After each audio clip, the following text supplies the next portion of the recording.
Emma by Jane Austen. Volume 1. Chapter 1. Emma Woodhouse, handsome, clever, and rich, with a comfortable home and happy disposition, seemed to unite some of the best blessings of existence, and had lived nearly 21 years in the world with very little to distress or vex her. She was the youngest of the 2 daughters of a most affectionate, indulgent father, and had, in consequence of her sister's marriage, been mistress of his house from a very early period. Her mother had died too long ago for her to have more than an indistinct remembrance of her caresses, and her place had been supplied by an excellent woman as governess, who had fallen little short of a mother in affection. 16 years had Miss Taylor been in Mr. Woodhouse's family, less as a governess than a friend, very fond of both daughters, but particularly of Emma. Between them it was more the intimacy of sisters. Even before Miss Taylor had ceased to hold the nominal office of governess, the mildness of her temper had hardly allowed her to impose any restraint, and the shadow of authority being now long passed away, they had been living together as friend and friend, very mutually attached, and Emma doing just what she liked, highly esteeming Miss Taylor's judgment, but directed chiefly by her own. The real evils, indeed, of Emma's situation were the power of having rather too much her own way, and a disposition to think a little too well of herself. These were the disadvantages which threatened alloy to her many enjoyments. The danger, however, was at present so unperceived that they did not by any means rank as misfortunes with her. Sorrow came, a gentle sorrow, but not at all in the shape of any disagreeable consciousness. Miss Taylor married. It was Miss Taylor's loss which first brought grief. It was on the wedding day of this beloved friend that Emma first sat in mournful thought of any continuance. The wedding over, and the bride people gone, her father and herself were left to dine together, with no prospect of a third to cheer a long evening. Her father composed himself to sleep after dinner, as usual, and she had then only to sit and think of what she had lost. The event had every promise of happiness for her friend. Mr. Weston was a man of unexceptionable character, easy fortune, suitable age, and pleasant manners, and there was some satisfaction in considering with what self-denying, generous friendship she had always wished and promoted the match, but it was a black morning's work for her. The want of Miss Taylor would be felt every hour of every day. She recalled her past kindness, the affection of 16 years, how she had taught and how she had played with her from 5 years old, how she had devoted all her powers to attach and amuse her in health, and how nursed her through the various illnesses of childhood. A large debt of gratitude was owing here, but the intercourse of the last 7 years, the equal footing and perfect unreserve which had soon followed Isabella's marriage, on their being left to each other, was yet a dearer, tenderer recollection. She had been a friend and companion such as few possessed. Intelligent, well-informed, useful, gentle, knowing all the ways of the family, interested in all its concerns, and peculiarly interested in herself, in every pleasure, every scheme of hers, one to whom she could speak every thought as it arose, and who had such an affection for her as could never find fault. How was she to bear the change? It was true that her friend was going only half a mile from them, but Emma was aware that great must be the difference between a Mrs. Weston, only half a mile from them, and a Miss Taylor in the house, and with all her advantages, natural and domestic, she was now in great danger of suffering from intellectual solitude. She dearly loved her father, but he was no companion for her. He could not meet her in conversation, rational or playful. The evil of the actual disparity in their ages, and Mr. Woodhouse had not married early, was much increased by his constitution and habits. For having been a valetudinarian all his life, without activity of mind or body, he was a much older man in ways than in years.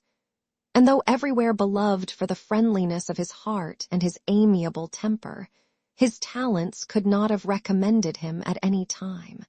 Her sister, though comparatively but little removed by matrimony, being settled in London, only 16 miles off, was much beyond her daily reach, and many a long October and November evening must be struggled through at Hartfield, before Christmas brought the next visit from Isabella and her husband, and their little children, to fill the house, and give her pleasant society again.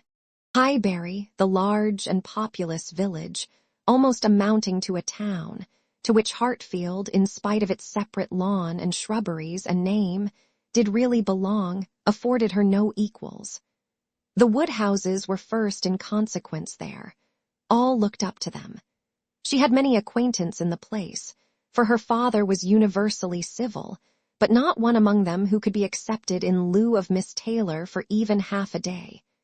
It was a melancholy change, and Emma could not but sigh over it, and wish for impossible things, till her father awoke, and made it necessary to be cheerful. His spirits required support. He was a nervous man, easily depressed, fond of everybody that he was used to, and hating to part with them, hating change of every kind. Matrimony, as the origin of change, was always disagreeable, and he was by no means yet reconciled to his own daughter's marrying, nor could ever speak of her but with compassion, though it had been entirely a match of affection, when he was now obliged to part with Miss Taylor too, and from his habits of gentle selfishness, and of being never able to suppose that other people could feel differently from himself, he was very much disposed to think Miss Taylor had done as sad a thing for herself as for them, and would have been a great deal happier if she had spent all the rest of her life at Hartfield. Emma smiled and chatted as cheerfully as she could, to keep him from such thoughts. But when tea came, it was impossible for him not to say exactly as he had said at dinner. Poor Miss Taylor! I wish she were here again.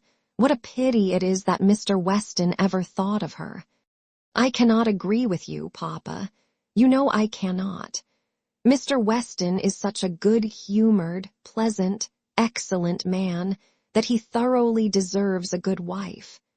And you would not have had Miss Taylor live with us forever and bear all my odd humors when she might have a house of her own.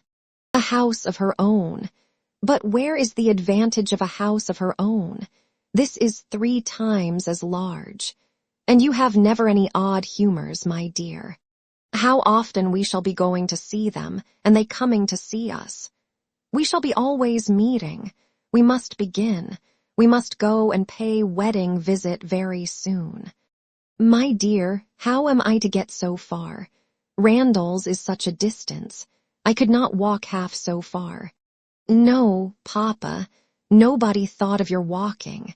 We must go in the carriage, to be sure. The carriage, but James will not like to put the horses to for such a little way. And where are the poor horses to be while we are paying our visit? They are to be put into Mr. Weston's stable, Papa. You know we have settled all that already. We talked it all over with Mr. Weston last night. And as for James, you may be very sure he will always like going to Randall's because of his daughter's being housemaid there. I only doubt whether he will ever take us anywhere else. That was your doing, Papa. You got Hannah that good place. Nobody thought of Hannah till you mentioned her. James is so obliged to you. I am very glad I did think of her. It was very lucky, for I would not have had poor James think himself slighted upon any account, and I am sure she will make a very good servant. She is a civil, pretty-spoken girl. I have a great opinion of her. Whenever I see her, she always curtsies and asks me how I do, in a very pretty manner. And when you have had her here to do needlework, I observe she always turns the lock of the door the right way and never bangs it. I am sure she will be an excellent servant, and it will be a great comfort to poor Miss Taylor to have somebody about her that she is used to see. Whenever James goes over to see his daughter, you know, she will be hearing of us. He will be able to tell her how we all are." Emma spared no exertions to maintain this happier flow of ideas, and hoped, by the help of backgammon, to get her father tolerably through the evening, and be attacked by no regrets but her own. The backgammon table was placed, but a visitor immediately afterwards walked in and made it unnecessary. Mr. Knightley, a sensible man about 7 or 38, was not only a very old and intimate friend of the family, but particularly connected with it as the elder brother of Isabella's husband.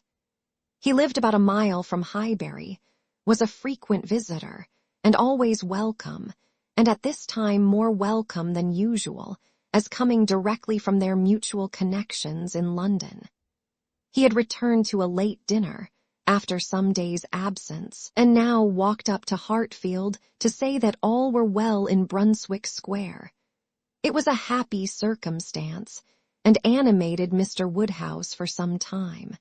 Mr. Knightley had a cheerful manner, which always did him good, and his many inquiries after poor Isabella and her children were answered most satisfactorily. When this was over, Mr. Woodhouse gratefully observed, "It is very kind of you, Mr. Knightley, to come out at this late hour to call upon us. I am afraid you must have had a shocking walk." "Not at all, sir. It is a beautiful moonlight night, and so mild that I must draw back from your great fire. But you must have found it very damp and dirty. I wish you may not catch cold." "Dirty, sir. Look at my shoes, not a speck on them." "Well, that is quite surprising, for we have had a vast deal of rain here. It rained dreadfully hard for half an hour while we were at breakfast. I wanted them to put off the wedding. By the by, I have not wished you joy. Being pretty well aware of what sort of joy you must both be feeling, I have been in no hurry with my congratulations, but I hope it all went off tolerably well. How did you all behave? Who cried most?" "Ah, poor Miss Taylor, 'tis a sad business." "Poor Mr. and Miss Woodhouse, if you please, but I cannot possibly say poor Miss Taylor. I have a great regard for you and Emma, but when it comes to the question of dependence or independence, at any rate, it must be better to have only one to please than two, especially when one of those two is such a fanciful, troublesome creature," said Emma playfully. "That is what you have in your head, I know, and what you would certainly say if my father were not by." "I believe it is very true, my dear, indeed," said Mr. Woodhouse with a sigh. "I am afraid I am sometimes very fanciful and troublesome. My dearest papa, you do not think I could mean you or suppose Mr. Knightley to mean you. What a horrible idea! Oh no, I meant only myself. Mr. Knightley loves to find fault with me, you know. In a joke, it is all a joke. We always say what we like to one another. Mr. Knightley, in fact, was one of the few people who could see faults in Emma Woodhouse, and the only one who ever told her of them. And though this was not particularly agreeable to Emma herself, she knew it would be so much less so to her father, that she would not have him really suspect such a circumstance as her not being thought perfect by everybody. "Emma knows I never flatter her," said Mr. Knightley, "but I meant no reflection on any body. Miss Taylor has been used to have 2 persons to please. She will now have but one. The chances are that she must be a gainer." "Well," said Emma, willing to let it pass, "you want to hear about the wedding, and I shall be happy to tell you, for we all behaved charmingly. Everybody was punctual, everybody in their best looks, not a tear and hardly a long face to be seen. Oh no, We all felt that we were going to be only half a mile apart and were sure of meeting every day. "Dear Emma bears everything so well," said her father. "But, Mr. Knightley, she is really very sorry to lose poor Miss Taylor, and I am sure she will miss her more than she thinks for." Emma turned away her head, divided between tears and smiles. "It is impossible that Emma should not miss such a companion," said Mr. Knightley. "We should not like her so well as we do, sir, if we could suppose it. But she knows how much the marriage is to Miss Taylor's advantage. She knows how very acceptable it must be, at Miss Taylor's time of life, to be settled in a home of her own, and how important to her to be secure of a comfortable provision, and therefore cannot allow herself to feel so much pain as pleasure. Every friend of Miss Taylor must be glad to have her so happily married." "And you have forgotten one matter of joy to me," said Emma, "and a very considerable one, that I made the match myself. I made the match, you know, 4 years ago, and to have it take place and be proved in the right, when so many people said Mr. Weston would never marry again, may comfort me for anything." Mr. Knightley shook his head at her. Her father fondly replied, "Ah, my dear, I wish you would not make matches and foretell things, for whatever you say always comes to pass. Pray do not make any more matches. I promise you to make none for myself, Papa, but I must, indeed, for other people. It is the greatest amusement in the world, and after such success, you know. Everybody said that Mr. Weston would never marry again. Oh dear, no. Mr. Weston, who had been a widower so long, and who seemed so perfectly comfortable without a wife, so constantly occupied either in his business in town or among his friends here, always acceptable wherever he went, always cheerful. Mr. Weston need not spend a single evening in the year alone if he did not like it. Oh no. Mr. Weston certainly would never marry again.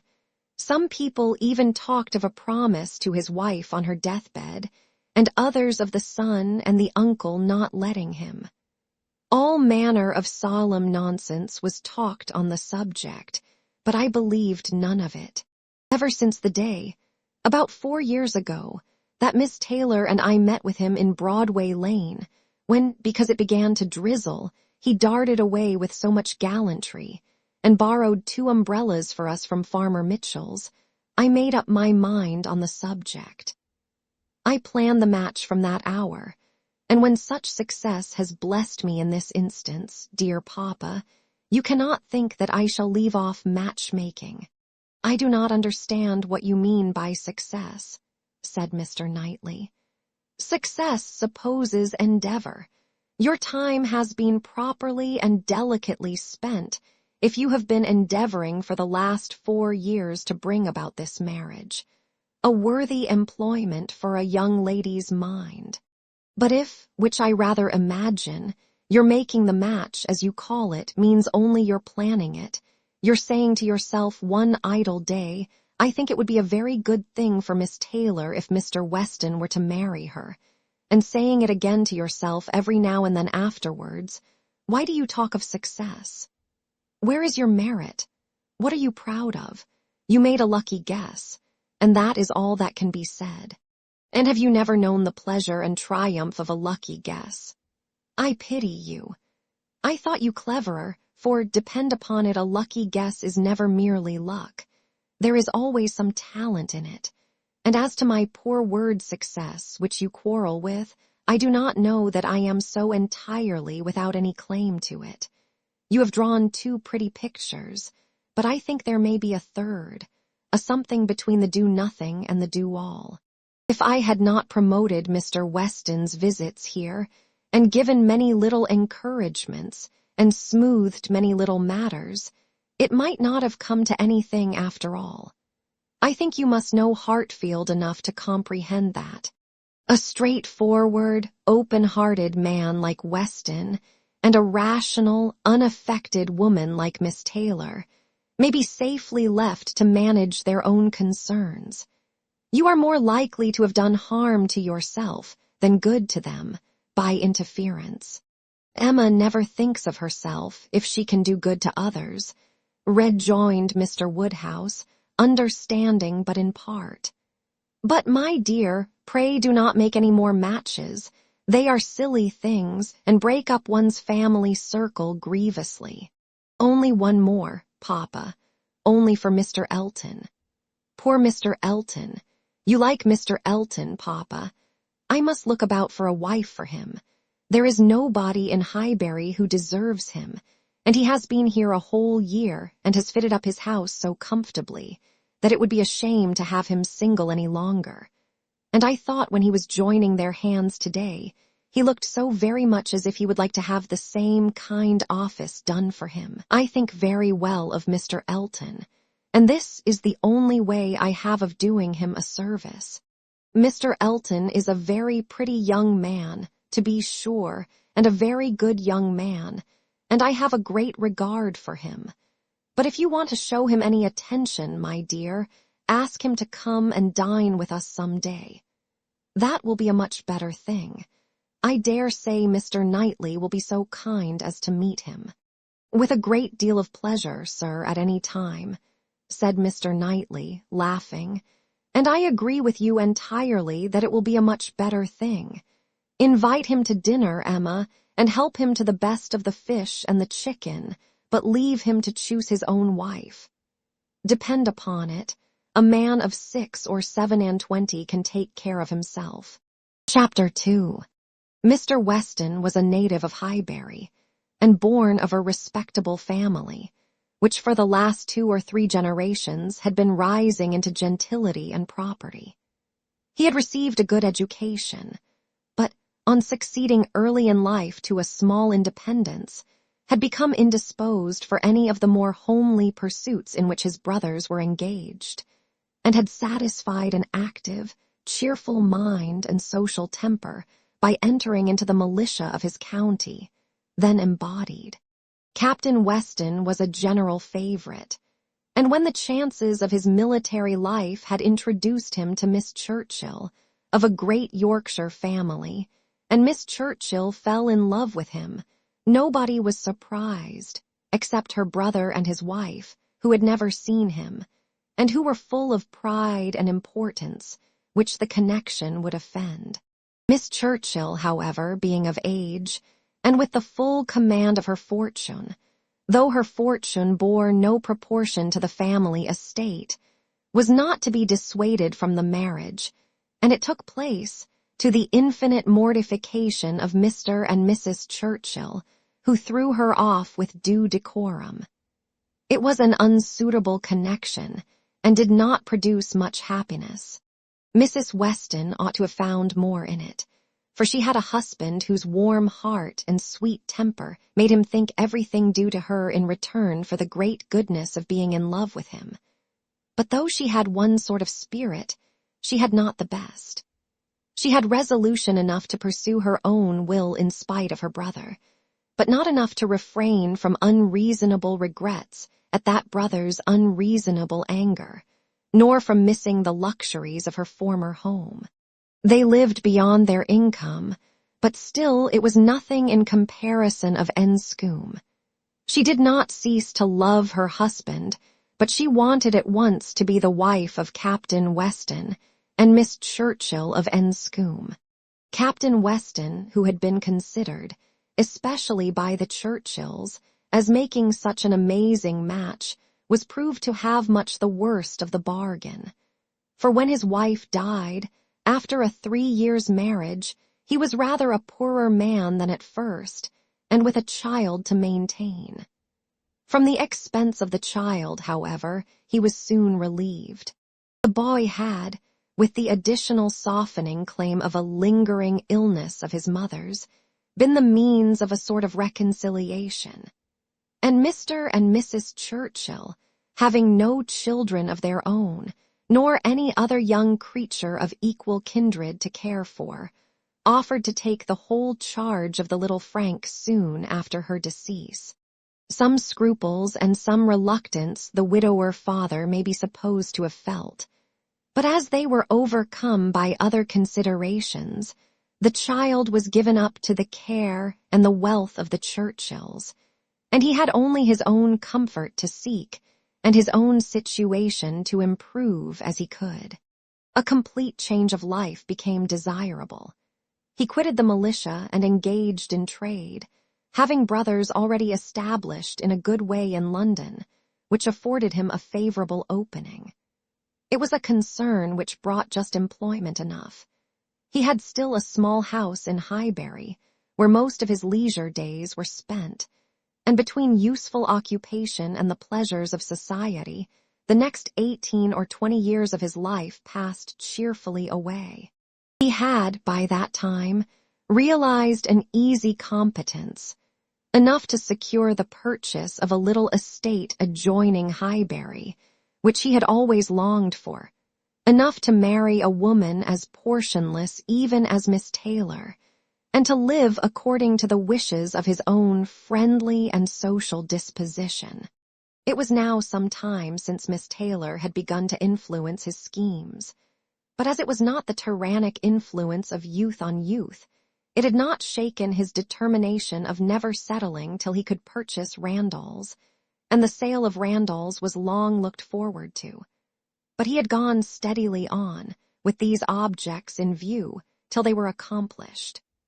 He had made his fortune, bought his house, and obtained his wife, and was beginning a new period of existence, with every probability of greater happiness than in any yet passed through.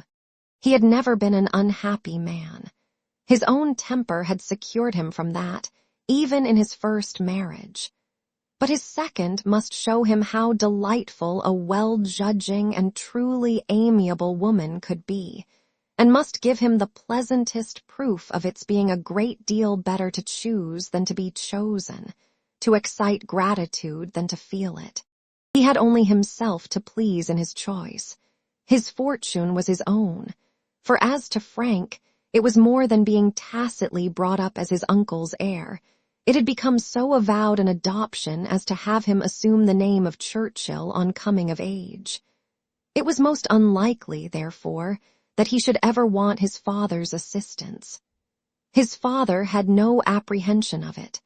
The aunt was a capricious woman, and governed her husband entirely, but it was not in Mr. Weston's nature to imagine that any caprice could be strong enough to affect one so dear, and, as he believed, so deservedly dear.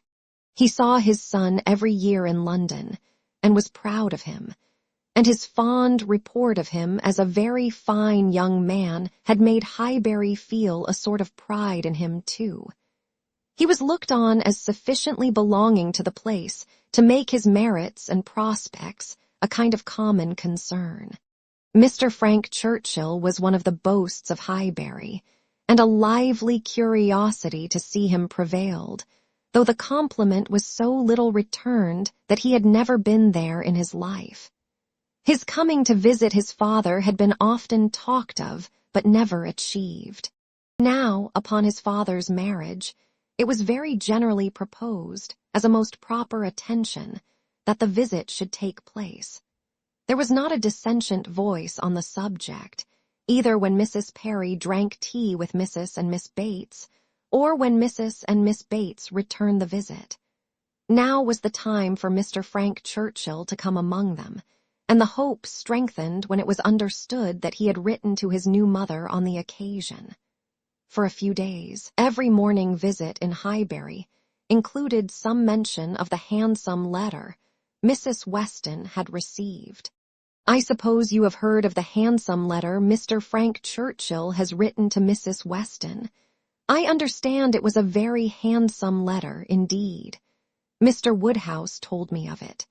Mr. Woodhouse saw the letter, and he says he never saw such a handsome letter in his life. It was, indeed, a highly prized letter. Mrs. Weston had, of course, formed a very favorable idea of the young man, and such a pleasing attention was an irresistible proof of his great good sense, and a most welcome addition to every source and every expression of congratulation which her marriage had already secured. She felt herself a most fortunate woman, and she had lived long enough to know how fortunate she might well be thought, where the only regret was for a partial separation from friends whose friendship for her had never cooled, and who could ill bear to part with her. She knew that at times she must be missed, and could not think without pain of Emma's losing a single pleasure, or suffering an hour's ennui from the want of her companionableness. But dear Emma was of no feeble character. She was more equal to her situation than most girls would have been, and had sense and energy and spirits that might be hoped would bear her well and happily through its little difficulties and privations. And then there was such comfort in the very easy distance of Randalls from Hartfield, so convenient for even solitary female walking, and in Mr. Weston's disposition and circumstances, which would make the approaching season no hindrance to their spending half the evenings in the week together. Her situation was altogether the subject of hours of gratitude to Mrs. Weston, and of moments only of regret, and her satisfaction, her more than satisfaction, her cheerful enjoyment was so just and so apparent that Emma, well as she knew her father, was sometimes taken by surprise at his being still able to pity poor Miss Taylor, when they left her at Randalls in the center of every domestic comfort, or saw her go away in the evening attended by her pleasant husband to a carriage of her own. But never did she go without Mr. Woodhouse's giving a gentle sigh, and saying, "Ah, poor Miss Taylor, she would be very glad to stay." There was no recovering Miss Taylor, nor much likelihood of ceasing to pity her, but a few weeks brought some alleviation to Mr. Woodhouse. The compliments of his neighbors were over. He was no longer teased by being wished joy of so sorrowful an event, and the wedding cake, which had been a great distress to him, was all eat up. His own stomach could bear nothing rich, and he could never believe other people to be different from himself. What was unwholesome to him he regarded as unfit for any body, and he had, therefore, earnestly tried to dissuade them from having any wedding cake at all, and when that proved vain, as earnestly tried to prevent any body's eating it. He had been at the pains of consulting Mr. Perry, the apothecary, on the subject. Mr. Perry was an intelligent, gentlemanlike man, whose frequent visits were one of the comforts of Mr. Woodhouse's life, and upon being applied to, he could not but acknowledge, though it seemed rather against the bias of inclination, that wedding cake might certainly disagree with many, perhaps with most people, unless taken moderately. With such an opinion in confirmation of his own, Mr. Woodhouse hoped to influence every visitor of the newly married pair, but still the cake was eaten, and there was no rest for his benevolent nerves till it was all gone. There was a strange rumor in Highbury of all the little Perrys being seen with a slice of Mrs. Weston's wedding cake in their hands, but Mr. Woodhouse would never believe it. Chapter 3. Mr. Woodhouse was fond of society in his own way. He liked very much to have his friends come and see him, and from various united causes, from his long residence at Hartfield, and his good nature, from his fortune, his house, and his daughter, he could command the visits of his own little circle, in a great measure, as he liked. He had not much intercourse with any families beyond that circle. His horror of late hours and large dinner parties made him unfit for any acquaintance, but such as would visit him on his own terms, fortunately for him, Highbury, including Randalls in the same parish, and Donwell Abbey in the parish adjoining, the seat of Mr. Knightley, comprehended many such. Not unfrequently, through Emma's persuasion, he had some of the chosen and the best to dine with him, but evening parties were what he preferred, and unless he fancied himself at any time unequal to company, there was scarcely an evening in the week in which Emma could not make up a card table for him. Real, long-standing regard brought the Westons and Mr. Knightley, and by Mr. Elton, a young man living alone without liking it, the privilege of exchanging any vacant evening of his own blank solitude for the elegancies and society of Mr. Woodhouse's drawing-room, and the smiles of his lovely daughter, was in no danger of being thrown away. After these came a second set, among the most comradable of whom were Mrs. and Miss Bates, and Mrs. Goddard, 3 ladies almost always at the service of an invitation from Hartfield, and who were fetched and carried home so often that Mr. Woodhouse thought it no hardship for either James or the horses. Had it taken place only once a year, it would have been a grievance. Mrs. Bates, the widow of a former vicar of Highbury, was a very old lady, almost past everything but tea and quadrille. She lived with her single daughter in a very small way, and was considered with all the regard and respect which a harmless old lady, under such untoward circumstances, can excite. Her daughter enjoyed a most uncommon degree of popularity for a woman neither young, handsome, rich, nor married. Miss Bates stood in the very worst predicament in the world for having much of the public favor, and she had no intellectual superiority to make atonement to herself, or frighten those who might hate her into outward respect. She had never boasted either beauty or cleverness. Her youth had passed without distinction, and her middle of life was devoted to the care of a failing mother, and the endeavor to make a small income go as far as possible. And yet she was a happy woman, and a woman whom no one named, without goodwill. It was her own universal goodwill and contented temper which worked such wonders. She loved everybody, was interested in everybody's happiness, quick-sighted to everybody's merits, thought herself a most fortunate creature, and surrounded with blessings in such an excellent mother, and so many good neighbors and friends, and a home that wanted for nothing. The simplicity and cheerfulness of her nature, her contented and grateful spirit, were a recommendation to everybody, and a mine of felicity to herself. She was a great talker upon little matters, which exactly suited Mr. Woodhouse, full of trivial communications and harmless gossip.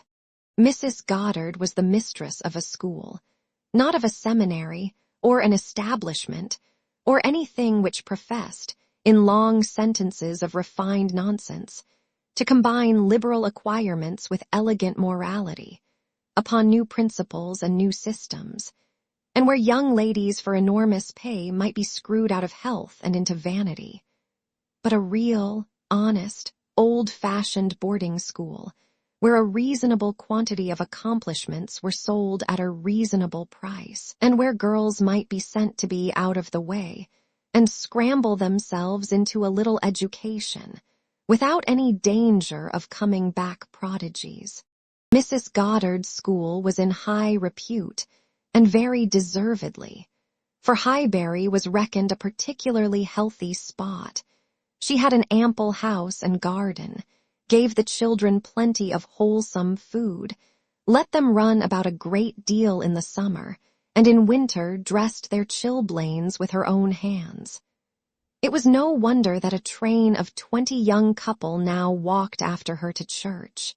She was a plain, motherly kind of woman, who had worked hard in her youth, and now thought herself entitled to the occasional holiday of a tea visit, and having formerly owed much to Mr. Woodhouse's kindness, felt his particular claim on her to leave her neat parlor, hung round with fancy work, whenever she could, and win or lose a few sixpences by his fireside.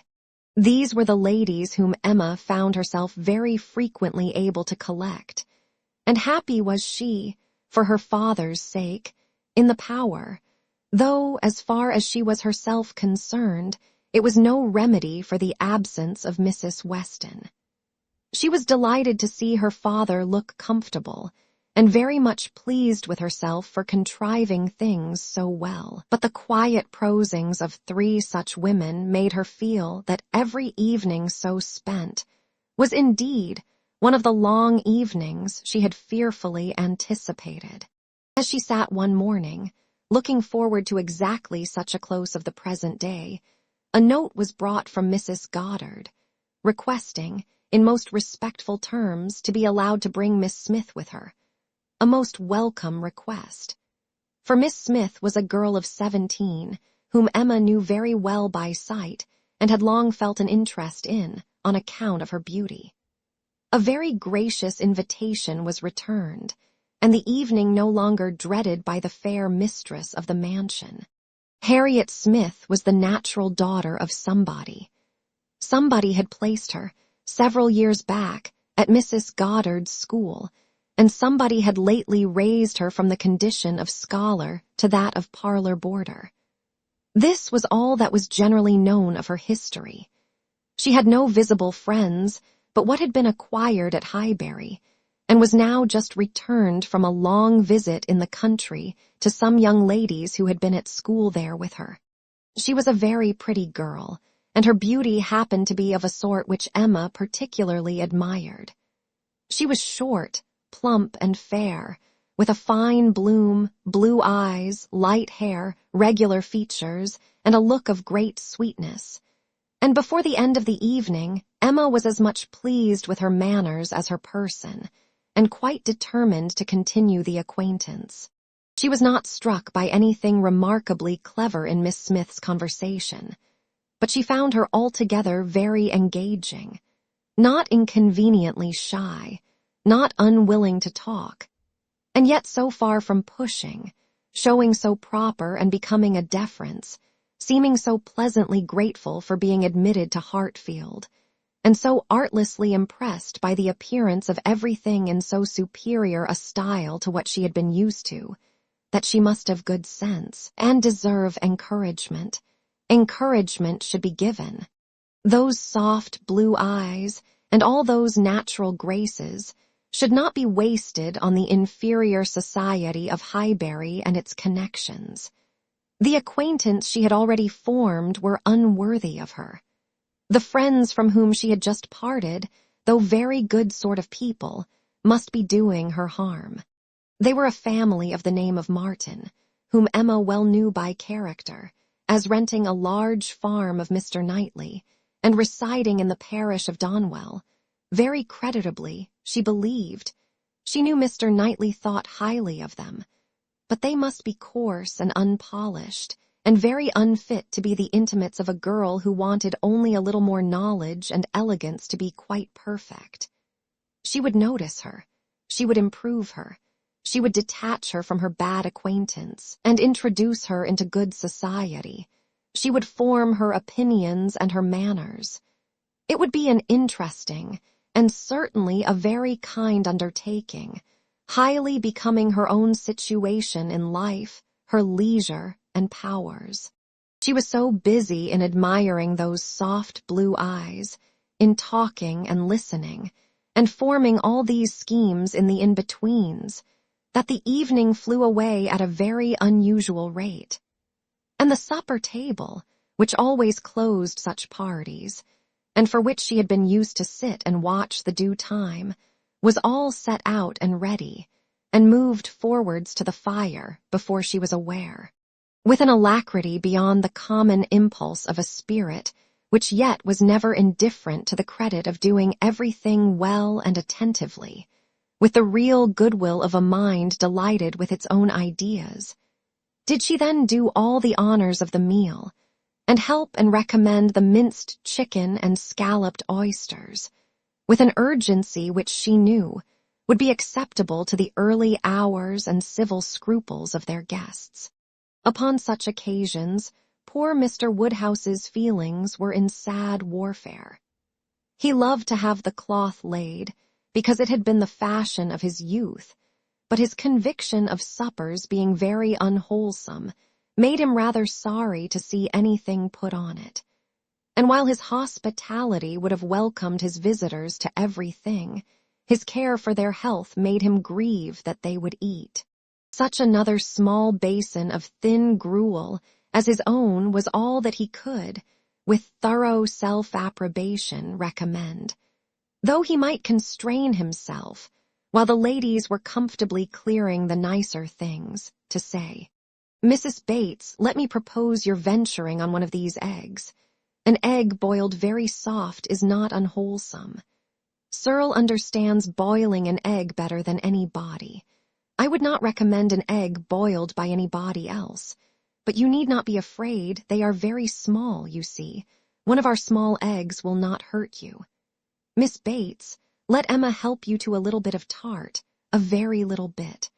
Ours are all apple tarts. You need not be afraid of unwholesome preserves here. I do not advise the custard. Mrs. Goddard, what say you to half a glass of wine? A small half-glass put into a tumbler of water. I do not think it could disagree with you." Emma allowed her father to talk, but supplied her visitors in a much more satisfactory style, and on the present evening had particular pleasure in sending them away happy. The happiness of Miss Smith was quite equal to her intentions. Miss Woodhouse was so great a personage in Highbury that the prospect of the introduction had given as much panic as pleasure, but the humble, grateful little girl went off with highly gratified feelings, delighted with the affability with which Miss Woodhouse had treated her all the evening, and actually shaken hands with her at last. Chapter 4. Harriet Smith's intimacy at Hartfield was soon a settled thing. Quick and decided in her ways, Emma lost no time in inviting, encouraging, and telling her to come very often, and as their acquaintance increased, so did their satisfaction in each other. As a walking companion, Emma had very early foreseen how useful she might find her. In that respect, Mrs. Weston's loss had been important. Her father never went beyond the shrubbery, where 2 divisions of the ground sufficed him for his long walk, or his short as the year varied. And since Mrs. Weston's marriage her exercise had been too much confined. She had ventured once alone to Randall's, but it was not pleasant, and a Harriet Smith, therefore, one whom she could summon at any time to a walk, would be a valuable addition to her privileges. But in every respect, as she saw more of her, she approved her, and was confirmed in all her kind designs. Harriet certainly was not clever, but she had a sweet, docile, grateful disposition, was totally free from conceit, and only desiring to be guided by anyone she looked up to. Her early attachment to herself was very amiable, and her inclination for good company, and power of appreciating what was elegant and clever, showed that there was no want of taste, though strength of understanding must not be expected. Altogether, she was quite convinced of Harriet Smith's being exactly the young friend she wanted, exactly the something which her home required. Such a friend as Mrs. Weston was out of the question. 2 such could never be granted. 2 such she did not want.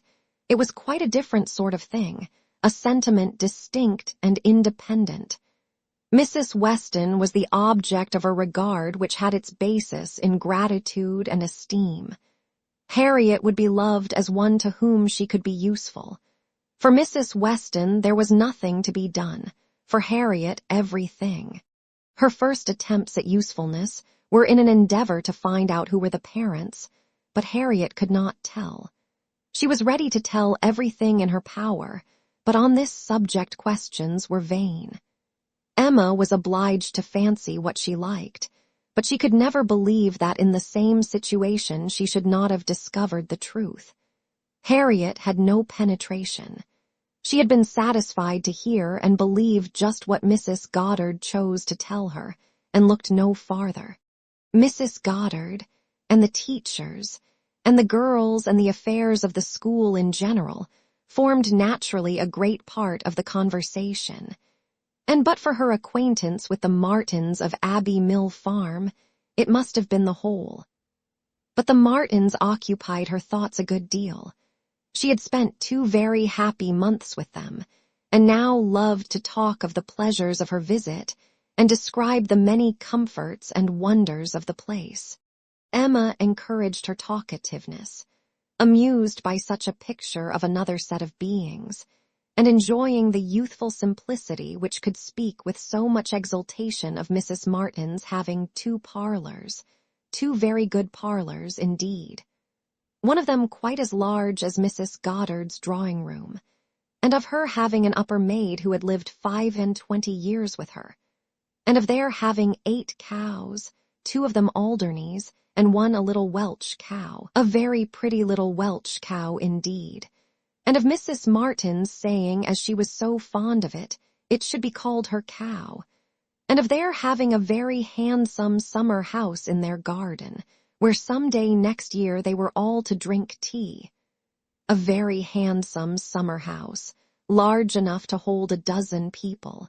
For some time she was amused, without thinking beyond the immediate cause.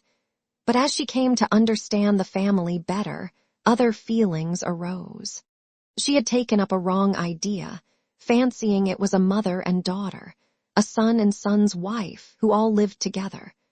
But when it appeared that the Mr. Martin, who bore a part in the narrative, and was always mentioned with approbation for his great good nature in doing something or other, was a single man, that there was no young Mrs. Martin, no wife in the case, she did suspect danger to her poor little friend from all this hospitality and kindness, and that, if she were not taken care of, she might be required to sink herself forever.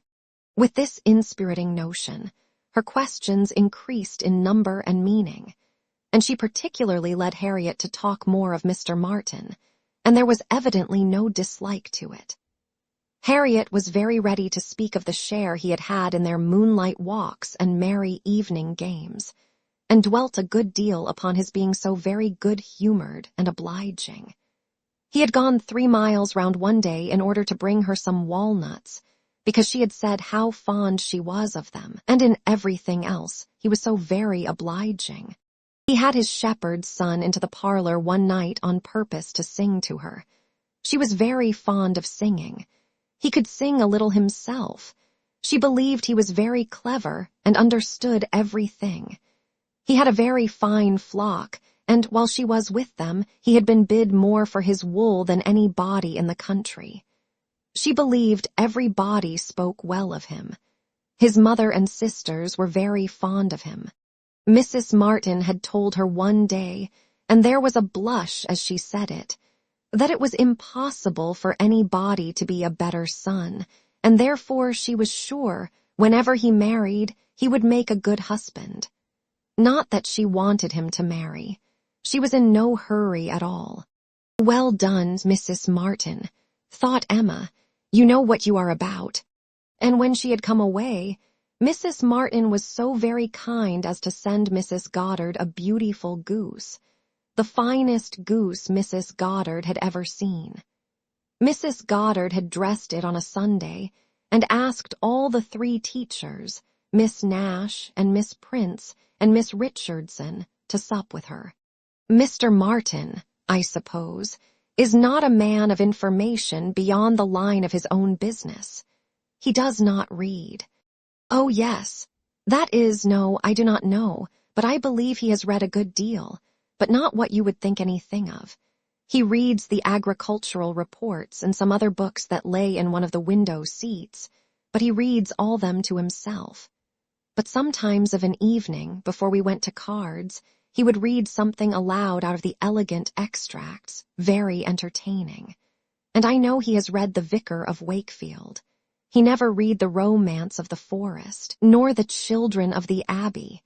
He had never heard of such books before I mentioned them, but he is determined to get them now as soon as ever he can. The next question was, what sort of looking man is Mr. Martin? Oh, not handsome, not at all handsome. I thought him very plain at first, but I do not think him so plain now. One does not, you know, after a time. But did you never see him? He is in Highbury every now and then, and he is sure to ride through every week in his way to Kingston. He has passed you very often. That may be, and I may have seen him 50 times, but without having any idea of his name. A young farmer, whether on horseback or on foot, is the very last sort of person to raise my curiosity. The yeomanry are precisely the order of people with whom I feel I can have nothing to do. A degree or two lower, and a creditable appearance might interest me. I might hope to be useful to their families in some way or other. But a farmer can need none of my help, and is, therefore, in one sense, as much above my notice as in every other he is below it. To be sure, oh yes, it is not likely you should ever have observed him, but he knows you very well indeed, I mean by sight. I have no doubt of his being a very respectable young man. I know indeed that he is so, and as such wish him well.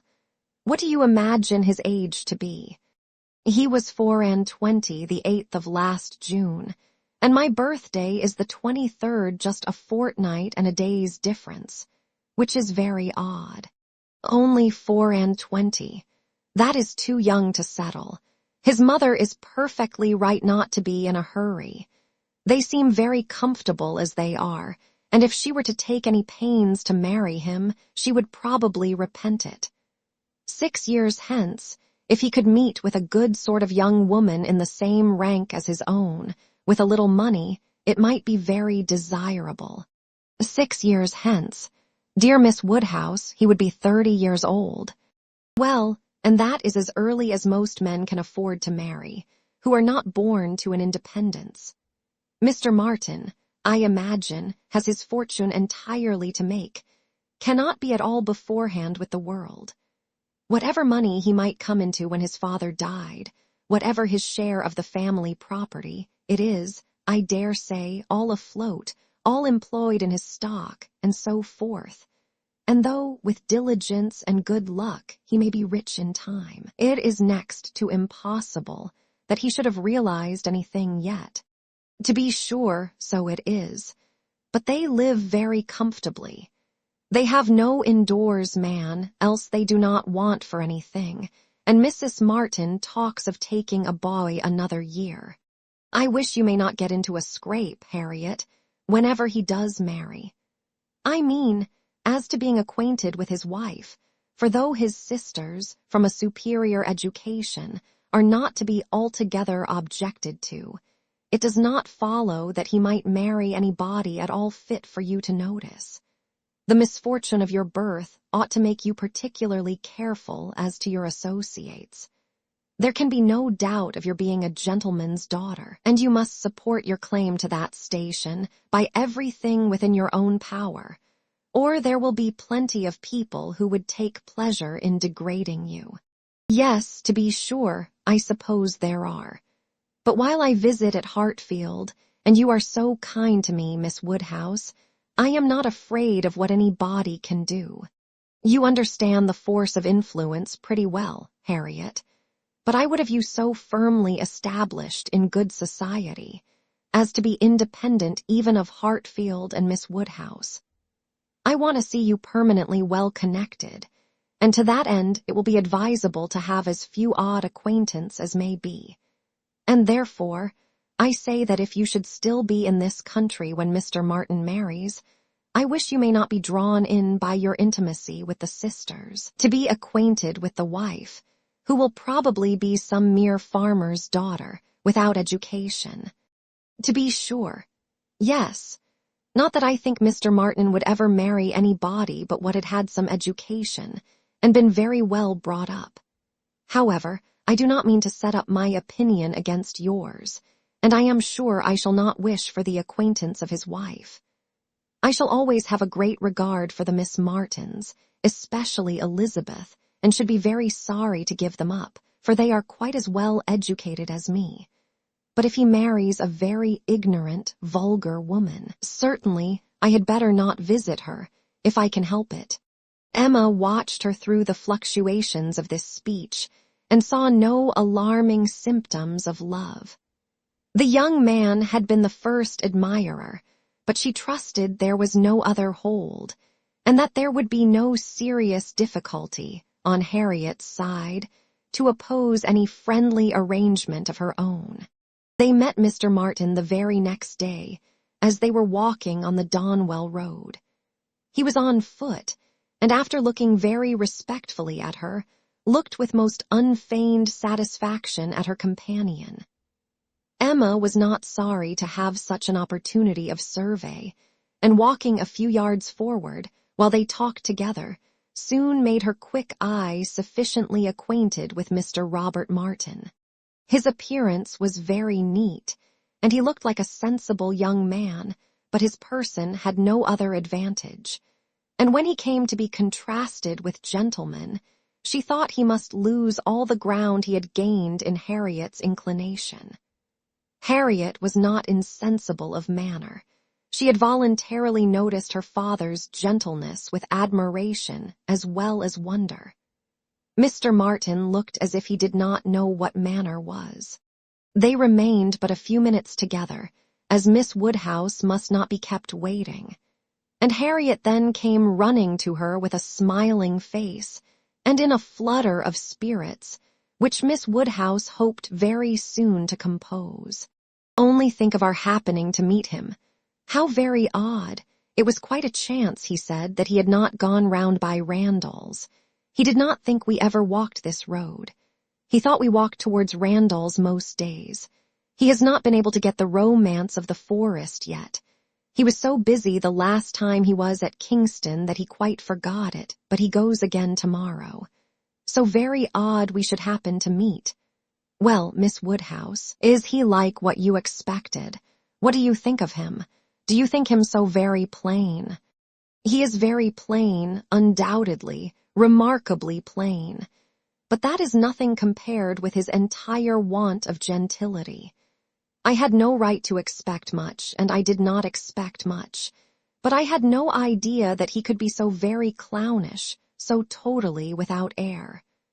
I had imagined him, I confess, a degree or two nearer gentility. To be sure, said Harriet, in a mortified voice, he is not so genteel as real gentlemen. I think, Harriet, since your acquaintance with us, you have been repeatedly in the company of some such very real gentlemen, that you must yourself be struck with the difference in Mr. Martin. At Hartfield, you have had very good specimens of well-educated, well-bred men. I should be surprised if, after seeing them, you could be in company with Mr. Martin again without perceiving him to be a very inferior creature, and rather wondering at yourself for having ever thought him at all agreeable before. Do not you begin to feel that now? Were not you struck? I am sure you must have been struck by his awkward look and abrupt manner, and the uncouthness of a voice which I heard to be wholly unmodulated as I stood here. Certainly he is not like Mr. Knightley. He has not such a fine air and way of walking as Mr. Knightley. I see the difference plain enough, but Mr. Knightley is so very fine a man. Mr. Knightley's air is so remarkably good that it is not fair to compare Mr. Martin with him. You might not see 1 in 100 with gentlemen so plainly written as in Mr. Knightley. But he is not the only gentleman you have been lately used to. What say you to Mr. Weston and Mr. Elton? Compare Mr. Martin with either of them. Compare their manner of carrying themselves, of walking, of speaking, of being silent. You must see the difference. Oh, yes, there is a great difference. But Mr. Weston is almost an old man. Mr. Weston must be between 40 and 50, which makes his good manners the more valuable. The older a person grows, Harriet, the more important it is that their manners should not be bad. The more glaring and disgusting any loudness or coarseness or awkwardness becomes. What is passable in youth is detestable in later age. Mr. Martin is now awkward and abrupt. What will he be at Mr. Weston's time of life? There is no saying, indeed. replied Harriet rather solemnly. "But there may be pretty good guessing. He will be a completely gross, vulgar farmer, totally inattentive to appearances, and thinking of nothing but profit and loss." "Will he, indeed? That will be very bad. How much his business engrosses him already is very plain from the circumstance of his forgetting to inquire for the book you recommended.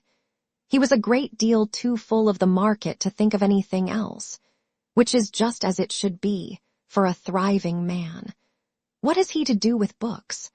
And I have no doubt that he will thrive and be a very rich man in time, and his being illiterate and coarse need not disturb us." "I wonder he did not remember the book," was all Harriet's answer, and spoken with a degree of grave displeasure which Emma thought might be safely left to itself. She, therefore, said no more for some time. Her next beginning was, "In one respect, perhaps, Mr. Elton's manners are superior to Mr. Knightley's or Mr. Weston's. They have more gentleness. They might be more safely held up as a pattern. There is an openness, a quickness, almost a bluntness in Mr. Weston, which everybody likes in him, because there is so much good humor with it. But that would not do to be copied. Neither would Mr. Knightley's downright, decided, commanding sort of manner, though it suits him very well. His figure and look and situation in life seem to allow it. But if any young man were to set about copying him, he would not be sufferable. On the contrary, I think a young man might be very safely recommended to take Mr. Elton as a model. Mr. Elton is good-humored, cheerful, obliging, and gentle. He seems to me to be grown particularly gentle of late. I do not know whether he has any design of ingratiating himself with either of us, Harriet, by additional softness, but it strikes me that his manners are softer than they used to be. If he means anything, it must be to please you. Did not I tell you what he said of you the other day?" She then repeated some warm personal praise which she had drawn from Mr. Elton, and now did full justice to, and Harriet blushed and smiled, and said she had always thought Mr. Elton very agreeable. Mr. Elton was the very person fixed on by Emma for driving the young farmer out of Harriet's head. She thought it would be an excellent match, and only too palpably desirable, natural, and probable, for her to have much merit in planning it. She feared it was what everybody else must think of and predict. It was not likely, however, that anybody should have equaled her in the date of the plan, as it had entered her brain during the very first evening of Harriet's coming to Hartfield. The longer she considered it, the greater was her sense of its expediency. Mr. Elton's situation was most suitable, quite the gentleman himself, and without low connections. At the same time, not of any family that could fairly object to the doubtful birth of Harriet. He had a comfortable home for her, and Emma imagined a very sufficient income. For though the vicarage of Highbury was not large, he was known to have some independent property, and she thought very highly of him as a good-humored, well-meaning, respectable young man, without any deficiency of useful understanding or knowledge of the world. She had already satisfied herself that he thought Harriet a beautiful girl, which she trusted, with such frequent meetings at Hartfield, was foundation enough on his side. And on Harriet's, there could be little doubt that the idea of being preferred by him would have all the usual weight and efficacy. And he was really a very pleasing young man, a young man whom any woman not fastidious might like. He was reckoned very handsome, his person much admired in general, though not by her, there being a want of elegance of feature which she could not dispense with. But the girl who could be gratified by a Robert Martin's riding about the country to get walnuts for her might very well be conquered by Mr. Elton's admiration. Chapter 5. I do not know what your opinion may be, Mrs. Weston, said Mr. Knightley, "of this great intimacy between Emma and Harriet Smith, but I think it a bad thing." "It's a bad thing? Do you really think it a bad thing? Why so?" "I think they will neither of them do the other any good." "You surprise me. Emma must do Harriet good, and by supplying her with a new object of interest, Harriet may be said to do Emma good. I have been seeing their intimacy with the greatest pleasure. How very differently we feel. Not think they will do each other any good. This will certainly be the beginning of one of our quarrels about Emma, Mr. Knightley. Perhaps you think I am come on purpose to quarrel with you, knowing Weston to be out, and that you must still fight your own battle. Mr. Weston would undoubtedly support me if he were here, for he thinks exactly as I do on the subject. We were speaking of it only yesterday, and agreeing how fortunate it was for Emma that there should be such a girl in Highbury for her to associate with.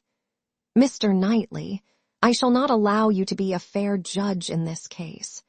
You are so much used to live alone that you do not know the value of a companion, and perhaps no man can be a good judge of the comfort a woman feels in the society of one of her own sex, after being used to it all her life. I can imagine your objection to Harriet Smith. She is not the superior young woman which Emma's friend ought to be. But on the other hand, as Emma wants to see her better informed, it will be an inducement to her to read more herself. They will read together. She means it, I know. Emma has been meaning to read more ever since she was 12 years old.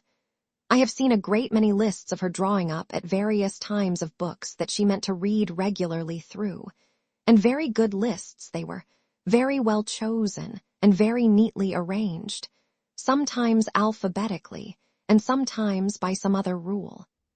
The list she drew up when only 14. I remember thinking it did her judgment so much credit that I preserved it some time, and I dare say she may have made out a very good list now. But I have done with expecting any course of steady reading from Emma.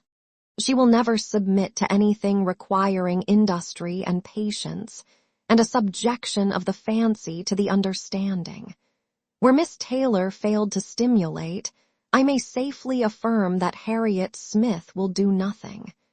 You never could persuade her to read half so much as you wished. You know you could not. I dare say, replied Mrs. Weston, smiling, that I thought so then. But since we have parted, I can never remember Emma's omitting to do anything I wished. There is hardly any desiring to refresh such a memory as that, said Mr. Knightley, feelingly, and for a moment or two he had done.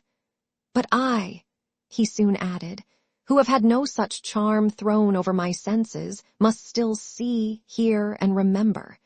Emma is spoiled by being the cleverest of her family. At 10 years old, she had the misfortune of being able to answer questions which puzzled her sister at 17. She was always quick and assured, Isabella slow and diffident. And ever since she was 12, Emma has been mistress of the house and of you all. In her mother she lost the only person able to cope with her. She inherits her mother's talents, and must have been under subjection to her. I should have been sorry, Mr. Knightley, to be dependent on your recommendation, had I quitted Mr. Woodhouse's family and wanted another situation. I do not think you would have spoken a good word for me to anybody. I am sure you always thought me unfit for the office I held. Yes, said he, smiling. You are better placed here, very fit for a wife, but not at all for a governess. But you were preparing yourself to be an excellent wife all the time you were at Hartfield. You might not give Emma such a complete education as your powers would seem to promise, but you were receiving a very good education from her, on the very material matrimonial point of submitting your own will and doing as you were bid. And if Weston had asked me to recommend him a wife, I should certainly have named Miss Taylor. Thank you. There will be very little merit in making a good wife to such a man as Mr. Weston. Why, to own the truth, I am afraid you are rather thrown away, and that with every disposition to bear, there will be nothing to be borne. We will not despair, however. Weston may grow cross from the wantonness of comfort, or his son may plague him. I hope not that. It is not likely. No, Mr. Knightley, do not foretell vexation from that quarter. Not I, indeed. I only name possibilities. I do not pretend to Emma's genius for foretelling and guessing. I hope, with all my heart, the young man may be a Weston in merit and a Churchill in fortune. But Harriet Smith, I have not half done about Harriet Smith. I think her the very worst sort of companion that Emma could possibly have. She knows nothing herself and looks upon Emma as knowing everything. She is a flatterer in all her ways, and so much the worse, because undesigned. Her ignorance is hourly flattery. How can Emma imagine she has anything to learn herself, while Harriet is presenting such a delightful inferiority? And as for Harriet, I will venture to say that she cannot gain by the acquaintance. Hartfield will only put her out of conceit with all the other places she belongs to.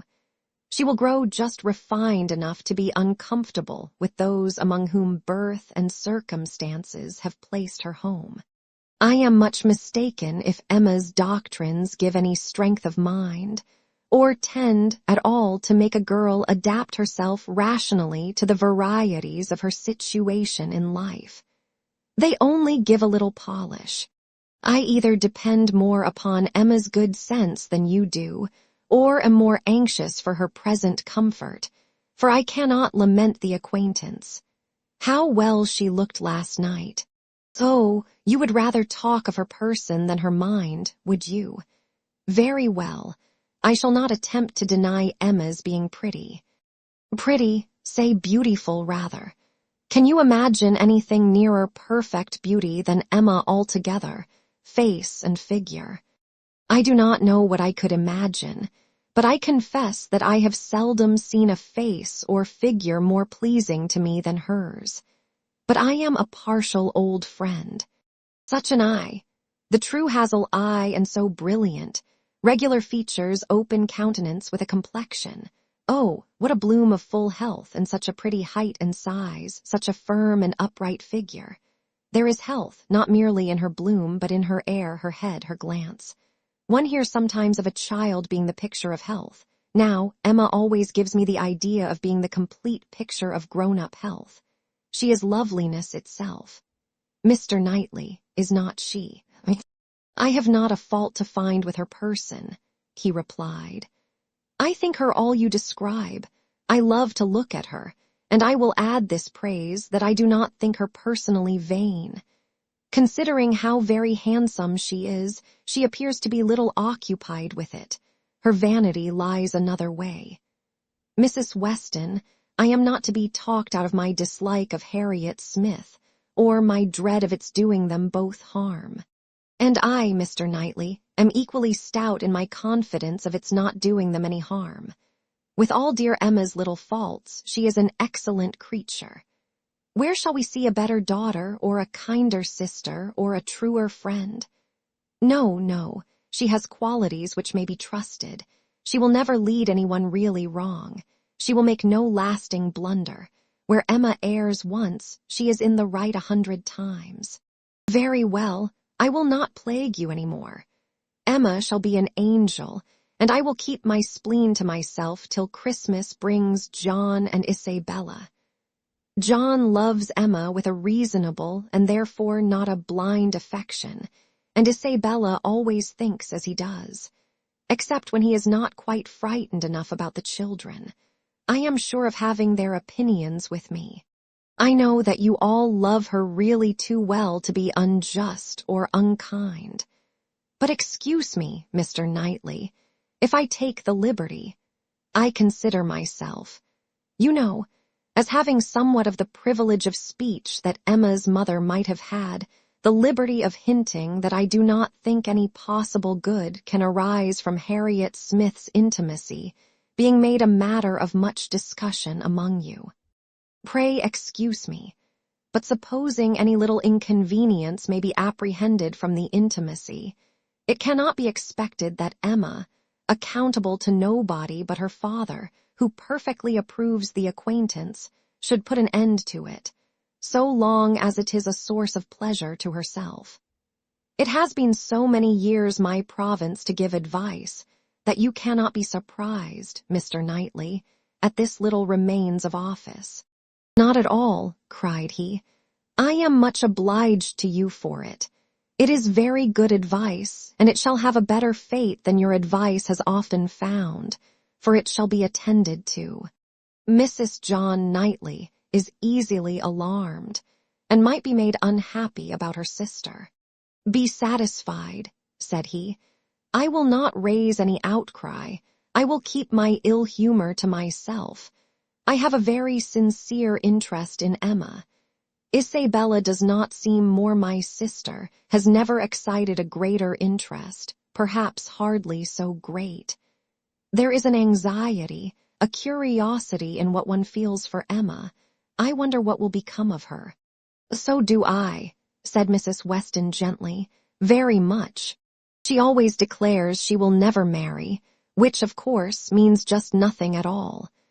But I have no idea that she has yet ever seen a man she cared for. It would not be a bad thing for her to be very much in love with a proper object. I should like to see Emma in love, and in some doubt of a return. It would do her good. But there is nobody hereabouts to attach her, and she goes so seldom from home. There does, indeed, seem as little to tempt her to break her resolution at present, said Mrs. Weston, as can well be. And while she is so happy at Hartfield, I cannot wish her to be forming any attachment which would be creating such difficulties on poor Mr. Woodhouse's account. I do not recommend matrimony at present to Emma, though I mean no slight to the state, I assure you. Part of her meaning was to conceal some favorite thoughts of her own and Mr. Weston's on the subject, as much as possible. There were wishes at Randall's respecting Emma's destiny, but it was not desirable to have them suspected, and the quiet transition which Mr. Knightley soon afterwards made to "What does Weston think of the weather? Shall we have rain?" convinced her that he had nothing more to say or surmise about Hartfield. Chapter 6. Emma could not feel a doubt of having given Harriet's fancy a proper direction, and raised the gratitude of her young vanity to a very good purpose, for she found her decidedly more sensible than before of Mr. Elton's being a remarkably handsome man, with most agreeable manners, and as she had no hesitation in following up the assurance of his admiration by agreeable hints, she was soon pretty confident of creating as much liking on Harriet's side as there could be any occasion for. She was quite convinced of Mr. Elton's being in the fairest way of falling in love, if not in love already. She had no scruple with regard to him. He talked of Harriet, and praised her so warmly, that she could not suppose anything wanting which a little time would not add. His perception of the striking improvement of Harriet's manner, since her introduction at Hartfield, was not one of the least agreeable proofs of his growing attachment. "You have given Miss Smith all that she required," said he. "You have made her graceful and easy. She was a beautiful creature when she came to you, but, in my opinion, the attractions you have added are infinitely superior to what she received from nature. I am glad you think I have been useful to her, but Harriet only wanted drawing out and receiving a few, very few hints. She had all the natural grace of sweetness of temper and artlessness in herself. I have done very little. If it were admissible to contradict a lady," said the gallant Mr. Elton, "I have perhaps given her a little more decision of character, have taught her to think on points which had not fallen in her way before." "Exactly so, that is what principally strikes me, so much superadded decision of character. Skillful has been the hand. Great has been the pleasure, I am sure. I never met with a disposition more truly amiable. I have no doubt of it. And it was spoken with a sort of sighing animation, which had a vast deal of the lover. She was not less pleased another day with the manner in which he seconded a sudden wish of hers, to have Harriet's picture. "Did you ever have your likeness taken, Harriet?" said she. "Did you ever sit for your picture?" Harriet was on the point of leaving the room, and only stopped to say, with a very interesting naivete, "Oh, dear, no, never." No sooner was she out of sight than Emma exclaimed, "What an exquisite possession a good picture of her would be! I would give any money for it. I almost long to attempt her likeness myself. You do not know it, I dare say, but 2 or 3 years ago I had a great passion for taking likenesses, and attempted several of my friends, and was thought to have a tolerable eye in general. But from one cause or another I gave it up in disgust. But really I could almost venture, if Harriet would sit to me. It would be such a delight to have her picture." "Let me entreat you," cried Mr. Elton. "It would indeed be a delight. Let me entreat you, Miss Woodhouse, to exercise so charming a talent in favor of your friend. I know what your drawings are. How could you suppose me ignorant? Is not this room rich in specimens of your landscapes and flowers, and has not Mrs. Weston some inimitable figure pieces in her drawing-room at Randall's?" "Yes, good man," thought Emma, "but what has all that to do with taking likenesses? You know nothing of drawing. Don't pretend to be in raptures about mine. Keep your raptures for Harriet's face." "Well, if you give me such kind encouragement, Mr. Elton, I believe I shall try what I can do. Harriet's features are very delicate, which makes a likeness difficult, and yet there is a peculiarity in the shape of the eye and the lines about the mouth which one ought to catch." "Exactly so. The shape of the eye and the lines about the mouth. I have not a doubt of your success. Pray attempt it. As you will do it, it will indeed, to use your own words, be an exquisite possession. But I am afraid, Mr. Elton, Harriet will not like to sit. She thinks so little of her own beauty. Did not you observe her manner of answering me? How completely it meant, 'Why should my picture be drawn?' Oh, yes, I observed it, I assure you. It was not lost on me. But still I cannot imagine she would not be persuaded." Harriet was soon back again, and the proposal almost immediately made, and she had no scruples which could stand many minutes against the earnest pressing of both the others. Emma wished to go to work directly, and therefore produced the portfolio containing her various attempts at portraits, for not one of them had ever been finished, that they might decide together on the best size for Harriet. Her many beginnings were displayed. Miniatures, half-lengths, whole lengths, pencil, crayon, and watercolors had been all tried in turn. She had always wanted to do everything, and had made more progress both in drawing and music than many might have done with so little labor as she would ever submit to. She played and sang, and drew in almost every style, but steadiness had always been wanting, and in nothing had she approached the degree of excellence which she would have been glad to command, and ought not to have failed of. She was not much deceived as to her own skill either as an artist or a musician, but she was not unwilling to have others deceived, or sorry to know her reputation for accomplishment often higher than it deserved. There was merit in every drawing, in the least finished, perhaps the most.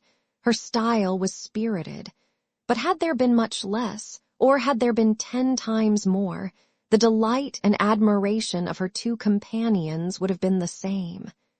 They were both in ecstasies. A likeness pleases every body, and Miss Woodhouse's performances must be capital. "No great variety of faces for you," said Emma. "I had only my own family to study from. There is my father, another of my father, but the idea of sitting for his picture made him so nervous that I could only take him by stealth, neither of them very like therefore. Mrs. Weston again and again and again, you see. Dear Mrs. Weston, always my kindest friend on every occasion, she would sit whenever I asked her. There is my sister, and really quite her own little elegant figure. And the face not unlike. I should have made a good likeness of her, if she would have sat longer, but she was in such a hurry to have me draw her 4 children that she would not be quiet. Then, here come all my attempts at 3 of those 4 children. There they are, Henry and John and Bella, from one end of the sheet to the other, and any one of them might do for any one of the rest. She was so eager to have them drawn that I could not refuse. But there is no making children of 3 or 4 years old stand still, you know. Nor can it be very easy to take any likeness of them, beyond the air and complexion, unless they are coarser featured than any of Mamma's children ever were. Here is my sketch of the 4th, who was a baby. I took him as he was sleeping on the sofa, and it is as strong a likeness of his cockade as you would wish to see. He had nestled down his head most conveniently. That's very like. I am rather proud of little George. The corner of the sofa is very good. Then here is my last, unclosing a pretty sketch of a gentleman in small size, whole length. My last and my best, my brother, Mr. John Knightley. This did not want much of being finished when I put it away in a pet and vowed I would never take another likeness. I could not help being provoked, for after all my pains and when I had really made a very good likeness of it, Mrs. Weston and I were quite agreed in thinking it very like, only too handsome, too flattering, but that was a fault on the right side. After all this came poor dear Isabella's cold approbation of, yes, it was a little like, but to be sure it did not do him justice. We had had a great deal of trouble in persuading him to sit at all. It was made a great favor of, and altogether it was more than I could bear, and so I never would finish it, to have it apologized over as an unfavorable likeness to every morning visitor in Brunswick Square. And, as I said, I did then forswear ever drawing any body again. But for Harriet's sake, or rather for my own, and as there are no husbands and wives in the case at present, I will break my resolution now. Mr. Elton seemed very properly struck and delighted by the idea, and was repeating, no husbands and wives in the case at present indeed, as you observe. Exactly so. No husbands and wives, with so interesting a consciousness, that Emma began to consider whether she had not better leave them together at once. But as she wanted to be drawing, the declaration must wait a little longer. She had soon fixed on the size and sort of portrait. It was to be a whole length in watercolors, like Mr. John Knightley's, and was destined, if she could please herself, to hold a very honorable station over the mantelpiece. The sitting began, and Harriet, smiling and blushing, and afraid of not keeping her attitude and countenance, presented a very sweet mixture of youthful expression to the steady eyes of the artist. But there was no doing anything, with Mr. Elton fidgeting behind her and watching every touch. She gave him credit for stationing himself where he might gaze and gaze again without offense, but was really obliged to put an end to it, and request him to place himself elsewhere. It then occurred to her to employ him in reading. If he would be so good as to read to them, it would be a kindness indeed. It would amuse away the difficulties of her part, and lessen the irksomeness of Miss Smith's. Mr. Elton was only too happy. Harriet listened, and Emma drew in peace. She must allow him to be still frequently coming to look. Anything less would certainly have been too little in a lover, and he was ready at the smallest intermission of the pencil to jump up and see the progress and be charmed. There was no being displeased with such an encourager, for his admiration made him discern a likeness almost before it was possible. She could not respect his eye, but his love and his complacence were unexceptionable. The sitting was altogether very satisfactory. She was quite enough pleased with the first day's sketch to wish to go on. There was no want of likeness. She had been fortunate in the attitude, and as she meant to throw in a little improvement to the figure, to give a little more height and considerably more elegance, she had great confidence of its being in every way a pretty drawing at last, and of its filling its destined place with credit to them both. A standing memorial of the beauty of one, the skill of the other, and the friendship of both, with as many other agreeable associations as Mr. Elton's very promising attachment was likely to add. Harriet was to sit again the next day, and Mr. Elton, just as he ought, entreated for the permission of attending and reading to them again. "By all means, we shall be most happy to consider you as one of the party." The same civilities and courtesies, the same success and satisfaction, took place on the morrow, and accompanied the whole progress of the picture, which was rapid and happy. Everybody who saw it was pleased, but Mr. Elton was in continual raptures, and defended it through every criticism. "Miss Woodhouse has given her friend the only beauty she wanted," observed Mrs. Weston to him, not in the least suspecting that she was addressing a lover. "The expression of the eye is most correct, but Miss Smith has not those eyebrows and eyelashes. It is the fault of her face that she has them not." "Do you think so?" replied he. "I cannot agree with you. It appears to me a most perfect resemblance in every feature. I never saw such a likeness in my life. We must allow for the effect of shade, you know." "You have made her too tall, Emma," said Mr. Knightley. Emma knew that she had, but would not own it, and Mr. Elton warmly added, "Oh no, certainly not too tall, not in the least too tall. Consider she is sitting down, which naturally presents a different, which in short gives exactly the idea, and the proportions must be preserved, you know. Proportions foreshortening. Oh no, it gives one exactly the idea of such a height as Miss Smith's. Exactly so indeed." "It is very pretty," said Mr. Woodhouse. "So prettily done, just as your drawings always are, my dear. I do not know anybody who draws so well as you do. The only thing I do not thoroughly like is that she seems to be sitting out of doors with only a little shawl over her shoulders, and it makes one think she must catch cold. But, my dear papa, it is supposed to be summer, a warm day in summer. Look at the tree." "But it is never safe to sit out of doors, my dear."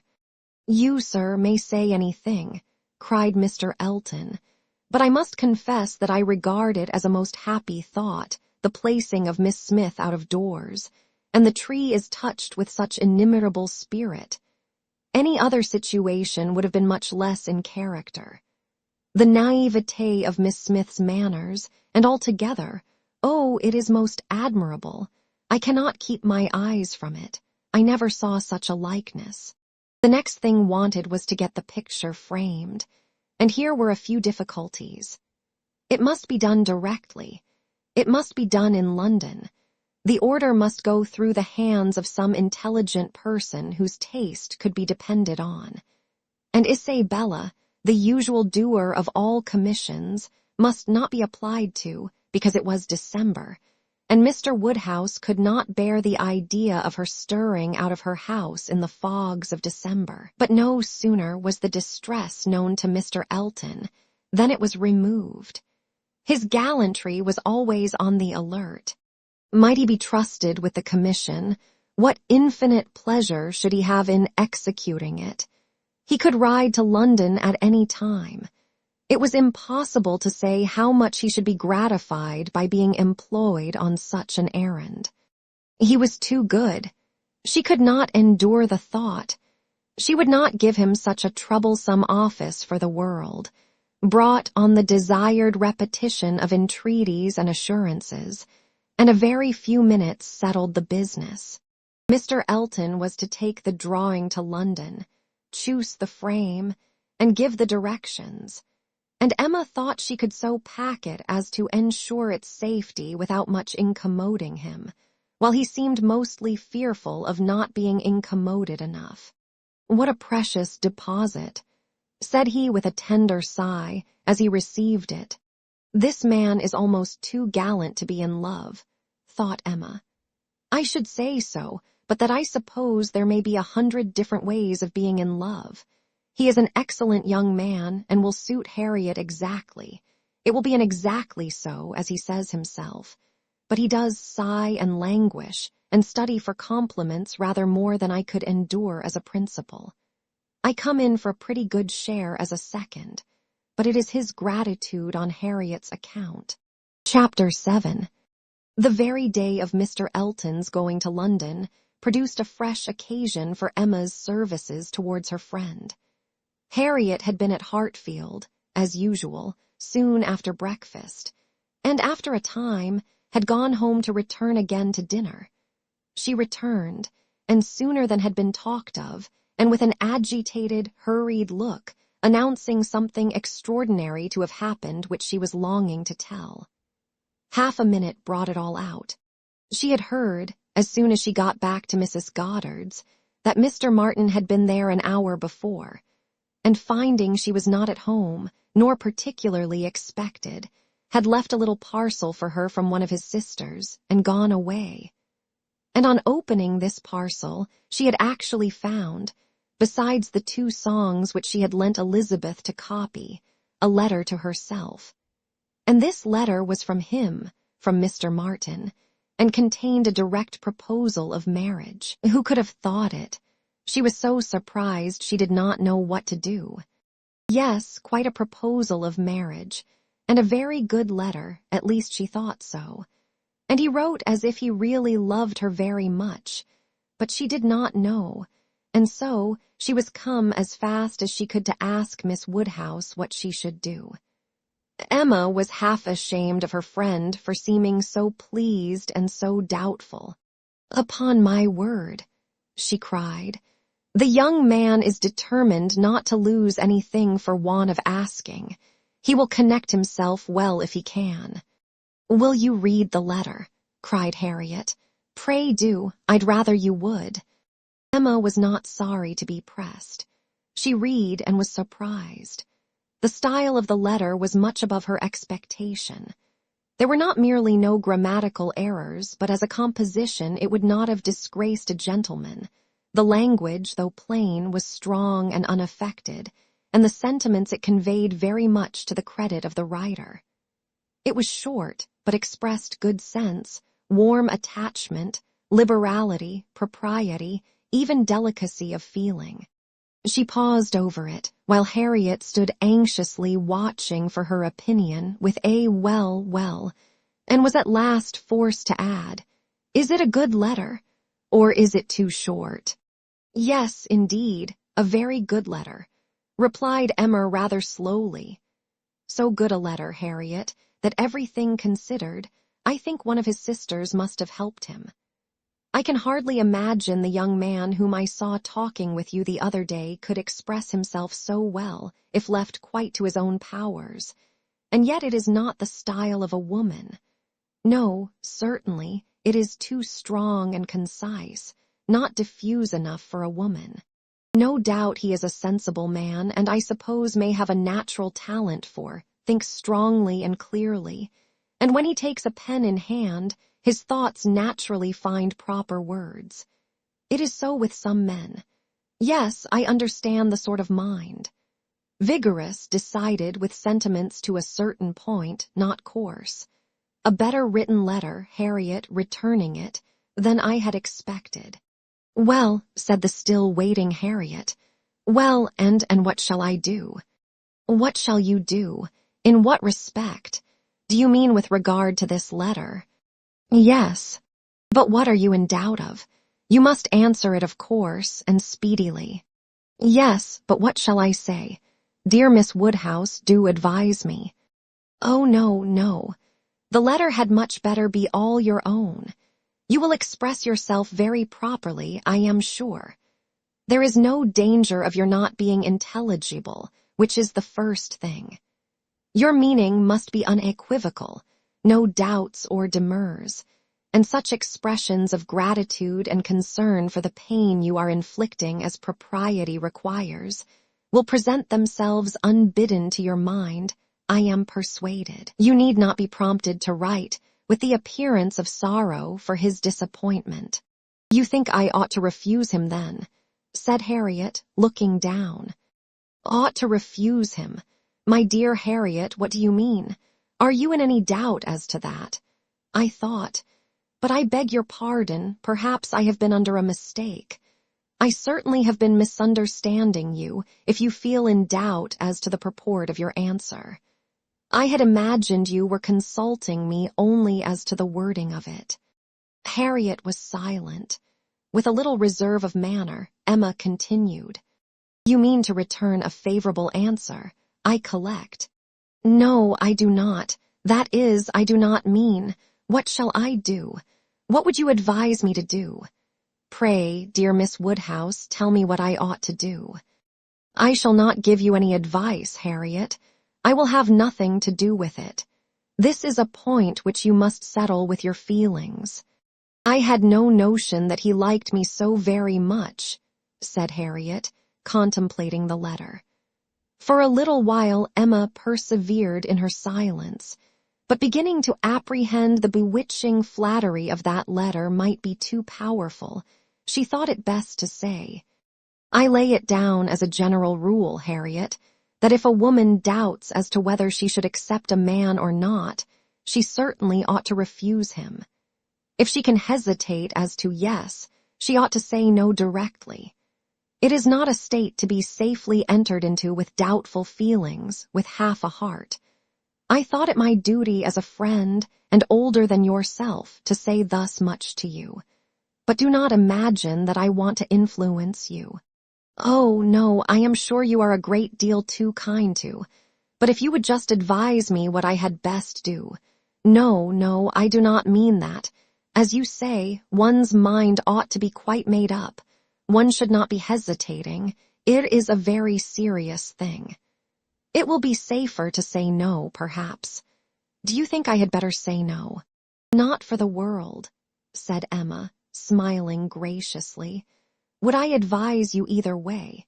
You must be the best judge of your own happiness. If you prefer Mr. Martin to every other person, if you think him the most agreeable man you have ever been in company with, why should you hesitate? You blush, Harriet. Does anybody else occur to you at this moment under such a definition? Harriet, Harriet, do not deceive yourself. Do not be run away with by gratitude and compassion. At this moment, whom are you thinking of? The symptoms were favorable.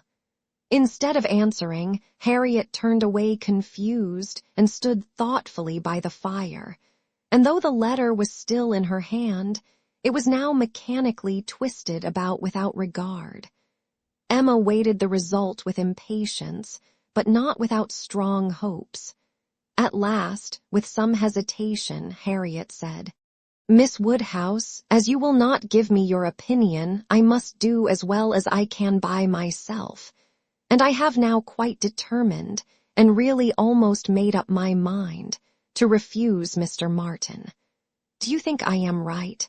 Perfectly, perfectly right, my dearest Harriet. You are doing just what you ought. While you were at all in suspense, I kept my feelings to myself, but now that you are so completely decided, I have no hesitation in approving. Dear Harriet, I give myself joy of this. It would have grieved me to lose your acquaintance, which must have been the consequence of your marrying Mr. Martin. While you were in the smallest degree wavering, I said nothing about it, because I would not influence, but it would have been the loss of a friend to me. I could not have visited Mrs. Robert Martin of Abbey Mill Farm. Now I am secure of you forever. Harriet had not surmised her own danger, but the idea of it struck her forcibly. "You could not have visited me," she cried, looking aghast. "No, to be sure you could not, but I never thought of that before. That would have been too dreadful. What an escape!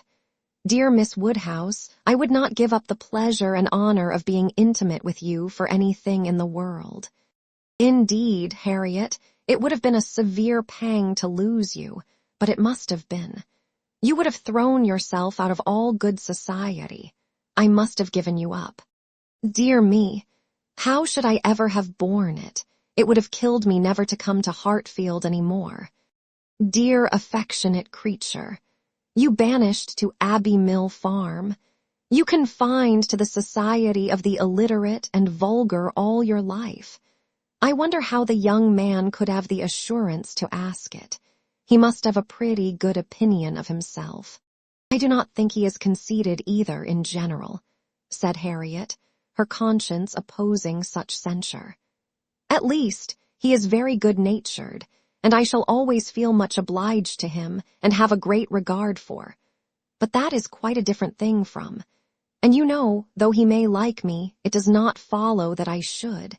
And certainly I must confess that since my visiting here I have seen people. And if one comes to compare them, person and manners, there is no comparison at all. One is so very handsome and agreeable. However, I do really think Mr. Martin a very amiable young man, and have a great opinion of him. And his being so much attached to me, and his writing such a letter. But as to leaving you, it is what I would not do upon any consideration. Thank you, my own sweet little friend. We will not be parted. A woman is not to marry a man merely because she is asked, or because he is attached to her and can write a tolerable letter. Oh no, and it is but a short letter too." Emma felt the bad taste of her friend, but let it pass with a "very true," and it would be a small consolation to her, for the clownish manner which might be offending her every hour of the day, to know that her husband could write a good letter. "Oh, yes, very. Nobody cares for a letter. The thing is to be always happy with pleasant companions. I am quite determined to refuse him, but how shall I do? What shall I say?" Emma assured her there would be no difficulty in the answer, and advised its being written directly, which was agreed to, in the hope of her assistance. And though Emma continued to protest against any assistance being wanted, it was in fact given in the formation of every sentence. The looking over his letter again, in replying to it, had such a softening tendency, that it was particularly necessary to brace her up with a few decisive expressions. And she was so very much concerned at the idea of making him unhappy, and thought so much of what his mother and sisters would think and say, and was so anxious that they should not fancy her ungrateful, that Emma believed if the young man had come in her way at that moment, he would have been accepted after all. This letter, however, was written and sealed and sent. The business was finished, and Harriet safe. She was rather low all the evening, but Emma could allow for her amiable regrets, and sometimes relieved them by speaking of her own affection, sometimes by bringing forward the idea of Mr. Elton.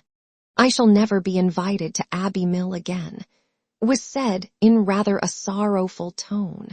"Nor, if you were, could I ever bear to part with you, my Harriet. You are a great deal too necessary at Hartfield to be spared to Abbey Mill, and I am sure I should never want to go there, for I am never happy but at Hartfield."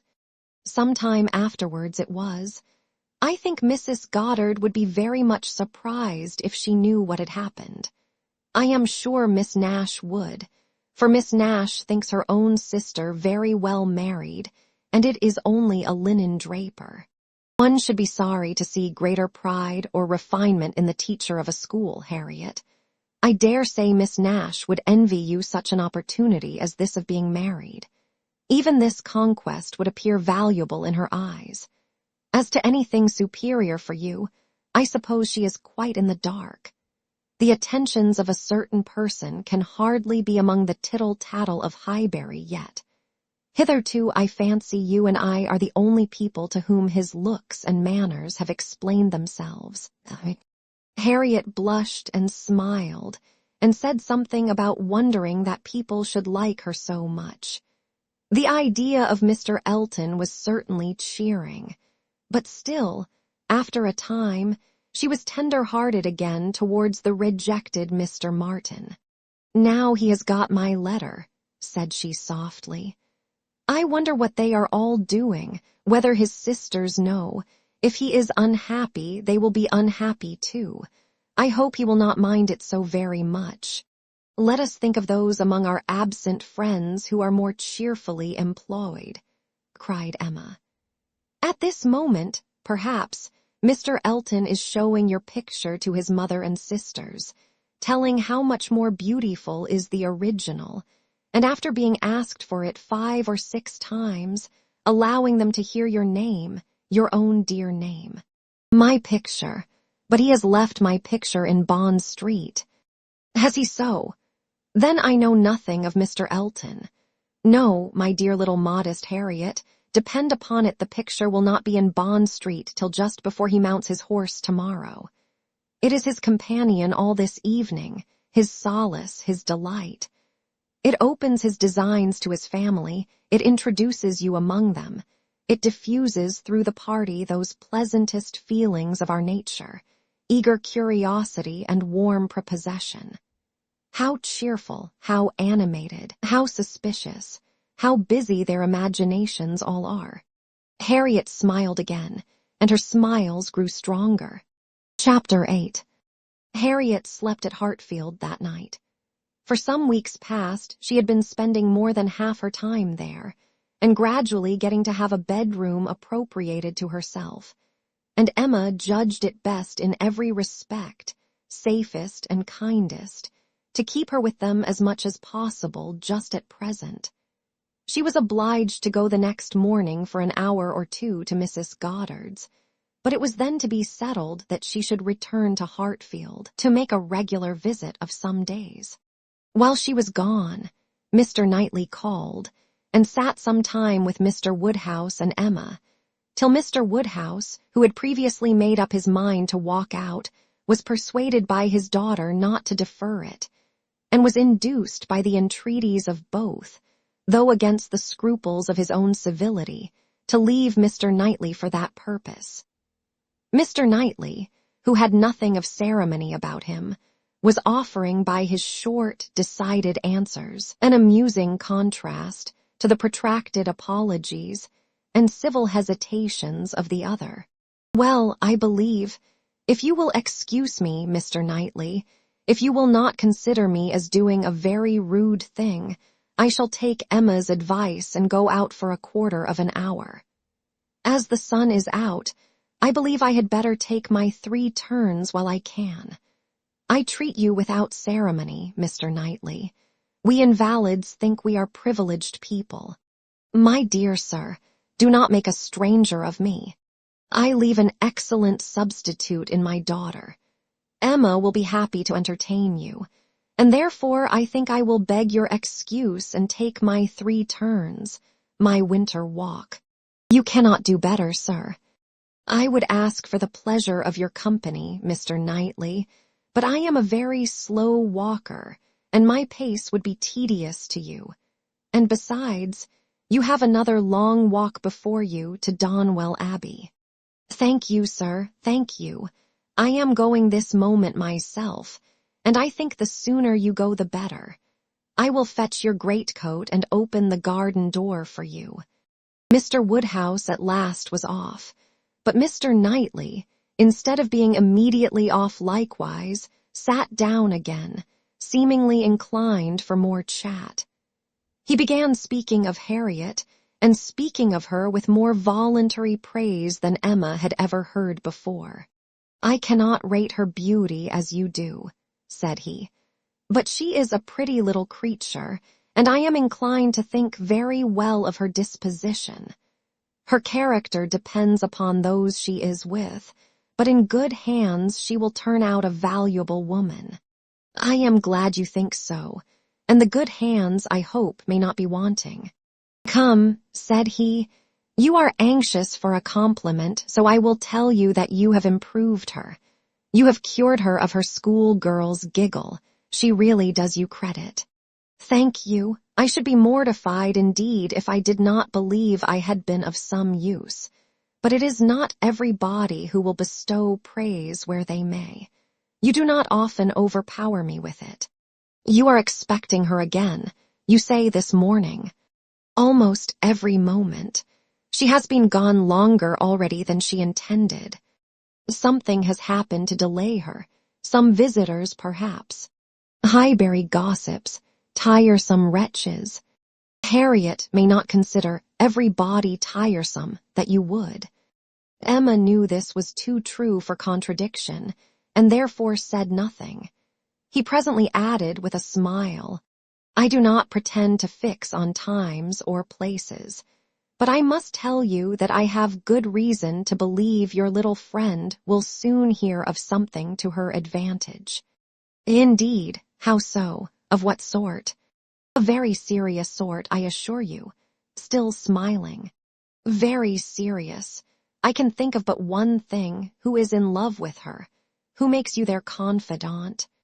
Emma was more than half in hopes of Mr. Elton's having dropped a hint.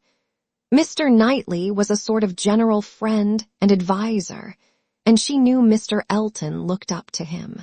I have reason to think, he replied, that Harriet Smith will soon have an offer of marriage, and from a most unexceptionable quarter. Robert Martin is the man. Her visit to Abbey Mill this summer seems to have done his business. He is desperately in love and means to marry her. He is very obliging, said Emma, but is he sure that Harriet means to marry him? Well, means to make her an offer then. Will that do? He came to the Abbey 2 evenings ago on purpose to consult me about it. He knows I have a thorough regard for him and all his family, and, I believe, considers me as one of his best friends. He came to ask me whether I thought it would be imprudent in him to settle so early, whether I thought her too young. In short, whether I approved his choice altogether, having some apprehension perhaps of her being considered, especially since you're making so much of her, as in a line of society above him. I was very much pleased with all that he said. I never hear better sense from anyone than Robert Martin. He always speaks to the purpose, open, straightforward, and very well judging. He told me everything, his circumstances and plans, and what they all proposed doing in the event of his marriage. He is an excellent young man, both as son and brother. I had no hesitation in advising him to marry. He proved to me that he could afford it, and that being the case, I was convinced he could not do better. I praised the fair lady too, and altogether sent him away very happy. If he had never esteemed my opinion before, he would have thought highly of me then, and, I dare say, left the house thinking me the best friend and counselor man ever had. This happened the night before last. Now, as we may fairly suppose, he would not allow much time to pass before he spoke to the lady, and as he does not appear to have spoken yesterday, it is not unlikely that he should be at Mrs. Goddard's today, and she may be detained by a visitor, without thinking him at all a tiresome wretch. Pray, Mr. Knightley, said Emma, who had been smiling to herself through a great part of this speech, how do you know that Mr. Martin did not speak yesterday? Certainly, replied he, surprised. I do not absolutely know it, but it may be inferred. Was not she the whole day with you? Come, said she, I will tell you something in return for what you have told me. He did speak yesterday, that is, he wrote and was refused. This was obliged to be repeated before it could be believed, and Mr. Knightley actually looked red with surprise and displeasure, as he stood up, in tall indignation, and said, "Then she is a greater simpleton than I ever believed her. What is the foolish girl about?" "Oh, to be sure," cried Emma. "It is always incomprehensible to a man that a woman should ever refuse an offer of marriage. A man always imagines a woman to be ready for any body who asks her." "Nonsense. A man does not imagine any such thing. But what is the meaning of this? Harriet Smith refuse Robert Martin. Madness, if it is so, but I hope you are mistaken." "I saw her answer. Nothing could be clearer." "You saw her answer. You wrote her answer, too. Emma, this is your doing. You persuaded her to refuse him." "And if I did, which, however, I am far from allowing, I should not feel that I had done wrong. Mr. Martin is a very respectable young man, but I cannot admit him to be Harriet's equal, and am rather surprised indeed that he should have ventured to address her. By your account, he does seem to have had some scruples. It is a pity that they were ever got over." "Not Harriet's equal," exclaimed Mr. Knightley loudly and warmly, and with calmer asperity added a few moments afterwards, "No, he is not her equal indeed, for he is as much her superior in sense as in situation. Emma, your infatuation about that girl blinds you. What are Harriet Smith's claims, either of birth, nature, or education, to any connection higher than Robert Martin? She is the natural daughter of nobody knows whom, with probably no settled provision at all, and certainly no respectable relations.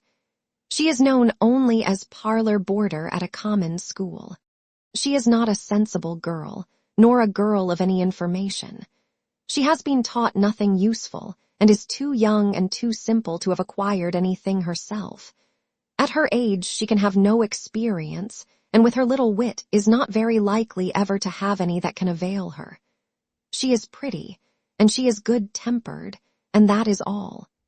My only scruple in advising the match was on his account, as being beneath his deserts and a bad connection for him. I felt that, as to fortune, in all probability he might do much better, and that as to a rational companion or useful helpmate, he could not do worse. But I could not reason so to a man in love, and was willing to trust to there being no harm in her, to her having that sort of disposition, which, in good hands like his, might be easily led aright and turn out very well. The advantage of the match I felt to be all on her side, and had not the smallest doubt, nor have I now, that there would be a general cry out upon her extreme good luck. Even your satisfaction I made sure of. It crossed my mind immediately that you would not regret your friends leaving Highbury, for the sake of her being settled so well.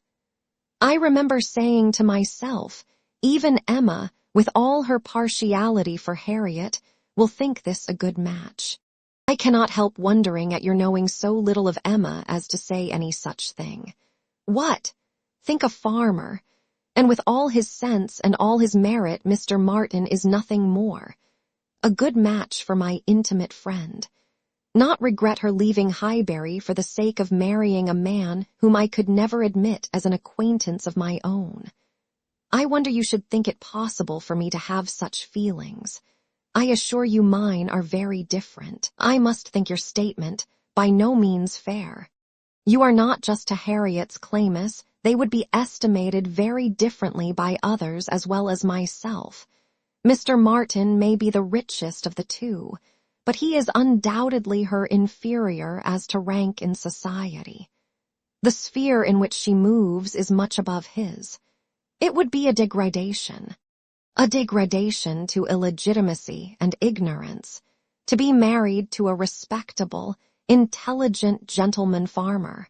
As to the circumstances of her birth, though in a legal sense she may be called nobody, it will not hold in common sense. She is not to pay for the offense of others, by being held below the level of those with whom she is brought up. There can scarcely be a doubt that her father is a gentleman, and a gentleman of fortune. Her allowance is very liberal, nothing has ever been grudged for her improvement or comfort. That she is a gentleman's daughter is indubitable to me. That she associates with gentlemen's daughters, no one, I apprehend, will deny. She is superior to Mr. Robert Martin. Whoever might be her parents, said Mr. Knightley, whoever may have had the charge of her, it does not appear to have been any part of their plan to introduce her into what you would call good society. After receiving a very indifferent education, she is left in Mrs. Goddard's hands to shift as she can. To move, in short, in Mrs. Goddard's line, to have Mrs. Goddard's acquaintance. Her friends evidently thought this good enough for her, and it was good enough. She desired nothing better herself. Till you chose to turn her into a friend, her mind had no distaste for her own set, nor any ambition beyond it. She was as happy as possible with the Martins in the summer. She had no sense of superiority then. If she has it now, you have given it. You have been no friend to Harriet Smith, Emma. Robert Martin would never have proceeded so far if he had not felt persuaded of her not being disinclined to him.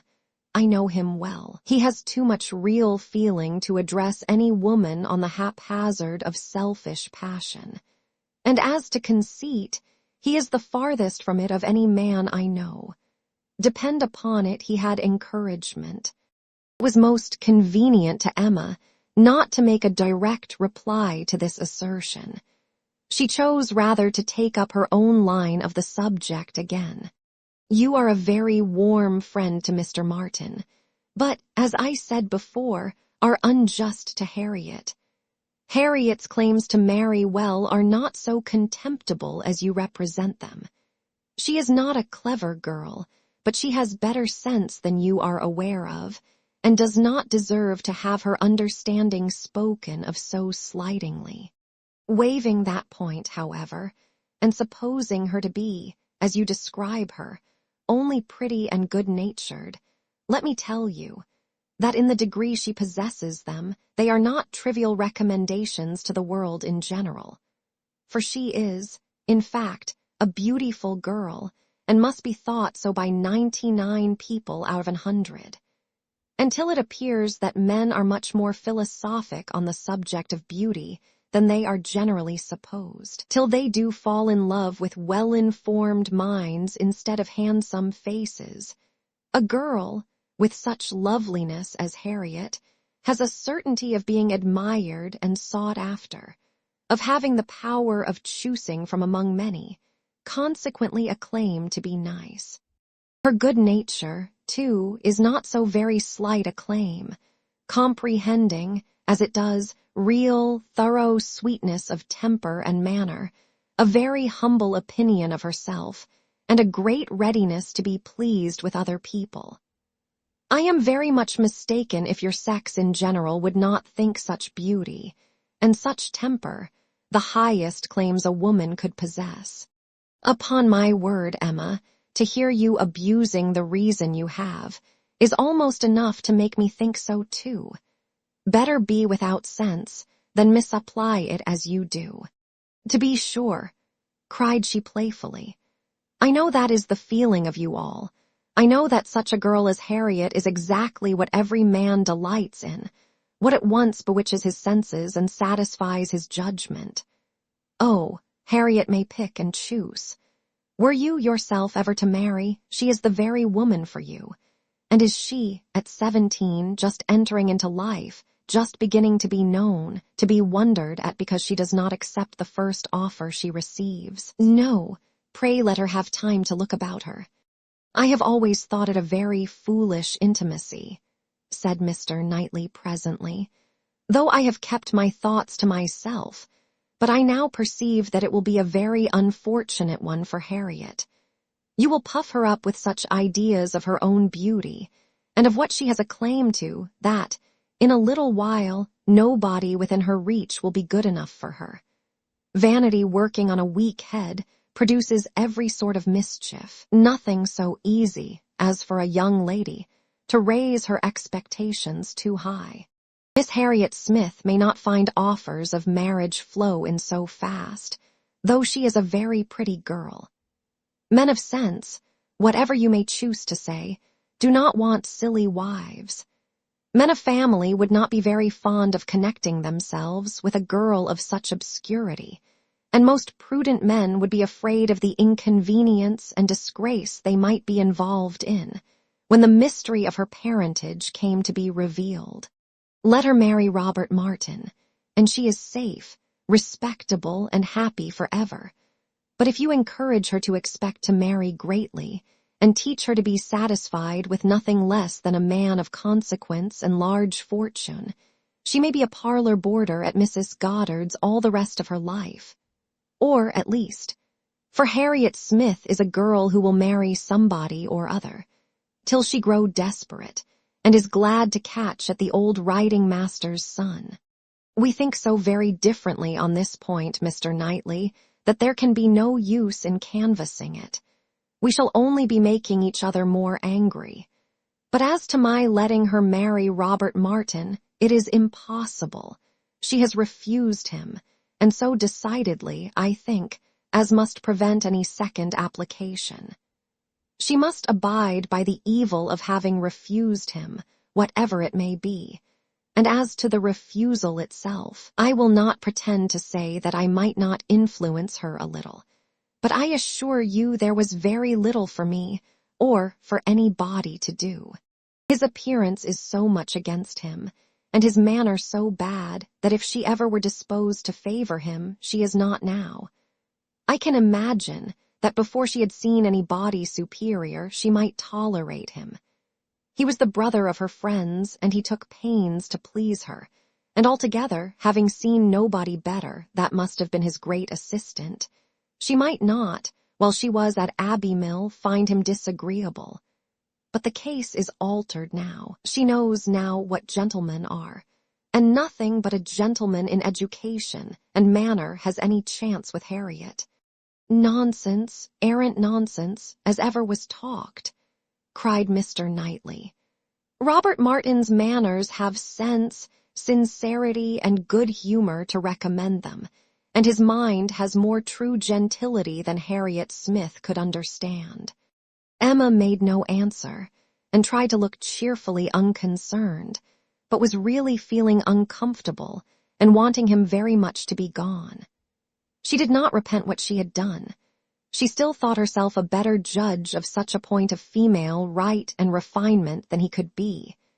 But yet she had a sort of habitual respect for his judgment in general, which made her dislike having it so loudly against her. And to have him sitting just opposite to her in angry state was very disagreeable. Some minutes passed in this unpleasant silence, with only one attempt on Emma's side to talk of the weather, but he made no answer. He was thinking. The result of his thoughts appeared at last in these words. Robert Martin has no great loss, if he can but think so, and I hope it will not be long before he does. Your views for Harriet are best known to yourself, but as you make no secret of your love of matchmaking, it is fair to suppose that views and plans and projects you have. And as a friend, I shall just hint to you that if Elton is the man, I think it will be all labor in vain. Emma laughed and disclaimed. He continued, Depend upon it, Elton will not do. Elton is a very good sort of man, and a very respectable vicar of Highbury, but not at all likely to make an imprudent match. He knows the value of a good income as well as any body. Elton may talk sentimentally, but he will act rationally. He is as well acquainted with his own claims as you can be with Harriet's. He knows that he is a very handsome young man, and a great favorite wherever he goes, and from his general way of talking in unreserved moments, when there are only men present, I am convinced that he does not mean to throw himself away. I have heard him speak with great animation of a large family of young ladies that his sisters are intimate with, who have all £20,000 apiece. I am very much obliged to you, said Emma, laughing again. If I had set my heart on Mr. Elton's marrying Harriet, It would have been very kind to open my eyes, but at present I only want to keep Harriet to myself. I have done with matchmaking indeed. I could never hope to equal my own doings at Randall's. I shall leave off while I am well. Good morning to you, said he, rising and walking off abruptly. He was very much vexed. He felt the disappointment of the young man and was mortified to have been the means of promoting it by the sanction he had given. And the part which he was persuaded Emma had taken in the affair was provoking him exceedingly. Emma remained in a state of vexation too, but there was more indistinctness in the causes of hers than in his. She did not always feel so absolutely satisfied with herself, so entirely convinced that her opinions were right and her adversaries wrong, as Mr. Knightley. He walked off in more complete self-approbation than he left for her. She was not so materially cast down, however, but that a little time and the return of Harriet were very adequate restoratives. Harriet staying away so long was beginning to make her uneasy.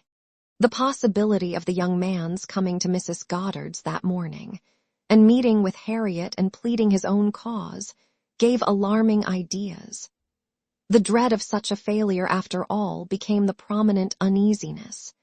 And when Harriet appeared, and in very good spirits, and without having any such reason to give for her long absence, she felt a satisfaction which settled her with her own mind, and convinced her that let Mr. Knightley think or say what he would, she had done nothing which woman's friendship and woman's feelings would not justify.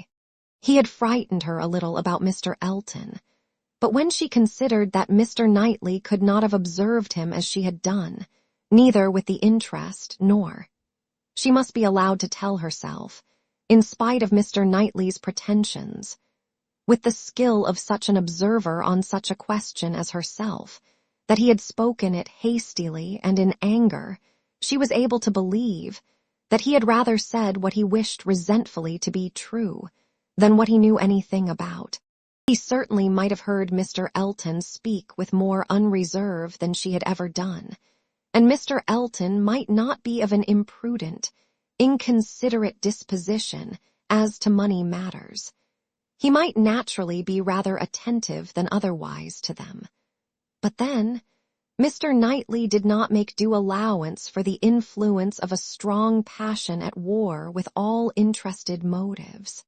Mr. Knightley saw no such passion, and of course thought nothing of its effects, but she saw too much of it to feel a doubt of its overcoming any hesitations that a reasonable prudence might originally suggest, and more than a reasonable, becoming degree of prudence, she was very sure did not belong to Mr. Elton.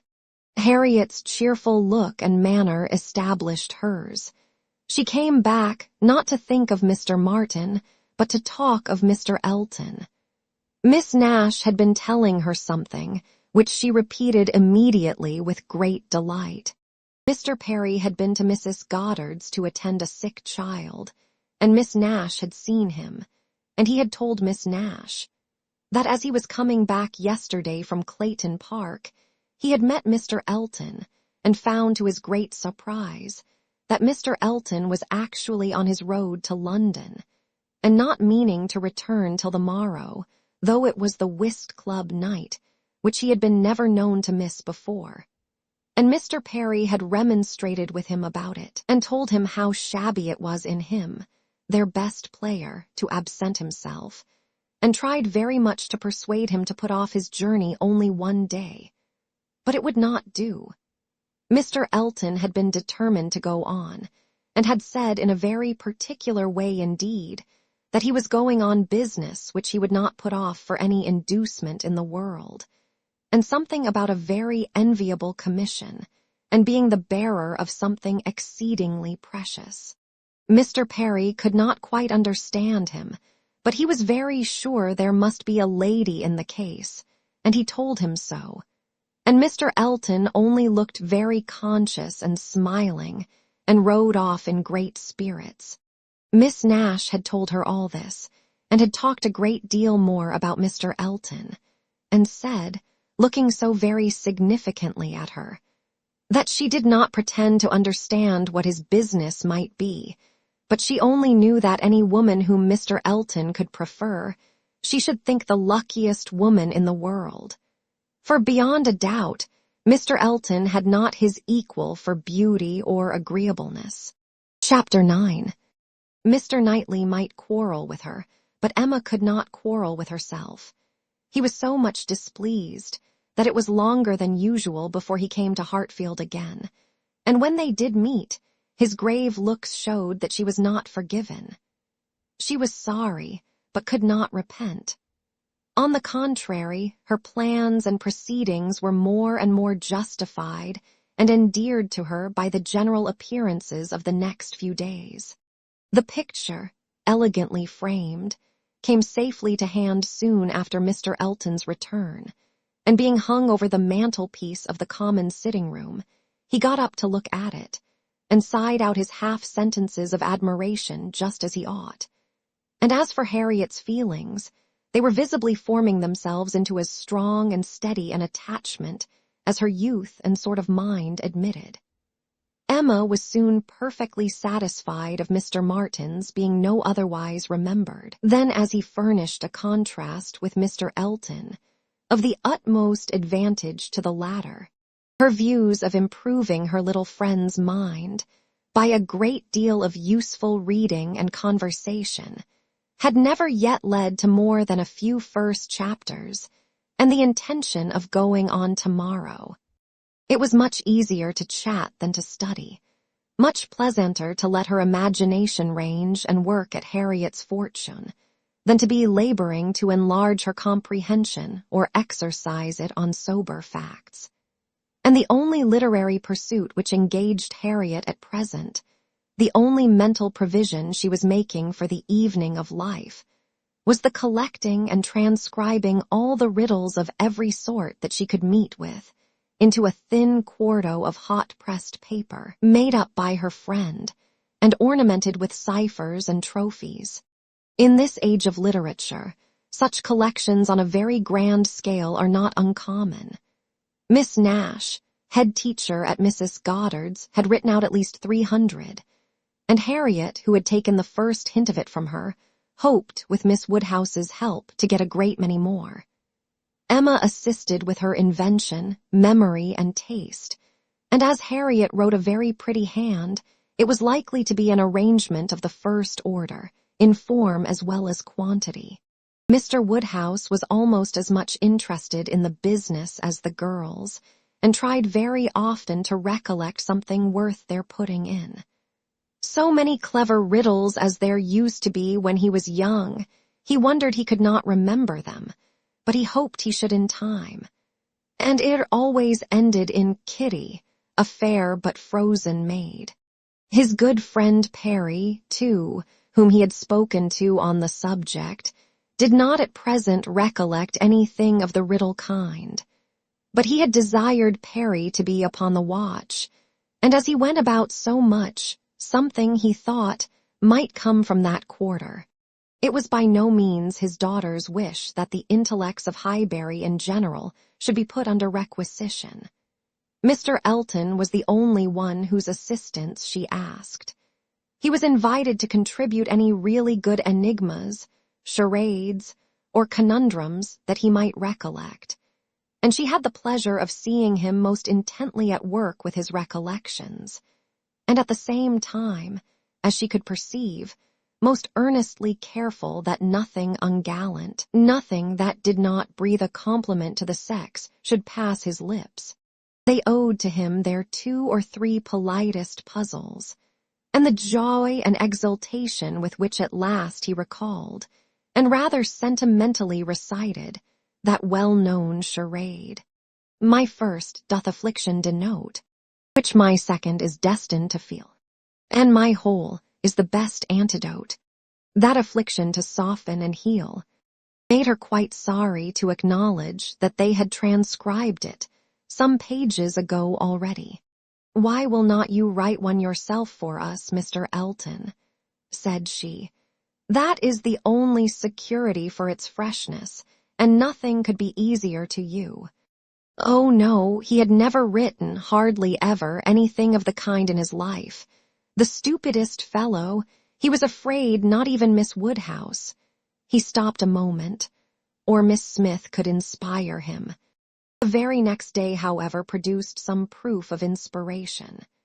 He called for a few moments, just to leave a piece of paper on the table containing, as he said, a charade, which a friend of his had addressed to a young lady, the object of his admiration, but which, from his manner, Emma was immediately convinced must be his own. "I do not offer it for Miss Smith's collection," said he. "Being my friends, I have no right to expose it in any degree to the public eye, but perhaps you may not dislike looking at it." The speech was more to Emma than to Harriet, which Emma could understand. There was deep consciousness about him, and he found it easier to meet her eye than her friend's. He was gone the next moment. After another moment's pause, "Take it," said Emma, smiling and pushing the paper towards Harriet. "It is for you, take your own." But Harriet was in a tremor, and could not touch it, and Emma, never loth to be first, was obliged to examine it herself. To Miss Charade. My first displays the wealth and pomp of kings, lords of the earth, their luxury and ease. Another view of man, my second brings. Behold him there, the monarch of the seas. But ah, united, what reverse we have. Man's boasted power and freedom, all are flown. Lord of the earth and sea, he bends a slave. And woman, lovely woman, reigns alone. Thy ready wit the word will soon supply. May its approval beam in that soft eye. She cast her eye over it, pondered, caught the meaning, read it through again to be quite certain and quite mistress of the lines, and then passing it to Harriet, sat happily smiling and saying to herself, while Harriet was puzzling over the paper in all the confusion of hope and dullness, "Very well, Mr. Elton, very well indeed. I have read worse charades. Courtship, a very good hint. I give you credit for it. This is feeling your way. This is saying very plainly, pray, Miss Smith, give me leave to pay my addresses to you. Approve my charade and my intentions in the same glance. May its approval beam in that soft eye." Harriet, exactly. Soft is the very word for her eye, of all epithets, the justest that could be given. Thy ready wit the word will soon supply. Humph, Harriet's ready wit, all the better. A man must be very much in love indeed to describe her so. Ah, Mr. Knightley, I wish you had the benefit of this. I think this would convince you. For once in your life you would be obliged to own yourself mistaken. An excellent charade indeed, and very much to the purpose. Things must come to a crisis soon now. She was obliged to break off from these very pleasant observations, which were otherwise of a sort to run into great length, by the eagerness of Harriet's wondering questions. "What can it be, Miss Woodhouse? What can it be? I have not an idea, I cannot guess it in the least. What can it possibly be? Do try to find it out, Miss Woodhouse, do help me. I never saw anything so hard. Is it kingdom? I wonder who the friend was and who could be the young lady. Do you think it is a good one? Can it be woman? And woman, lovely woman, reigns alone. Can it be Neptune? Behold him there, the monarch of the seas. Or a trident, or a mermaid, or a shark. Oh no, shark is only one syllable. It must be very clever, or he would not have brought it. Oh, Miss Woodhouse, do you think we shall ever find it out? Mermaids and sharks. Nonsense. My dear Harriet, what are you thinking of? Where would be the use of his bringing us a charade made by a friend upon a mermaid or a shark? Give me the paper and listen. For Miss, read Miss Smith. My first displays the wealth and pomp of kings, lords of the earth, their luxury and ease. That is court. Another view of man, my second brings. Behold him there, the monarch of the seas. That is ship, plain as it can be, now for the cream. But united, courtship, you know, what reverse we have. Man's boasted power and freedom, all are flown. Lord of the earth and sea, he bends a slave. And woman, lovely woman, reigns alone. A very proper compliment. And then follows the application, which I think, my dear Harriet, you cannot find much difficulty in comprehending. Read it in comfort to yourself. There can be no doubt of its being written for you and to you. Harriet could not long resist so delightful a persuasion. She read the concluding lines and was all flutter and happiness. She could not speak, but she was not wanted to speak. It was enough for her to feel. Emma spoke for her. There is so pointed and so particular a meaning in this compliment, said she, that I cannot have a doubt as to Mr. Elton's intentions. You are his object, and you will soon receive the completest proof of it. I thought it must be so. I thought I could not be so deceived, but now it is clear. The state of his mind is as clear and decided as my wishes on the subject have been ever since I knew you. Yes, Harriet, just so long have I been wanting the very circumstance to happen that has happened. I could never tell whether an attachment between you and Mr. Elton were most desirable or most natural. Its probability and its eligibility have really so equaled each other. I am very happy. I congratulate you, my dear Harriet, with all my heart. This is an attachment which a woman may well feel pride in creating. This is a connection which offers nothing but good. It will give you everything that you want, consideration, independence, a proper home. It will fix you in the center of all your real friends, close to Hartfield and to me, and confirm our intimacy forever. This, Harriet, is an alliance which can never raise a blush in either of us. Dear Miss Woodhouse, and dear Miss Woodhouse, was all that Harriet, with many tender embraces, could articulate at first. But when they did arrive at something more like conversation, it was sufficiently clear to her friend that she saw, felt, anticipated, and remembered just as she ought. Mr. Elton's superiority had very ample acknowledgment. "Whatever you say is always right," cried Harriet, "and therefore I suppose and believe and hope it must be so, but otherwise I could not have imagined it. It is so much beyond anything I deserve.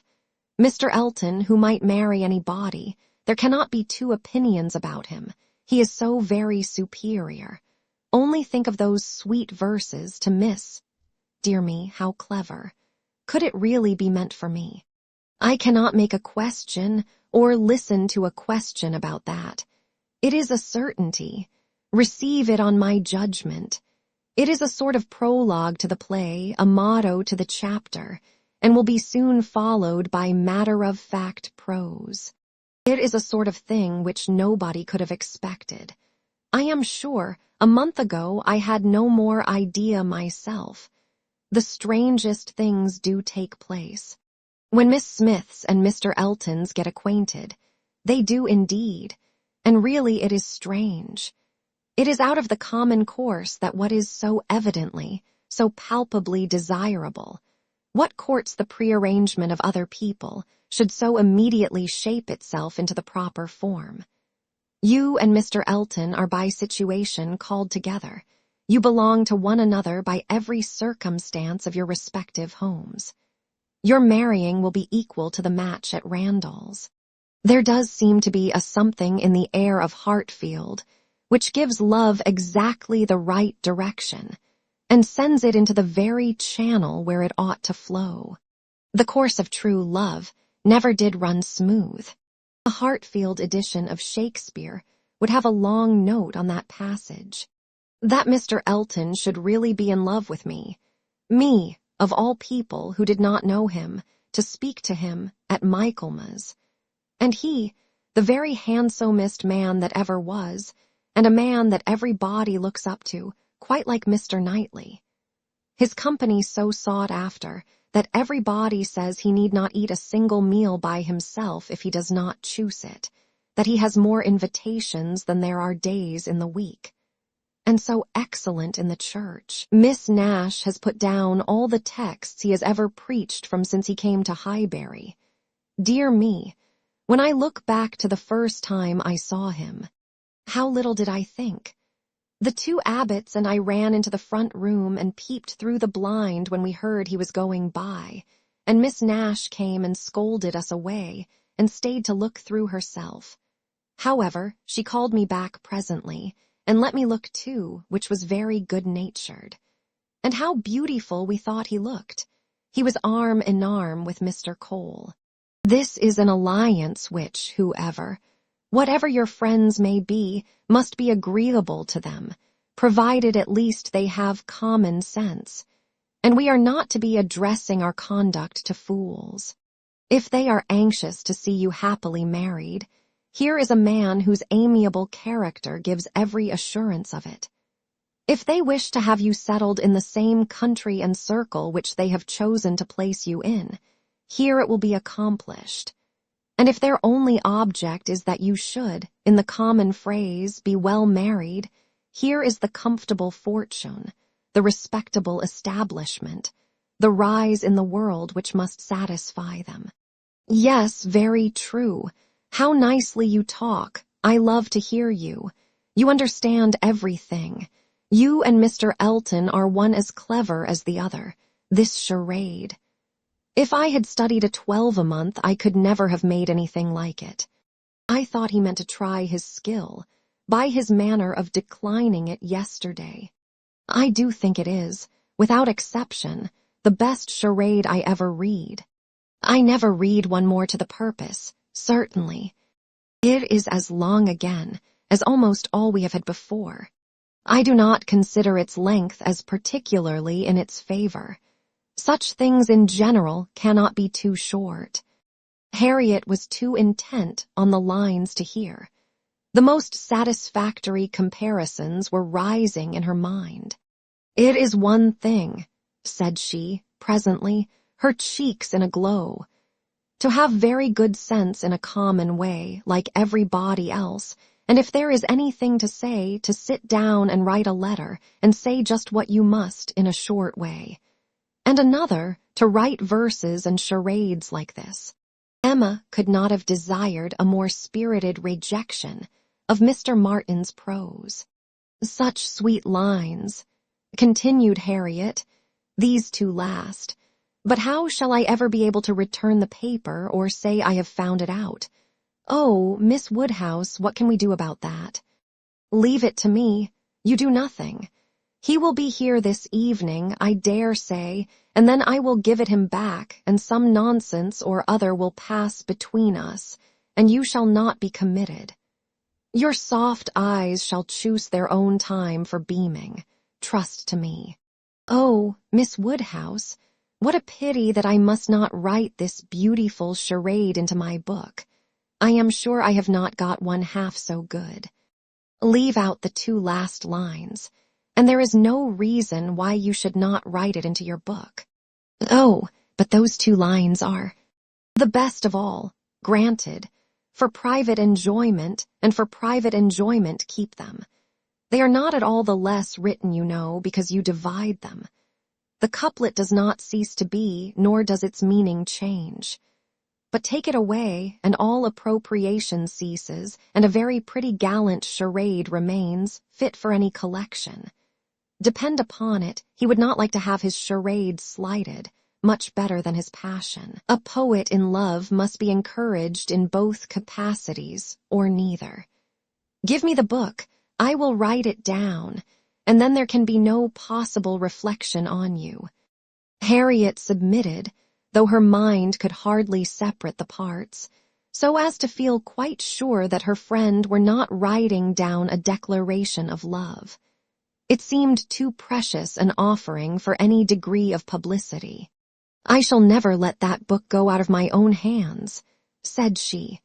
Very well, replied Emma. A most natural feeling, and the longer it lasts, the better I shall be pleased. But here is my father coming. You will not object to my reading the charade to him. It will be giving him so much pleasure. He loves anything of the sort, and especially anything that pays woman a compliment. He has the tenderest spirit of gallantry towards us all. You must let me read it to him." Harriet looked grave. "My dear Harriet, you must not refine too much upon this charade.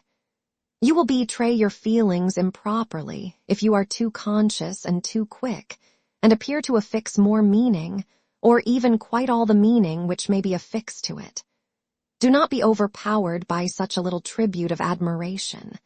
If he had been anxious for secrecy, he would not have left the paper while I was by, but he rather pushed it towards me than towards you. Do not let us be too solemn on the business.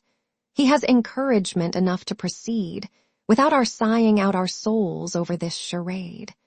Oh, no, I hope I shall not be ridiculous about it. Do as you please." Mr. Woodhouse came in, and very soon led to the subject again, by the recurrence of his very frequent inquiry of, "Well, my dears, how does your book go on? Have you got anything fresh?" "Yes, Papa, we have something to read you, something quite fresh. A piece of paper was found on the table this morning, dropped, we suppose, by a fairy, containing a very pretty charade, and we have just copied it in." She read it to him, just as he liked to have anything read, slowly and distinctly, and 2 or 3 times over, with explanations of every part as she proceeded. And he was very much pleased, and, as she had foreseen, especially struck with the complimentary conclusion. "Aye, that's very just indeed, that's very properly said. Very true. Woman, lovely woman. It is such a pretty charade, my dear, that I can easily guess what fairy brought it. Nobody could have written so prettily but you, Emma." Emma only nodded and smiled. After a little thinking and a very tender sigh, he added, "Ah, it is no difficulty to see who you take after. Your dear mother was so clever at all those things. If I had but her memory. But I can remember nothing. Not even that particular riddle which you have heard me mention. I can only recollect the first stanza, and there are several. Kitty, a fair but frozen maid. Kindled a flame I yet deplore. The hoodwinked boy I call to aid, though of his near approach afraid. So fatal to my suit before. And that is all that I can recollect of it, but it is very clever all the way through. But I think, my dear, you said you had got it." "Yes, Papa, it is written out in our second page. We copied it from the elegant extracts. It was Garrick's, you know." "Aye, very true. I wish I could recollect more of it. Kitty, a fair but frozen maid. The name makes me think of poor Isabella, for she was very near being christened Catherine after her grandmamma. I hope we shall have her here next week. Have you thought, my dear, where you shall put her, and what room there will be for the children?" "Oh, yes, she will have her own room, of course, the room she always has. And there is the nursery for the children, just as usual, you know. Why should there be any change? I do not know, my dear, but it is so long since she was here. Not since last Easter, and then only for a few days. Mr. John Knightley's being a lawyer is very inconvenient. Poor Isabella, she is sadly taken away from us all, and how sorry she will be when she comes, not to see Miss Taylor here. She will not be surprised, Papa at least. I do not know, my dear. I am sure I was very much surprised when I first heard she was going to be married. We must ask Mr. and Mrs. Weston to dine with us, while Isabella is here. Yes, my dear, if there is time. But, in a very depressed tone, she is coming for only 1 week. There will not be time for anything. It is unfortunate that they cannot stay longer, but it seems a case of necessity. Mr. John Knightley must be in town again on the 28th, and we ought to be thankful, Papa, that we are to have the whole of the time they can give to the country, that 2 or 3 days are not to be taken out for the Abbey. Mr. Knightley promises to give up his claim this Christmas, though you know it is longer since they were with him than with us. It would be very hard, indeed, my dear, if poor Isabella were to be anywhere but at Hartfield. Mr. Woodhouse could never allow for Mr. Knightley's claims on his brother, or anybody's claims on Isabella, except his own. He sat musing a little while, and then said, "But I do not see why poor Isabella should be obliged to go back so soon, though he does. I think, Emma, I shall try and persuade her to stay longer with us. She and the children might stay very well." "Ah, Papa, that is what you never have been able to accomplish, and I do not think you ever will. Isabella cannot bear to stay behind her husband." This was too true for contradiction. Unwelcome as it was, Mr. Woodhouse could only give a submissive sigh, and as Emma saw his spirits affected by the idea of his daughter's attachment to her husband, she immediately led to such a branch of the subject as must raise them. "Harriet must give us as much of her company as she can while my brother and sister are here. I am sure she will be pleased with the children. We are very proud of the children, are not we, Papa? I wonder which she will think the handsomest, Henry or John. I wonder which she will. Poor little dears, how glad they will be to come. They are very fond of being at Hartfield, Harriet." "I dare say they are, sir. I am sure I do not know who is not. Henry is a fine boy, but John is very like his mamma. Henry is the eldest. He was named after me, not after his father. John, the second, is named after his father. Some people are surprised, I believe, that the eldest was not, but Isabella would have him called Henry, which I thought very pretty of her. And he is a very clever boy indeed. They are all remarkably clever, and they have so many pretty ways. They will come and stand by my chair and say, 'Grandpapa, can you give me a bit of string?' And once Henry asked me for a knife, but I told him knives were only made for grandpapas. I think their father is too rough with them very often." "He appears rough to you," said Emma, "because you are so very gentle yourself. But if you could compare him with other papas, you would not think him rough. He wishes his boys to be active and hardy, and if they misbehave, can give them a sharp word now and then. But he is an affectionate father. Certainly Mr. John Knightley is an affectionate father. The children are all fond of him. And then their uncle comes in, and tosses them up to the ceiling in a very frightful way. But they like it, Papa. There is nothing they like so much. It is such enjoyment to them that if their uncle did not lay down the rule of their taking turns, whichever began would never give way to the other. Well, I cannot understand it. That is the case with us all, Papa.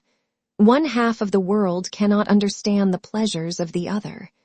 Later in the morning, and just as the girls were going to separate in preparation for the regular 4 o'clock dinner, the hero of this inimitable charade walked in again. Harriet turned away, but Emma could receive him with the usual smile, and her quick eye soon discerned in his the consciousness of having made a push, of having thrown a die, and she imagined he was come to see how it might turn up. His ostensible reason, however, was to ask whether Mr. Woodhouse's party could be made up in the evening without him, or whether he should be in the smallest degree necessary at Hartfield. If he were, everything else must give way. But otherwise his friend Cole had been saying so much about his dining with him, had made such a point of it, that he had promised him conditionally to come. Emma thanked him, but could not allow of his disappointing his friend on their account. Her father was sure of his rubber. He re-urged, she re-declined, and he seemed then about to make his bow when, taking the paper from the table, she returned it. "Oh, here is the charade you were so obliging as to leave with us. Thank you for the sight of it. We admired it so much that I have ventured to write it into Miss Smith's collection. Your friend will not take it amiss, I hope. Of course, I have not transcribed beyond the first 8 lines." Mr. Elton certainly did not very well know what to say. He looked rather doubtingly, rather confused, said something about honor, glanced at Emma and at Harriet, and then, seeing the book open on the table, took it up and examined it very attentively. With the view of passing off an awkward moment, Emma smilingly said, "You must make my apologies to your friend, but so good a charade must not be confined to 1 or 2. He may be sure of every woman's approbation while he writes with such gallantry." "I have no hesitation in saying," replied Mr. Elton, though hesitating a good deal while he spoke. "I have no hesitation in saying, at least if my friend feels at all as I do, I have not the smallest doubt that, could he see his little effusion honored as I see it, looking at the book again and replacing it on the table, he would consider it as the proudest moment of his life." After this speech he was gone as soon as possible. Emma could not think it too soon, for with all his good and agreeable qualities, there was a sort of parade in his speeches which was very apt to incline her to laugh. She ran away to indulge the inclination, leaving the tender and the sublime of pleasure to Harriet's share. Chapter 10. Though now the middle of December, there had yet been no weather to prevent the young ladies from tolerably regular exercise, and on the morrow Emma had a charitable visit to pay to a poor sick family who lived a little way out of Highbury. Their road to this detached cottage was down Vicarage Lane, a lane leading at right angles from the broad, though irregular, main street of the place, and, as may be inferred, containing the blessed abode of Mr. Elton. A few inferior dwellings were first to be passed, and then, about 1/4 of a mile down the lane rose the vicarage, an old and not very good house, almost as close to the road as it could be. It had no advantage of situation, but had been very much smartened up by the present proprietor, and, such as it was, there could be no possibility of the 2 friends passing it without a slackened pace and observing eyes. Emma's remark was, "There it is. There go you and your riddle book one of these days." Harriet's was, "Oh, what a sweet house! How very beautiful! There are the yellow curtains that Miss Nash admires so much." "I do not often walk this way now," said Emma, as they proceeded, "but then there will be an inducement, and I shall gradually get intimately acquainted with all the hedges, gates, pools, and pollards of this part of Highbury." Harriet, she found, had never in her life been inside the vicarage, and her curiosity to see it was so extreme that, considering exteriors and probabilities, Emma could only class it, as a proof of love, with Mr. Elton's seeing ready wit in her. "I wish we could contrive it," said she, "but I cannot think of any tolerable pretence for going in. No servant that I want to inquire about of his housekeeper, no message from my father." She pondered, but could think of nothing. After a mutual silence of some minutes, Harriet thus began again. "I do so wonder, Miss Woodhouse, that you should not be married, or going to be married, so charming as you are." Emma laughed and replied, "My being charming, Harriet, is not quite enough to induce me to marry. I must find other people charming, one other person at least. And I am not only not going to be married at present, but have very little intention of ever marrying at all." "Ah, so you say, but but I cannot believe it. I must see somebody very superior to anyone I have seen yet to be tempted. Mr. Elton, you know, recollecting herself, is out of the question, and I do not wish to see any such person. I would rather not be tempted. I cannot really change for the better. If I were to marry, I must expect to repent it. Dear me, it is so odd to hear a woman talk so. I have none of the usual inducements of women to marry. Were I to fall in love, indeed, it would be a different thing. But I never have been in love. It is not my way or my nature, and I do not think I ever shall. And without love, I am sure I should be a fool to change such a situation as mine. Fortune I do not want. Employment I do not want. Consequence I do not want. I believe few married women are half as much mistress of their husband's house as I am of Hartfield, and never could I expect to be so truly beloved and important, so always first and always right in any man's eyes as I am in my father's. But then, to be an old maid at last, like Miss Bates, that is as formidable an image as you could present, Harriet, and if I thought I should ever be like Miss Bates, so silly, so satisfied, so smiling, so prosing, so undistinguishing and unfastidious, and so apt to tell everything relative to everybody about me, I would marry tomorrow. But between us, I am convinced there never can be any likeness, except in being unmarried. But still, you will be an old maid, and that's so dreadful. Never mind, Harriet. I shall not be a poor old maid, and it is poverty only which makes celibacy contemptible to a generous public. A single woman with a very narrow income must be a ridiculous, disagreeable old maid. The proper sport of boys and girls, but a single woman of good fortune is always respectable, and may be as sensible and pleasant as anybody else. And the distinction is not quite so much against the candor and common sense of the world as appears at first.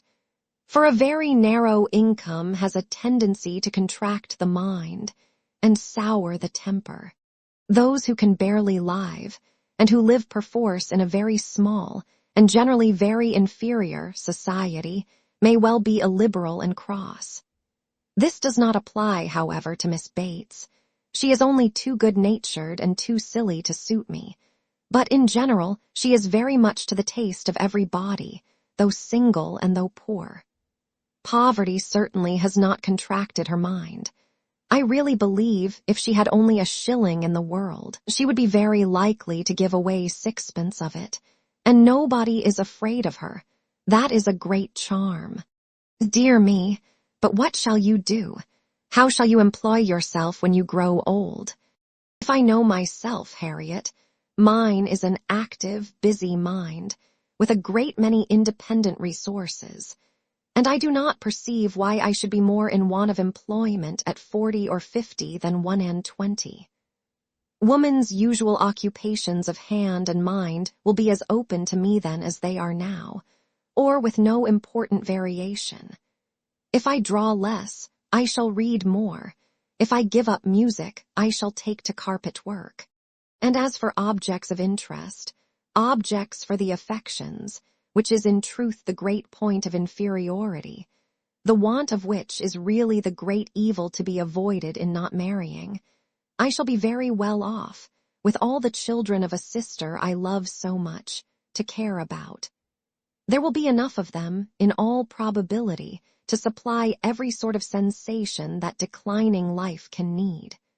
There will be enough for every hope and every fear, and though my attachment to none can equal that of a parent, it suits my ideas of comfort better than what is warmer and blinder. My nephews and nieces. I shall often have a niece with me. Do you know Miss Bates's niece? That is, I know you must have seen her 100 times, but are you acquainted? Oh, yes. We are always forced to be acquainted whenever she comes to Highbury. By the by, that is almost enough to put one out of conceit with a niece. Heaven forbid, at least, that I should ever bore people half so much about all the Knightleys together as she does about Jane Fairfax. One is sick of the very name of Jane Fairfax. Every letter from her is read 40 times over.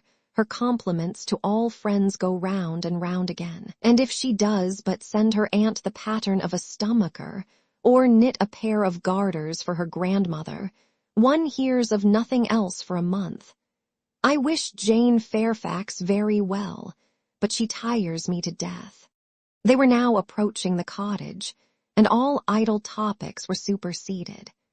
Emma was very compassionate, and the distresses of the poor were as sure of relief from her personal attention and kindness, her counsel and her patience, as from her purse.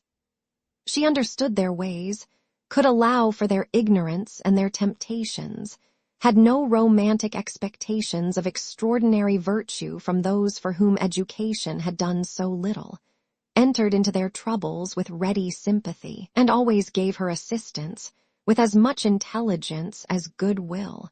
In the present instance, it was sickness and poverty together which she came to visit, and after remaining there as long as she could give comfort or advice, she quitted the cottage with such an impression of the scene as made her say to Harriet, as they walked away, "These are the sights, Harriet, to do one good. How trifling they make everything else appear. I feel now as if I could think of nothing but these poor creatures all the rest of the day, and yet, who can say how soon it may all vanish from my mind?" "Very true," said Harriet. "Poor creatures, one can think of nothing else. And really, I do not think the impression will soon be over," said Emma, as she crossed the low hedge and tottering footstep which ended the narrow, slippery path through the cottage garden and brought them into the lane again. "I do not think it will," stopping to look once more at all the outward wretchedness of the place and recall the still greater within. "Oh, dear no," said her companion. They walked on.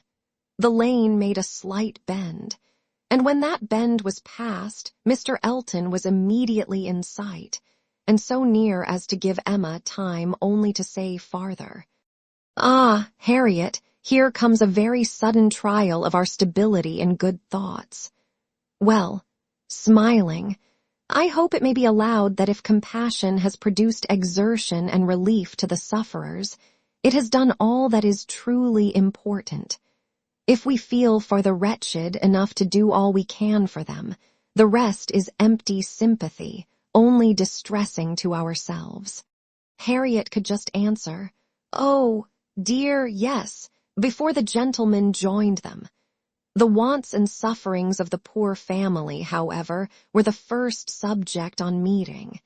He had been going to call on them. His visit he would now defer, but they had a very interesting parley about what could be done and should be done. Mr. Elton then turned back to accompany them. To fall in with each other on such an errand as this, thought Emma. To meet in a charitable scheme, this will bring a great increase of love on each side. I should not wonder if it were to bring on the Declaration. It must, if I were not here. I wish I were anywhere else.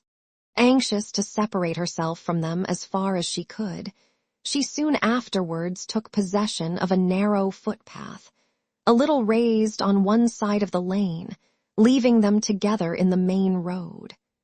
But she had not been there 2 minutes when she found that Harriet's habits of dependence and imitation were bringing her up too, and that, in short, they would both be soon after her. This would not do.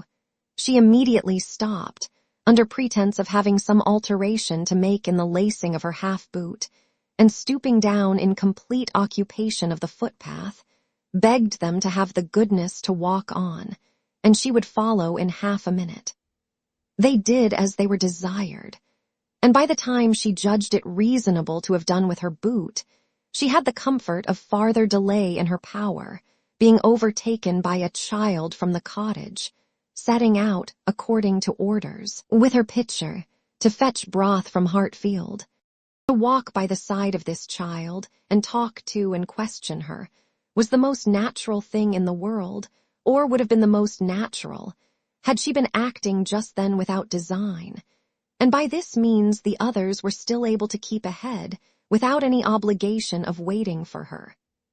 She gained on them, however, involuntarily. The child's pace was quick, and theirs rather slow, and she was the more concerned at it, from their being evidently in a conversation which interested them. Mr. Elton was speaking with animation, Harriet listening with a very pleased attention, and Emma, having sent the child on, was beginning to think how she might draw back a little more, when they both looked around, and she was obliged to join them. Mr. Elton was still talking, still engaged in some interesting detail, and Emma experienced some disappointment when she found that he was only giving his fair companion an account of the yesterday's party at his friend Cole's, and that she was coming herself for the Stilton cheese, the North Wiltshire, the butter, the celery, the beetroot, and all the dessert. This would soon have led to something better, of course, was her consoling reflection. Anything interests between those who love, and anything will serve as introduction to what is near the heart. If I could but have kept longer away. They now walked on together quietly, till within view of the vicarage pales, when a sudden resolution of at least getting Harriet into the house made her again find something very much amiss about her boot, and fall behind to arrange it once more. She then broke the lace off short, and dexterously throwing it into a ditch, was presently obliged to entreat them to stop, and acknowledged her inability to put herself to rights, so as to be able to walk home in tolerable comfort. "Part of my lace is gone," said she, "and I do not know how I am to contrive. I really am a most troublesome companion to you both, but I hope I am not often so ill-equipped.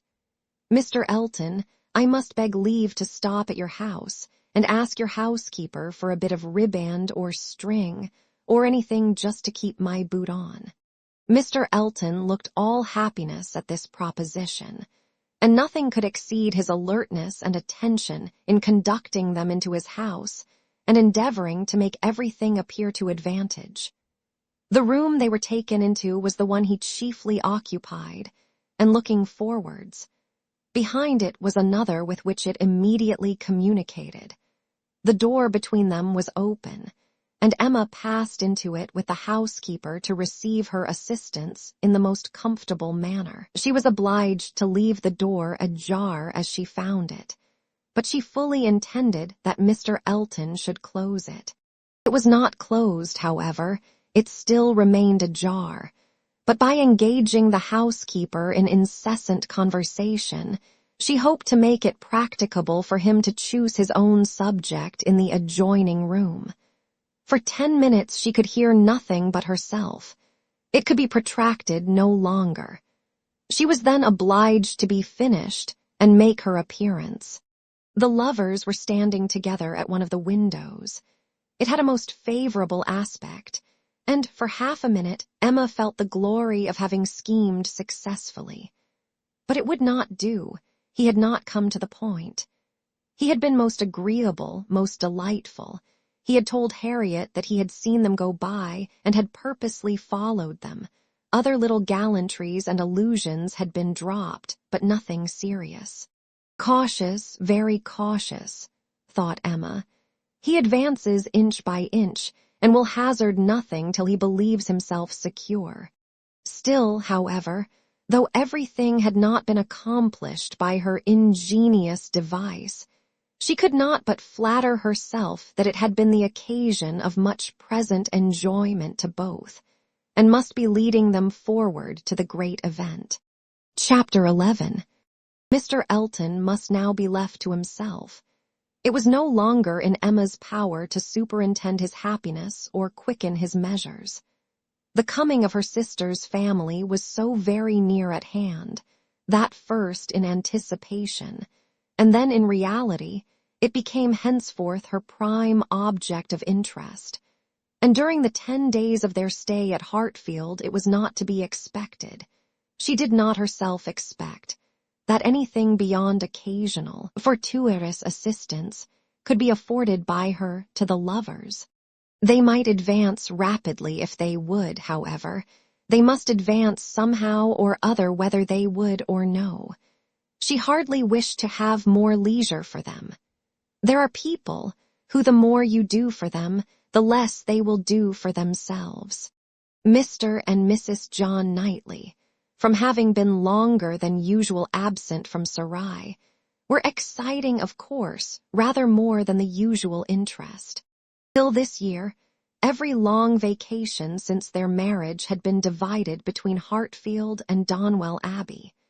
But all the holidays of this autumn had been given to sea bathing for the children, and it was therefore many months since they had been seen in a regular way by their Sarai connections, or seen at all by Mr. Woodhouse, who could not be induced to get so far as London, even for poor Isabella's sake, and who consequently was now most nervously and apprehensively happy in forestalling this too short visit.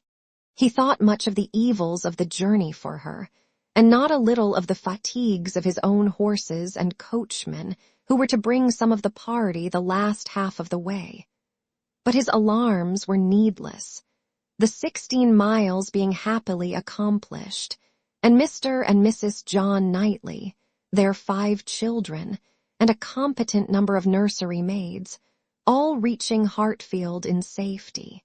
The bustle and joy of such an arrival, the many to be talked to, welcomed, encouraged, and variously dispersed and disposed of, produced a noise and confusion which his nerves could not have borne under any other cause, nor have endured much longer even for this.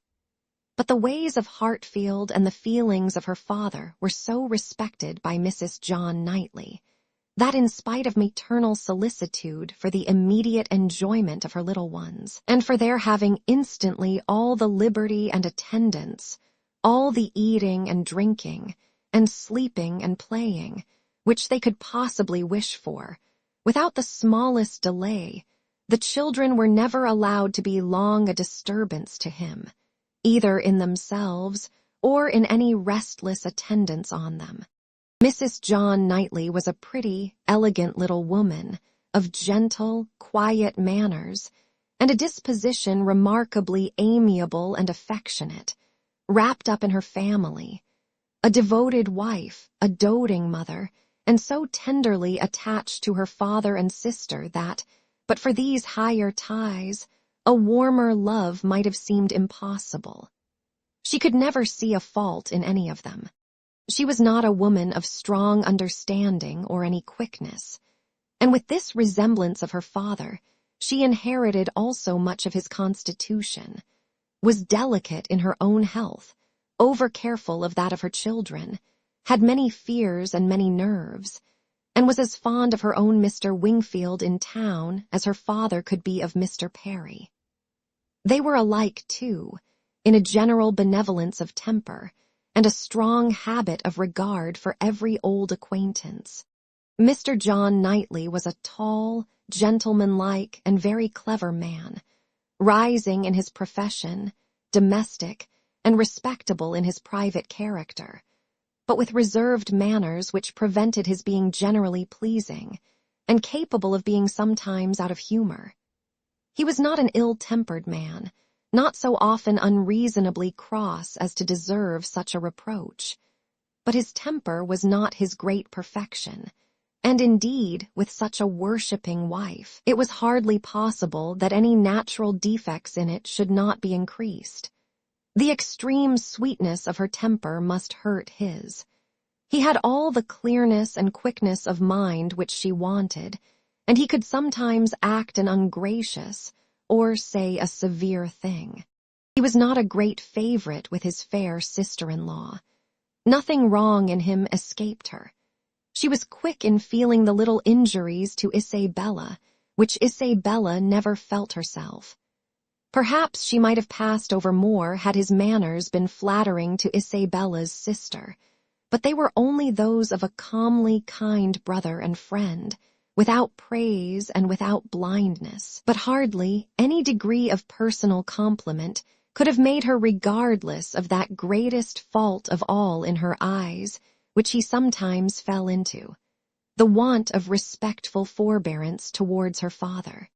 There he had not always the patience that could have been wished. Mr. Woodhouse's peculiarities and fidgetiness were sometimes provoking him to a rational remonstrance or sharp retort equally ill bestowed.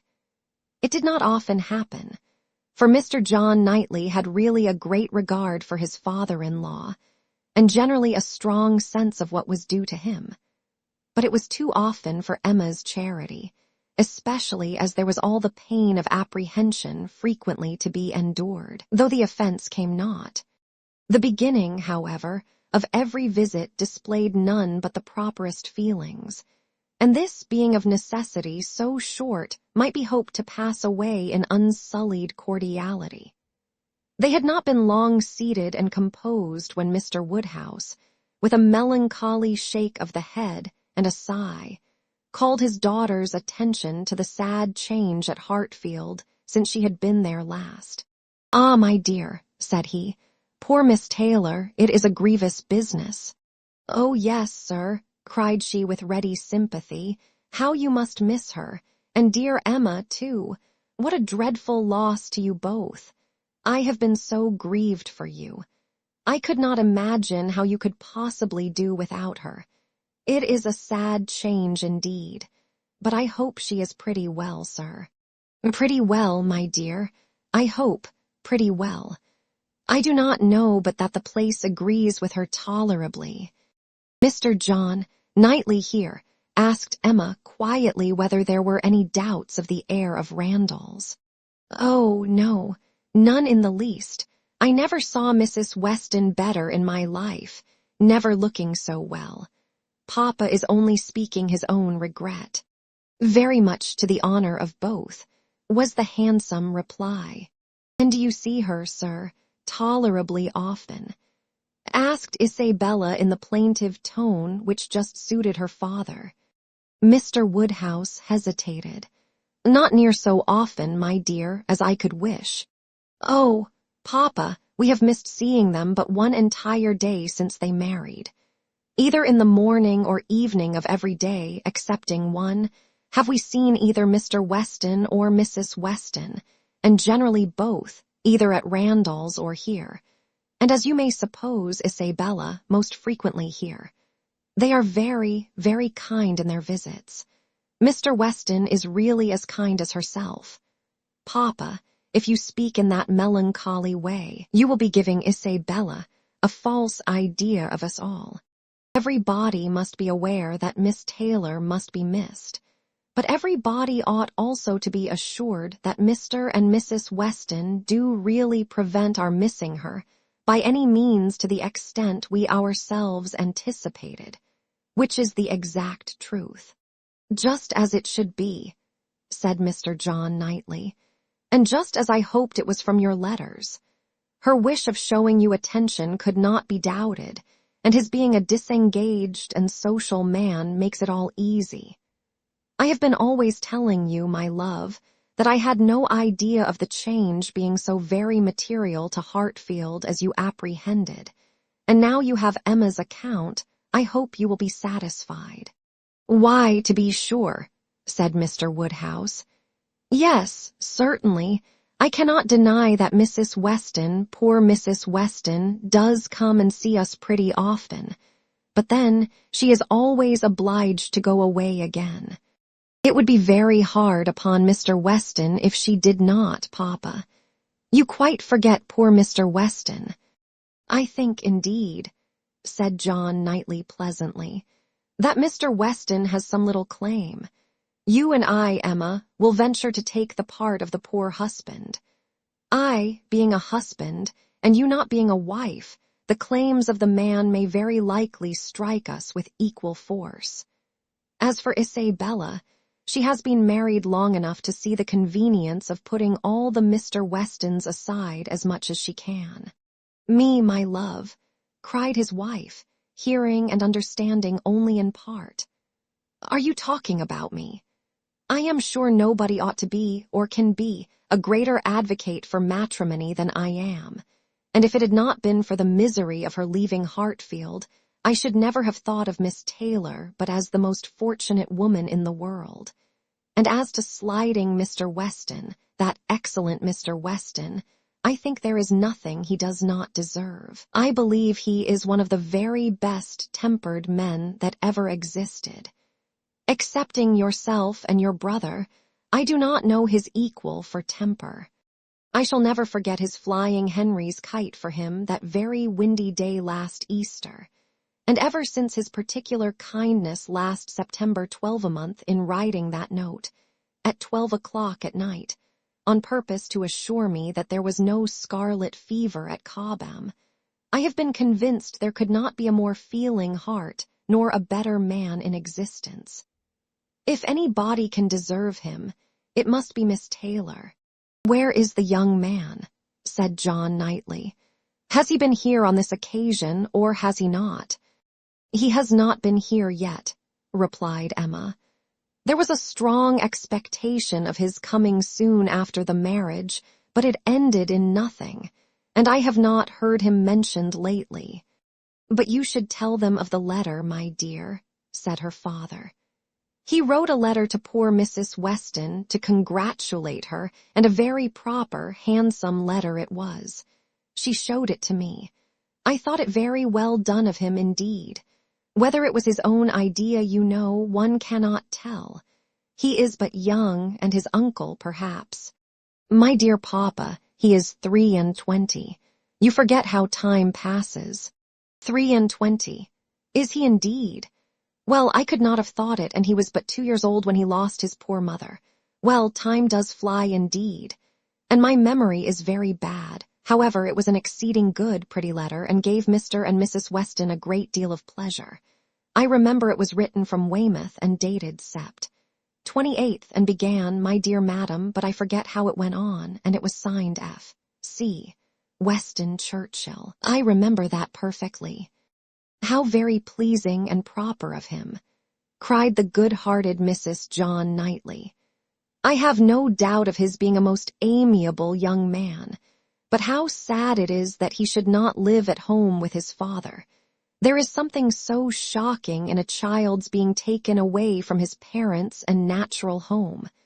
I never could comprehend how Mr. Weston could part with him. To give up one's child, I really never could think well of any body who proposed such a thing to any body else. Nobody ever did think well of the Churchills, I fancy," observed Mr. John Knightley coolly. "But you need not imagine Mr. Weston to have felt what you would feel in giving up Henry or John. Mr. Weston is rather an easy, cheerful-tempered man than a man of strong feelings. He takes things as he finds them, and makes enjoyment of them somehow or other, depending, I suspect, much more upon what is called society for his comforts. That is, upon the power of eating and drinking, and playing whist with his neighbors 5 times a week, than upon family affection, or anything that home affords." Emma could not like what bordered on a reflection on Mr. Weston, and had half a mind to take it up, but she struggled, and let it pass. She would keep the peace if possible, and there was something honorable and valuable in the strong domestic habits, the all-sufficiency of home to himself, whence resulted her brother's disposition to look down on the common rate of social intercourse, and those to whom it was important. It had a high claim to forbearance. Chapter 12. Mr. Knightley was to dine with them, rather against the inclination of Mr. Woodhouse, who did not like that anyone should share with him in Isabella's first day. Emma's sense of right, however, had decided it, and besides the consideration of what was due to each brother, she had particular pleasure from the circumstance of the late disagreement between Mr. Knightley and herself in procuring him the proper invitation. She hoped they might now become friends again. She thought it was time to make up. Making up indeed would not do. She certainly had not been in the wrong, and he would never own that he had. Concession must be out of the question. But it was time to appear to forget that they had ever quarreled. And she hoped it might rather assist the restoration of friendship, that when he came into the room she had one of the children with her. The youngest, a nice little girl about 8 months old, who was now making her first visit to Hartfield, and very happy to be danced about in her aunt's armis. It did assist. For though he began with grave looks and short questions, he was soon led on to talk of them all in the usual way, and to take the child out of her arms with all the unceremoniousness of perfect amity. Emma felt they were friends again, and the conviction giving her at first great satisfaction and then a little sauciness, she could not help saying, as he was admiring the baby, "What a comfort it is that we think alike about our nephews and nieces. As to men and women, our opinions are sometimes very different, but with regard to these children, I observe we never disagree. If you were as much guided by nature in your estimate of men and women, and as little under the power of fancy and whim in your dealings with them, as you are where these children are concerned, we might always think alike. To be sure, our discordancies must always arise from my being in the wrong." "Yes," said he, smiling, "and reason good. I was 16 years old when you were born." "A material difference, then," she replied. "And no doubt you were much my superior in judgment at that period of our lives. But does not the lapse of 21 years bring our understandings a good deal nearer?" "Yes, a good deal nearer. But still, not near enough to give me a chance of being right, if we think differently.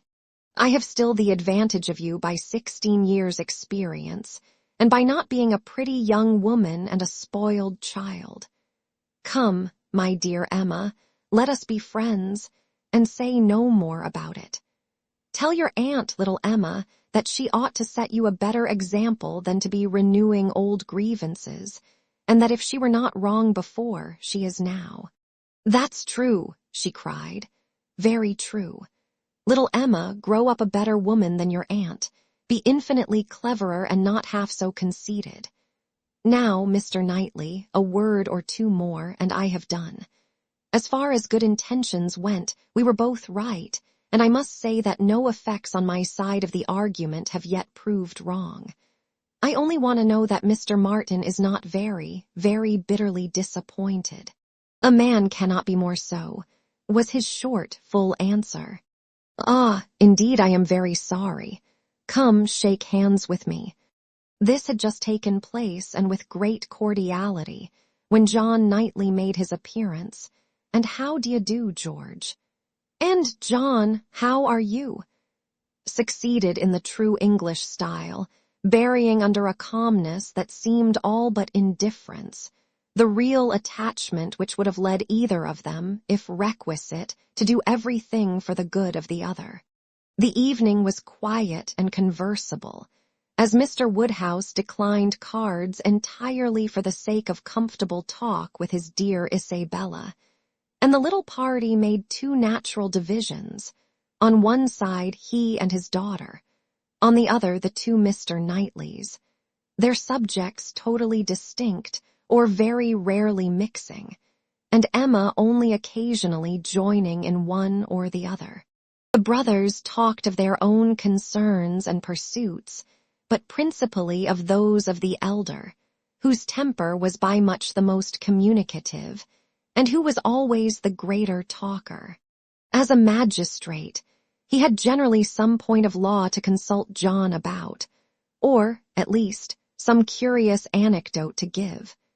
And as a farmer, as keeping in hand the home farm at Donwell, he had to tell what every field was to bear next year, and to give all such local information as could not fail of being interesting to a brother whose home it had equally been the longest part of his life, and whose attachments were strong.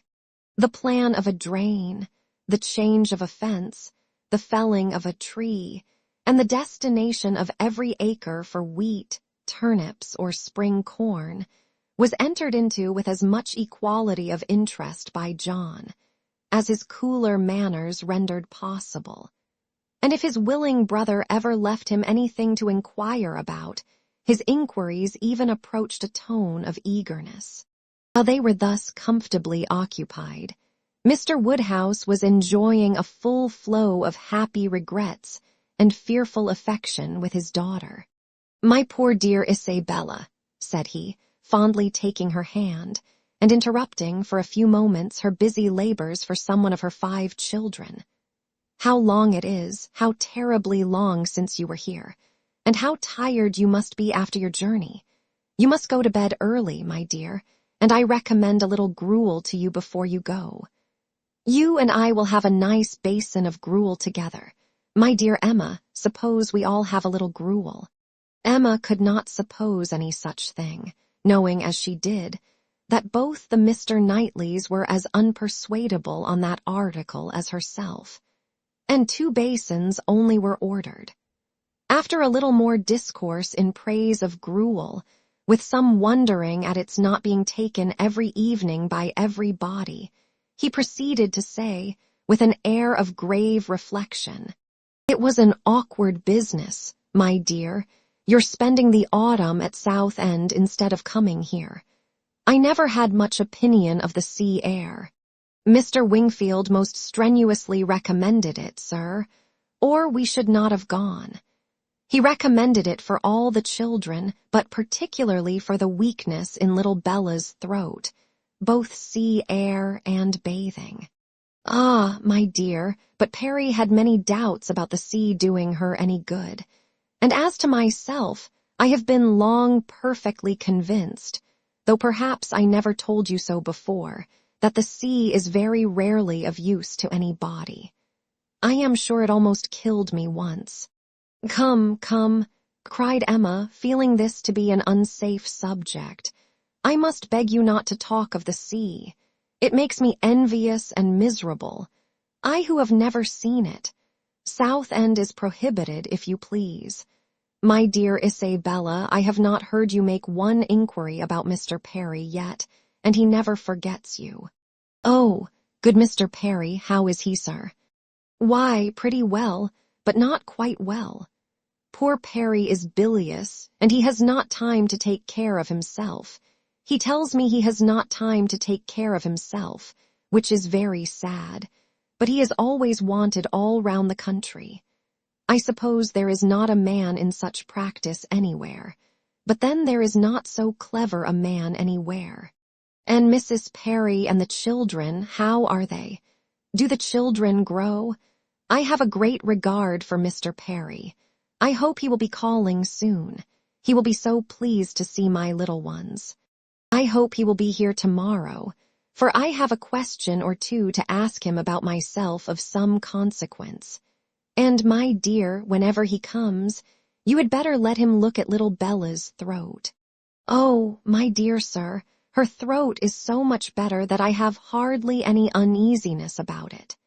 Either bathing has been of the greatest service to her, or else it is to be attributed to an excellent embrocation of Mr. Wingfield's, which we have been applying at times ever since August.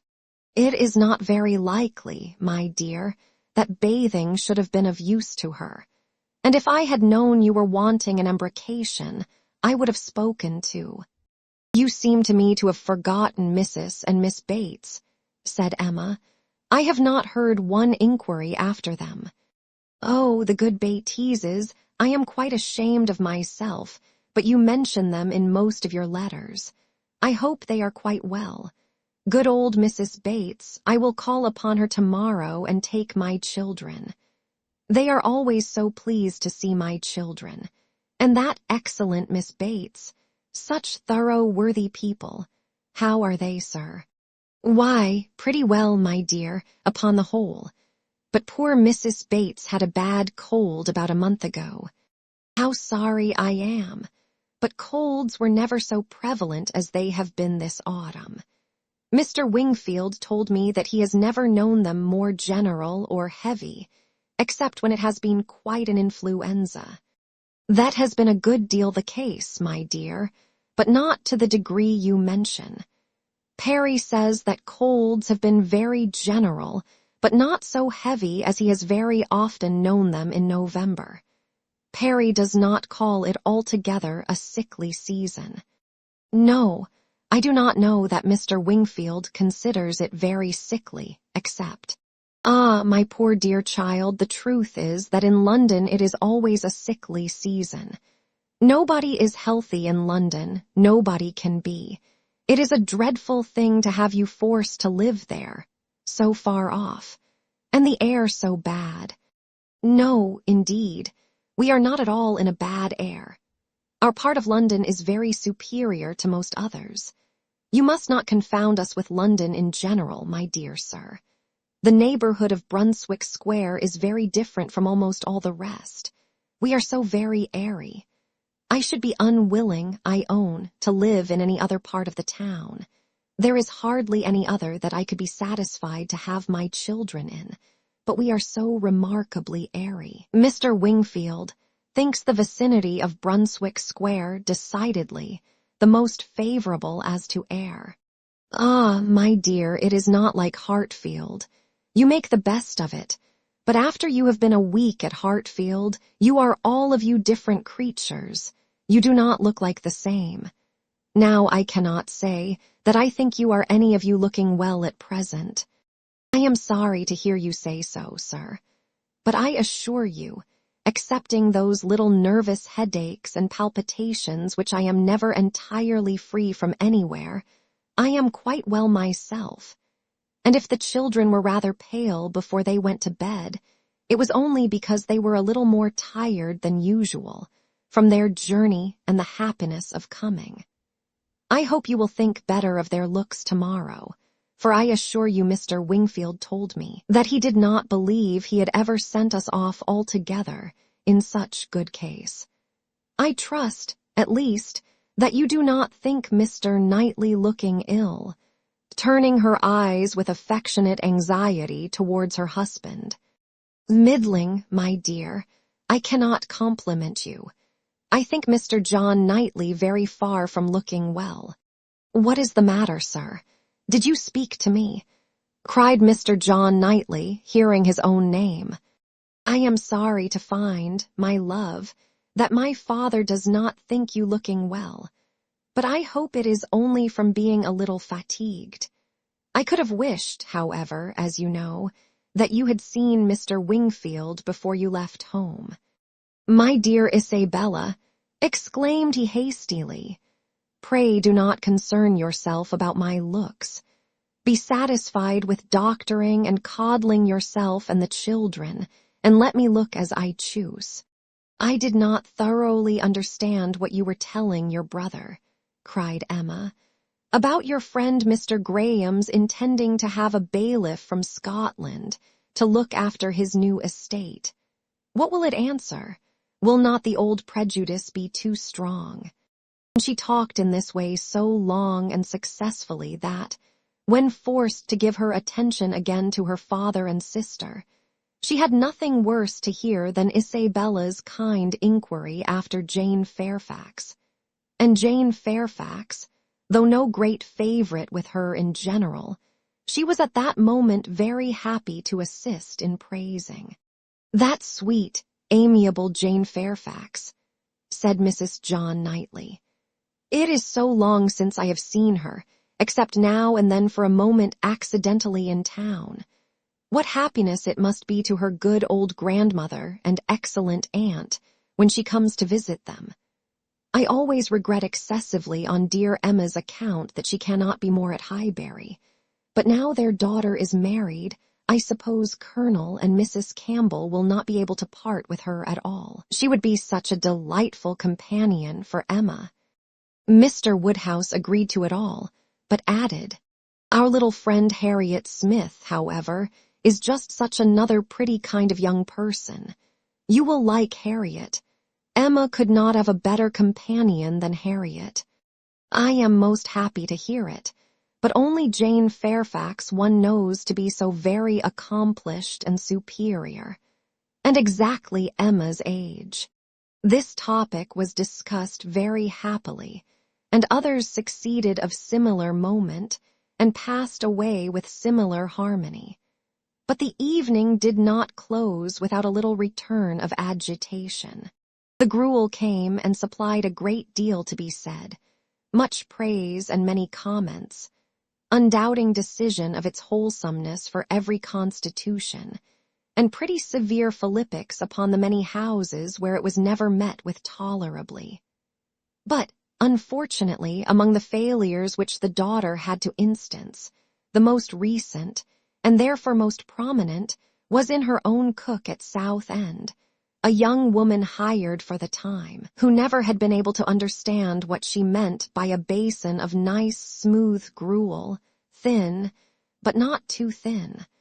Often as she had wished for and ordered it, she had never been able to get anything tolerable. Here was a dangerous opening. "Ah," said Mr. Woodhouse, shaking his head and fixing his eyes on her with tender concern. The ejaculation in Emma's ear expressed, "Ah, there is no end of the sad consequences of your going to Southend. It does not bear talking of." And for a little while she hoped he would not talk of it, and that a silent rumination might suffice to restore him to the relish of his own smooth gruel. After an interval of some minutes, however, he began with, "I shall always be very sorry that you went to the sea this autumn, instead of coming here. But why should you be sorry, sir? I assure you it did the children a great deal of good. And moreover, if you must go to the sea, it had better not have been to Southend. Southend is an unhealthy place. Perry was surprised to hear you had fixed upon Southend. I know there is such an idea with many people, but indeed it is quite a mistake, sir. We all had our health perfectly well there, never found the least inconvenience from the mud, and Mr. Wingfield says it is entirely a mistake to suppose the place unhealthy, and I am sure he may be depended on, for he thoroughly understands the nature of the air, and his own brother and family have been there repeatedly. You should have gone to Cromer, my dear, if you went anywhere. Perry was a week at Cromer once, and he holds it to be the best of all the sea-bathing places. A fine open sea, he says, and very pure air. And by what I understand, you might have had lodgings there quite away from the sea, a quarter of a mile off, very comfortable. You should have consulted Perry. But, my dear sir, the difference of the journey, only consider how great it would have been. 100 miles, perhaps, instead of 40. Ah, my dear, as Perry says, where health is at stake, nothing else should be considered, and if one is to travel, there is not much to choose between 40 miles and 100. Better not move at all, better stay in London altogether than travel 40 miles to get into a worse air. This is just what Perry said. It seemed to him a very ill-judged measure.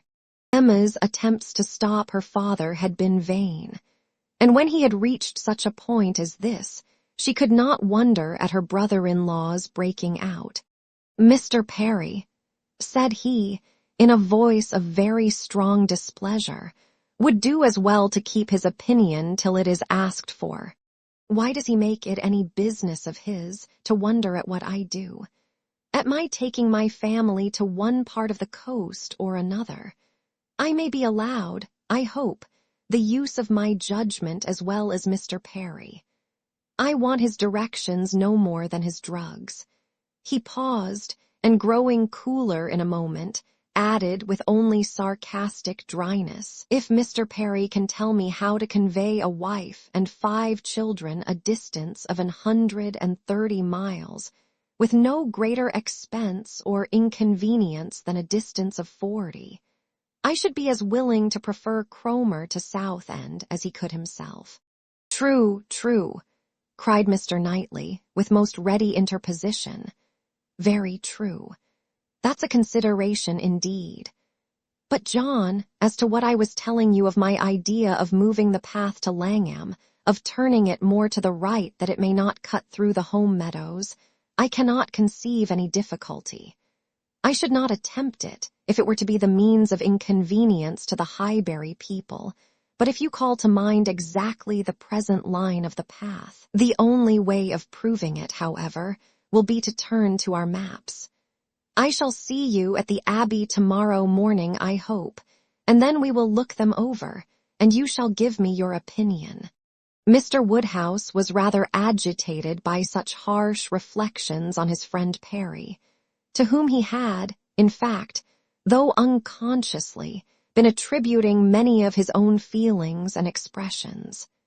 But the soothing attentions of his daughters gradually removed the present evil, and the immediate alertness of one brother and better recollections of the other prevented any renewal of it. Chapter 13. There could hardly be a happier creature in the world than Mrs. John Knightley, in this short visit to Hartfield, going about every morning among her old acquaintance with her 5 children, and talking over what she had done every evening with her father and sister. She had nothing to wish otherwise, but that the days did not pass so swiftly. It was a delightful visit, perfect in being much too short. In general, their evenings were less engaged with friends than their mornings, but one complete dinner engagement, and out of the house, too, there was no avoiding, though at Christmas. Mr. Weston would take no denial. They must all dine at Randall's one day. Even Mr. Woodhouse was persuaded to think it a possible thing in preference to a division of the party.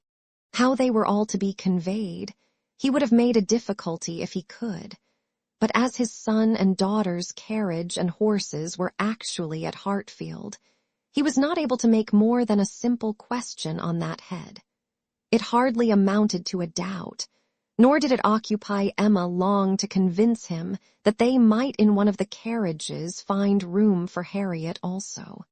Harriet, Mr. Elton, and Mr. Knightley, their own especial set, were the only persons invited to meet them. The hours were to be early, as well as the numbers few, Mr. Woodhouse's habits and inclination being consulted in everything. The evening before this great event, for it was a very great event that Mr. Woodhouse should dine out, on the 24th of December, had been spent by Harriet at Hartfield, and she had gone home so much indisposed with a cold, that, but for her own earnest wish of being nursed by Mrs. Goddard, Emma could not have allowed her to leave the house. Emma called on her the next day, and found her doom already signed with regard to Randall's. She was very feverish and had a bad sore throat. Mrs. Goddard was full of care and affection, Mr. Perry was talked of, and Harriet herself was too ill and low to resist the authority which excluded her from this delightful engagement, though she could not speak of her loss without many tears. Emma sat with her as long as she could, to attend her in Mrs. Goddard's unavoidable absences, and raise her spirits by representing how much Mr. Elton's would be depressed when he knew her state, and left her at last tolerably comfortable in the sweet dependence of his having a most comfortless visit, and of their all missing her very much. She had not advanced many yards from Mrs. Goddard's door, when she was met by Mr. Elton himself, evidently coming towards it, and as they walked on slowly together in conversation about the invalid, of whom he, on the rumor of considerable illness, had been going to inquire, that he might carry some report of her to Hartfield. They were overtaken by Mr. John Knightley returning from the daily visit to Donwell, with his 2 eldest boys, whose healthy, glowing faces showed all the benefit of a country run, and seemed to ensure a quick dispatch of the roast mutton and rice pudding they were hastening home for. They joined company and proceeded together. Emma was just describing the nature of her friend's complaint. A throat very much inflamed, with a great deal of heat about her, a quick, low pulse and see.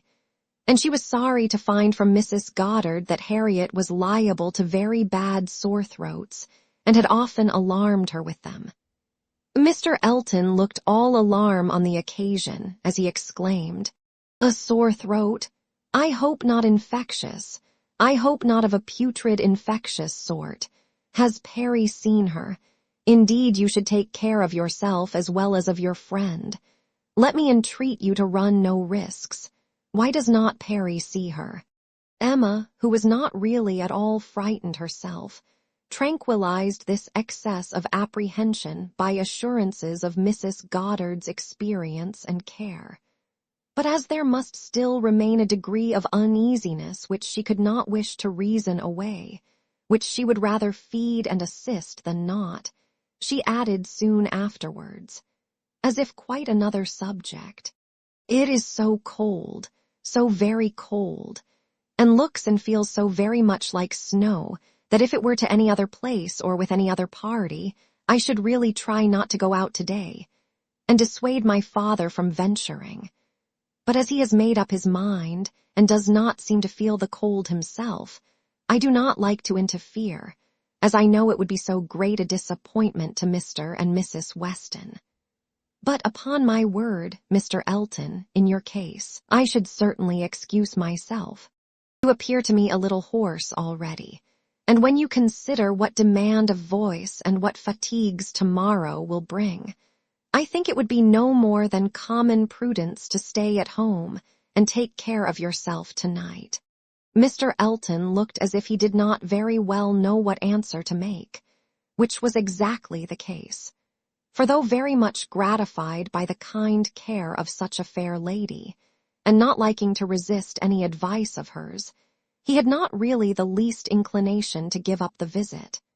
But Emma, too eager and busy in her own previous conceptions and views to hear him impartially, or see him with clear vision, was very well satisfied with his muttering acknowledgment of its being very cold, certainly very cold, and walked on, rejoicing in having extricated him from Randall's, and secured him the power of sending to inquire after Harriet every hour of the evening.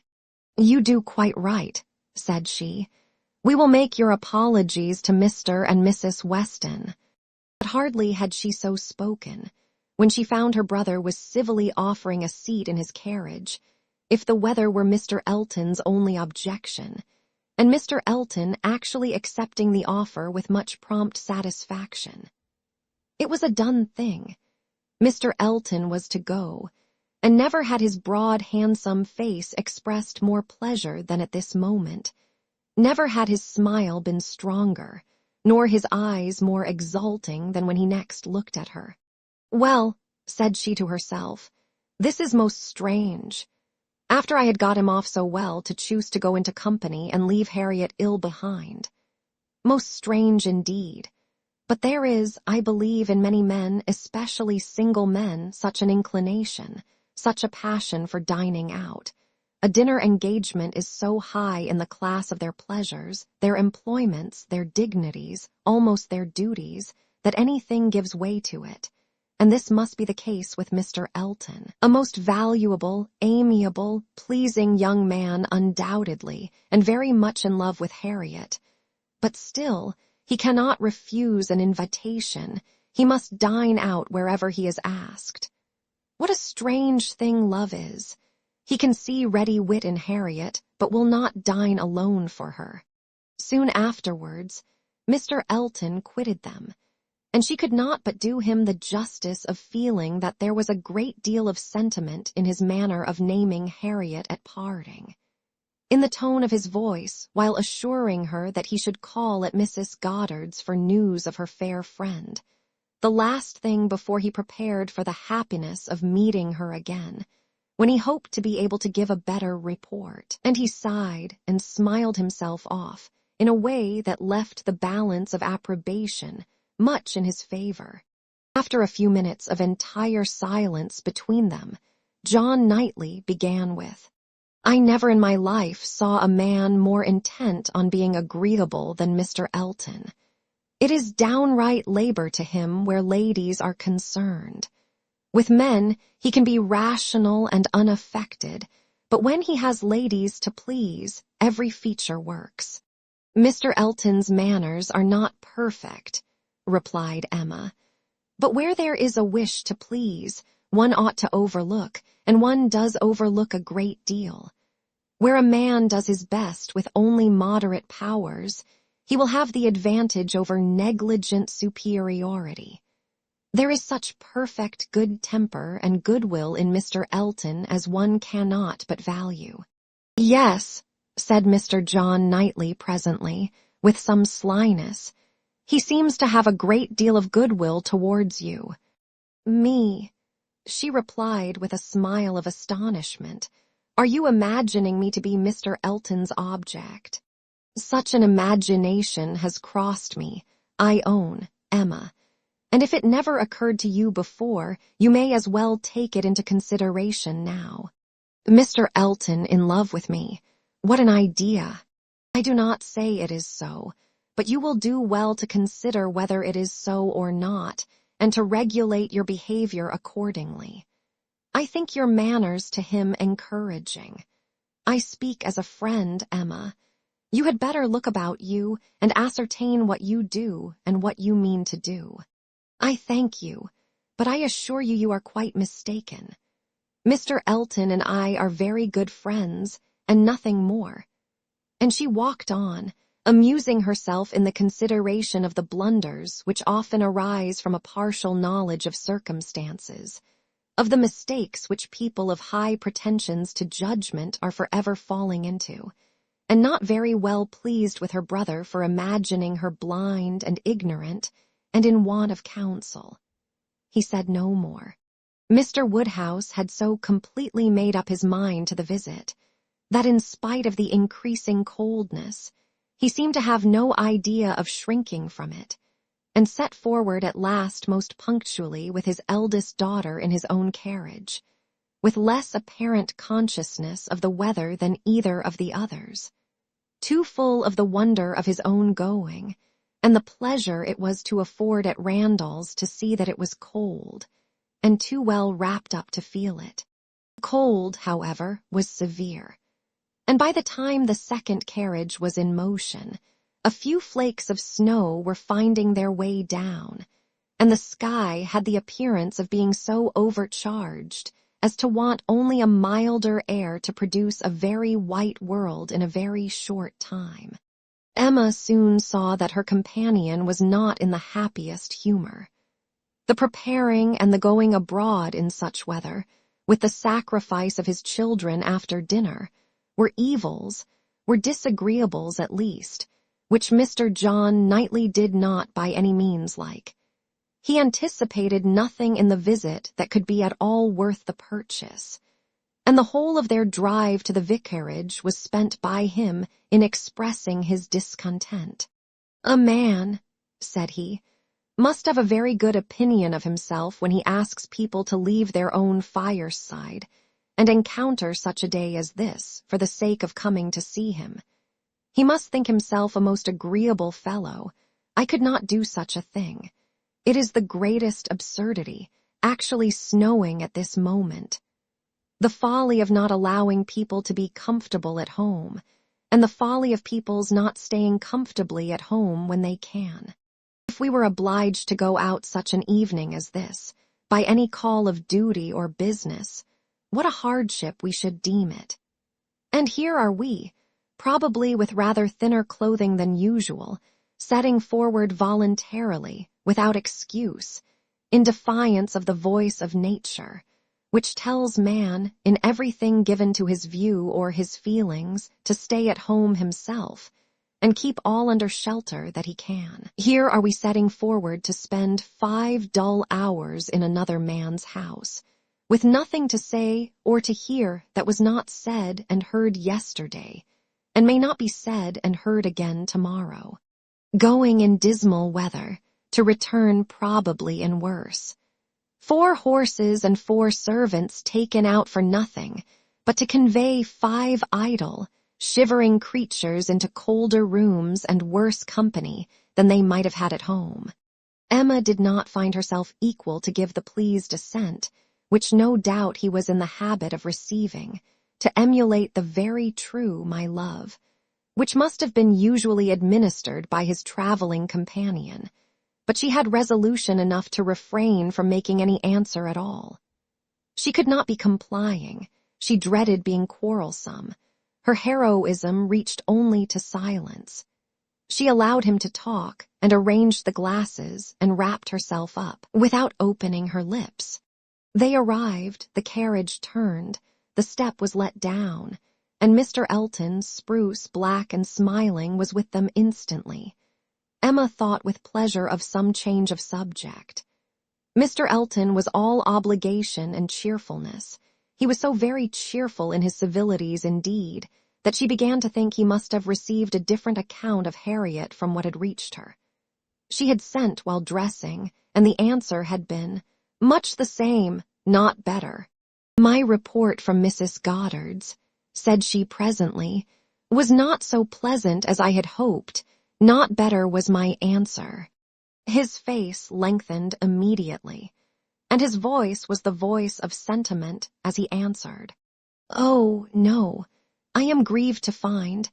I was on the point of telling you that when I called at Mrs. Goddard's door, which I did the very last thing before I returned to dress. I was told that Miss Smith was not better, by no means better, rather worse. Very much grieved and concerned, I had flattered myself that she must be better after such a cordial as I knew had been given her in the morning." Emma smiled and answered, "My visit was of use to the nervous part of her complaint, I hope, but not even I can charm away a sore throat. It is a most severe cold indeed. Mr. Perry has been with her, as you probably heard." "Yes, I imagined, that is, I did not.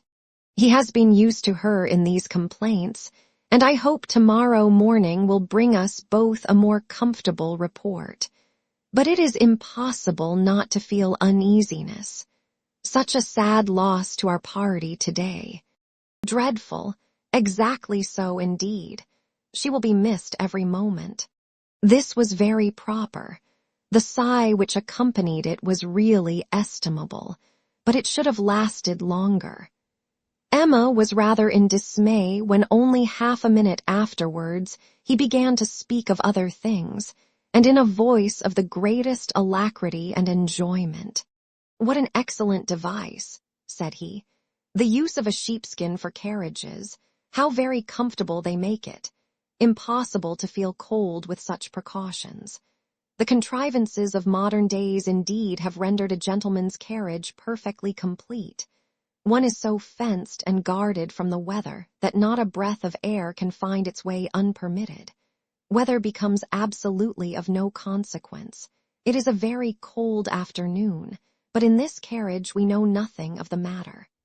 Ha, snows a little, I see." "Yes," said John Knightley, "and I think we shall have a good deal of it." "Christmas weather," observed Mr. Elton. "Quite seasonable, and extremely fortunate we may think ourselves that it did not begin yesterday, and prevent this day's party, which it might very possibly have done, for Mr. Woodhouse would hardly have ventured had there been much snow on the ground. But now it is of no consequence. This is quite the season indeed for friendly meetings. At Christmas, everybody invites their friends about them, and people think little of even the worst weather. I was snowed up at a friend's house once for a week. Nothing could be pleasanter. I went for only one night, and could not get away till that very day se'nnight." Mr. John Knightley looked as if he did not comprehend the pleasure, but said only, coolly, "I cannot wish to be snowed up a week at Randall's." At another time Emma might have been amused, but she was too much astonished now at Mr. Elton's spirits for other feelings. Harriet seemed quite forgotten in the expectation of a pleasant party. "We are sure of excellent fires," continued he, "and everything in the greatest comfort. Charming people, Mr. and Mrs. Weston. Mrs. Weston indeed is much beyond praise, and he is exactly what one values, so hospitable and so fond of society. It will be a small party, but where small parties are select, they are perhaps the most agreeable of any. Mr. Weston's dining-room does not accommodate more than 10 comfortably, and for my part I would rather, under such circumstances, fall short by 2 than exceed by 2. I think you will agree with me." Turning with a soft air to Emma, "I think I shall certainly have your approbation, though Mr. Knightley, perhaps, from being used to the large parties of London, may not quite enter into our feelings." "I know nothing of the large parties of London, sir. I never dine with any body." "Indeed," in a tone of wonder and pity, "I had no idea that the law had been so great a slavery. Well, sir, the time must come when you will be paid for all this, when you will have little labor and great enjoyment." "My first enjoyment," replied John Knightley, as they passed through the sweep gate, "will be to find myself safe at Hartfield again." Chapter 14. Some change of countenance was necessary for each gentleman as they walked into Mrs. Weston's drawing-room. Mr. Elton must compose his joyous looks, and Mr. John Knightley disperse his ill humor. Mr. Elton must smile less, and Mr. John Knightley more, to fit them for the place. Emma only might be as nature prompted, and show herself just as happy as she was. To her, it was real enjoyment to be with the Westons. Mr. Weston was a great favorite, and there was not a creature in the world to whom she spoke with such unreserve as to his wife. Not anyone to whom she related with such conviction of being listened to and understood, of being always interesting and always intelligible. The little affairs, arrangements, perplexities, and pleasures of her father and herself.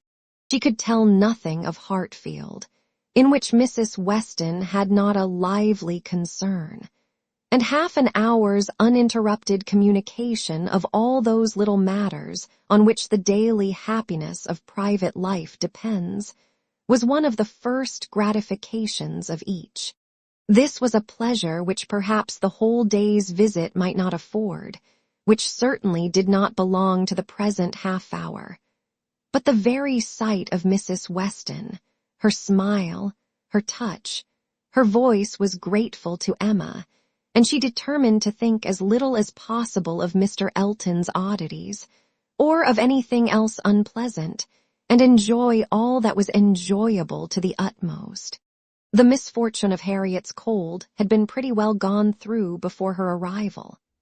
Mr. Woodhouse had been safely seated long enough to give the history of it, besides all the history of his own and Isabella's coming, and of Emma's being to follow, and had indeed just got to the end of his satisfaction that James should come and see his daughter, when the others appeared, and Mrs. Weston, who had been almost wholly engrossed by her attentions to him, was able to turn away and welcome her dear Emma. Emma's project of forgetting Mr. Elton for a while made her rather sorry to find, when they had all taken their places, that he was close to her.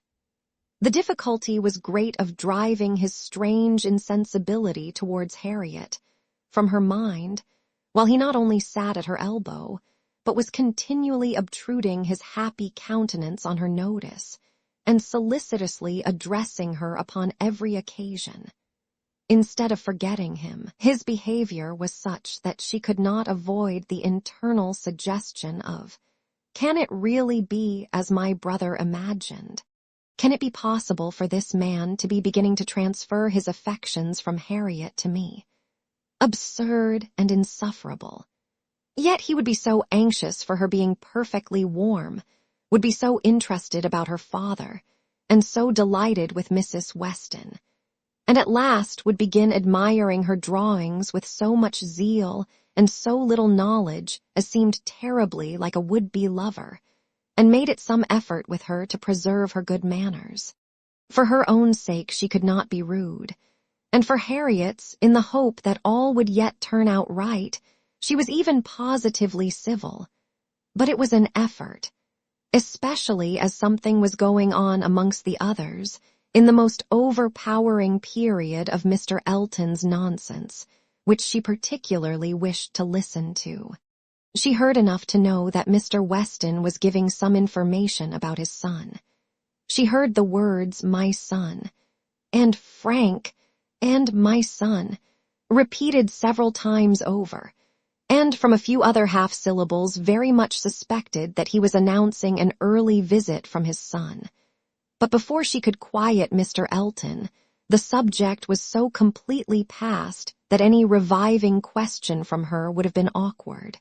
Now it so happened that in spite of Emma's resolution of never marrying, there was something in the name, in the idea of Mr. Frank Churchill, which always interested her.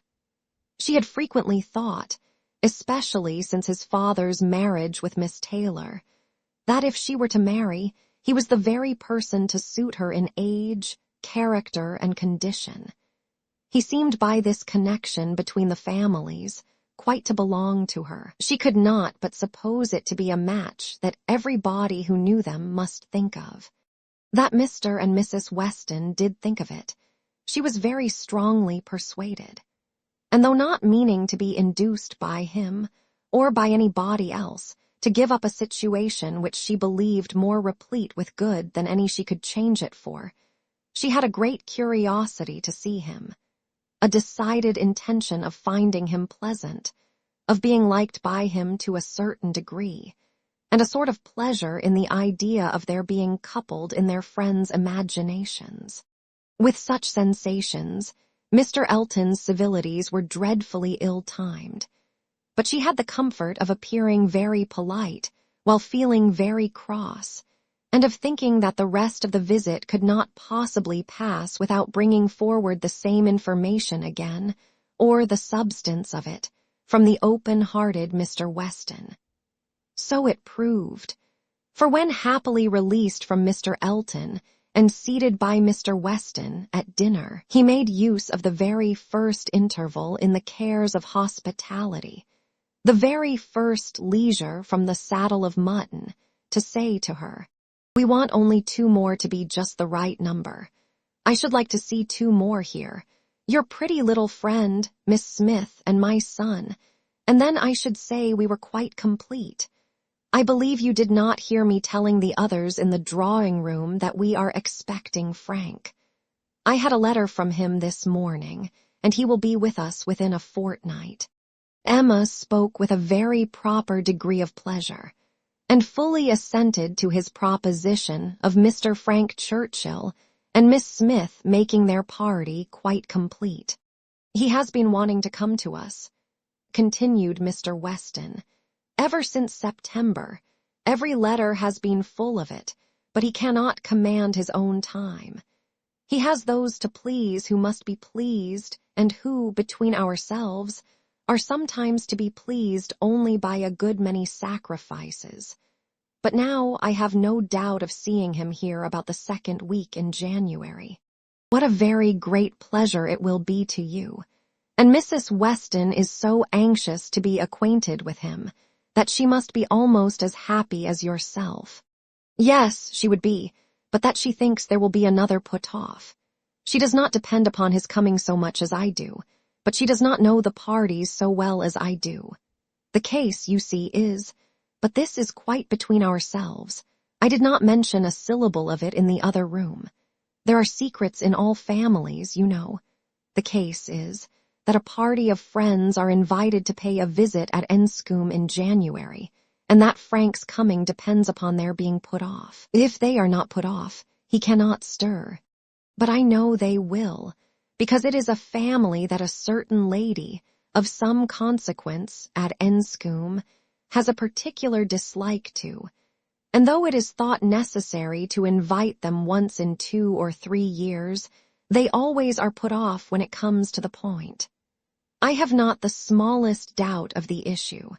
I am as confident of seeing Frank here before the middle of January as I am of being here myself.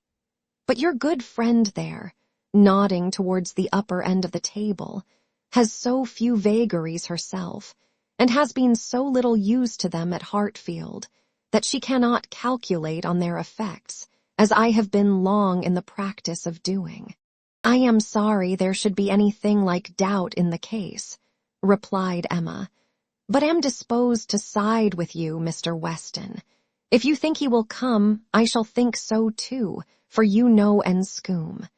Yes, I have some right to that knowledge, though I have never been at the place in my life. She is an odd woman, but I never allow myself to speak ill of her on Frank's account, for I do believe her to be very fond of him. I used to think she was not capable of being fond of anybody except herself, but she has always been kind to him, in her way, allowing for little whims and caprices and expecting everything to be as she likes. And it is no small credit, in my opinion, to him that he should excite such an affection. For, though I would not say it to anybody else, she has no more heart than a stone to people in general, and the devil of a temper.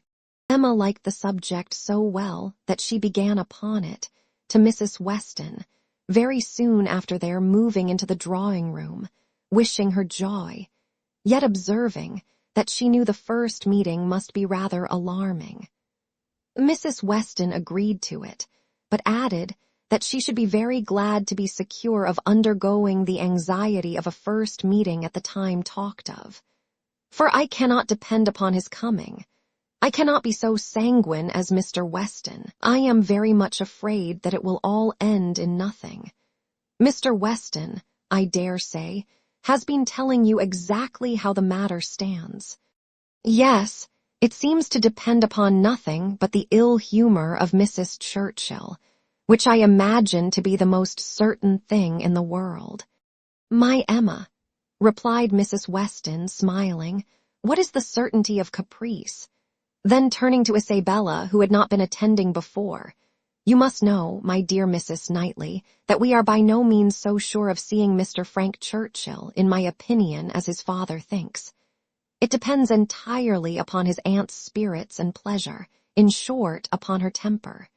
To you, to my 2 daughters, I may venture on the truth. Mrs. Churchill rules at Enscombe, and is a very odd-tempered woman, and his coming now depends upon her being willing to spare him. Oh, Mrs. Churchill, everybody knows Mrs. Churchill, replied Isabella, and I am sure I never think of that poor young man without the greatest compassion. To be constantly living with an ill-tempered person must be dreadful. It is what we happily have never known anything of, but it must be a life of misery.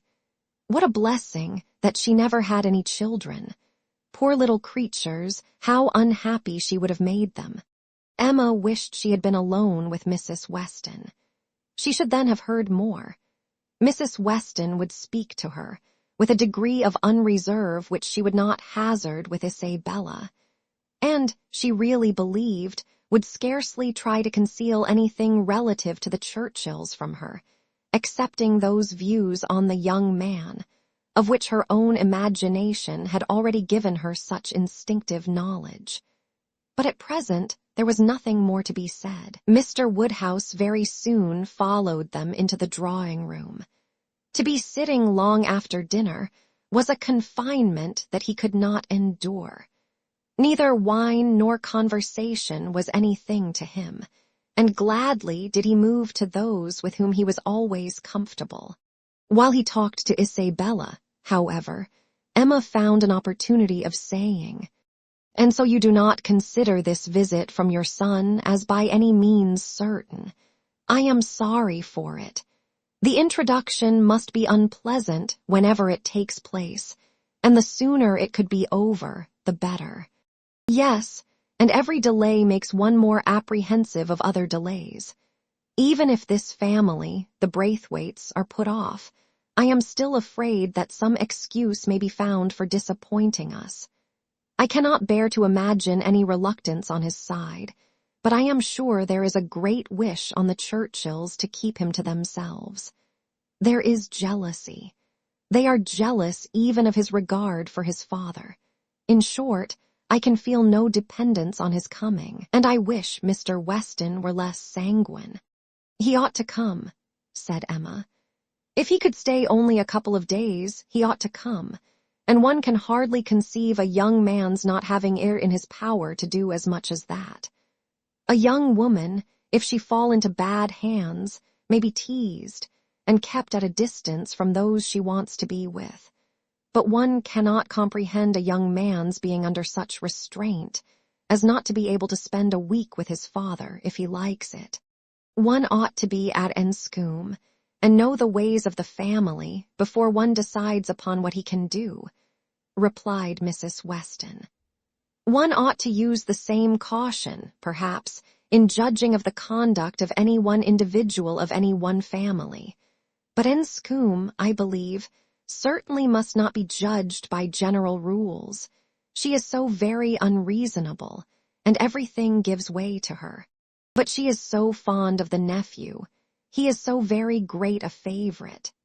Now, according to my idea of Mrs. Churchill, it would be most natural that while she makes no sacrifice for the comfort of the husband, to whom she owes everything, while she exercises incessant caprice towards him, she should frequently be governed by the nephew, to whom she owes nothing at all. My dearest Emma, do not pretend, with your sweet temper, to understand a bad one, or to lay down rules for it. You must let it go its own way. I have no doubt of his having, at times, considerable influence, but it may be perfectly impossible for him to know beforehand when it will be." Emma listened, and then coolly said, "I shall not be satisfied unless he comes.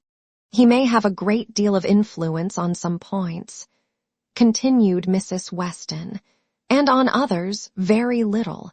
And among those on which she is beyond his reach, it is but too likely, may be this very circumstance of his coming away from them to visit us." Chapter 15. Mr. Woodhouse was soon ready for his tea, and when he had drank his tea he was quite ready to go home, and it was as much as his 3 companions could do to entertain away his notice of the lateness of the hour before the other gentlemen appeared. Mr. Weston was chatty and convivial, and no friend to early separations of any sort, but at last the drawing-room party did receive an augmentation. Mr. Elton, in very good spirits, was one of the first to walk in. Mrs. Weston and Emma were sitting together on a sofa. He joined them immediately, and, with scarcely an invitation, seated himself between them. Emma, in good spirits too, from the amusement afforded her mind by the expectation of Mr. Frank Churchill, was willing to forget his late improprieties, and be as well satisfied with him as before, and on his making Harriet his very first subject, was ready to listen with most friendly smiles. He professed himself extremely anxious about her fair friend, her fair, lovely, amiable friend. Did she know? Had she heard anything about her since their being at Randall's? He felt much anxiety. He must confess that the nature of her complaint alarmed him considerably. And in this style he talked on for some time very properly, not much attending to any answer, but altogether sufficiently awake to the terror of a bad sore throat, and Emma was quite in charity with him. But at last there seemed a perverse turn. It seemed all at once as if he were more afraid of its being a bad sore throat on her account than on Harriet's, more anxious that she should escape the infection than that there should be no infection in the complaint. He began with great earnestness to entreat her to refrain from visiting the sick chamber again, for the present, to entreat her to promise him not to venture into such hazard, till he had seen Mr. Perry and learnt his opinion. And though she tried to laugh it off and bring the subject back into its proper course, there was no putting an end to his extreme solicitude about her. She was vexed. It did appear. There was no concealing it, exactly like the pretense of being in love with her instead of Harriet. An inconstancy, if real, the most contemptible and abominable. And she had difficulty in behaving with temper. He turned to Mrs. Weston to implore her assistance. Would not she give him her support? Would not she add her persuasions to his, to induce Miss Woodhouse not to go to Mrs. Goddard's till it were certain that Miss Smith's disorder had no infection? He could not be satisfied without a promise. Would not she give him her influence in procuring it? So scrupulous for others, he continued, and yet so careless for herself. She wanted me to nurse my cold by staying at home today, and yet will not promise to avoid the danger of catching an ulcerated sore throat herself. Is this fair, Mrs. Weston? Judge between us. Have not I some right to complain? I am sure of your kind support and aid. Emma saw Mrs. Weston's surprise, and felt that it must be great, at an address which, in words and manner, was assuming to himself the right of first interest in her. And as for herself, she was too much provoked and offended to have the power of directly saying anything to the purpose. She could only give him a look, but it was such a look as she thought must restore him to his senses, and then left the sofa, removing to a seat by her sister and giving her all her attention. She had not time to know how Mr. Elton took the reproof, so rapidly did another subject succeed. For Mr. John Knightley now came into the room from examining the weather, and opened on them all with the information of the ground being covered with snow, and of it still snowing fast, with a strong drifting wind. Concluding with these words to Mr. Woodhouse, "This will prove a spirited beginning of your winter engagements, sir. Something new for your coachmen and horses to be making their way through a storm of snow." Poor Mr. Woodhouse was silent from consternation, but everybody else had something to say. Everybody was either surprised or not surprised, and had some question to ask or some comfort to offer. Mrs. Weston and Emma tried earnestly to cheer him and turn his attention from his son-in-law, who was pursuing his triumph rather unfeelingly. "I admired your resolution very much, sir," said he, "in venturing out in such weather, for of course you saw there would be snow very soon. Everybody must have seen the snow coming on. I admired your spirit, and I dare say we shall get home very well. Another hour or two's snow can hardly make the road impassable, and we are 2 carriages. If one is blown over in the bleak part of the common field, there will be the other at hand. I dare say we shall be all safe at Hartfield before midnight." Mr. Weston, with triumph of a different sort, was confessing that he had known it to be snowing some time, but had not said a word, lest it should make Mr. Woodhouse uncomfortable, and be an excuse for his hurrying away. As to there being any quantity of snow fallen or likely to fall to impede their return, that was a mere joke. He was afraid they would find no difficulty. He wished the road might be impassable, that he might be able to keep them all at Randall's, and with the utmost goodwill was sure that accommodation might be found for everybody, calling on his wife to agree with him, that with a little contrivance every body might be lodged, which she hardly knew how to do, from the consciousness of there being but 2 spare rooms in the house. "What is to be done, my dear Emma? What is to be done?" was Mr. Woodhouse's first exclamation, and all that he could say for some time. To her he looked for comfort, and her assurances of safety, her representation of the excellence of the horses and of James, and of their having so many friends about them, revived him a little. His eldest daughter's alarm was equal to his own. The horror of being blocked up at Randall's, while her children were at Hartfield, was full in her imagination, and fancying the road to be now just passable for adventurous people, but in a state that admitted no delay, she was eager to have it settled that her father and Emma should remain at Randall's, while she and her husband set forward instantly through all the possible accumulations of drifted snow that might impede them. "You had better order the carriage directly, my love," said she. "I dare say we shall be able to get along if we set off directly, and if we do come to anything very bad, I can get out and walk. I am not at all afraid. I should not mind walking half the way. I could change my shoes, you know, the moment I got home, and it is not the sort of thing that gives me cold." "Indeed," replied he. "Then, my dear Isabella, it is the most extraordinary sort of thing in the world, for in general everything does give you cold. Walk home. You are prettily shod for walking home, I dare say. It will be bad enough for the horses." Isabella turned to Mrs. Weston for her approbation of the plan. Mrs. Weston could only approve. Isabella then went to Emma, but Emma could not so entirely give up the hope of their being all able to get away, and they were still discussing the point, when Mr. Knightley, who had left the room immediately after his brother's first report of the snow, came back again, and told them that he had been out of doors to examine, and could answer for there not being the smallest difficulty in their getting home, whenever they liked it, either now or an hour hence. He had gone beyond the sweep, some way along the Highbury road.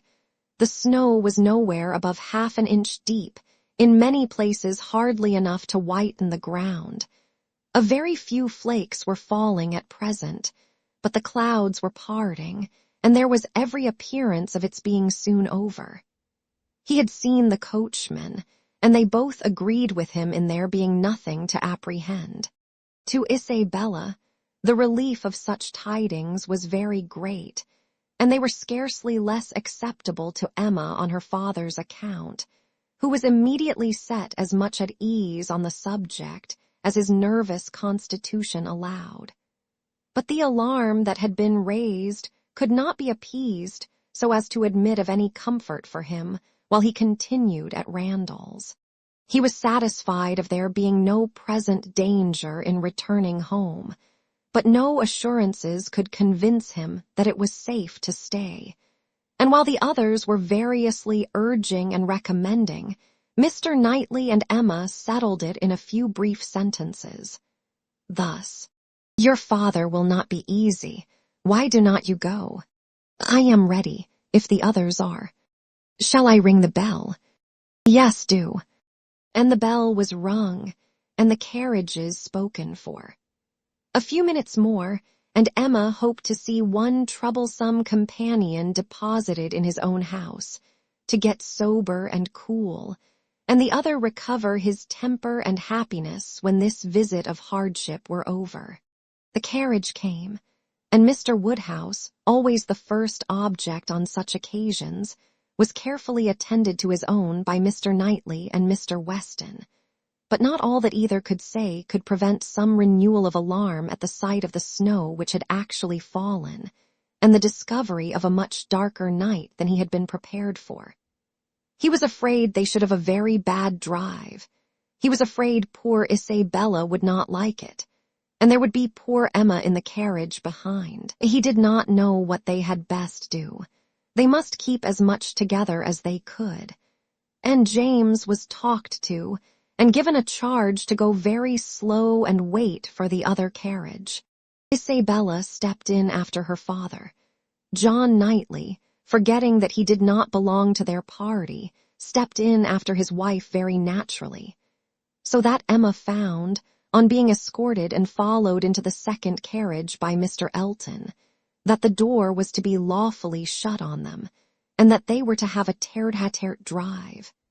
It would not have been the awkwardness of a moment, it would have been rather a pleasure, previous to the suspicions of this very day. She could have talked to him of Harriet, and the 3/4 of a mile would have seemed but one. But now she would rather it had not happened. She believed he had been drinking too much of Mr. Weston's good wine, and felt sure that he would want to be talking nonsense. To restrain him as much as might be, by her own manners, she was immediately preparing to speak with exquisite calmness and gravity of the weather and the night. But scarcely had she begun, scarcely had they passed the sweep gate and joined the other carriage, than she found her subject cut up, her hand seized, her attention demanded, and Mr. Elton actually making violent love to her, availing himself of the precious opportunity, declaring sentiments which must be already well known, hoping, fearing, adoring, ready to die if she refused him, but flattering himself that his ardent attachment and unequaled love and unexampled passion could not fail of having some effect, and in short, very much resolved on being seriously accepted as soon as possible. It really was so. Without scruple, without apology, without much apparent diffidence, Mr. Elton, the lover of Harriet, was professing himself her lover. She tried to stop him, but vainly. He would go on and say it all. Angry as she was, the thought of the moment made her resolve to restrain herself when she did speak. She felt that half this folly must be drunkenness, and therefore could hope that it might belong only to the passing hour. Accordingly, with a mixture of the serious and the playful, which she hoped would best suit his half-and-half state, she replied, "I am very much astonished, Mr. Elton. This to me. You forget yourself. You take me for my friend. Any message to Miss Smith I shall be happy to deliver, but no more of this to me, if you please." Miss Smith, message to Miss Smith.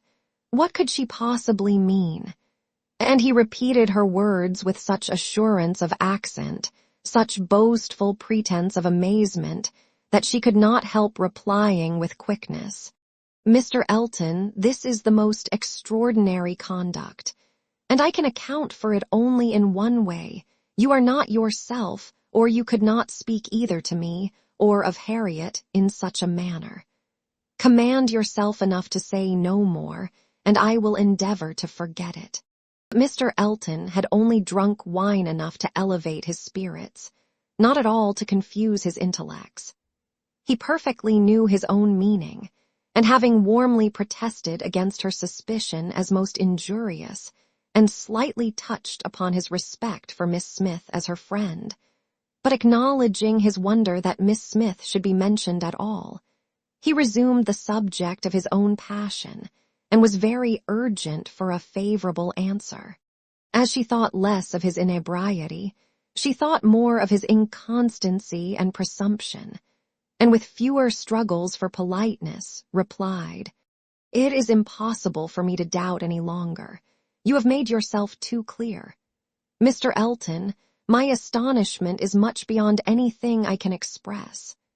After such behavior as I have witnessed during the last month to Miss Smith, such attentions as I have been in the daily habit of observing, to be addressing me in this manner, this is an unsteadiness of character, indeed, which I had not supposed possible.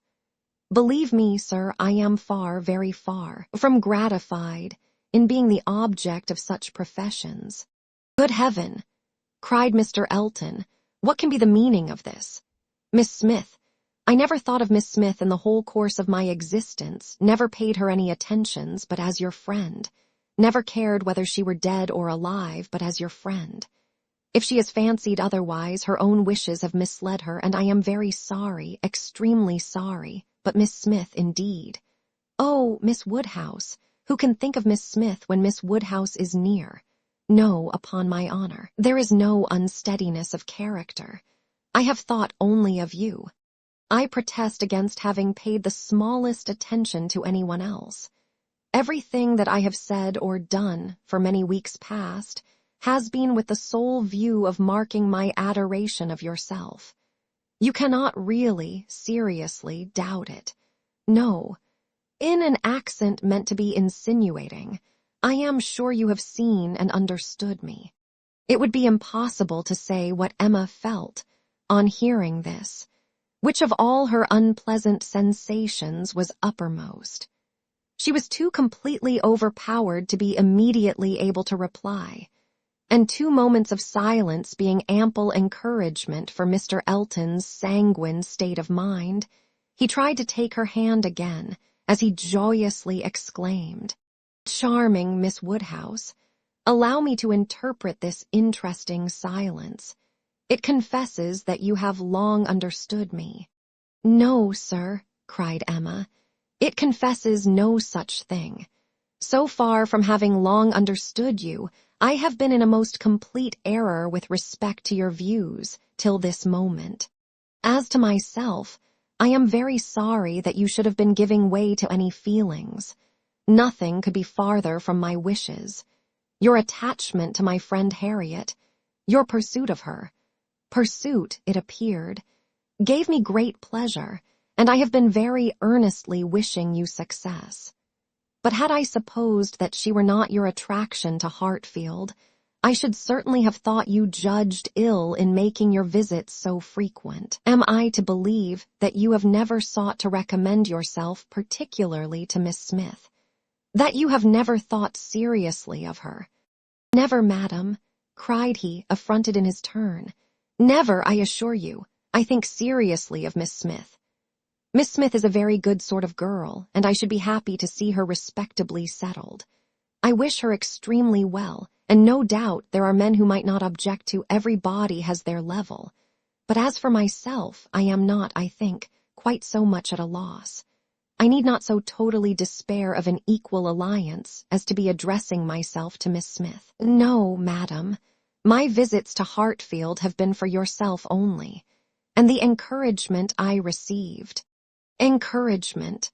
I give you encouragement. Sir, you have been entirely mistaken in supposing it. I have seen you only as the admirer of my friend. In no other light could you have been more to me than a common acquaintance. I am exceedingly sorry, but it is well that the mistake ends where it does.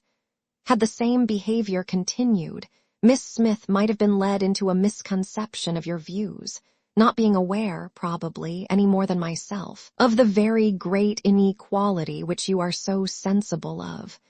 But, as it is, the disappointment is single, and, I trust, will not be lasting. I have no thoughts of matrimony at present." He was too angry to say another word. Her manner, too, decided to invite supplication, and in this state of swelling resentment and mutually deep mortification, they had to continue together a few minutes longer, for the fears of Mr. Woodhouse had confined them to a foot pace. If there had not been so much anger, there would have been desperate awkwardness. But their straightforward emotions left no room for the little zigzags of embarrassment. Without knowing when the carriage turned into Vicarage Lane, or when it stopped, they found themselves, all at once, at the door of his house, and he was out before another syllable passed. Emma then felt it indispensable to wish him a good night. The compliment was just returned, coldly and proudly, and under indescribable irritation of spirits, she was then conveyed to Hartfield. There she was welcomed, with the utmost delight, by her father, who had been trembling for the dangers of a solitary drive from Vicarage Lane, turning a corner which he could never bear to think of, and in strange hands, a mere common coachman, no James, and there it seemed as if her return only were wanted to make everything go well. For Mr. John Knightley, ashamed of his ill humor, was now all kindness and attention, and so particularly solicitous for the comfort of her father, as to seem, if not quite ready to join him in a basin of gruel, perfectly sensible of its being exceedingly wholesome. And the day was concluding in peace and comfort to all their little party, except herself. But her mind had never been in such perturbation, and it needed a very strong effort to appear attentive and cheerful till the usual hour of separating allowed her the relief of quiet reflection. Chapter 16. The hair was curled, and the maid sent away, and Emma sat down to think and be miserable. It was a wretched business indeed. Such an overthrow of everything she had been wishing for, such a development of everything most unwelcome, such a blow for Harriet. That was the worst of all. Every part of it brought pain and humiliation, of some sort or other. But compared with the evil to Harriet, all was light, and she would gladly have submitted to feel yet more mistaken, more in error, more disgraced by misjudgment than she actually was, could the effects of her blunders have been confined to herself. If I had not persuaded Harriet into liking the man, I could have borne anything. He might have doubled his presumption to me, but poor Harriet, how she could have been so deceived. He protested that he had never thought seriously of Harriet, never. She looked back as well as she could, but it was all confusion. She had taken up the idea, she supposed, and made everything bend to it. His manners, however, must have been unmarked, wavering, dubious, or she could not have been so misled. The picture, how eager he had been about the picture, and the charade, and 100 other circumstances, how clearly they had seemed to point at Harriet. To be sure, the charade with its ready wit, but then the soft eyes. In fact, it suited neither. It was a jumble without taste or truth. Who could have seen through such thick-headed nonsense? Certainly she had often, especially of late, thought his manners to herself unnecessarily gallant. But it had passed as his way, as a mere error of judgment, of knowledge, of taste, as one proof among others that he had not always lived in the best society, that with all the gentleness of his address, true elegance was sometimes wanting. But, till this very day, she had never, for an instant, suspected it to mean anything but grateful respect to her as Harriet's friend. Mr. John Knightley, was she indebted for her first idea on the subject, for the first start of its possibility? There was no denying that those brothers had penetration. She remembered what Mr. Knightley had once said to her about Mr. Elton, the caution he had given, the conviction he had professed that Mr. Elton would never marry indiscreetly, and blushed to think how much truer a knowledge of his character had been there shewn than any she had reached herself. It was dreadfully mortifying. But Mr. Elton was proving himself, in many respects, the very reverse of what she had meant and believed him. Proud, assuming, conceited, very full of his own claims and little concerned about the feelings of others. Contrary to the usual course of things, Mr. Elton's wanting to pay his addresses to her had sunk him in her opinion. His professions and his proposals did him no service. She thought nothing of his attachment, and was insulted by his hopes. He wanted to marry well, and having the arrogance to raise his eyes to her, pretended to be in love. But she was perfectly easy as to his not suffering any disappointment that need be cared for. There had been no real affection, either in his language or manners. Sighs and fine words had been given in abundance, but she could hardly devise any set of expressions, or fancy any tone of voice less allied with real love. She need not trouble herself to pity him. He only wanted to aggrandize and enrich himself, and if Miss Woodhouse of Hartfield, the heiress of £30,000, were not quite so easily obtained as he had fancied, he would soon try for Miss Somebody else with 20 or with 10. But that he should talk of encouragement, should consider her as aware of his views, accepting his attentions, meaning, in short, to marry him, should suppose himself her equal in connection or mind, look down upon her friend, so well understanding the gradations of rank below him, and be so blind to what rose above, as to fancy himself showing no presumption in addressing her. It was most provoking. Perhaps it was not fair to expect him to feel how very much he was her inferior in talent and all the elegancies of mind. The very want of such equality might prevent his perception of it, but he must know that in fortune and consequence she was greatly his superior. He must know that the Woodhouses had been settled for several generations at Hartfield, the younger branch of a very ancient family, and that the Eltons were nobody. The landed property of Hartfield certainly was inconsiderable, being but a sort of notch in the Donwell Abbey estate, to which all the rest of Highbury belonged. But their fortune, from other sources, was such as to make them scarcely secondary to Donwell Abbey itself, in every other kind of consequence, and the Woodhouses had long held a high place in the consideration of the neighborhood which Mr. Elton had first entered not 2 years ago, to make his way as he could, without any alliances but in trade, or anything to recommend him to notice but his situation and his civility. But he had fancied her in love with him.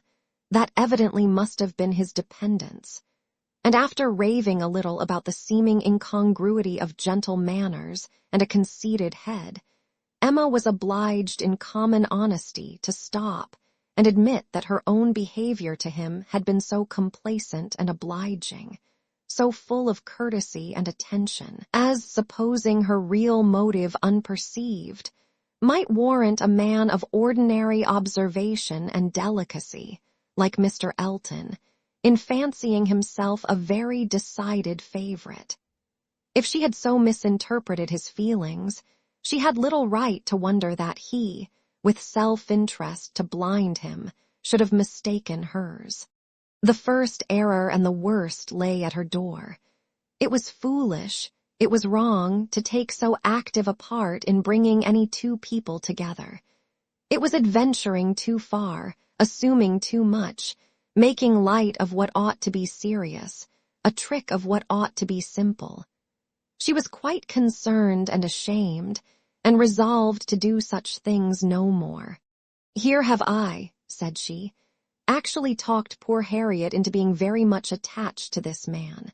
She might never have thought of him but for me, and certainly never would have thought of him with hope if I had not assured her of his attachment, for she is as modest and humble as I used to think him. Oh, that I had been satisfied with persuading her not to accept young Martin. There I was quite right. That was well done of me, but there I should have stopped, and left the rest to time and chance. I was introducing her into good company, and giving her the opportunity of pleasing someone worth having. I ought not to have attempted more. But now, poor girl, her peace is cut up for some time. I have been but half a friend to her, and if she were not to feel this disappointment so very much, I am sure I have not an idea of anybody else who would be at all desirable for her. William Cox! Oh, no, I could not endure William Cox, a pert young lawyer." She stopped to blush and laugh at her own relapse, and then resumed a more serious, more dispiriting cogitation upon what had been, and might be, and must be. The distressing explanation she had to make to Harriet, and all that poor Harriet would be suffering, with the awkwardness of future meetings, the difficulties of continuing or discontinuing the acquaintance, of subduing feelings, concealing resentment, and avoiding éclat, were enough to occupy her in most unmirthful reflections some time longer, and she went to bed at last with nothing settled but the conviction of her having blundered most dreadfully. To youth and natural cheerfulness like Emma's, though under temporary gloom at night, the return of day will hardly fail to bring return of spirits.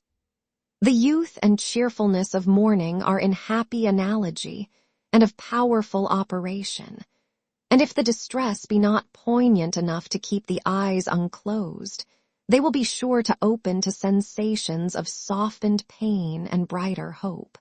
Emma got up on the morrow more disposed for comfort than she had gone to bed, more ready to see alleviations of the evil before her, and to depend on getting tolerably out of it. It was a great consolation that Mr. Elton should not be really in love with her, or so particularly amiable as to make it shocking to disappoint him.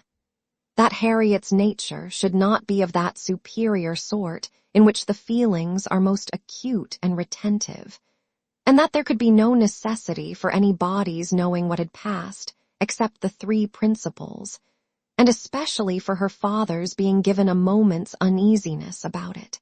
These were very cheering thoughts, and the sight of a great deal of snow on the ground did her further service, for anything was welcome that might justify their all three being quite asunder at present. The weather was most favorable for her, though Christmas Day she could not go to church. Mr. Woodhouse would have been miserable had his daughter attempted it, and she was therefore safe from either exciting or receiving unpleasant and most unsuitable ideas. The ground covered with snow, and the atmosphere in that unsettled state between frost and thaw, which is of all others the most unfriendly for exercise, every morning beginning in rain or snow, and every evening setting into freeze, she was for many days a most honorable prisoner. No intercourse with Harriet possible, but by note. No church for her on Sunday any more than on Christmas Day, and no need to find excuses for Mr. Elton's absenting himself.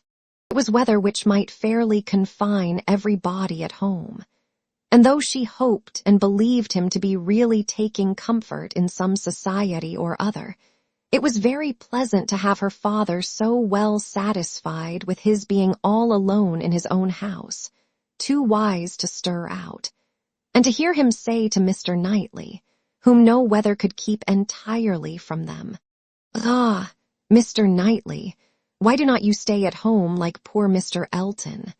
These days of confinement would have been, but for her private perplexities, remarkably comfortable, as such seclusion exactly suited her brother, whose feelings must always be of great importance to his companions. And he had, besides, so thoroughly cleared off his ill humor at Randall's, that his amiableness never failed him during the rest of his stay at Hartfield. He was always agreeable and obliging, and speaking pleasantly of everybody, but with all the hopes of cheerfulness, and all the present comfort of delay, there was still such an evil hanging over her in the hour of explanation with Harriet, as made it impossible for Emma to be ever perfectly at ease. Chapter 17. Mr. and Mrs. John Knightley were not detained long at Hartfield. The weather soon improved enough for those to move who must move, and Mr. Woodhouse having, as usual, tried to persuade his daughter to stay behind with all her children, was obliged to see the whole party set off, and return to his lamentations over the destiny of poor Isabella. Which poor Isabella, passing her life with those she doted on, full of their merits, blind to their faults, and always innocently busy, might have been a model of right feminine happiness. The evening of the very day on which they went brought a note from Mr. Elton to Mr. Woodhouse, a long, civil, ceremonious note, to say, with Mr. Elton's best compliments, that he was proposing to leave Highbury the following morning in his way to Bath, where, in compliance with the pressing entreaties of some friends, he had engaged to spend a few weeks, and very much regretted the impossibility he was under, from various circumstances of weather and business, of taking a personal leave of Mr. Woodhouse, of whose friendly civilities he should ever retain a grateful sense, and had Mr. Woodhouse any commands, should be happy to attend to them. Emma was most agreeably surprised. Mr. Elton's absence just at this time was the very thing to be desired. She admired him for contriving it, though not able to give him much credit for the manner in which it was announced. Resentment could not have been more plainly spoken than in a civility to her father, from which she was so pointedly excluded. She had not even a share in his opening compliments. Her name was not mentioned, And there was so striking a change in all this, and such an ill-judged solemnity of leave-taking in his graceful acknowledgments, as she thought, at first, could not escape her father's suspicion. It did, however. Her father was quite taken up with the surprise of so sudden a journey, and his fears that Mr. Elton might never get safely to the end of it, and saw nothing extraordinary in his language. It was a very useful note, for it supplied them with fresh matter for thought and conversation during the rest of their lonely evening. Mr. Woodhouse talked over his alarms, and Emma was in spirits to persuade them away with all her usual promptitude. She now resolved to keep Harriet no longer in the dark. She had reason to believe her nearly recovered from her cold, and it was desirable that she should have as much time as possible for getting the better of her other complaint before the gentleman's return. She went to Mrs. Goddard's accordingly the very next day, to undergo the necessary penance of communication, and a severe one it was. She had to destroy all the hopes which she had been so industriously feeding, to appear in the ungracious character of the one preferred, and acknowledge herself grossly mistaken and misjudging in all her ideas on one subject, all her observations, all her convictions, all her prophecies for the last 6 weeks. The confession completely renewed her first shame, and the sight of Harriet's tears made her think that she should never be in charity with herself again. Harriet bore the intelligence very well, blaming nobody, and in everything testifying such an ingenuousness of disposition and lowly opinion of herself, as must appear with particular advantage at that moment to her friend. Emma was in the humor to value simplicity and modesty to the utmost, and all that was amiable, all that ought to be attaching, seemed on Harriet's side, not her own. Harriet did not consider herself as having anything to complain of. The affection of such a man as Mr. Elton would have been too great a distinction. She never could have deserved him, and nobody but so partial and kind a friend as Miss Woodhouse would have thought it possible. Her tears fell abundantly, but her grief was so truly artless that no dignity could have made it more respectable in Emma's eyes.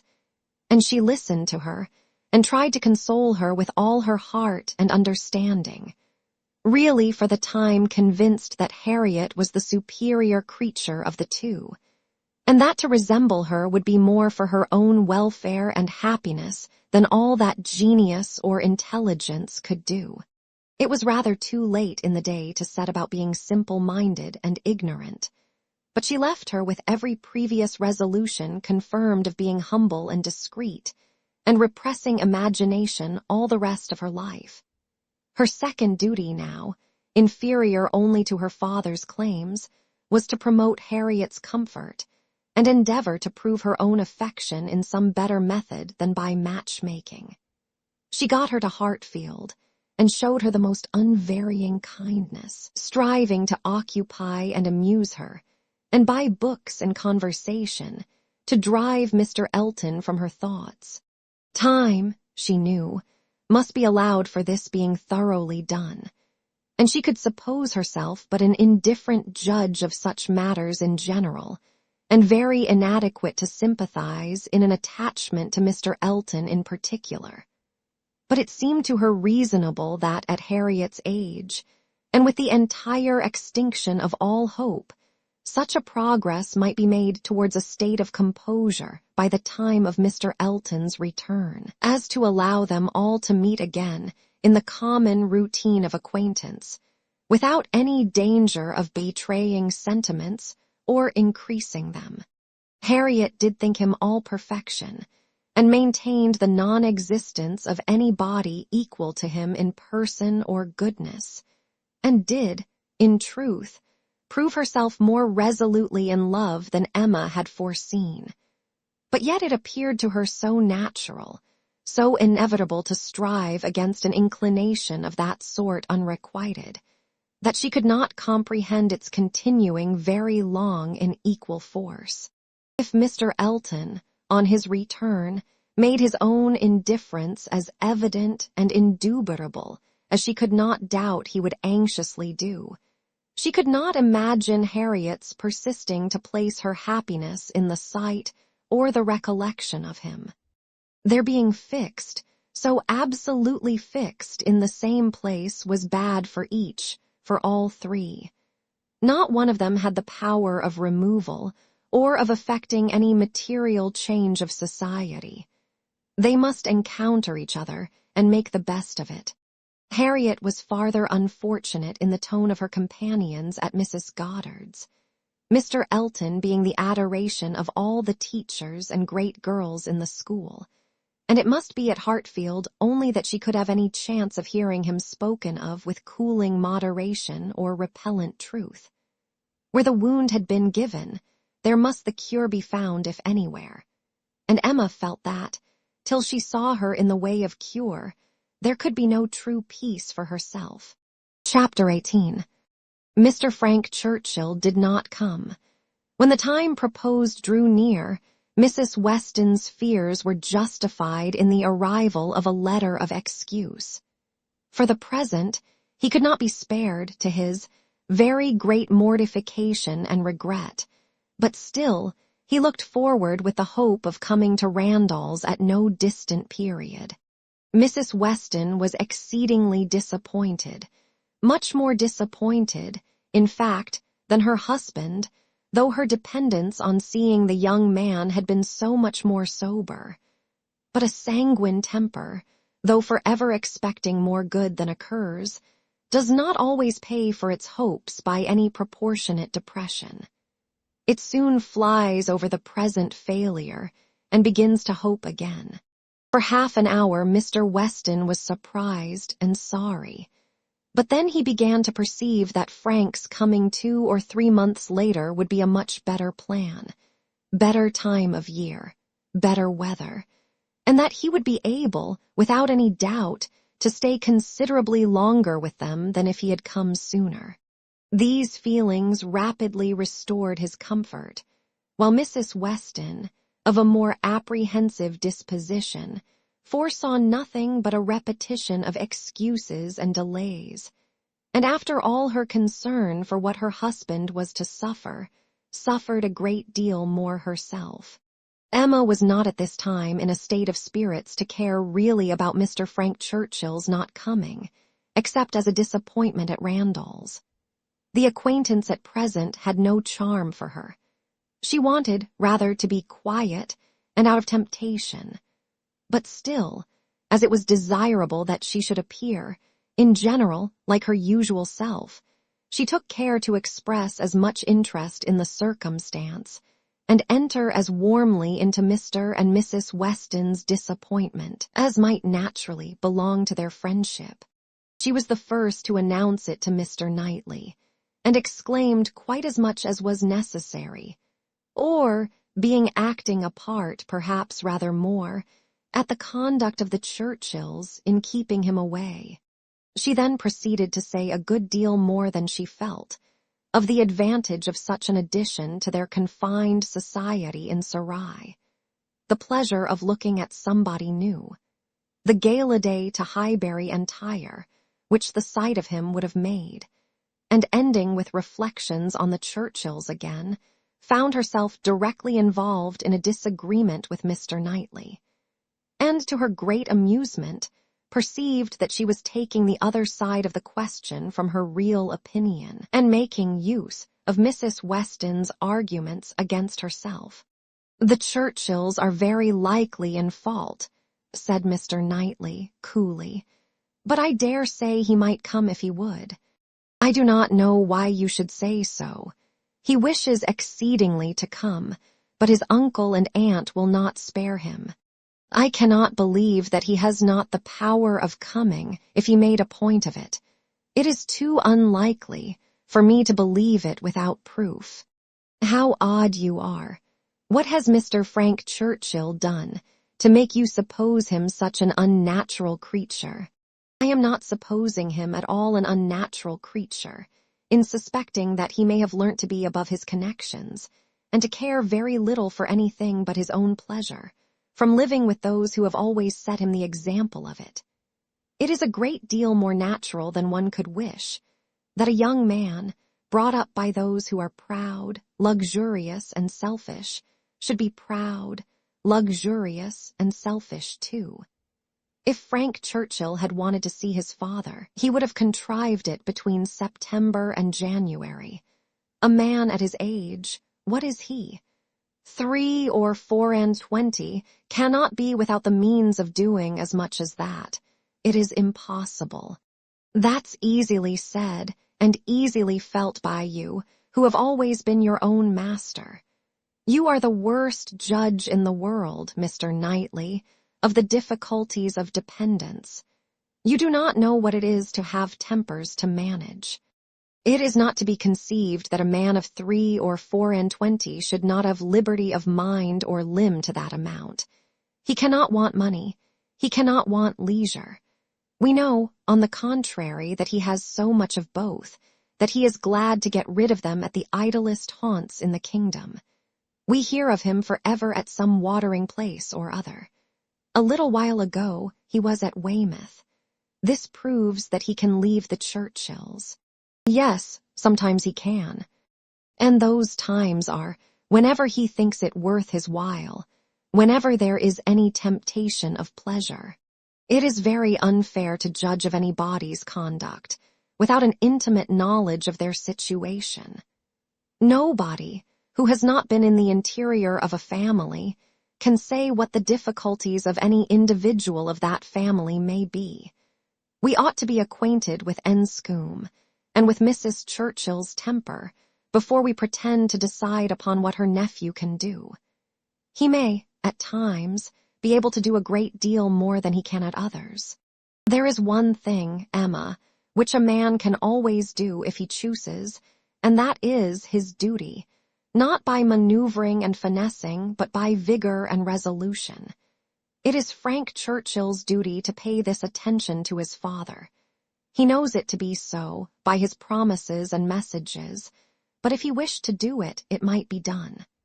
A man who felt rightly would say at once, simply and resolutely, to Mrs. Churchill, "Every sacrifice of mere pleasure you will always find me ready to make to your convenience, but I must go and see my father immediately. I know he would be hurt by my failing in such a mark of respect to him on the present occasion. I shall, therefore, set off tomorrow." If he would say so to her at once, in the tone of decision becoming a man, there would be no opposition made to his going. "No," said Emma, laughing, "but perhaps there might be some made to his coming back again. Such language for a young man entirely dependent to use.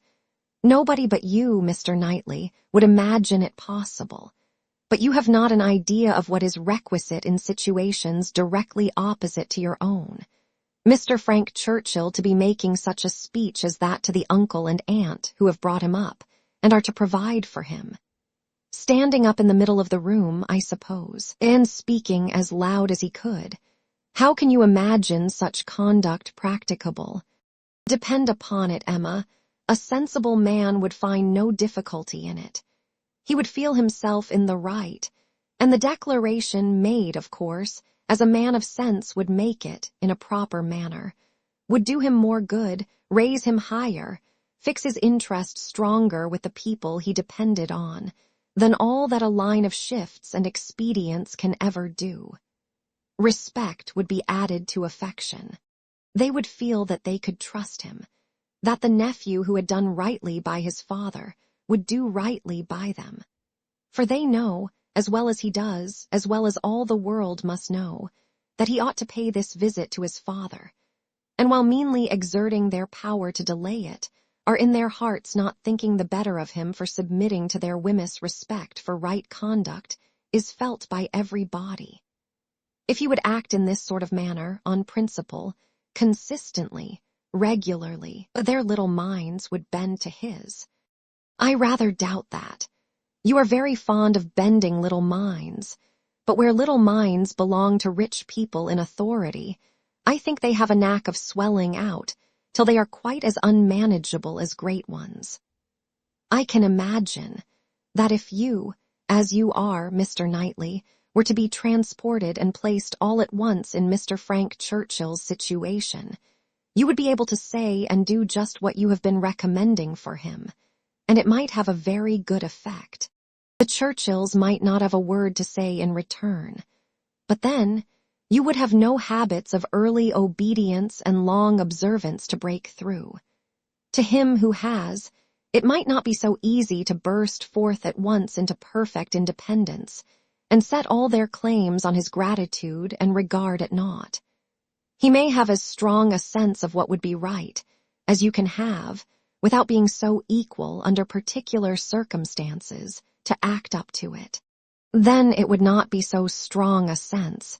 If it failed to produce equal exertion, it could not be an equal conviction. Oh, the difference of situation and habit. I wish you would try to understand what an amiable young man may be likely to feel in directly opposing those, whom as child and boy he has been looking up to all his life. Our amiable young man is a very weak young man. If this be the first occasion of his carrying through a resolution to do right against the will of others, it ought to have been a habit with him by this time, of following his duty instead of consulting expediency. I can allow for the fears of the child, but not of the man.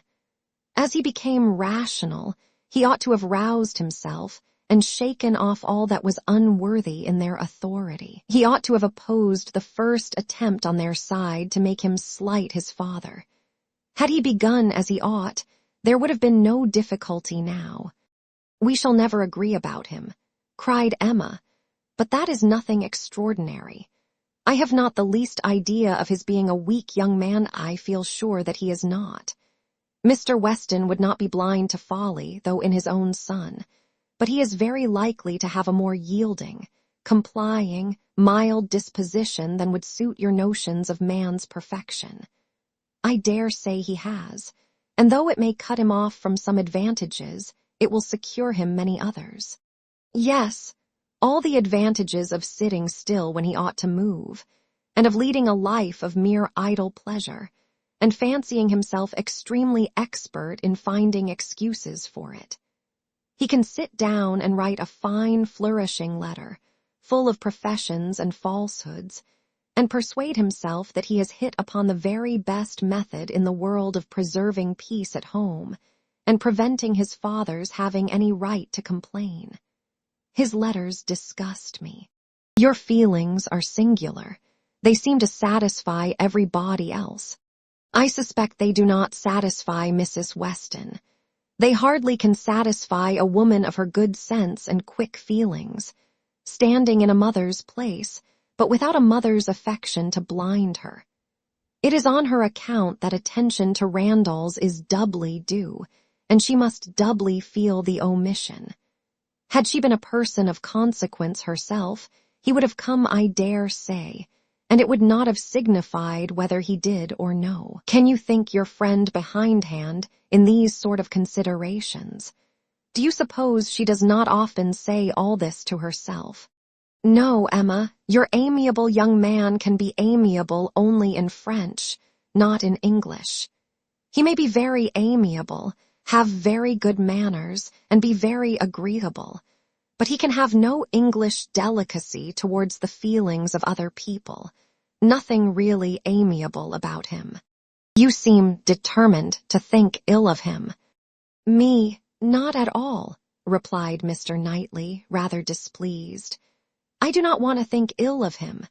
I should be as ready to acknowledge his merits as any other man, but I hear of none except what are merely personal, that he is well-grown and good-looking, with smooth, plausible manners. Well, if he have nothing else to recommend him, he will be a treasure at Highbury. We do not often look upon fine young men, well-bred and agreeable. We must not be nice and ask for all the virtues into the bargain. Cannot you imagine, Mr. Knightley, what a sensation his coming will produce? There will be but one subject throughout the parishes of Donwell and Highbury, but one interest, one object of curiosity. It will be all Mr. Frank Churchill. We shall think and speak of nobody else. You will excuse my being so much overpowered. If I find him conversable, I shall be glad of his acquaintance. But if he is only a chattering coxcomb, he will not occupy much of my time or thoughts. My idea of him is that he can adapt his conversation to the taste of every body, and has the power as well as the wish of being universally agreeable. To you, he will talk of farming, to me, of drawing or music, and so on to everybody, having that general information on all subjects which will enable him to follow the lead, or take the lead, just as propriety may require, and to speak extremely well on each. That is my idea of him. And mine, said Mr. Knightley warmly, is that if he turn out anything like it, he will be the most insufferable fellow breathing. What? At 23 to be the king of his company, the great man, the practised politician, who is to read everybody's character, and make everybody's talents conduce to the display of his own superiority, to be dispensing his flatteries around, that he may make all appear like fools compared with himself. My dear Emma, your own good sense could not endure such a puppy when it came to the point. I will say no more about him, cried Emma. You turn everything to evil. We are both prejudiced, you against, I for him, and we have no chance of agreeing till he is really here. Prejudiced? I am not prejudiced. But I am very much, and without being at all ashamed of it. My love for Mr. and Mrs. Weston gives me a decided prejudice in his favor. He is a person I never think of from one month's end to another, said Mr. Knightley, with a degree of vexation, which made Emma immediately talk of something else, though she could not comprehend why he should be angry. To take a dislike to a young man, only because he appeared to be of a different disposition from himself, was unworthy the real liberality of mind which she was always used to acknowledge in him. For with all the high opinion of himself, which she had often laid to his charge, she had never before for a moment supposed it could make him unjust to the merit of another. Volume 2. Chapter 1. Emma and Harriet had been walking together one morning, and, in Emma's opinion, had been talking enough of Mr. Elton for that day.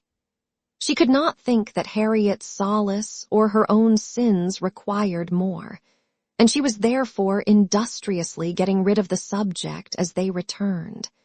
But it burst out again when she thought she had succeeded, and after speaking some time of what the poor must suffer in winter, and receiving no other answer than a very plaintive, "Mr. Elton is so good to the poor," she found something else must be done. They were just approaching the house where lived Mrs. and Miss Bates. She determined to call upon them and seek safety in numbers. There was always sufficient reason for such an attention. Mrs. and Miss Bates loved to be called on, and she knew she was considered by the very few who presumed ever to see imperfection in her, as rather negligent in that respect, and as not contributing what she ought to the stock of their scanty comforts.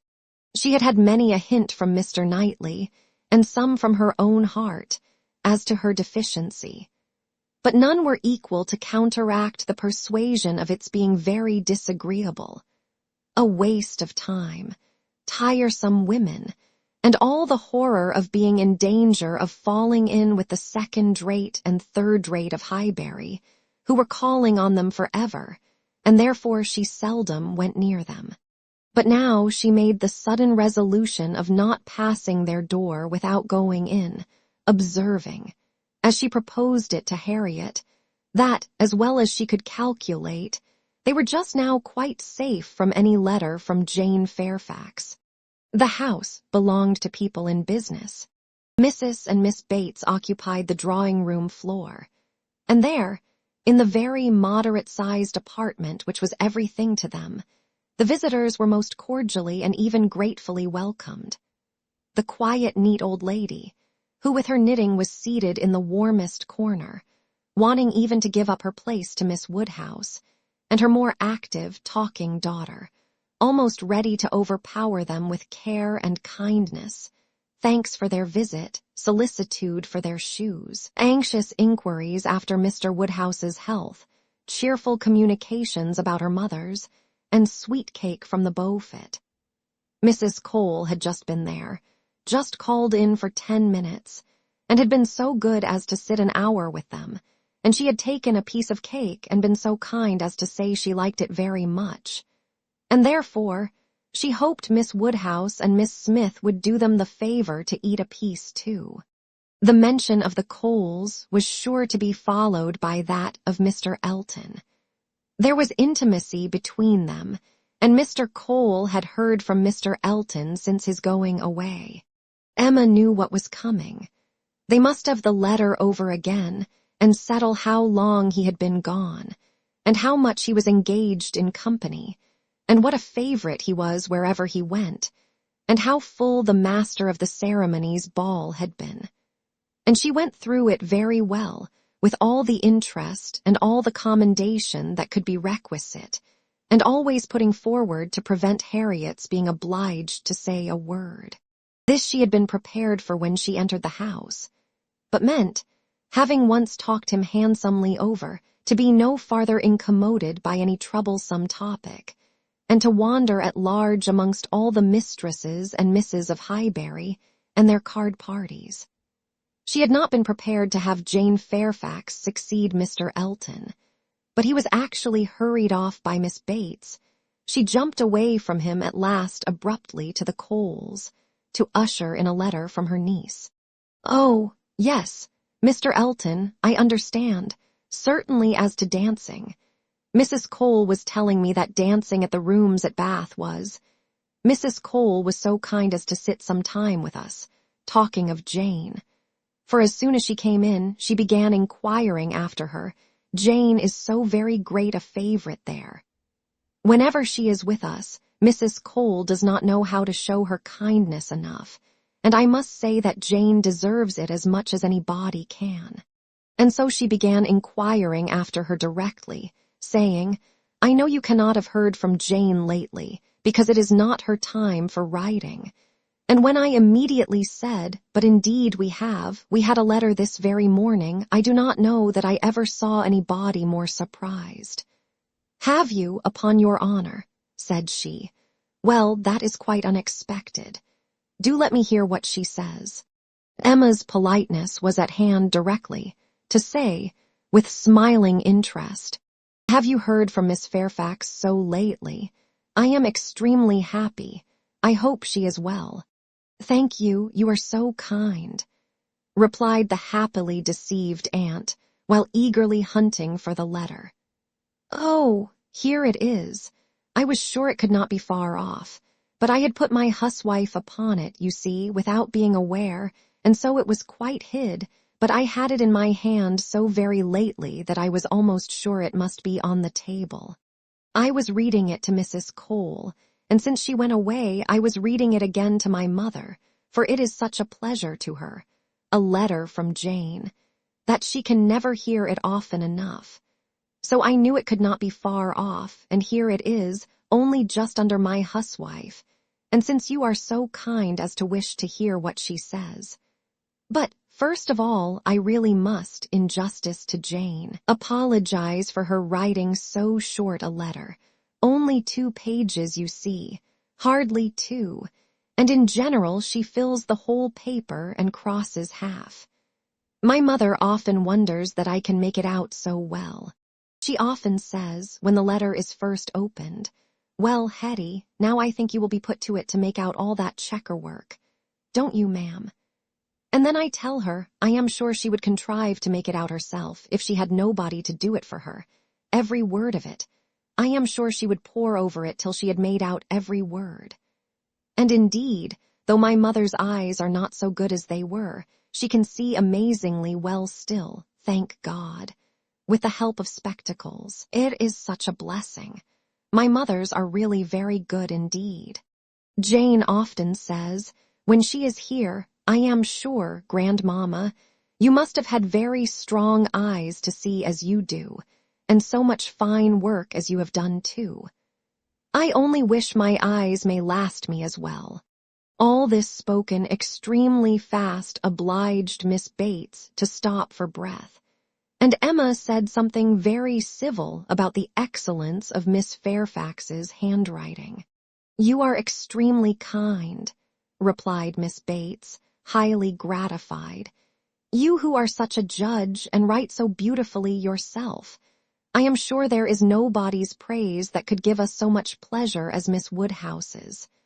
My mother does not hear. She is a little deaf, you know. Ma'am, addressing her, do you hear what Miss Woodhouse is so obliging to say about Jane's handwriting?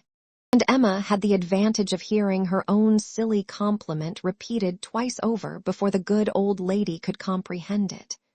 She was pondering, in the meanwhile, upon the possibility, without seeming very rude, of making her escape from Jane Fairfax's letter, and had almost resolved on hurrying away directly under some slight excuse, when Miss Bates turned to her again and seized her attention.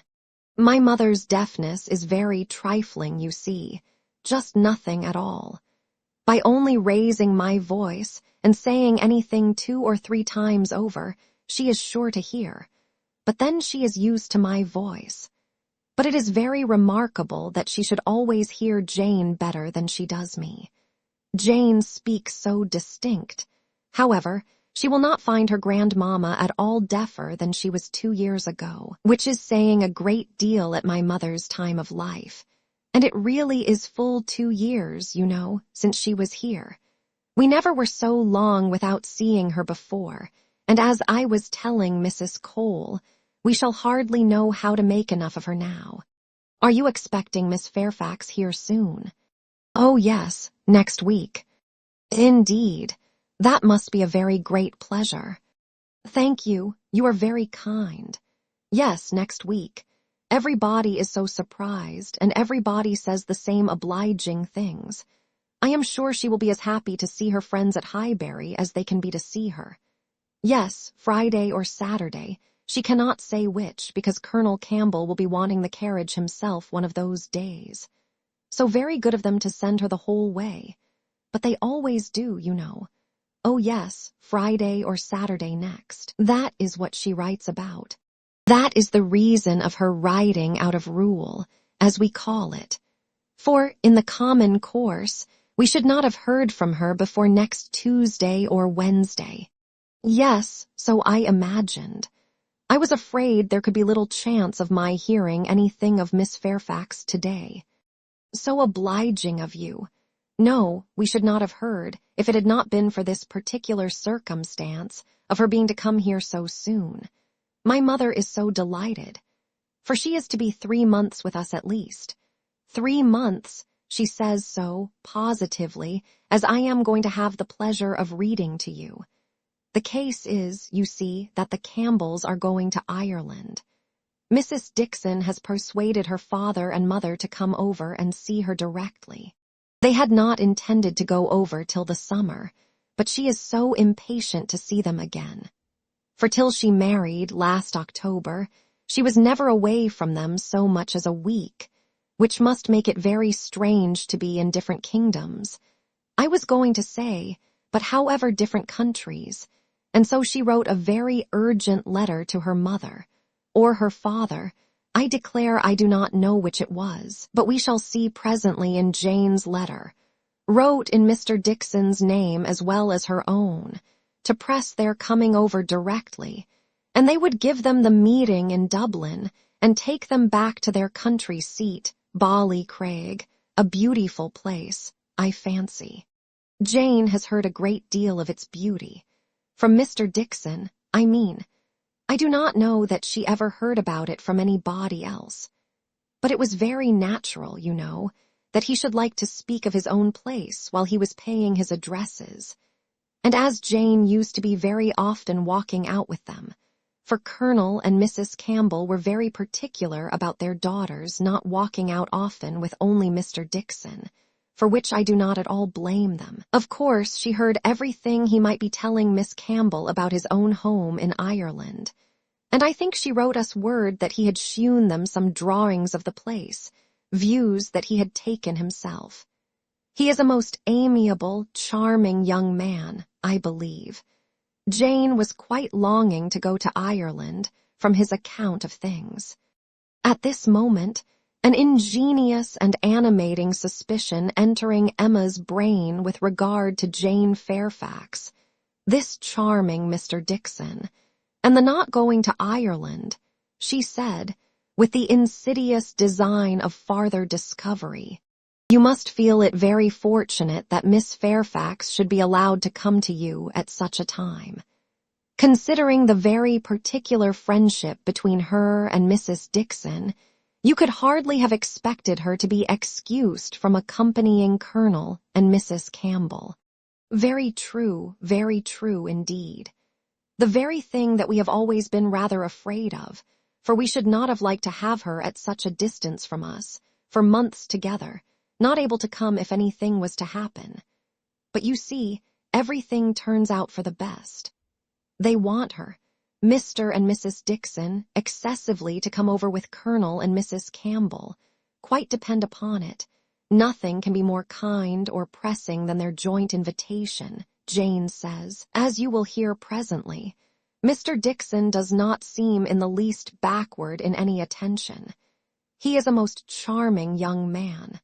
Ever since the service he rendered Jane at Weymouth, when they were out in that party on the water, and she, by the sudden whirling round of something or other among the sails, would have been dashed into the sea at once, and actually was all but gone, if he had not, with the greatest presence of mind, caught hold of her habit. I can never think of it without trembling. But ever since we had the history of that day, I have been so fond of Mr. Dickson.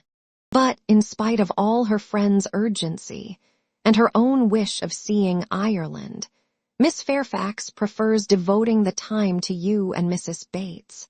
Yes, entirely her own doing, entirely her own choice. And Colonel and Mrs. Campbell think she does quite right, just what they should recommend. And indeed they particularly wish her to try her native air, as she has not been quite so well as usual lately. I am concerned to hear of it.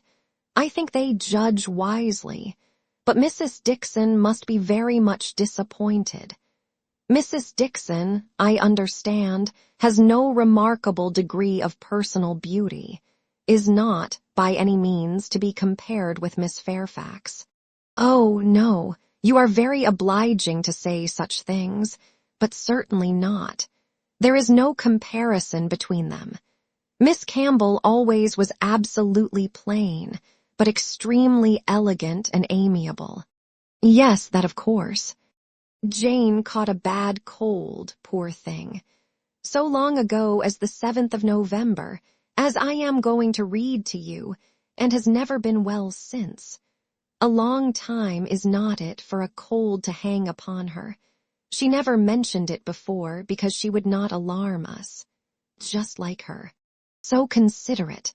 But however, she is so far from well that her kind friends the Campbells think she had better come home, and try an air that always agrees with her, and they have no doubt that 3 or 4 months at Highbury will entirely cure her, and it is certainly a great deal better that she should come here than go to Ireland if she is unwell. Nobody could nurse her, as we should do. It appears to me the most desirable arrangement in the world. And so she is to come to us next Friday or Saturday, and the Campbells leave town in their way to Holyhead the Monday following, as you will find from Jane's letter. So sudden. You may guess, dear Miss Woodhouse, what a flurry it has thrown me in, if it was not for the drawback of her illness. But I am afraid we must expect to see her grown thin and looking very poorly. I must tell you what an unlucky thing happened to me as to that. I always make a point of reading Jane's letters through to myself first, before I read them aloud to my mother, you know, for fear of there being anything in them to distress her. Jane desired me to do it, so I always do, and so I began today with my usual caution. But no sooner did I come to the mention of her being unwell than I burst out, quite frightened, with "Bless me. Poor Jane is ill," which my mother, being on the watch, heard distinctly and was sadly alarmed at. However, when I read on, I found it was not near so bad as I had fancied at first, and I make so light of it now to her that she does not think much about it. But I cannot imagine how I could be so off my guard. If Jane does not get well soon, we will call in Mr. Perry.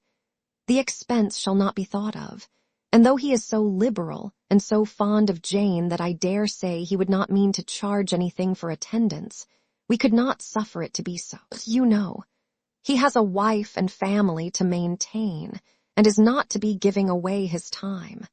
Well, now I have just given you a hint of what Jane writes about. We will turn to her letter, and I am sure she tells her own story a great deal better than I can tell it for her. "I am afraid we must be running away," said Emma, glancing at Harriet and beginning to rise. "My father will be expecting us. I had no intention. I thought I had no power of staying more than 5 minutes when I first entered the house. I merely called because I would not pass the door without inquiring after Mrs. Bates, but I have been so pleasantly detained. Now, however, we must wish you and Mrs. Bates good morning." And not all that could be urged to detain her succeeded. She regained the street, happy in this, that though much had been forced on her against her will, though she had in fact heard the whole substance of Jane Fairfax's letter, she had been able to escape the letter itself. Chapter 2. Jane Fairfax was an orphan, the only child of Mrs. Bates's youngest daughter. The marriage of Lute, Fairfax of the Regiment of Infantry, and Miss Jane Bates had had its day of fame and pleasure, hope and interest. But nothing now remained of it, save the melancholy remembrance of him dying in action abroad, of his widow sinking under consumption and grief soon afterwards. And this girl. By birth she belonged to Highbury, and when at 3 years old, on losing her mother, she became the property, the charge, the consolation, the foundling of her grandmother and aunt, there had seemed every probability of her being permanently fixed there, of her being taught only what very limited means could command, and growing up with no advantages of connection or improvement, to be engrafted on what nature had given her in a pleasing person, good understanding, and warm-hearted, well-meaning relations. But the compassionate feelings of a friend of her father gave a change to her destiny.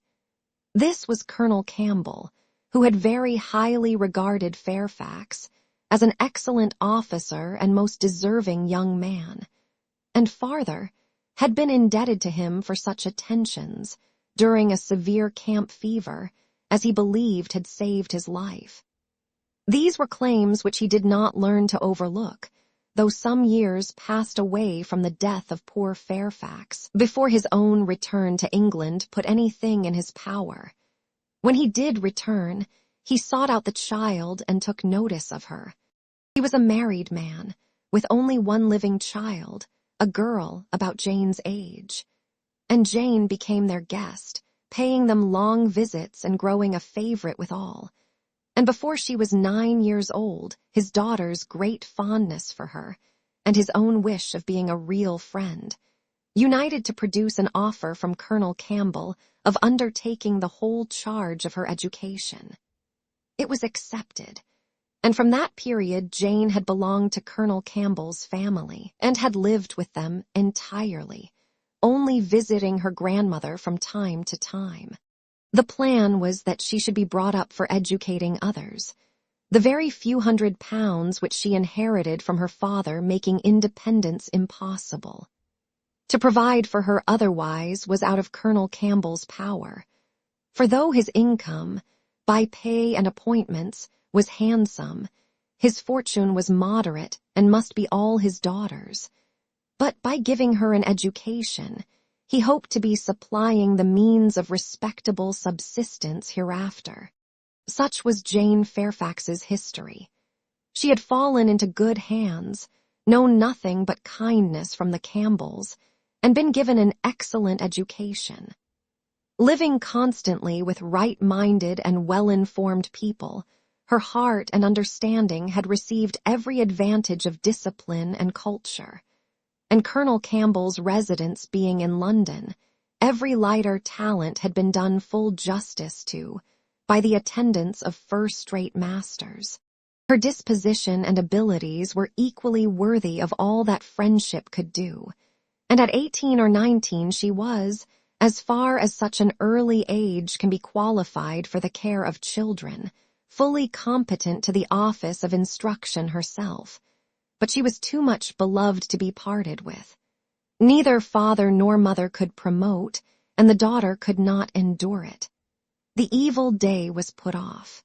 It was easy to decide that she was still too young, and Jane remained with them, sharing, as another daughter, in all the rational pleasures of an elegant society, and a judicious mixture of home and amusement, with only the drawback of the future, the sobering suggestions of her own good understanding, to remind her that all this might soon be over. The affection of the whole family, the warm attachment of Miss Campbell in particular, was the more honorable to each party from the circumstance of Jane's decided superiority, both in beauty and acquirements. That nature had given it in feature could not be unseen by the young woman, nor could her higher powers of mind be unfelt by the parents.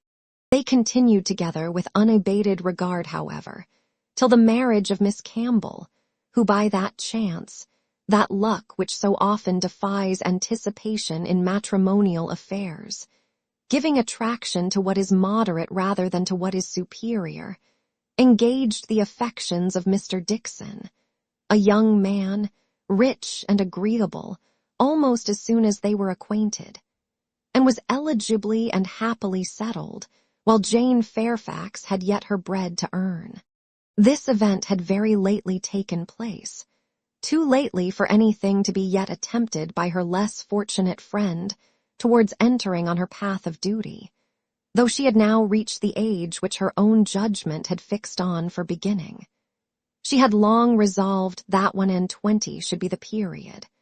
With the fortitude of a devoted novitiate, she had resolved at 21 to complete the sacrifice, and retire from all the pleasures of life, of rational intercourse, equal society, peace and hope, to penance and mortification forever.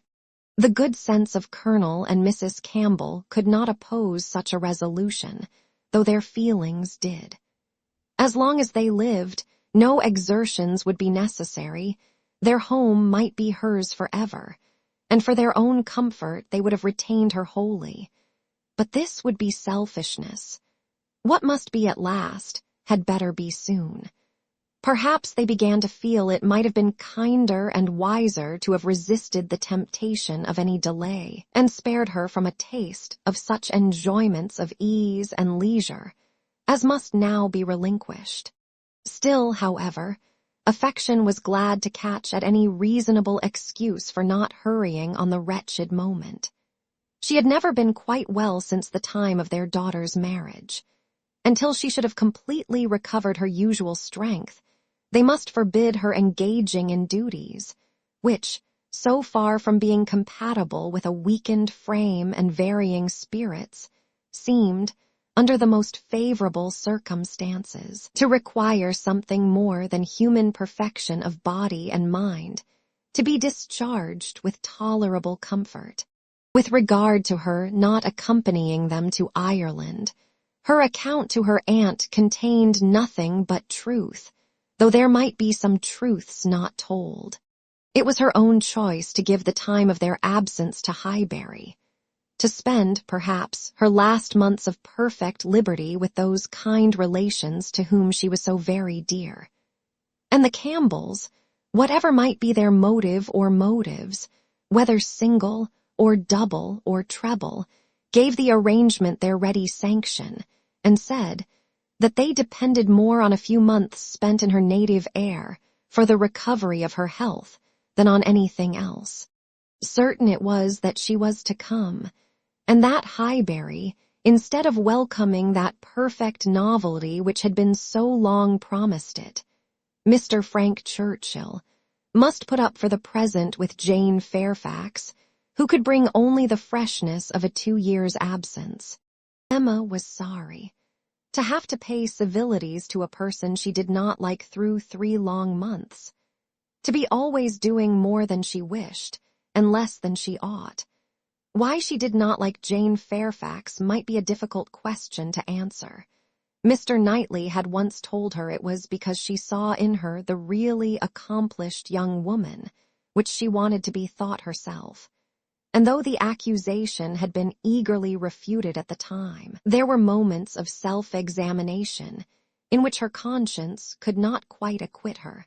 But she could never get acquainted with her. She did not know how it was, but there was such coldness and reserve, such apparent indifference whether she pleased or not, and then her aunt was such an eternal talker. And she was made such a fuss with by everybody, and it had been always imagined that they were to be so intimate, because their ages were the same, everybody had supposed they must be so fond of each other. These were her reasons, she had no better. It was a dislike so little just, every imputed fault was so magnified by fancy, that she never saw Jane Fairfax the first time after any considerable absence, without feeling that she had injured her. And now, when the due visit was paid on her arrival, after a 2 years' interval, she was particularly struck with the very appearance and manners, which for those 2 whole years she had been depreciating. Jane Fairfax was very elegant, remarkably elegant, and she had herself the highest value for elegance. Her height was pretty, just such as almost everybody would think tall, and nobody could think very tall. Her figure particularly graceful. Her size a most becoming medium, between fat and thin, though a slight appearance of ill health seemed to point out the likeliest evil of the two. Emma could not but feel all this. And then her face, her features, there was more beauty in them altogether than she had remembered. It was not regular, but it was very pleasing beauty. Her eyes, a deep gray with dark eyelashes and eyebrows, had never been denied their praise. But the skin, which she had been used to cavil at as wanting color, had a clearness and delicacy which really needed no fuller bloom. It was a style of beauty, of which elegance was the reigning character, and as such, she must, in honor by all her principles, admire it. Elegance, which, whether of person or of mind, she saw so little in Highbury. There, not to be vulgar, was distinction and merit. In short, she sat, during the first visit, looking at Jane Fairfax with twofold complacency, the sense of pleasure and the sense of rendering justice, and was determining that she would dislike her no longer. She took in her history, indeed, her situation, as well as her beauty. When she considered what all this elegance was destined to, what she was going to sink from, how she was going to live, it seemed impossible to feel anything but compassion and respect, especially if to every well-known particular entitling her to interest were added the highly probable circumstance of an attachment to Mr. Dickson, which she had so naturally started to herself. In that case, nothing could be more pitiable or more honorable than the sacrifices she had resolved on. Emma was very willing now to acquit her of having seduced Mr. Dickson's affections from his wife, or of anything mischievous which her imagination had suggested at first. If it were love, it might be simple, single, successless love on her side alone. She might have been unconsciously sucking in the sad poison, while a sharer of his conversation with her friend, and from the best, the purest of motives, might now be denying herself this visit to Ireland and resolving to divide herself effectually from him and his connections by soon beginning her career of laborious duty. Upon the whole, Emma left her with such softened, charitable feelings as made her look around in walking home and lament that Highbury afforded no young man worthy of giving her independence, nobody that she could wish to scheme about for her. These were charming feelings, but not lasting. Before she had committed herself by any public profession of eternal friendship for Jane Fairfax, or done more towards a recantation of past prejudices and errors, than saying to Mr. Knightley, "She certainly is handsome. She is better than handsome." Jane had spent an evening at Hartfield with her grandmother and aunt, and everything was relapsing much into its usual state. Former provocations reappeared. The aunt was as tiresome as ever, more tiresome, because anxiety for her health was now added to admiration of her powers, and they had to listen to the description of exactly how little bread and butter she ate for breakfast, and how small a slice of mutton for dinner, as well as to see exhibitions of new caps and new work-bags for her mother and herself, and Jane's offences rose again. They had music, Emma was obliged to play, and the thanks and praise which necessarily followed appeared to her an affectation of candour, an air of greatness, meaning only to show off in higher style her own very superior performance. She was, besides, which was the worst of all, so cold, so cautious. There was no getting at her real opinion. Wrapped up in a cloak of politeness, she seemed determined to hazard nothing. She was was suspiciously reserved. If anything could be more, where all was most, she was more reserved on the subject of Weymouth and the Dixons than anything. She seemed bent on giving no real insight into Mr. Dixon's character, or her own value for his company, or opinion of the suitableness of the match. It was all general approbation and smoothness, nothing delineated or distinguished. It did her no service, however. Her caution was thrown away. Emma saw its artifice and returned to her first surmises. There probably was something more to conceal than her own preference. Mr. Dixon, perhaps, had been very near changing one friend for the other, or been fixed only to Miss Campbell, for the sake of the future £12,000. The like reserve prevailed on other topics. She and Mr. Frank Churchill had been at Weymouth at the same time. It was known that they were a little acquainted, but not a syllable of real information could Emma procure as to what he truly was. Was he handsome? She believed he was reckoned a very fine young man. Was he agreeable? He was generally thought so. Did he appear a sensible young man of information? At a watering place, or in a common London acquaintance, it was difficult to decide on such points. Manners were all that could be safely judged of, under a much longer knowledge than they had yet had of Mr. Churchill. She believed everybody found his manners pleasing. Emma could not forgive her. Chapter 3. Emma could not forgive her. But as neither provocation nor resentment were discerned by Mr. Knightley, who had been of the party, and had seen only proper attention and pleasing behavior on each side, he was expressing the next morning, being at Hartfield again on business with Mr. Woodhouse, his approbation of the whole. Not so openly as he might have done had her father been out of the room, but speaking plain enough to be very intelligible to Emma. He had been used to think her unjust to Jane, and had now great pleasure in marking an improvement. A very pleasant evening, he began, as soon as Mr. Woodhouse had been talked into what was necessary, told that he understood, and the papers swept away. Particularly pleasant. You and Miss Fairfax gave us some very good music. I do not know a more luxurious state, sir, than sitting at one's ease to be entertained a whole evening by two such young women, sometimes with music and sometimes with conversation. I am sure Miss Fairfax must have found the evening pleasant, Emma. You left nothing undone. I was glad you made her play so much, for having no instrument at her grandmother's, it must have been a real indulgence. I am happy you approved, said Emma, smiling. But I hope I am not often deficient in what is due to guests at Hartfield. No, my dear, said her father instantly. That I am sure you are not. There is nobody half so attentive and civil as you are. If anything, you are too attentive. The muffin last night, if it had been handed round once, I think it would have been enough. No, said Mr. Knightley, nearly at the same time. You are not often deficient either in manner or comprehension. I think you understand me, therefore. An arch look expressed. I understand you well enough. But she said only, Miss Fairfax is reserved.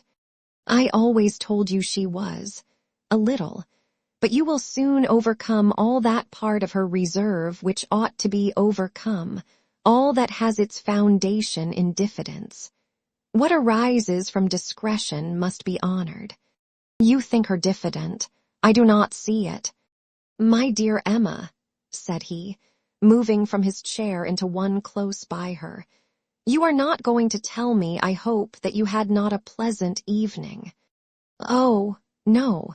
I was pleased with my own perseverance in asking questions, and amused to think how little information I obtained. I am disappointed, was his only answer. I hope everybody had a pleasant evening, said Mr. Woodhouse in his quiet way. I had. Once I felt the fire rather too much, but then I moved back my chair a very little, and it did not disturb me. Miss Bates was very chatty and good-humored, as she always is, though she speaks rather too quick. However, she is very agreeable, and Mrs. Bates, too, in a different way. I like old friends, and Miss Jane Fairfax is a very pretty sort of young lady, a very pretty and a very well-behaved young lady indeed. She must have found the evening agreeable, Mr. Knightley, because she had Emma. True, sir, and Emma because she had Miss Fairfax. Emma saw his anxiety, and wishing to appease it, at least for the present, said, and with a sincerity which no one could question, she is a sort of elegant creature that one cannot keep one's eyes from. I am always watching her to admire, and I do pity her from my heart. Mr. Knightley looked as if he were more gratified than he cared to express, and before he could make any reply, Mr. Woodhouse, whose thoughts were on the Bateses, said, It is a great pity that their circumstances should be so confined. A great pity indeed, and I have often wished, but it is so little one can venture to do, small, trifling presents of anything uncommon. Now we have killed a porker, and Emma thinks of sending them a loin or a leg. It is very small and delicate. Hartfield pork is not like any other pork, but still it is pork. And my dear Emma, unless one could be sure of their making it into steaks, nicely fried, as ours are fried without the smallest grease and not roasted, for no stomach can bear roast pork, I think we had better send the leg. Do not you think so, my dear? My dear papa, I sent the whole hind quarter. I knew you would wish it. There will be the leg to be salted, you know, which is so very nice, and the loin to be dressed directly in any manner they like.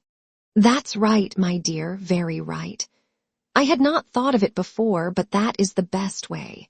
They must not oversalt the leg, and then, if it is not oversalted, and if it is very thoroughly boiled, just as Searle boils ours, and eaten very moderately of, with a boiled turnip, and a little carrot or parsnip, I do not consider it unwholesome. Emma, said Mr. Knightley presently, I have a piece of news for you. You like news, and I heard an article in my way hither that I think will interest you. News, oh, yes, I always like news. What is it? Why do you smile so? Where did you hear it? At Randall's. He had time only to say, No, not at Randall's. I have not been near Randall's. When the door was thrown open, and Miss Bates and Miss Fairfax walked into the room. Full of thanks and full of news, Miss Bates knew not which to give quickest. Mr. Knightley soon saw that he had lost his moment, and that not another syllable of communication could rest with him. "Oh, my dear sir, how are you this morning? My dear Miss Woodhouse, I come quite overpowered. Such a beautiful hind quarter of pork. You are too bountiful. Have you heard the news? Mr. Elton is going to be married." Emma had not had time even to think of Mr. Elton, and she was so completely surprised that she could not avoid a little start and a little blush at the sound. "There is my news. I thought it would interest you," said Mr. Knightley, with a smile which implied a conviction of some part of what had passed between them. "But where could you hear it?" cried Miss Bates. "Where could you possibly hear it, Mr. Knightley? For it is not 5 minutes since I received Mrs. Cole's note. No, it cannot be more than 5, or at least 10, for I had got my bonnet and spencer on, just ready to come out. I was only gone down to speak to Patty again about the pork. Jane was standing in the passage. Were not you, Jane? For my mother was so afraid that we had not any salting pan large enough. So I said I would go down and see, and Jane said, 'Shall I go down instead? For I think you have a little cold, and Patty has been washing the kitchen.' 'Oh, my dear,' said I, 'well,' and just then came the note. A Miss Hawkins, that's all I know.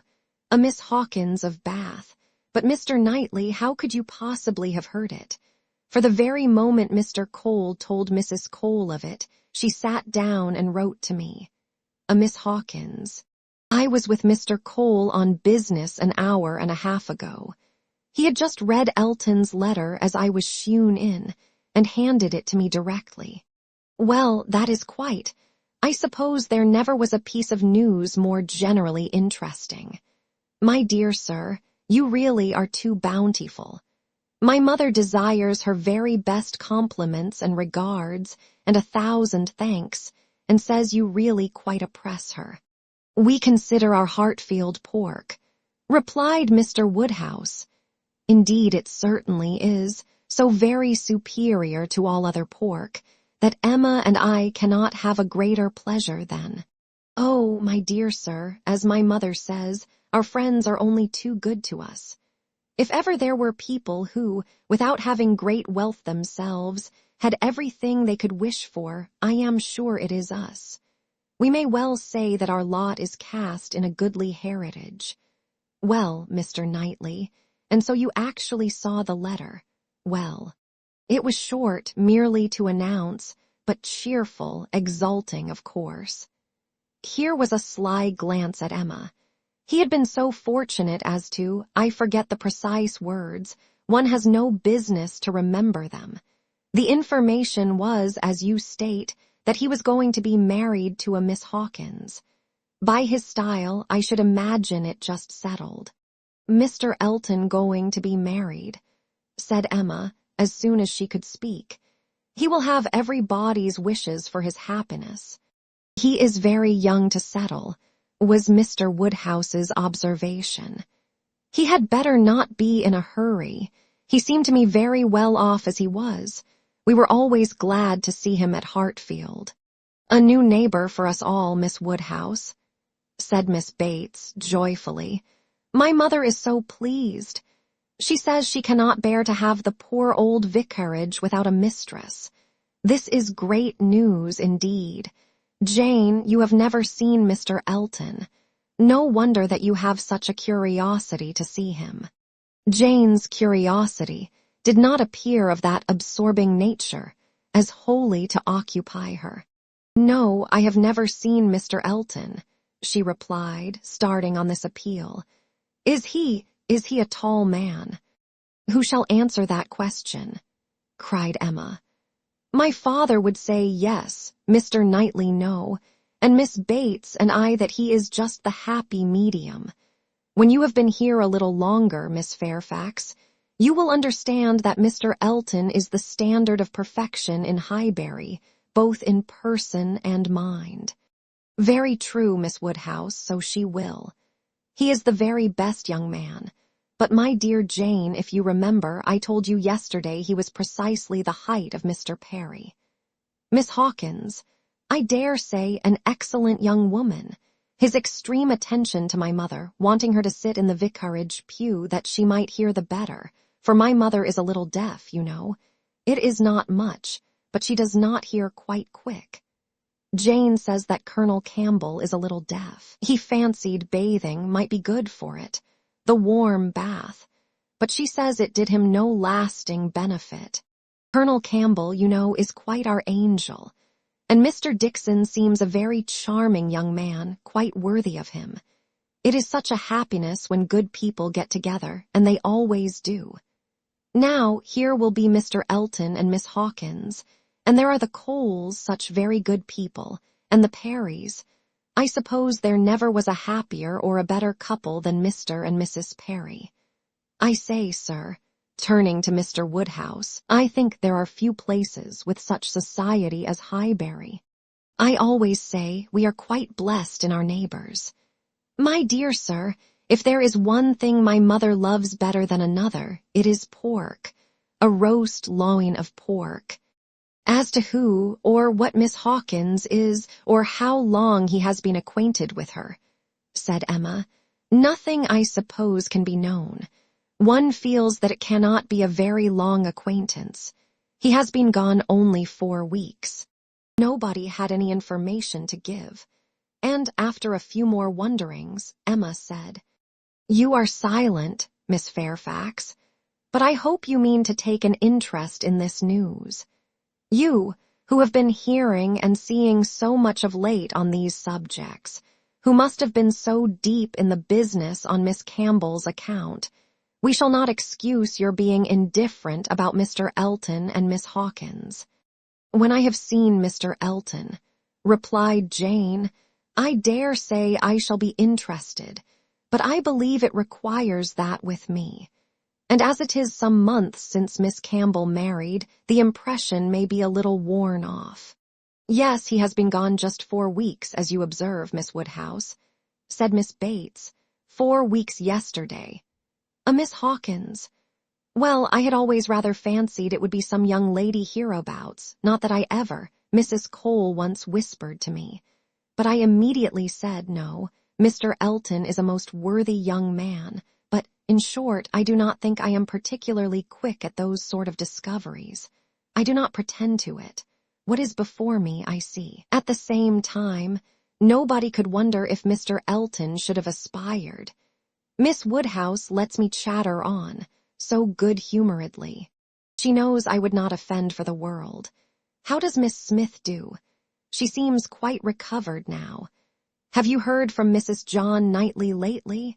Oh, those dear little children. Jane, do you know I always fancy Mr. Dixon like Mr. John Knightley. I mean in person tall and with that sort of look, and not very talkative. Quite wrong, my dear aunt. There is no likeness at all. Very odd, but one never does form a just idea of any body beforehand. One takes up a notion and runs away with it. Mr. Dixon, you say, is not, strictly speaking, handsome. Handsome? Oh, no, far from it, certainly plain. I told you he was plain. My dear, you said that Miss Campbell would not allow him to be plain, and that you yourself. Oh, as for me, my judgment is worth nothing. Where I have a regard, I always think a person well-looking. But I gave what I believed the general opinion when I called him plain. Well, my dear Jane, I believe we must be running away. The weather does not look well, and Grandmamma will be uneasy. You are too obliging, my dear Miss Woodhouse, but we really must take leave. This has been a most agreeable piece of news indeed. I shall just go round by Mrs. Cole's, but I shall not stop 3 minutes, and, Jane, you had better go home directly. I would not have you out in a shower. We think she is the better for Highbury already. Thank you. We do indeed. I shall not attempt calling on Mrs. Goddard, for I really do not think she cares for anything but boiled pork. When we dress the leg it will be another thing. Good morning to you, my dear sir. Oh, Mr. Knightley is coming too. Well, that is so very. I am sure if Jane is tired, you will be so kind as to give her your arm. Mr. Elton and Miss Hawkins, good morning to you.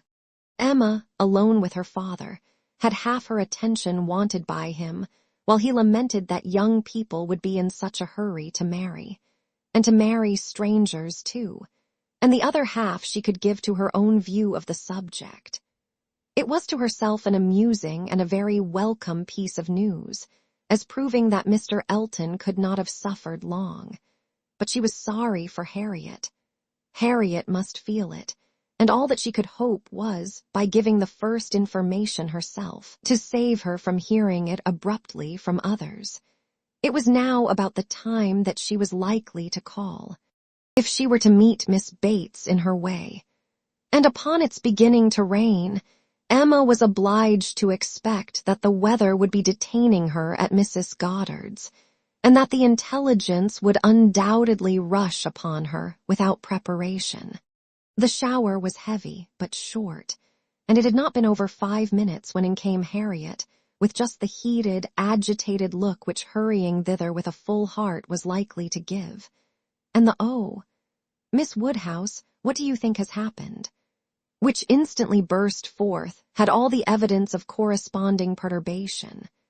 As the blow was given, Emma felt that she could not now show greater kindness than in listening, and Harriet, unchecked, ran eagerly through what she had to tell. She had set out from Mrs. Goddard's half an hour ago. She had been afraid it would rain. She had been afraid it would pour down every moment. But she thought she might get to Hartfield first. She had hurried on as fast as possible. But then, as she was passing by the house where a young woman was making up a gown for her, she thought she would just step in and see how it went on. And though she did not seem to stay half a moment there, soon after she came out it began to rain, and she did not know what to do. So she ran on directly, as fast as she could, and took shelter at Ford's. Ford's was the principal woolen draper, linen draper, and haberdasher's shop united, the shop first in size and fashion in the place. And so, there she had sat without an idea of anything in the world, full 10 minutes perhaps, when all of a sudden who should come in to be sure it was so very odd. But they always dealt at Ford's, who should come in, but Elizabeth Martin and her brother. Dear Miss Woodhouse, only think, I thought I should have fainted. I did not know what to do. I was sitting near the door. Elizabeth saw me directly, but he did not. He was busy with the umbrella. I am sure she saw me, but she looked away directly and took no notice, and they both went to quite the farther end of the shop, and I kept sitting near the door. Oh, dear, I was so miserable. I am sure I must have been as white as my gown. I could not go away, you know, because of the rain, but I did so wish myself anywhere in the world but there. Oh, dear Miss Woodhouse.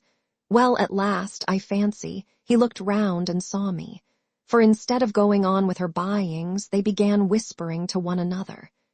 I am sure they were talking of me, and I could not help thinking that he was persuading her to speak to me. Do you think he was, Miss Woodhouse? For presently she came forward, came quite up to me, and asked me how I did, and seemed ready to shake hands if I would. She did not do any of it in the same way that she used. I could see she was altered. But however, she seemed to try to be very friendly, and we shook hands and stood talking some time. But I know no more what I said. I was in such a tremble. I remember she said she was sorry we never met now, which I thought almost too kind. Dear Miss Woodhouse, I was absolutely miserable. By that time, it was beginning to hold up, and I was determined that nothing should stop me from getting away. And then, only think. I found he was coming up towards me too, slowly, you know, and as if he did not quite know what to do. And so he came and spoke, and I answered. And I stood for a minute, feeling dreadfully, you know, one can't tell how, and then I took courage and said it did not rain, and I must go. and so off I set, and I had not got 3 yards from the door when he came after me, only to say, if I was going to Hartfield, he thought I had much better go round by Mr. Cole's stables, for I should find the near way quite floated by this rain. Oh, dear, I thought it would have been the death of me. So I said I was very much obliged to him. You know I could not do less. And then he went back to Elizabeth, and I came round by the stables, I believe I did. But I hardly knew where I was or anything about it. Oh, Miss Woodhouse, I would rather done anything than have it happen. And yet, you know, there was a sort of satisfaction in seeing him behave so pleasantly and so kindly. And Elizabeth, too. Oh, Miss Woodhouse, do talk to me, and make me comfortable again. Very sincerely did Emma wish to do so, but it was not immediately in her power. She was obliged to stop and think. She was not thoroughly comfortable herself. The young man's conduct, and his sister's, seemed the result of real feeling, and she could not but pity them. As Harriet described it, there had been an interesting mixture of wounded affection and genuine delicacy in their behavior. But she had believed them to be well-meaning, worthy people before, and what difference did this make in the evils of the connection? It was folly to be disturbed by it. Of course, he must be sorry to lose her. They must be all sorry. Ambition, as well as love, had probably been mortified. They might all have hoped to rise by Harriet's acquaintance. And besides, what was the value of Harriet's description? So easily pleased, so little discerning. What signified her praise? She exerted herself, and did try to make her comfortable, by considering all that had passed as a mere trifle, and quite unworthy of being dwelt on. It might be distressing for the moment, said she, but you seem to have behaved extremely well, and it is over, and may never, can never, as a first meeting, occur again, and therefore you need not think about it. Harriet said, very true, and she would not think about it. But still she talked of it, still she could talk of nothing else. And Emma, at last, in order to put the Martins out of her head, was obliged to hurry on the news, which she had meant to give with so much tender caution. Hardly knowing herself whether to rejoice or be angry, ashamed or only amused at such a state of mind in poor Harriet, such a conclusion of Mr. Elton's importance with her.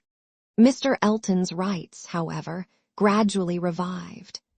Though she did not feel the first intelligence as she might have done the day before, or an hour before, its interest soon increased.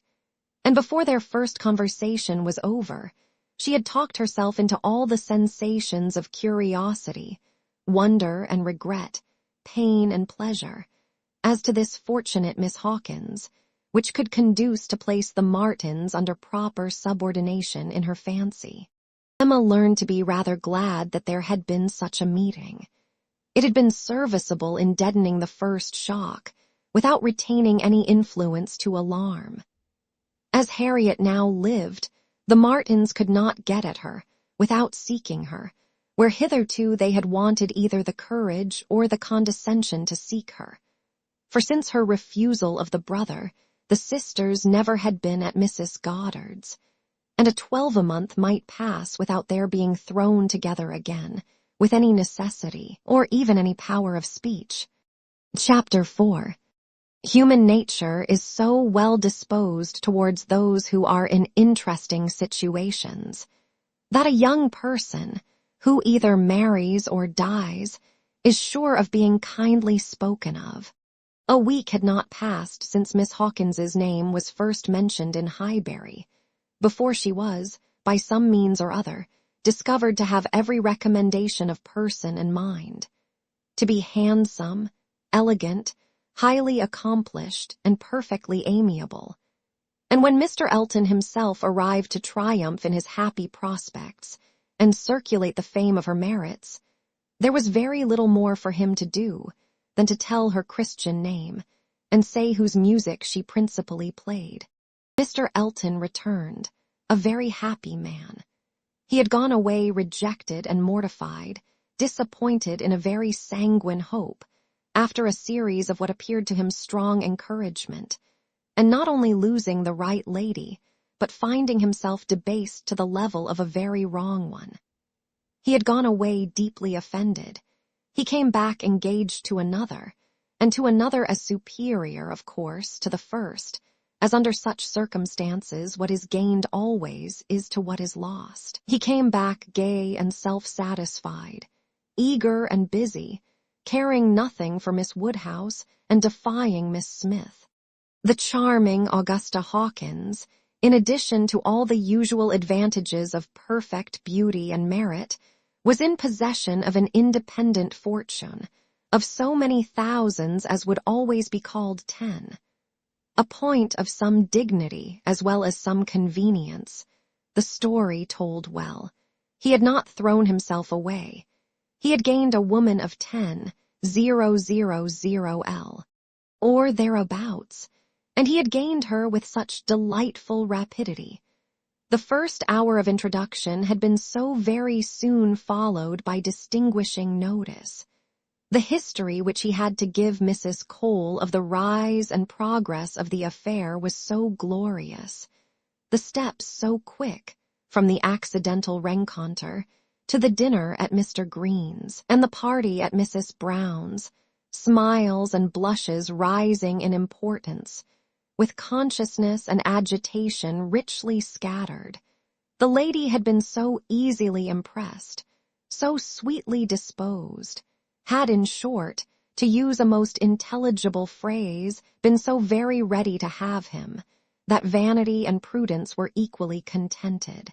He had caught both substance and shadow, both fortune and affection, and was just the happy man he ought to be, talking only of himself and his own concerns, expecting to be congratulated, ready to be laughed at, and with cordial, fearless smiles, now addressing all the young ladies of the place, to whom, a few weeks ago, he would have been more cautiously gallant. The wedding was no distant event, as the parties had only themselves to please, and nothing but the necessary preparations to wait for. And when he set out for Bath again, there was a general expectation, which a certain glance of Mrs. Cole's did not seem to contradict, that when he next entered Highbury he would bring his bride. During his present short stay, Emma had barely seen him, but just enough to feel that the first meeting was over, and to give her the impression of his not being improved by the mixture of pique and pretension now spread over his air. She was, in fact, beginning very much to wonder that she had ever thought him pleasing at all, and his sight was so inseparably connected with some very disagreeable feelings that, except in a moral light, as a penance, a lesson, a source of profitable humiliation to her own mind, she would have been thankful to be assured of never seeing him again. She wished him very well, but he gave her pain, and his welfare 20 miles off would administer most satisfaction. The pain of his continued residence in Highbury, however, must certainly be lessened by his marriage. Many vain solicitudes would be prevented, many awkwardnesses smoothed by it. A Mrs. Elton would be an excuse for any change of intercourse. Former intimacy might sink without remark. It would be almost beginning their life of civility again. Of the lady individually, Emma thought very little. She was good enough for Mr. Elton, no doubt, accomplished enough for Highbury, handsome enough to look plain, probably, by Harriet's side. As to connection, there Emma was perfectly easy, persuaded that after all his own vaunted claims and disdain of Harriet, he had done nothing. On that article, truth seemed attainable. What she was must be uncertain, but who she was might be found out, and setting aside the 10,000L, it did not appear that she was at all Harriet's superior. She brought no name, no blood, no alliance. Miss Hawkins was the youngest of the 2 daughters of a Bristol merchant, of course, he must be called. But as the whole of the profits of his mercantile life appeared so very moderate, it was not unfair to guess the dignity of his line of trade had been very moderate also. Part of every winter she had been used to spend in Bath, but Bristol was her home, the very heart of Bristol. For though the father and mother had died some years ago, an uncle remained. In the law line, nothing more distinctly honorable was hazarded of him than that he was in the law line, and with him the daughter had lived. Emma guessed him to be the drudge of some attorney, and too stupid to rise. And all the grandeur of the connection seemed dependent on the elder sister, who was very well married to a gentleman in a great way near Bristol, who kept 2 carriages. That was the wind-up of the history. That was the glory of Miss Hawkins. Could she but have given Harriet her feelings about it all? She had talked her into love, but alas, she was not so easily to be talked out of it. The charm of an object to occupy the many vacancies of Harriet's mind was not to be talked away. He might be superseded by another. He certainly would indeed. Nothing could be clearer. Even a Robert Martin would have been sufficient, but nothing else, she feared, would cure her. Harriet was one of those who, having once begun, would be always in love. And now, poor girl, she was considerably worse from this reappearance of Mr. Elton. She was always having a glimpse of him somewhere or other. Emma saw him only once, but 2 or 3 times every day Harriet was sure just to meet with him, or just to miss him, just to hear his voice or see his shoulder, just to have something occur to preserve him in her fancy, in all the favoring warmth of surprise and conjecture.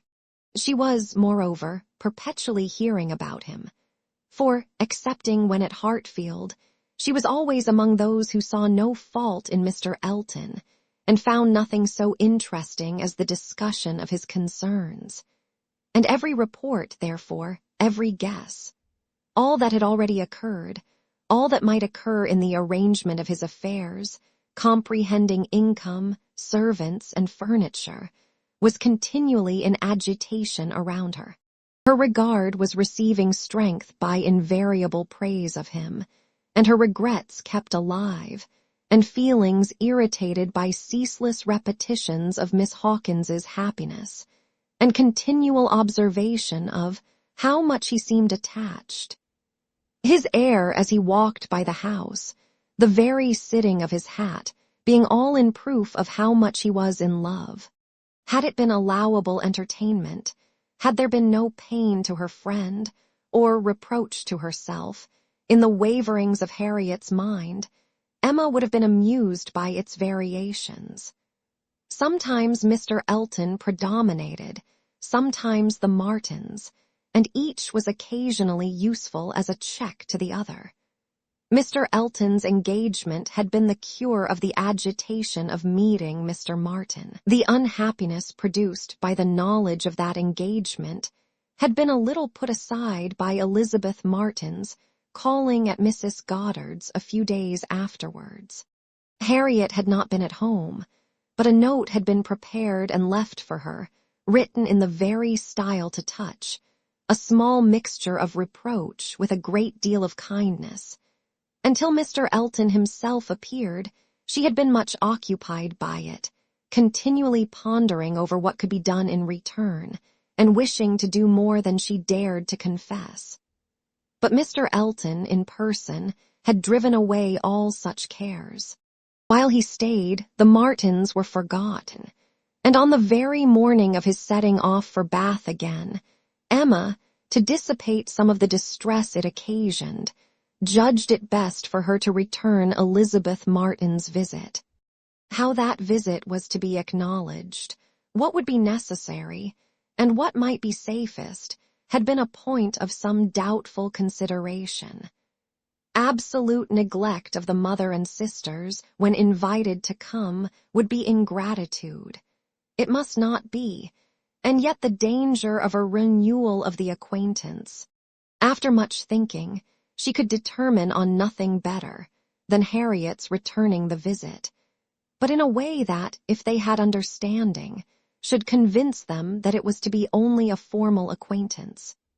She meant to take her in the carriage, leave her at the Abbey Mill, while she drove a little farther, and call for her again so soon, as to allow no time for insidious applications or dangerous recurrences to the past, and give the most decided proof of what degree of intimacy was chosen for the future. She could think of nothing better, and though there was something in it which her own heart could not approve, something of ingratitude, merely glossed over, it must be done, or what would become of Harriet. Chapter 5. Small heart had Harriet for visiting. Only half an hour before her friend called for her at Mrs. Goddard's, her evil stars had led her to the very spot where, at that moment, a trunk, directed to the Rev. Philip Elton, White Hart, Bath, was to be seen under the operation of being lifted into the butcher's cart, which was to convey it to where the coaches passed. And everything in this world, excepting that trunk and the direction, was consequently a blank. She went, however, and when they reached the farm and she was to be put down, at the end of the broad, neat gravel walk, which led between espalier apple trees to the front door, the sight of everything which had given her so much pleasure the autumn before was beginning to revive a little local agitation. And when they parted, Emma observed her to be looking around with a sort of fearful curiosity, which determined her not to allow the visit to exceed the proposed quarter of an hour.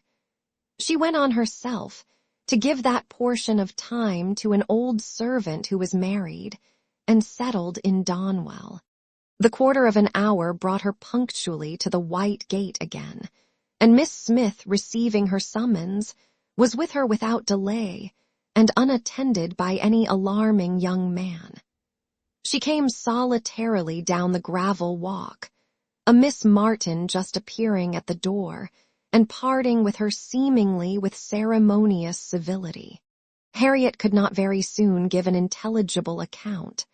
She was feeling too much, but at last Emma collected from her enough to understand the sort of meeting and the sort of pain it was creating.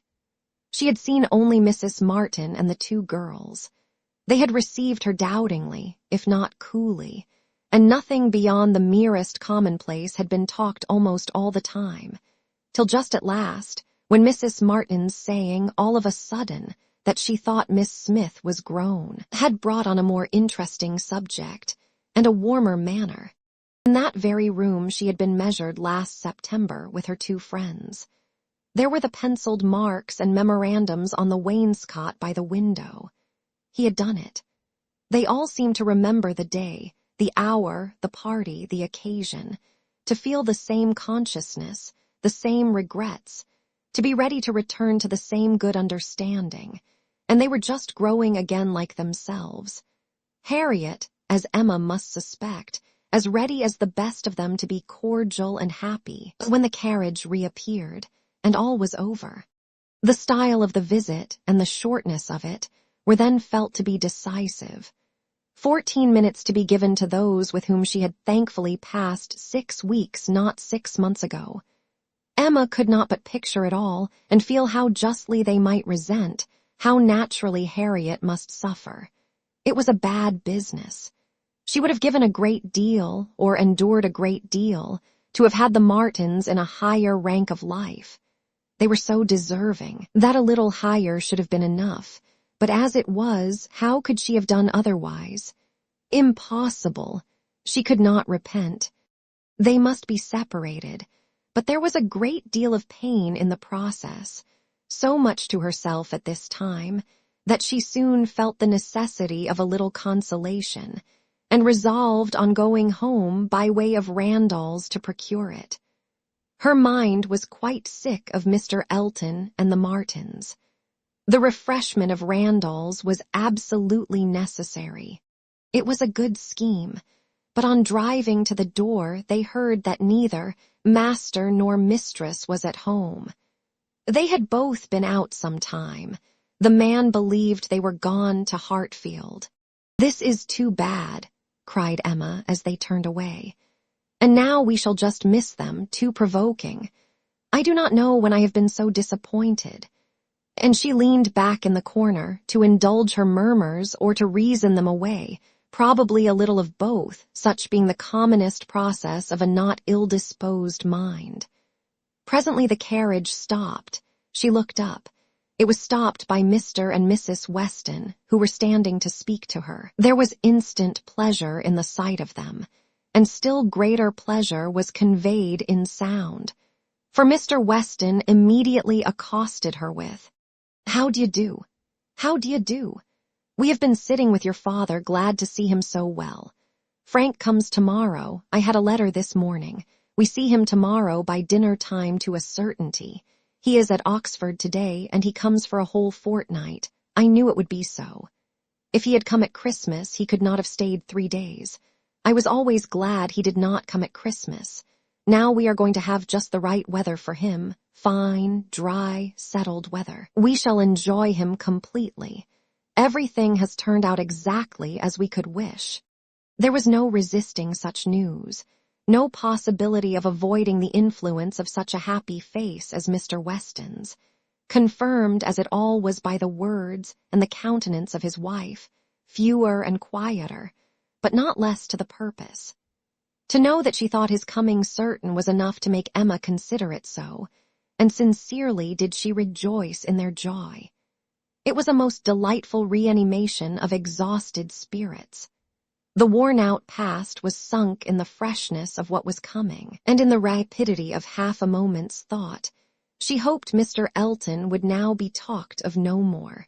Mr. Weston gave her the history of the engagements at Enscombe, which allowed his son to answer for having an entire fortnight at his command, as well as the route and the method of his journey. And she listened and smiled and congratulated.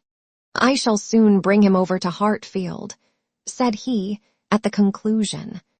Emma could imagine she saw a touch of the arm at this speech from his wife. "We had better move on, Mr. Weston," said she. "We are detaining the girls." "Well, well, I am ready." And turning again to Emma, "But you must not be expecting such a very fine young man. You have only had my account, you know. I dare say he is really nothing extraordinary," though his own sparkling eyes at the moment were speaking a very different conviction. Emma could look perfectly unconscious and innocent, and answer in a manner that appropriated nothing. "Think of me tomorrow, my dear Emma, about 4 o'clock. Was Mrs. Weston's parting injunction, spoken with some anxiety and meant only for her. 4 o'clock. Depend upon it he will be here by 3, was Mr. Weston's quick amendment, and so ended a most satisfactory meeting. Emma's spirits were mounted quite up to happiness. Everything wore a different air. James and his horses seemed not half so sluggish as before. When she looked at the hedges, she thought the elder at least must soon be coming out, and when she turned round to Harriet, she saw something like a look of spring, a tender smile even there. Will Mr. Frank Churchill pass through Bath as well as Oxford? Was a question, however, which did not augur much. But neither geography nor tranquillity could come all at once, and Emma was now in a humor to resolve that they should both come in time. The morning of the interesting day arrived, and Mrs. Weston's faithful pupil did not forget either at 10 or 11 or 12 o'clock that she was to think of her at 4. "My dear, dear anxious friend," said she in mental soliloquy while walking downstairs from her own room, "always over-careful for everybody's comfort but your own. I see you now in all your little fidgets, going again and again into his room to be sure that all is right." The clock struck 12 as she passed through the hall. "'Tis 12. I shall not forget to think of you 4 hours hence, and by this time tomorrow, perhaps, or a little later, I may be thinking of the possibility of their all calling here. I am sure they will bring him soon."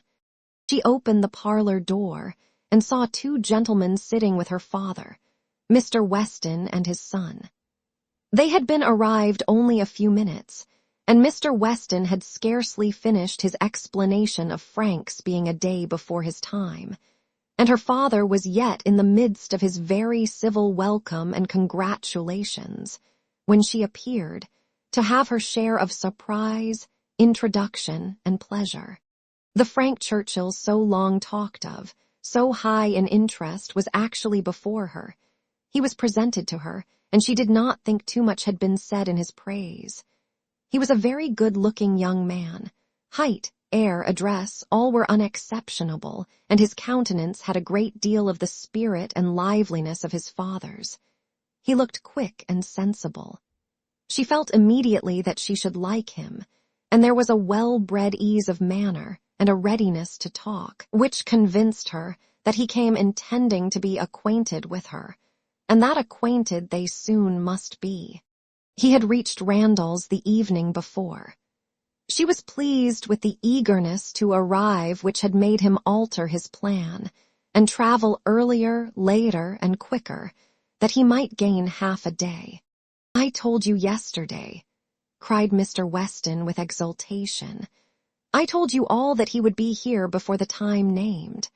I remembered what I used to do myself.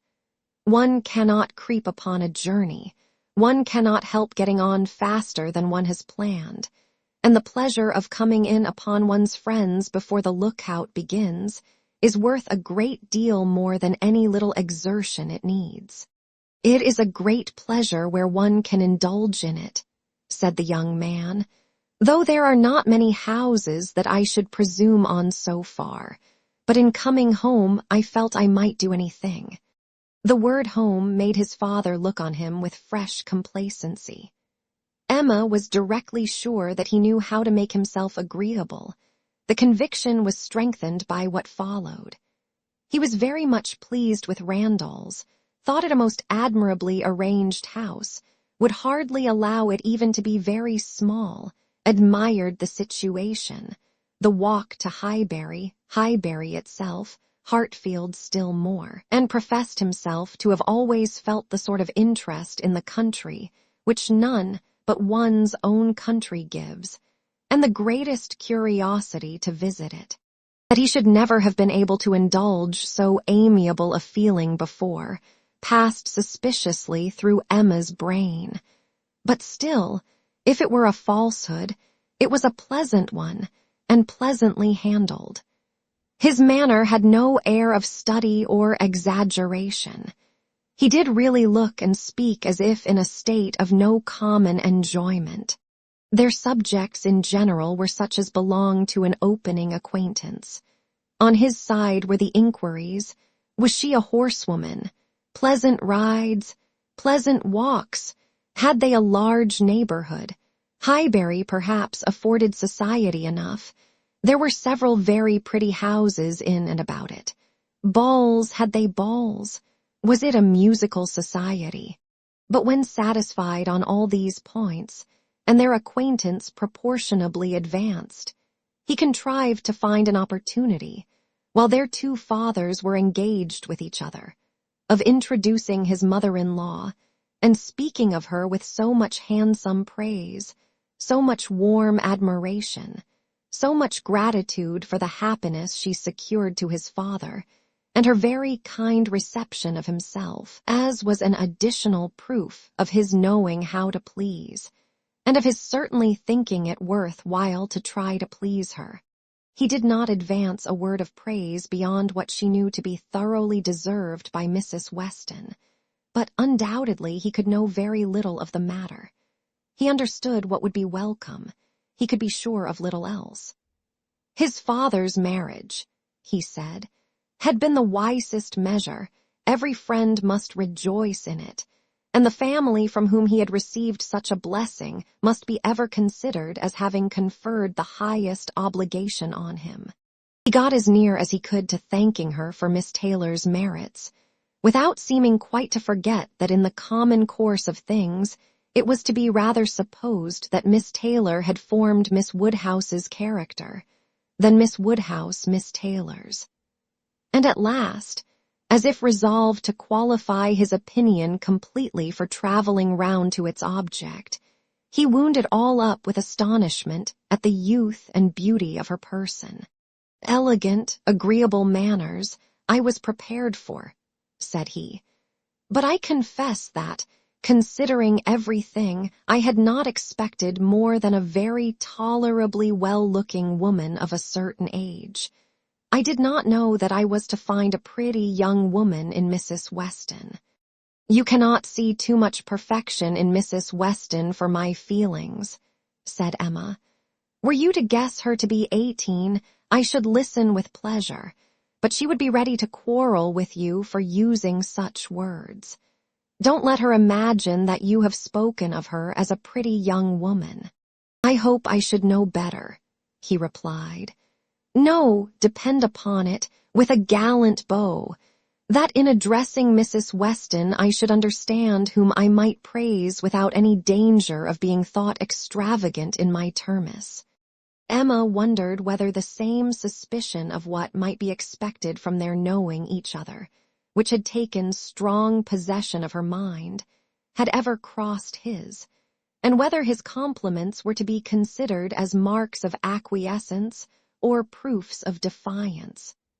She must see more of him to understand his ways. At present, she only felt they were agreeable. She had no doubt of what Mr. Weston was often thinking about. His quick eye she detected again and again glancing towards them with a happy expression, and even when he might have determined not to look, she was confident that he was often listening. Her own father's perfect exemption from any thought of the kind, the entire deficiency in him of all such sort of penetration or suspicion, was a most comfortable circumstance. Happily, he was not farther from approving matrimony than from foreseeing it. Though always objecting to every marriage that was arranged, he never suffered beforehand from the apprehension of any. It seemed as if he could not think so ill of any two persons understanding as to suppose they meant to marry till it were proved against them. She blessed the favoring blindness. He could now, without the drawback of a single unpleasant surmise, without a glance forward at any possible treachery in his guest, give way to all his natural kind-hearted civility in solicitous inquiries after Mr. Frank Churchill's accommodation on his journey, through the sad evils of sleeping 2 nights on the road, and express very genuine unmixed anxiety to know that he had certainly escaped catching cold, which, however, he could not allow him to feel quite assured of himself till after another night. A reasonable visit paid, Mr. Weston began to move. He must be going. He had business at the Crown about his hay, and a great many errands for Mrs. Weston at Ford's, but he need not hurry anybody else. His son, too well bred to hear the hint, rose immediately also, saying, "As you are going farther on business, sir, I will take the opportunity of paying a visit, which must be paid some day or other, and therefore may as well be paid now. I have the honor of being acquainted with a neighbor of yours," turning to Emma, "a lady residing in or near Highbury, a family of the name of Fairfax. I shall have no difficulty, I suppose, in finding the house, though Fairfax, I believe, is not the proper name. I should rather say Barnes or Bates. Do you know any family of that name?" "To be sure we do," cried his father. "Mrs. Bates, we passed her house. I saw Miss Bates at the window." "True, true, you are acquainted with Miss Fairfax. I remember you knew her at Weymouth, and a fine girl she is. Call upon her by all means." "There is no necessity for my calling this morning," said the young man. "Another day would do as well, but there was that degree of acquaintance at Weymouth which—" "Oh, go today, do not defer it. What is right to be done cannot be done too soon. And besides, I must give you a hint, Frank. Any want of attention to her here should be carefully avoided.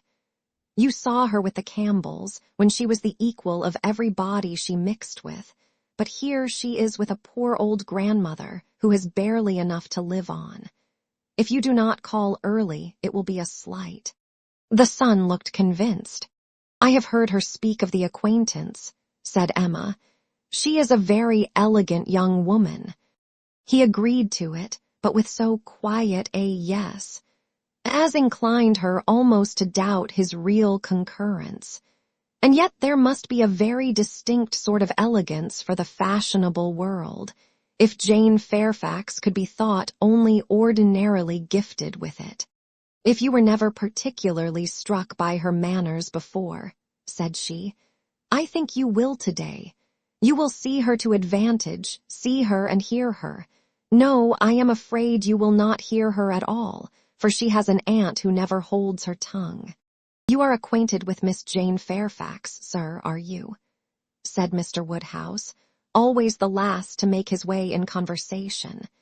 "Then give me leave to assure you that you will find her a very agreeable young lady. She is staying here on a visit to her grandmamma and aunt, very worthy people. I have known them all my life. They will be extremely glad to see you, I am sure, and one of my servants shall go with you to show you the way." "My dear sir, upon no account in the world. My father can direct me." "But your father is not going so far. He is only going to the Crown, quite on the other side of the street, and there are a great many houses. You might be very much at a loss, and it is a very dirty walk unless you keep on the footpath. But my coachman can tell you where you had best cross the street." Mr. Frank Churchill still declined it, looking as serious as he could, and his father gave his hearty support by calling out, "My good friend, this is quite unnecessary. Frank knows a puddle of water when he sees it, and as to Mrs. Bates's, he may get there from the Crown in a hop, step, and jump." They were permitted to go alone, and with a cordial nod from one and a graceful bow from the other, the two gentlemen took leave. Emma remained very well pleased with this beginning of the acquaintance, and could now engage to think of them all at Randall's any hour of the day, with full confidence in their comfort. Chapter 6. The next morning brought Mr. Frank Churchill again. He came with Mrs. Weston, to whom and to Highbury he seemed to take very cordially.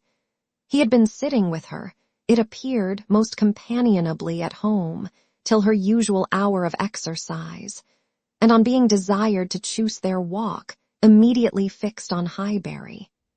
He did not doubt there being very pleasant walks in every direction, but if left to him, he should always choose the same. Highbury, that airy, cheerful, happy-looking Highbury, would be his constant attraction. Highbury, with Mrs. Weston, stood for Hartfield, and she trusted to its bearing the same construction with him. They walked thither directly. Emma had hardly expected them, for Mr. Weston, who had called in for half a minute, in order to hear that his son was very handsome, knew nothing of their plans, and it was an agreeable surprise to her, therefore, to perceive them walking up to the house together, arm in arm. She was wanting to see him again, and especially to see him in company with Mrs. Weston, upon his behavior to whom her opinion of him was to depend. If he were deficient there, nothing should make amends for it, but on seeing them together, she became perfectly satisfied. It was not merely in fine words or hyperbolical compliment that he paid his duty. Nothing could be more proper or pleasing than his whole manner to her. Nothing could more agreeably denote his wish of considering her as a friend and securing her affection. And there was time enough for Emma to form a reasonable judgment, as their visit included all the rest of the morning. They were all three walking about together for an hour or two, first round the shrubberies of Hartfield, and afterwards in Highbury. He was delighted with everything, admired Hartfield sufficiently for Mr. Woodhouse's ear, and when their going farther was resolved on, confessed his wish to be made acquainted with the whole village, and found matter of commendation and interest much oftener than Emma could have supposed. Some of the objects of his curiosity spoke very amiable feelings. He begged to be shewn the house which his father had lived in so long, and which had been the home of his father's father, and on recollecting that an old woman who had nursed him was still living, walked in quest of her cottage from one end of the street to the other, and though in some points of pursuit or observation there was no positive merit, they showed, altogether, a goodwill towards Highbury in general, which must be very like a merit to those he was with. Emma watched and decided that with such feelings as were now shewn, it could not be fairly supposed that he had been ever voluntarily absenting himself, that he had not been acting a part, or making a parade of insincere professions, and that Mr. Knightley certainly had not done him justice. Their first pause was at the Crown Inn, an inconsiderable house, though the principal one of the sort, where a couple of pair of post-horses were kept, more for the convenience of the neighborhood than from any run on the road, and his companions had not expected to be detained by any interest excited there. But in passing it, they gave the history of the large room visibly added. It had been built many years ago for a ballroom, and while the neighborhood had been in a particularly populous, dancing state, had been occasionally used as such. But such brilliant days had long passed away, and now the highest purpose for which it was ever wanted was to accommodate a whist club established among the gentlemen and half-gentlemen of the place. He was immediately interested. Its character as a ballroom caught him, and instead of passing on, he stopped for several minutes at the two superior sashed windows which were open, to look in and contemplate its capabilities, and lament that its original purpose should have ceased. He saw no fault in the room, he would acknowledge none which they suggested. No, it was long enough, broad enough, handsome enough. It would hold the very number for comfort. They ought to have balls there, at least every fortnight through the winter. Why had not Miss Woodhouse revived the former good old days of the room? She who could do anything in Highbury. The want of proper families in the place, and the conviction that none beyond the place and its immediate environs could be tempted to attend, were mentioned, but he was not satisfied. He could not be persuaded that so many good-looking houses as he saw around him could not furnish numbers enough for such a meeting, and even when particulars were given and families described, he was still unwilling to admit that the inconvenience of such a mixture would be anything, or that there would be the smallest difficulty in everybody's returning into their proper place the next morning. He argued like a young man very much bent on dancing, and Emma was rather surprised to see the constitution of the Weston prevail so decidedly against the habits of the Churchills. He seemed to have all the life and spirit, cheerful feelings, and social inclinations of his father, and nothing of the pride or reserve of Enscombe. Of pride, indeed, there was, perhaps, scarcely enough. His indifference to a confusion of rank bordered too much on inelegance of mind. He could be no judge, however, of the evil he was holding cheap. It was but an effusion of lively spirits. At last he was persuaded to move on from the front of the Crown, and being now almost facing the house where the Bateses lodged, Emma recollected his intended visit the day before, and asked him if he had paid it. "Yes, oh, yes," he replied. "I was just going to mention it. A very successful visit. I saw all the three ladies, and felt very much obliged to you for your preparatory hint. If the talking aunt had taken me quite by surprise, it must have been the death of me. As it was, I was only betrayed into paying a most unreasonable visit. 10 minutes would have been all that was necessary, perhaps all that was proper, and I had told my father I should certainly be at home before him. But there was no getting away, no pause, and, to my utter astonishment, I found, when he, finding me nowhere else, joined me there at last, that I had been actually sitting with them very nearly 3/4 of an hour. The good lady had not given me the possibility of escape before. "And how did you think Miss Fairfax looking?" "Ill, very ill.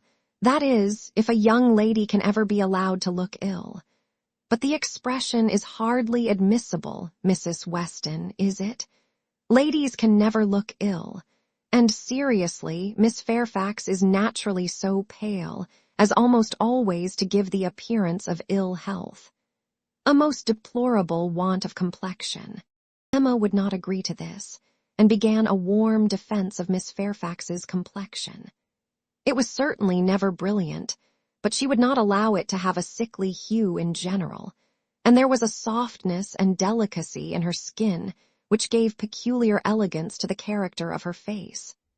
He listened with all due deference, acknowledged that he had heard many people say the same, but yet he must confess that to him nothing could make amends for the want of the fine glow of health.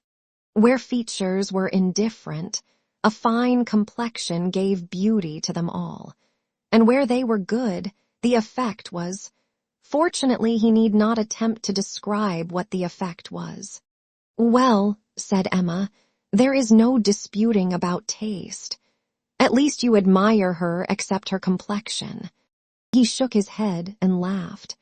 "I cannot separate Miss Fairfax and her complexion. Did you see her often at Weymouth? Were you often in the same society?" At this moment they were approaching Ford's, and he hastily exclaimed, "Ha! This must be the very shop that everybody attends every day of their lives, as my father informs me. He comes to Highbury himself, he says, 6 days out of the 7, and has always business at Ford's. If it be not inconvenient to you, pray let us go in, that I may prove myself to belong to the place, to be a true citizen of Highbury. I must buy something at Ford's. It will be taking out my freedom. I dare say they sell gloves." "Oh, yes, gloves and everything. I do admire your patriotism. You will be adored in Highbury. You were very popular before you came, because you were Mr. Weston's son. But lay out half a guinea at Ford's, and your popularity will stand upon your own virtues." They went in, and while the sleek, well-tied parcels of men's beavers and York tan were bringing down and displaying on the counter, he said, "But I beg your pardon, Miss Woodhouse. You were speaking to me. You were saying something at the very moment of this burst of my amor patriae. Do not let me lose it. I assure you the utmost stretch of public fame would not make me amends for the loss of any happiness in private life. I merely asked whether you had known much of Miss Fairfax and her party at Weymouth.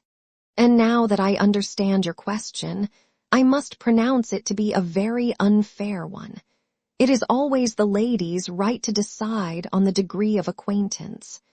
Miss Fairfax must already have given her account.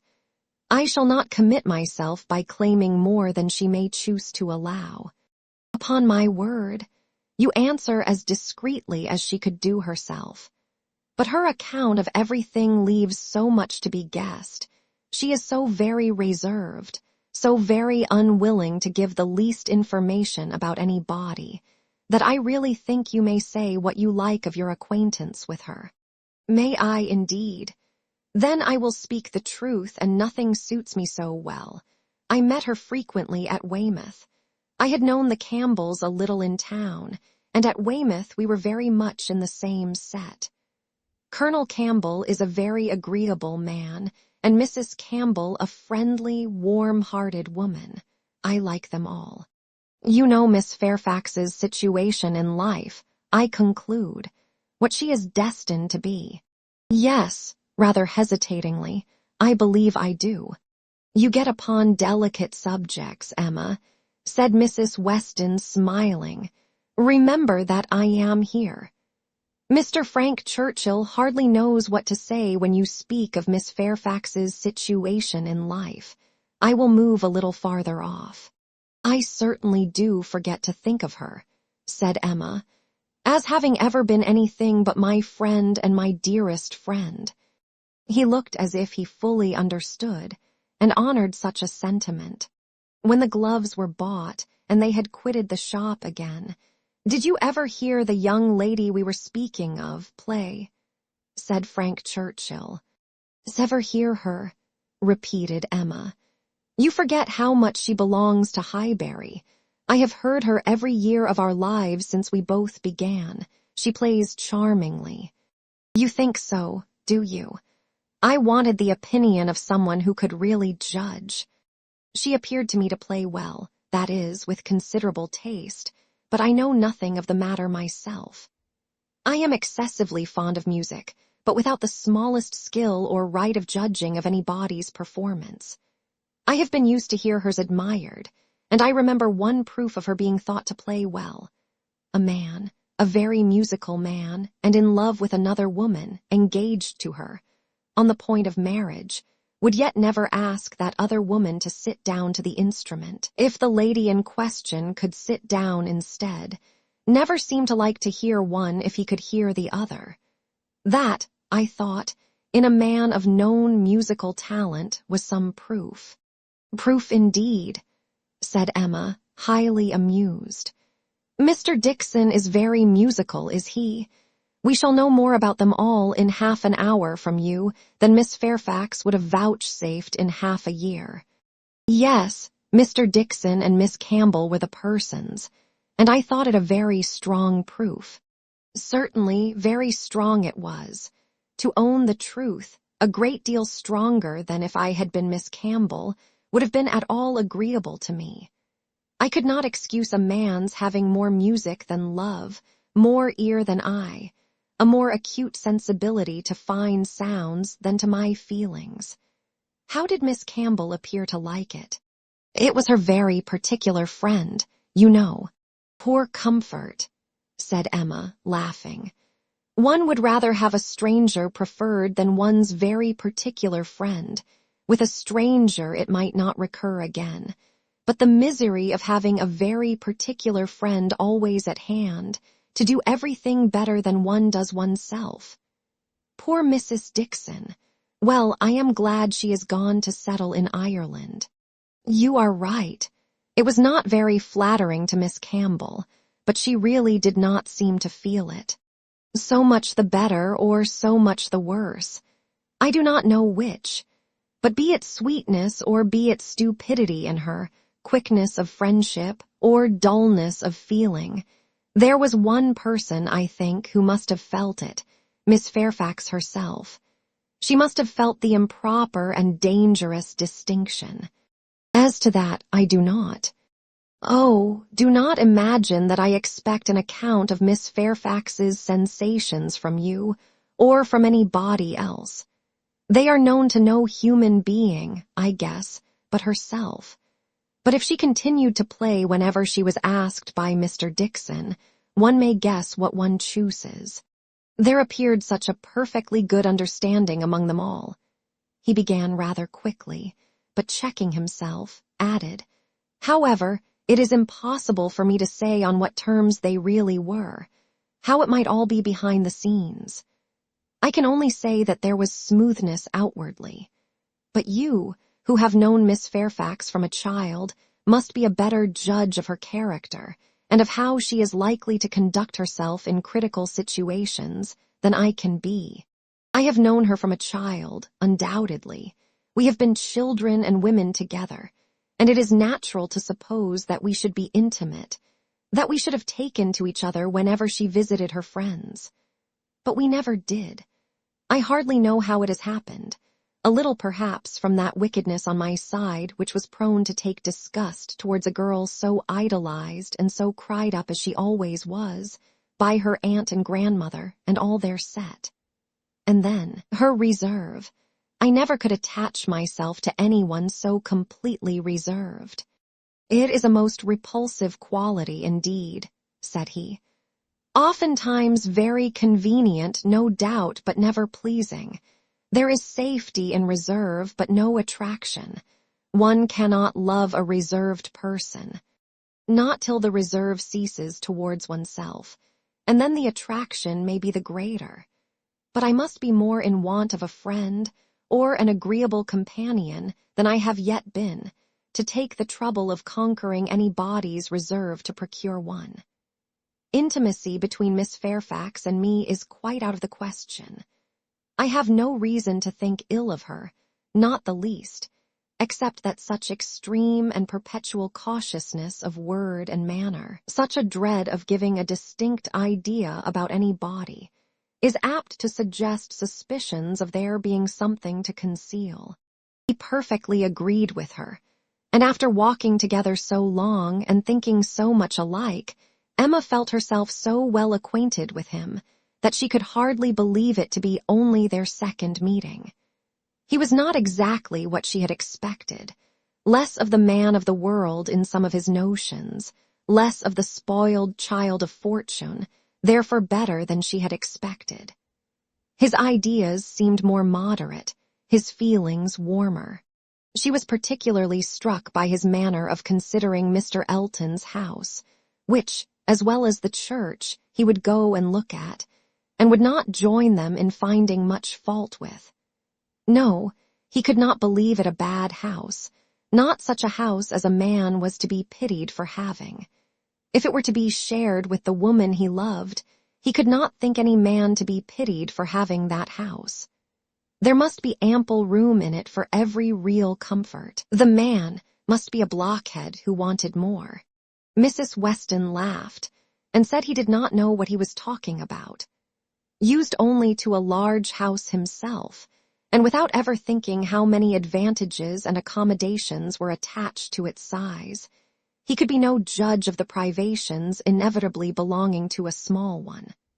But Emma, in her own mind, determined that he did know what he was talking about, and that he showed a very amiable inclination to settle early in life, and to marry from worthy motives. He might not be aware of the inroads on domestic peace to be occasioned by no housekeeper's room, or a bad butler's pantry, but no doubt he did perfectly feel that Enscombe could not make him happy, and that whenever he were attached, he would willingly give up much of wealth to be allowed an early establishment. Chapter 7. Emma's very good opinion of Frank Churchill was a little shaken the following day, by hearing that he was gone off to London, merely to have his hair cut. A sudden freak seemed to have seized him at breakfast, and he had sent for a chaise and set off, intending to return to dinner, but with no more important view that appeared than having his hair cut. There was certainly no harm in his traveling 16 miles twice over on such an errand, but there was an air of foppery and nonsense in it which she could not approve. It did not accord with the rationality of plan, the moderation in expense, or even the unselfish warmth of heart which she had believed herself to discern in him yesterday. Vanity, extravagance, love of change, restlessness of temper, which must be doing something, good or bad, heedlessness as to the pleasure of his father and Mrs. Weston, indifferent as to how his conduct might appear in general. He became liable to all these charges. His father only called him a coxcomb, and thought it a very good story. But that Mrs. Weston did not like it was clear enough, by her passing it over as quickly as possible, and making no other comment than that all young people would have their little Wemyss. With the exception of this little blot, Emma found that his visit hitherto had given her friend only good ideas of him. Mrs. Weston was very ready to say how attentive and pleasant a companion he made himself, how much she saw to like in his disposition altogether. He appeared to have a very open temper, certainly a very cheerful and lively one. She could observe nothing wrong in his notions, a great deal decidedly right. He spoke of his uncle with warm regard, was fond of talking of him, said he would be the best man in the world if he were left to himself. And though there was no being attached to the aunt, he acknowledged her kindness with gratitude, and seemed to mean always to speak of her with respect. This was all very promising, and but for such an unfortunate fancy for having his hair cut, there was nothing to denote him unworthy of the distinguished honor which her imagination had given him. The honor, if not of being really in love with her, of being at least very near it, and saved only by her own indifference, for still her resolution held of never marrying. The honor, in short, of being marked out for her by all their joint acquaintance. Mr. Weston, on his side, added a virtue to the account which must have some weight. He gave her to understand that Frank admired her extremely, thought her very beautiful and very charming, and with so much to be said for him altogether, she found she must not judge him harshly. As Mrs. Weston observed, all young people would have their little whims. There was one person among his new acquaintance in Surrey, not so leniently disposed. In general, he was judged, throughout the parishes of Donwell and Highbury, with great candor. Liberal allowances were made for the little excesses of such a handsome young man, one who smiled so often and bowed so well. But there was one spirit among them not to be softened, from its power of censure, by bows or smiles, Mr. Knightley. The circumstance was told him at Hartfield. For the moment he was silent, but Emma heard him almost immediately afterwards say to himself, over a newspaper he held in his hand, just the trifling, silly fellow I took him for. She had half a mind to resent, but an instant's observation convinced her that it was really said only to relieve his own feelings, and not meant to provoke, and therefore she let it pass. Although in one instance the bearers of not good tidings, Mr. and Mrs. Weston's visit this morning was in another respect particularly opportune. Something occurred while they were at Hartfield to make Emma want their advice, and, which was still more lucky, she wanted exactly the advice they gave. This was the occurrence. The Coles had been settled some years in Highbury, and were very good sort of people, friendly, liberal, and unpretending. But on the other hand, they were of low origin, in trade, and only moderately genteel.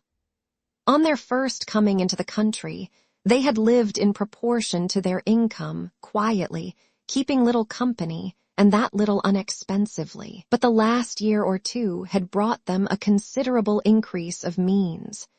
The house in town had yielded greater profits, and fortune in general had smiled on them.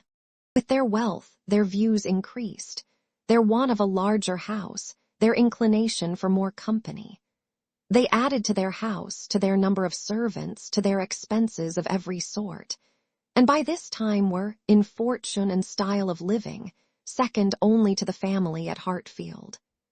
Their love of society and their new dining-room prepared everybody for their keeping dinner company, and a few parties, chiefly among the single men, had already taken place. The regular and best families Emma could hardly suppose they would presume to invite, neither Donwell, nor Hartfield, nor Randalls. Nothing should tempt her to go, if they did, and she regretted that her father's known habits would be giving her refusal less meaning than she could wish. The Coles were very respectable in their way, but they ought to be taught that it was not for them to arrange the terms on which the superior families would visit them. This lesson, she very much feared, they would receive only from herself. She had little hope of Mr. Knightley, none of Mr. Weston, but she had made up her mind how to meet this presumption so many weeks before it appeared, that when the insult came at last, it found her very differently affected. Donwell and Randalls had received their invitation, and none had come for her father and herself, and Mrs. Weston's accounting for it with, "I suppose they will not take the liberty with you," "They know you do not dine out," was not quite sufficient. She felt that she should like to have had the power of refusal. And afterwards, as the idea of the party to be assembled there, consisting precisely of those whose society was dearest to her, occurred again and again, she did not know that she might not have been tempted to accept. Harriet was to be there in the evening, and the Bateeses. They had been speaking of it as they walked about Highbury the day before, and Frank Churchill had most earnestly lamented her absence. Might not the evening end in a dance? Had been a question of his. The bare possibility of it acted as a farther irritation on her spirits, and her being left in solitary grandeur, even supposing the omission to be intended as a compliment, was but poor comfort. It was the arrival of this very invitation while the Westons were at Hartfield, which made their presence so acceptable. For though her first remark, on reading it, was that, of course, it must be declined, she so very soon proceeded to ask them what they advised her to do, that their advice for her going was most prompt and successful. She owned that, considering everything, she was not absolutely without inclination for the party. The Coles expressed themselves so properly, there was so much real attention in the manner of it, so much consideration for her father. They would have solicited the honor earlier, but had been waiting the arrival of a folding screen from London, which they hoped might keep Mr. Woodhouse from any draught of air, and therefore induce him the more readily to give them the honor of his company. Upon the whole, she was very persuadable, and it being briefly settled among themselves how it might be done without neglecting his comfort, how certainly Mrs. Goddard, if not Mrs. Bates, might be depended on for bearing him company, Mr. Woodhouse was to be talked into an acquiescence of his daughter's going out to dinner on a day now near at hand, and spending the whole evening away from him. As for his going, Emma did not wish him to think it possible. The hours would be too late, and the party too numerous. He was soon pretty well resigned. "I am not fond of dinner visiting," said he. "I never was. No more is Emma. Late hours do not agree with us. I am sorry Mr. and Mrs. Cole should have done it. I think it would be much better if they would come in one afternoon next summer and take their tea with us, take us in their afternoon walk, which they might do, as our hours are so reasonable, and yet get home without being out in the damp of the evening. The dews of a summer evening are what I would not expose any body to. However, as they are so very desirous to have dear Emma dine with them, and as you will both be there, and Mr. Knightley too, to take care of her, I cannot wish to prevent it, provided the weather be what it ought, neither damp, nor cold, nor windy." Then turning to Mrs. Weston, with a look of gentle reproach, "Ah, Miss Taylor, if you had not married, you would have stayed at home with me." "Well, sir," cried Mr. Weston, "as I took Miss Taylor away, it is incumbent on me to supply her place, if I can, and I will step to Mrs. Goddard in a moment, if you wish it." But the idea of anything to be done in a moment was increasing, not lessening, Mr. Woodhouse's agitation. The ladies knew better how to allay it. Mr. Weston must be quiet, and everything deliberately arranged. With this treatment, Mr. Woodhouse was soon composed enough for talking as usual. He should be happy to see Mrs. Goddard. He had a great regard for Mrs. Goddard, and Emma should write a line and invite her. James could take the note. But first of all, there must be an answer written to Mrs. Cole. "You will make my excuses, my dear, as civilly as possible. You will say that I am quite an invalid and go nowhere, and therefore must decline their obliging invitation, beginning with my compliments, of course. But you will do everything right. I need not tell you what is to be done. We must remember to let James know that the carriage will be wanted on Tuesday. I shall have no fears for you with him. We have never been there above once since the new approach was made. But still, I have no doubt that James will take you very safely.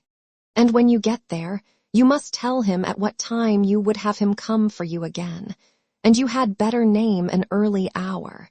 You will not like staying late. You will get very tired when tea is over.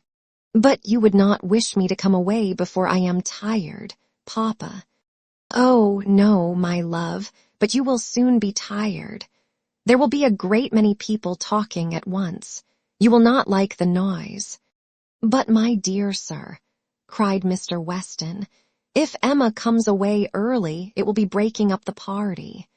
And no great harm if it does, said Mr. Woodhouse. The sooner every party breaks up, the better. But you do not consider how it may appear to the Coles. Emma's going away directly after tea might be giving offense. They are good-natured people, and think little of their own claims. But still, they must feel that anybody's hurrying away is no great compliment, and Miss Woodhouse's doing it would be more thought of than any other person's in the room. You would not wish to disappoint and mortify the Coles, I am sure, sir. Friendly, good sort of people as ever lived, and who have been your neighbors these 10 years. No, upon no account in the world, Mr. Weston. I am much obliged to you for reminding me. I should be extremely sorry to be giving them any pain. I know what worthy people they are. Perry tells me that Mr. Cole never touches malt liquor. You would not think it to look at him, but he is bilious. Mr. Cole is very bilious. No, I would not be the means of giving them any pain.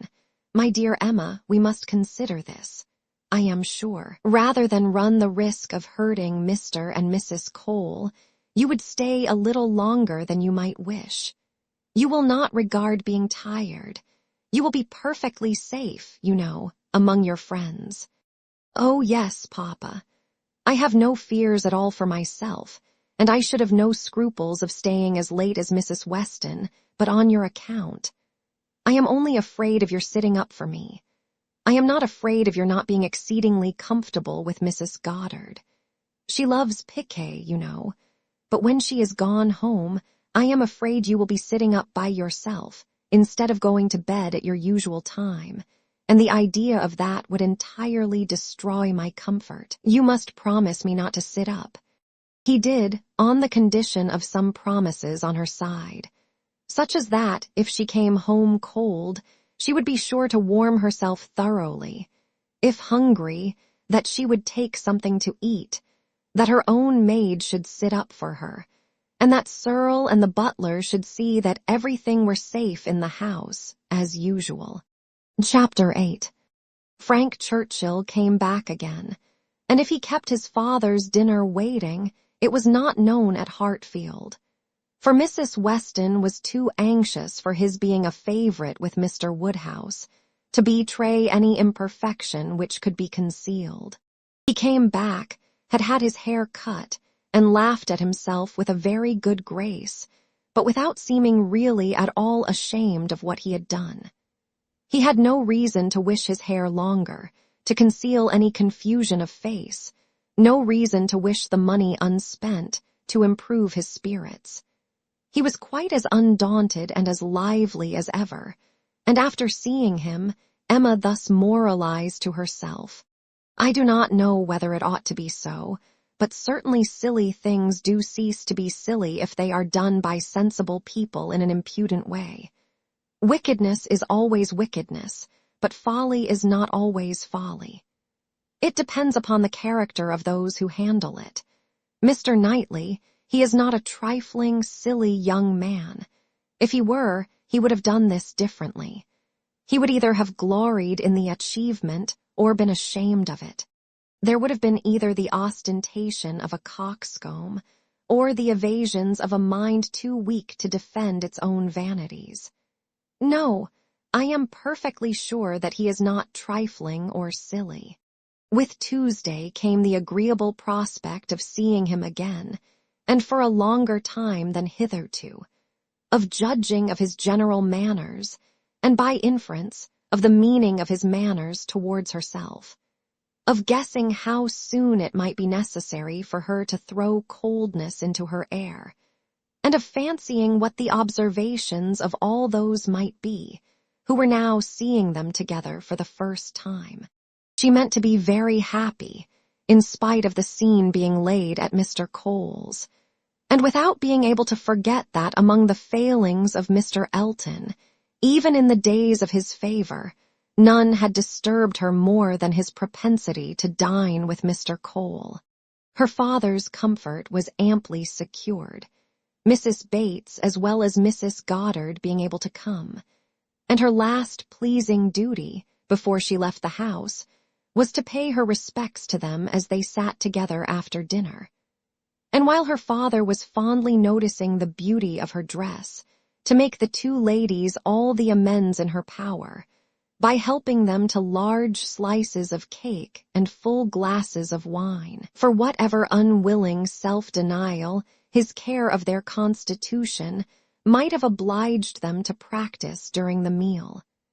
She had provided a plentiful dinner for them. She wished she could know that they had been allowed to eat it. She followed another carriage to Mr. Cole's door, and was pleased to see that it was Mr. Knightley's. For Mr. Knightley, keeping no horses, having little spare money and a great deal of health, activity, and independence, was too apt, in Emma's opinion, to get about as he could, and not use his carriage so often as became the owner of Donwell Abbey. She had an opportunity now of speaking her approbation while warm from her heart, for he stopped to hand her out. "This is coming as you should do," said she, "like a gentleman. I am quite glad to see you." He thanked her, observing, "How lucky that we should arrive at the same moment, for if we had met first in the drawing-room, I doubt whether you would have discerned me to be more of a gentleman than usual. You might not have distinguished how I came by my look or manner." "Yes, I should.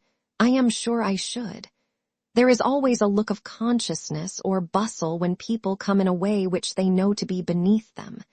You think you carry it off very well, I dare say, but with you it is a sort of bravado, an air of affected unconcern.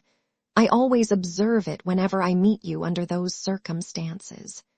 Now you have nothing to try for. You are not afraid of being supposed ashamed. You are not striving to look taller than anybody else. Now, I shall really be very happy to walk into the same room with you." "Nonsensical girl," was his reply, but not at all in anger. Emma had as much reason to be satisfied with the rest of the party as with Mr. Knightley. She was received with a cordial respect which could not but please, and given all the consequence she could wish for. When the Westons arrived, the kindest looks of love, the strongest of admiration were for her, from both husband and wife. The son approached her with a cheerful eagerness which marked her as his peculiar object, and at dinner she found him seated by her, and, as she firmly believed, not without some dexterity on his side. The party was rather large, as it included one other family, a proper, unobjectionable country family, whom the Coles had the advantage of naming among their acquaintance, and the male part of Mr. Cox's family, the lawyer of Highbury. The less worthy females were to come in the evening, with Miss Bates, Miss Fairfax, and Miss Smith, but already at dinner they were too numerous for any subject of conversation to be general, and while politics and Mr. Elton were talked over, Emma could fairly surrender all her attention to the pleasantness of her neighbor. The first remote sound to which she felt herself obliged to attend was the name of Jane Fairfax. Mrs. Cole seemed to be relating something of her that was expected to be very interesting. She listened, and found it well worth listening to. That very dear part of Emma, her fancy, received an amusing supply. Mrs. Cole was telling that she had been calling on Miss Bates, and as soon as she entered the room had been struck by the sight of a pianoforte. A very elegant-looking instrument, not a grand, but a large-sized square pianoforte. And the substance of the story, the end of all the dialogue which ensued of surprise, and inquiry, and congratulations on her side, and explanations on Miss Bates's, was that this pianoforte had arrived from Broadwood's the day before, to the great astonishment of both aunt and niece, entirely unexpected, that at first, by Miss Bates's account, Jane herself was quite at a loss, quite bewildered to think who could possibly have ordered it. But now they were both perfectly satisfied that it could be from only one quarter. Of course it must be from Colonel Campbell. One can suppose nothing else, added Mrs. Cole, and I was only surprised that there could ever have been a doubt. But Jane, it seems, had a letter from them very lately, and not a word was said about it. She knows their ways best, but I should not consider their silence as any reason for their not meaning to make the present. They might choose to surprise her. Mrs. Cole had many to agree with her. Everybody who spoke on the subject was equally convinced that it must come from Colonel Campbell, and equally rejoiced that such a present had been made. And there were enough ready to speak to allow Emma to think her own way, and still listen to Mrs. Cole. I declare, I do not know when I have heard anything that has given me more satisfaction. It always has quite hurt me that Jane Fairfax, who plays so delightfully, should not have an instrument. It seemed quite a shame, especially considering how many houses there are where fine instruments are absolutely thrown away. This is like giving ourselves a slap, to be sure. And it was but yesterday I was telling Mr. Cole. I really was ashamed to look at our new grand pianoforte in the drawing-room, while I do not know one note from another, and our little girls, who are but just beginning, perhaps may never make anything of it. And there is poor Jane Fairfax, who is mistress of music, has not anything of the nature of an instrument, not even the pitifullest old spinet in the world, to amuse herself with. I was saying this to Mr. Cole but yesterday, and he quite agreed with me.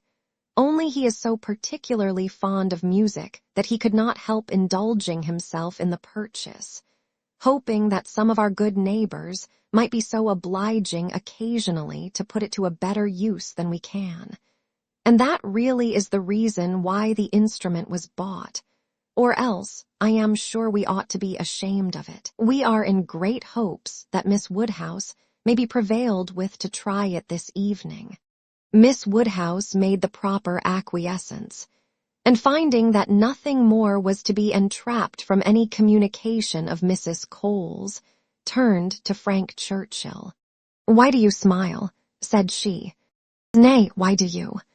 "Me, I suppose I smile for pleasure at Colonel Campbell's being so rich and so liberal. It is a handsome present." "Very. I rather wonder that it was never made before. Perhaps Miss Fairfax has never been staying here so long before, or that he did not give her the use of their own instrument, which must now be shut up in London, untouched by any body. That is a grand pianoforte, and he might think it too large for Mrs. Bates's house. You may say what you choose, but your countenance testifies that your thoughts on this subject are very much like mine. I do not know. I rather believe you are giving me more credit for acuteness than I deserve. I smile because you smile, and shall probably suspect whatever I find you suspect. But at present I do not see what there is to question. If Colonel Campbell is not the person, who can be? What do you say to Mrs. Dixon?" "Mrs. Dixon, very true indeed. I had not thought of Mrs. Dixon. She must know as well as her father how acceptable an instrument would be, and perhaps the mode of it, the mystery, the surprise, is more like a young woman's scheme than an elderly man's. It is Mrs. Dixon, I dare say. I told you that your suspicions would guide mine. If so, you must extend your suspicions, and comprehend Mr. Dixon in them." "Mr. Dixon? Very well. Yes, I immediately perceived that it must be the joint present of Mr. and Mrs. Dixon. We were speaking the other day, you know, of his being so warm an admirer of her performance. Yes, and what you told me on that head confirmed an idea which I had entertained before.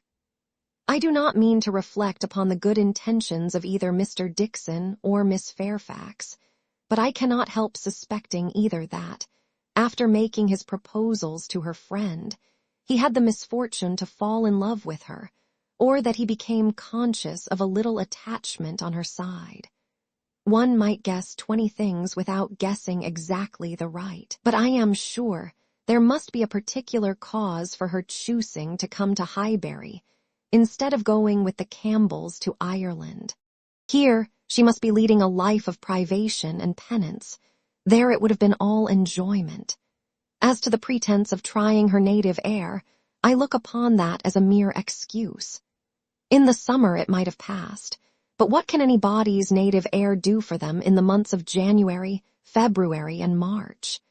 Good fires and carriages would be much more to the purpose in most cases of delicate health, and I dare say in hers.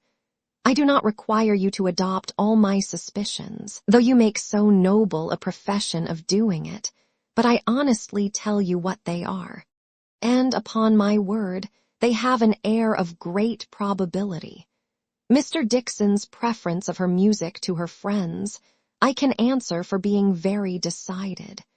And then he saved her life. Did you ever hear of that? A water party, and by some accident she was falling overboard. He caught her. He did. I was there, one of the party. Were you really?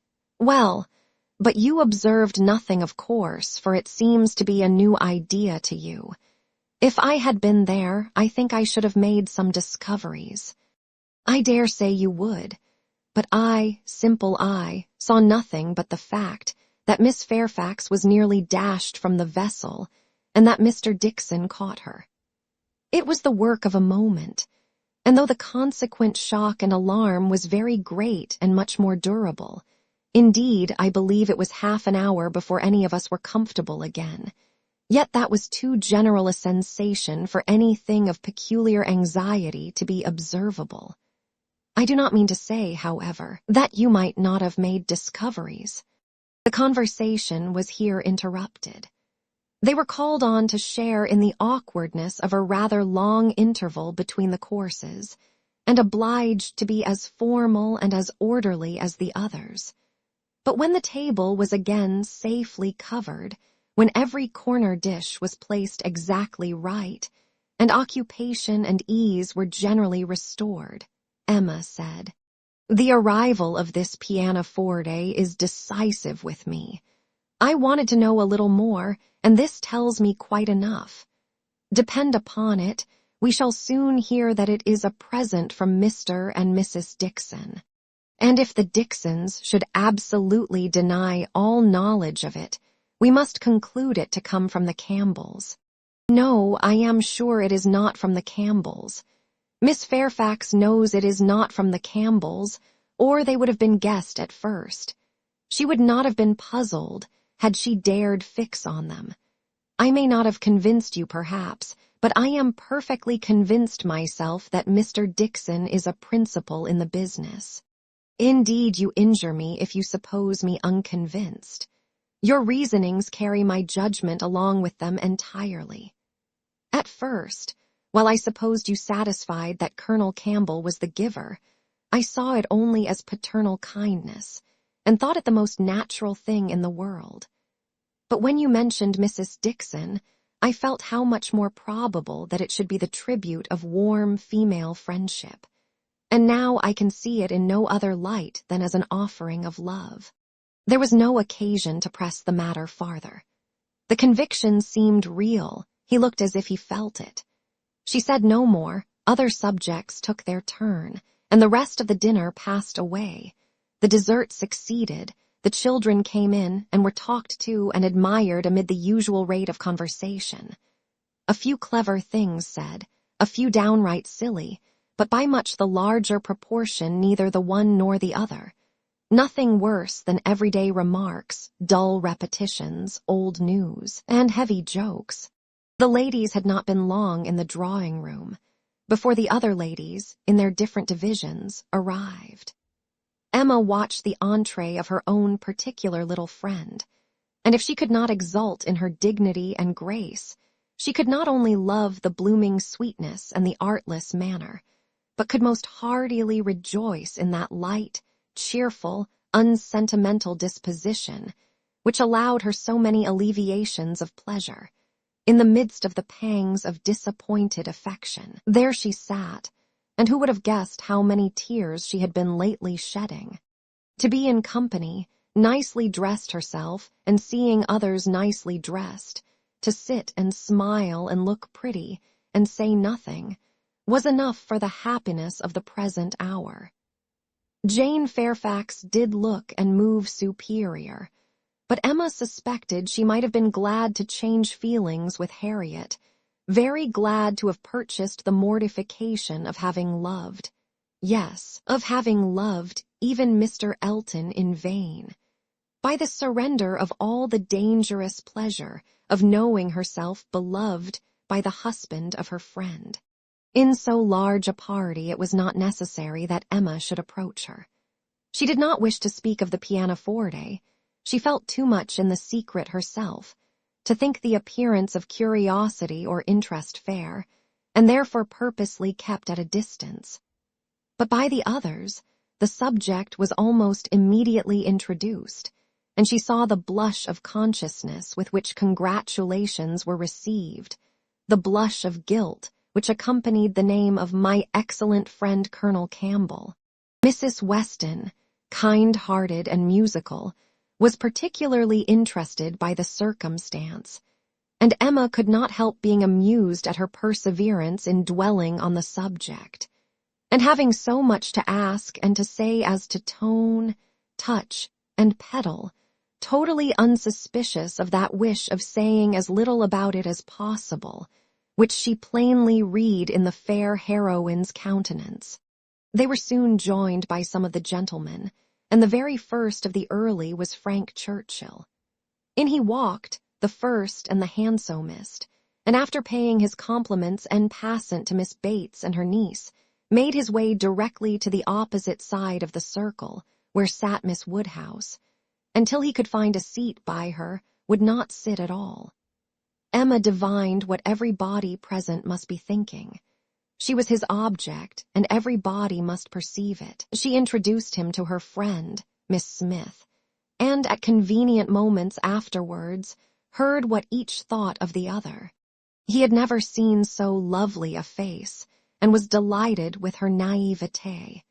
And she, only to be sure it was paying him too great a compliment, but she did think there were some looks a little like Mr. Elton.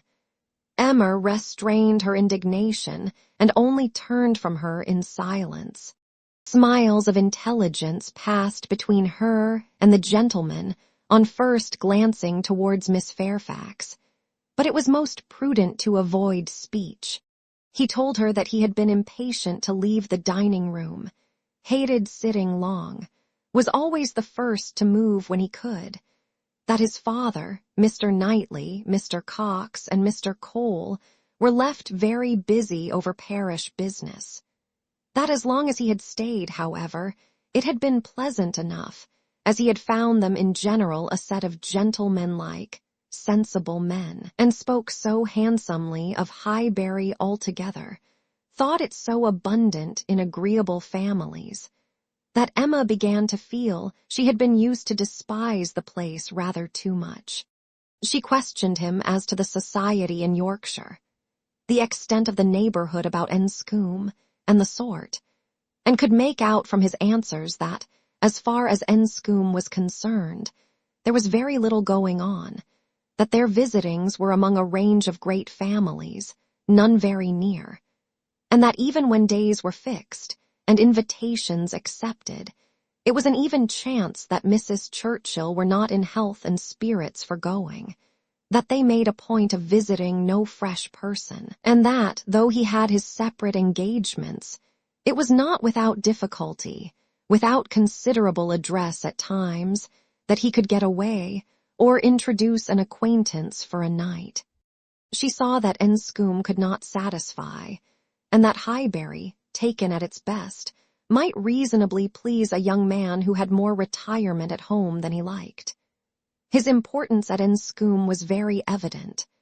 He did not boast, but it naturally betrayed itself, that he had persuaded his aunt where his uncle could do nothing, and on her laughing and noticing it, he owned that he believed, excepting 1 or 2 points, he could with time persuade her to anything. One of those points on which his influence failed, he then mentioned. He had wanted very much to go abroad, had been very eager indeed to be allowed to travel, but she would not hear of it. This had happened the year before. Now, he said, he was beginning to have no longer the same wish. The unpersuadable point, which he did not mention, Emma guessed to be good behavior to his father. "I have made a most wretched discovery," said he after a short pause. "I have been here a week tomorrow, half my time. I never knew days fly so fast. A week tomorrow. And I have hardly begun to enjoy myself, but just got acquainted with Mrs. Weston and others. I hate the recollection. Perhaps you may now begin to regret that you spent one whole day, out of so few, in having your hair cut." "No," said he, smiling, "that is no subject of regret at all. I have no pleasure in seeing my friends unless I can believe myself fit to be seen." The rest of the gentlemen being now in the room, Emma found herself obliged to turn from him for a few minutes, and listen to Mr. Cole. When Mr. Cole had moved away, and her attention could be restored as before, she saw Frank Churchill looking intently across the room at Miss Fairfax, who was sitting exactly opposite. "What is the matter?" said she. He started. "Thank you for rousing me," he replied. "I believe I have been very rude, but really Miss Fairfax has done her hair in so odd a way, so very odd a way, that I cannot keep my eyes from her. I never saw anything so outré. Those curls. This must be a fancy of her own. I see nobody else looking like her. I must go and ask her whether it is an Irish fashion. Shall I?" "Yes, I will, I declare I will, and you shall see how she takes it, whether she colors." He was gone immediately, and Emma soon saw him standing before Miss Fairfax and talking to her. But as to its effect on the young lady, as he had improvidently placed himself exactly between them, exactly in front of Miss Fairfax, she could absolutely distinguish nothing. Before he could return to his chair, it was taken by Mrs. Weston. "This is the luxury of a large party," said she. "One can get near everybody and say everything. My dear Emma, I am longing to talk to you. I have been making discoveries and forming plans, just like yourself, and I must tell them while the idea is fresh. Do you know how Miss Bates and her niece came here?" "How? They were invited, were not they?" "Oh, yes, but how they were conveyed hither, the manner of their coming." "They walked, I conclude. How else could they come?" "Very true. Well, a little while ago it occurred to me how very sad it would be to have Jane Fairfax walking home again, late at night, and cold as the nights are now. And as I looked at her, though I never saw her appear to more advantage, it struck me that she was heated, and would therefore be particularly liable to take cold. Poor girl! I could not bear the idea of it, so, as soon as Mr. Weston came into the room and I could get at him, I spoke to him about the carriage. You may guess how readily he came into my wishes, and having his approbation, I made my way directly to Miss Bates, to assure her that the carriage would be at her service before it took us home, for I thought it would be making her comfortable at once. Good soul! She was as grateful as possible, you may be sure. Nobody was ever so fortunate as herself. But with many, many thanks, there was no occasion to trouble us, for Mr. Knightley's carriage had brought, and was to take them home again. I was quite surprised. Very glad, I am sure, but really quite surprised. Such a very kind attention, and so thoughtful an attention. The sort of thing that so few men would think of. And in short, from knowing his usual ways, I am very much inclined to think that it was for their accommodation the carriage was used at all. I do suspect he would not have had a pair of horses for himself, and that it was only as an excuse for assisting them. Very likely, said Emma. Nothing more likely.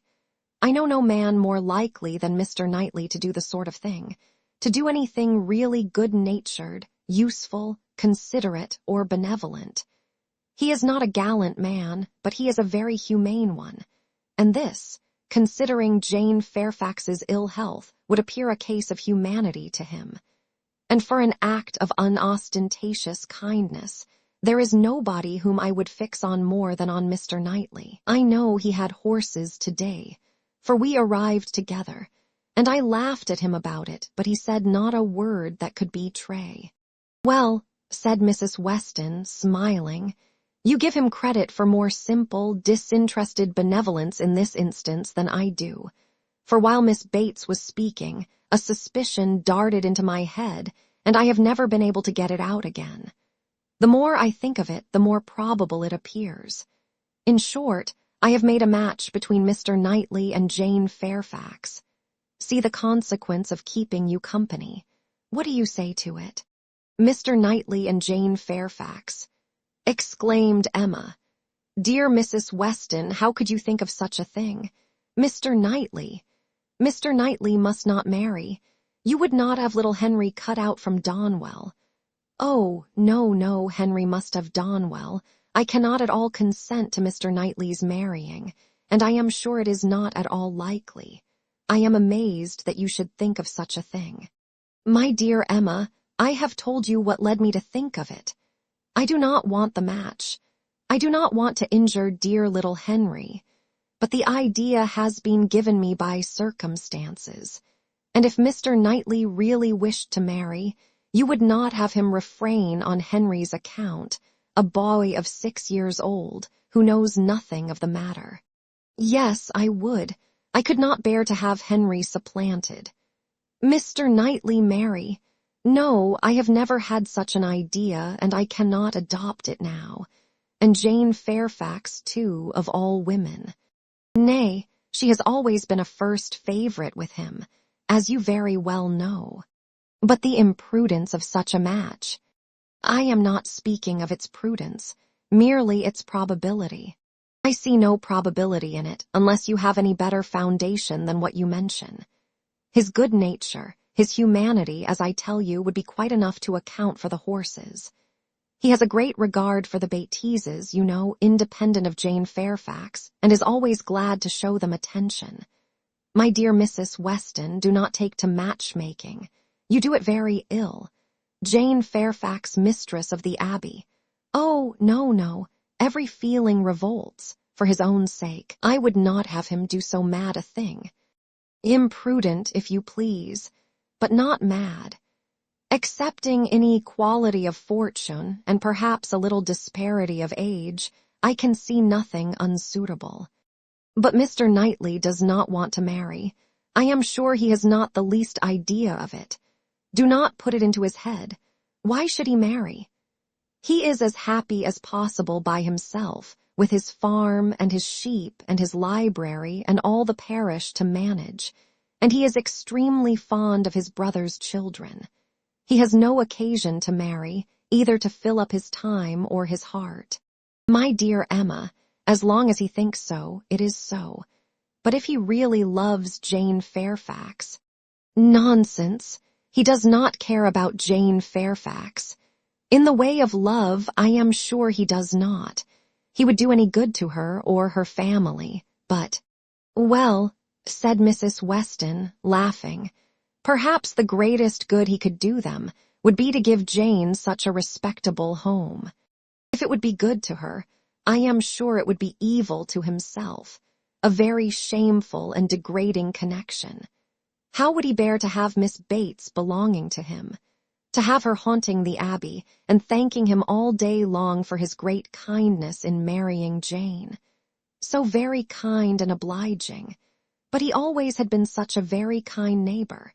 And then fly off through half a sentence to her mother's old petticoat. Not that it was such a very old petticoat either, for still it would last a great while.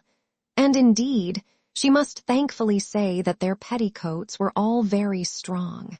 For shame, Emma, do not mimic her. You divert me against my conscience. And upon my word, I do not think Mr. Knightley would be much disturbed by Miss Bates. Little things do not irritate him. She might talk on, and if he wanted to say anything himself, he would only talk louder and drown her voice. But the question is not whether it would be a bad connection for him, but whether he wishes it, and I think he does. I have heard him speak, and so must you, so very highly of Jane Fairfax. The interest he takes in her, his anxiety about her health, his concern that she should have no happier prospect. I have heard him express himself so warmly on those points. Such an admirer of her performance on the pianoforte and of her voice. I have heard him say that he could listen to her forever. Oh, and I had almost forgotten one idea that occurred to me. This pianoforte that has been sent here by somebody. Though we have all been so well satisfied to consider it a present from the Campbells, may it not be from Mr. Knightley? I cannot help suspecting him. I think he is just the person to do it, even without being in love. Then it can be no argument to prove that he is in love. But I do not think it is at all a likely thing for him to do. Mr. Knightley does nothing mysteriously. I have heard him lamenting her having no instrument repeatedly. Oftener than I should suppose such a circumstance would, in the common course of things, occur to him. Very well, and if he had intended to give her one, he would have told her so. There might be scruples of delicacy, my dear Emma. I have a very strong notion that it comes from him. I am sure he was particularly silent when Mrs. Cole told us of it at dinner. You take up an idea, Mrs. Weston, and run away with it, as you have many a time reproached me with doing. I see no sign of attachment. I believe nothing of the pianoforte, and proof only shall convince me that Mr. Knightley has any thought of marrying Jane Fairfax. They combated the point some time longer in the same way, Emma rather gaining ground over the mind of her friend, for Mrs. Weston was the most used of the two to yield, till a little bustle in the room showed them that tea was over, and the instrument in preparation.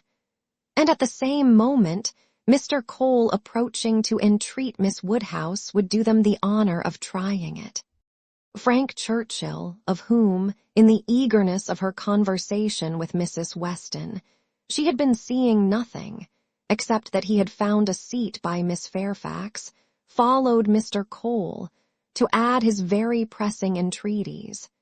And as, in every respect, it suited Emma best to lead, she gave a very proper compliance. She knew the limitations of her own powers too well to attempt more than she could perform with credit. She wanted neither taste nor spirit in the little things which are generally acceptable, and could accompany her own voice well. One accompaniment to her song took her agreeably by surprise. A second, slightly but correctly taken by Frank Churchill. Her pardon was duly begged at the close of the song, and everything usual followed. He was accused of having a delightful voice and a perfect knowledge of music, which was properly denied, and that he knew nothing of the matter and had no voice at all, roundly asserted. They sang together once more, and Emma would then resign her place to Miss Fairfax, whose performance, both vocal and instrumental, she never could attempt to conceal from herself, was infinitely superior to her own. With mixed feelings, she seated herself at a little distance from the numbers round the instrument, to listen. Frank Churchill sang again. They had sung together once or twice, It appeared at Weymouth. But the sight of Mr. Knightley among the most attentive soon drew away half Emma's mind, and she fell into a train of thinking on the subject of Mrs. Weston's suspicions, to which the sweet sounds of the united voices gave only momentary interruptions. Her objections to Mr. Knightley's marrying did not in the least subside. She could see nothing but evil in it. It would be a great disappointment to Mr. John Knightley, consequently to Isabella. A real injury to the children, a most mortifying change and material loss to them all. A very great deduction from her father's daily comfort, and as to herself, she could not at all endure the idea of Jane Fairfax at Donwell Abbey. A Mrs. Knightley for them all to give way to. No, Mr. Knightley must never marry. Little Henry must remain the heir of Donwell. Presently Mr. Knightley looked back, and came and sat down by her. They talked at first only of the performance. His admiration was certainly very warm, yet she thought, but for Mrs. Weston, it would not have struck her. As a sort of touchstone, however, she began to speak of his kindness in conveying the aunt and niece, and though his answer was in the spirit of cutting the matter short, she believed it to indicate only his disinclination to dwell on any kindness of his own. "I often feel concern," said she, "that I dare not make our carriage more useful on such occasions.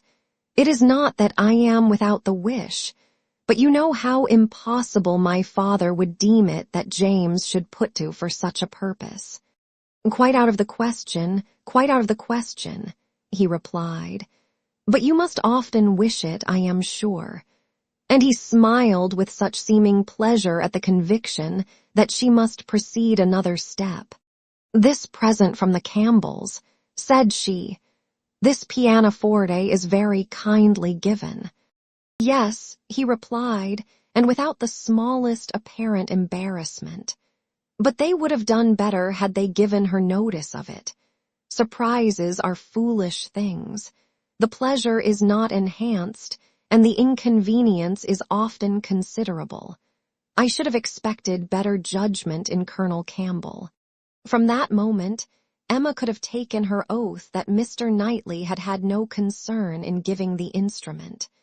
But whether he were entirely free from peculiar attachment, whether there were no actual preference, remained a little longer doubtful. Towards the end of Jane's second song, her voice grew thick. "That will do," said he, when it was finished, thinking aloud. "You have sung quite enough for one evening, now be quiet."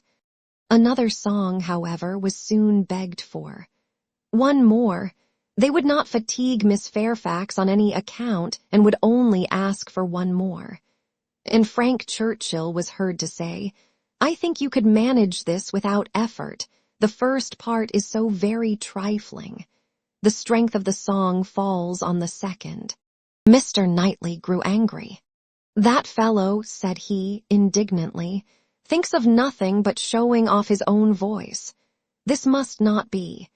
And touching Miss Bates, who at that moment passed near, "Miss Bates, are you mad to let your niece sing herself hoarse in this manner? Go and interfere. They have no mercy on her." Miss Bates, in her real anxiety for Jane, could hardly stay even to be grateful, before she stepped forward and put an end to all farther singing. Here ceased the concert part of the evening, for Miss Woodhouse and Miss Fairfax were the only young lady performers. But soon, within 5 minutes, the proposal of dancing, originating nobody exactly knew where, was so effectually promoted by Mr. and Mrs. Cole that everything was rapidly clearing away to give proper space. Mrs. Weston, capital in her country dances, was seated, and beginning an irresistible waltz, and Frank Churchill, coming up with most becoming gallantry to Emma, had secured her hand and led her up to the top. While waiting till the other young people could pair themselves off, Emma found time, in spite of the compliments she was receiving on her voice and her taste, to look about and see what became of Mr. Knightley. This would be a trial. He was no dancer in general. If he were to be very alert in engaging Jane Fairfax now, it might augur something. There was no immediate appearance. No, he was talking to Mrs. Cole. He was looking on unconcerned. Jane was asked by somebody else, and he was still talking to Mrs. Cole. Emma had no longer an alarm for Henry. His interest was yet safe, and she led off the dance with genuine spirit and enjoyment. Not more than 5 couple could be mustered, but the rarity and the suddenness of it made it very delightful, and she found herself well matched in a partner. They were a couple worth looking at. 2 dances, unfortunately, were all that could be allowed. It was growing late, and Miss Bates became anxious to get home, on her mother's account. After some attempts, therefore, to be permitted to begin again, they were obliged to thank Mrs. Weston, look sorrowful, and have done. "Perhaps it is as well," said Frank Churchill, as he attended Emma to her carriage. "I must have asked Miss Fairfax, and her languid dancing would not have agreed with me after yours." Chapter 9. Emma did not repent her condescension in going to the Coles. The visit afforded her many pleasant recollections the next day, and all that she might be supposed to have lost on the side of dignified seclusion must be amply repaid in the splendor of popularity. She must have delighted the Coles, worthy people, who deserved to be made happy, and left a name behind her that would not soon die away. Perfect happiness, even in memory, is not common, and there were 2 points on which she was not quite easy. She doubted whether she had not transgressed the duty of woman by woman in betraying her suspicions of Jane Fairfax's feelings to Frank Churchill. It was hardly right, but it had been so strong an idea that it would escape her, and his submission to all that she told was a compliment to her penetration, which made it difficult for her to be quite certain that she ought to have held her tongue. The other circumstance of regret related also to Jane Fairfax, and there she had no doubt. She did unfeignedly and unequivocally regret the inferiority of her own playing and singing. She did most heartily grieve over the idleness of her childhood, and sat down and practiced vigorously an hour and a half. She was then interrupted by Harriet's coming in, and if Harriet's praise could have satisfied her, she might soon have been comforted. "Oh, if I could but play as well as you and Miss Fairfax. Don't class us together, Harriet. My playing is no more like hers than a lamp is like sunshine. Oh, dear, I think you play the best of the 2. I think you play quite as well as she does. I am sure I had much rather hear you. Everybody last night said how well you played. Those who knew anything about it must have felt the difference. The truth is, Harriet, that my playing is just good enough to be praised, but Jane Fairfax's is much beyond it.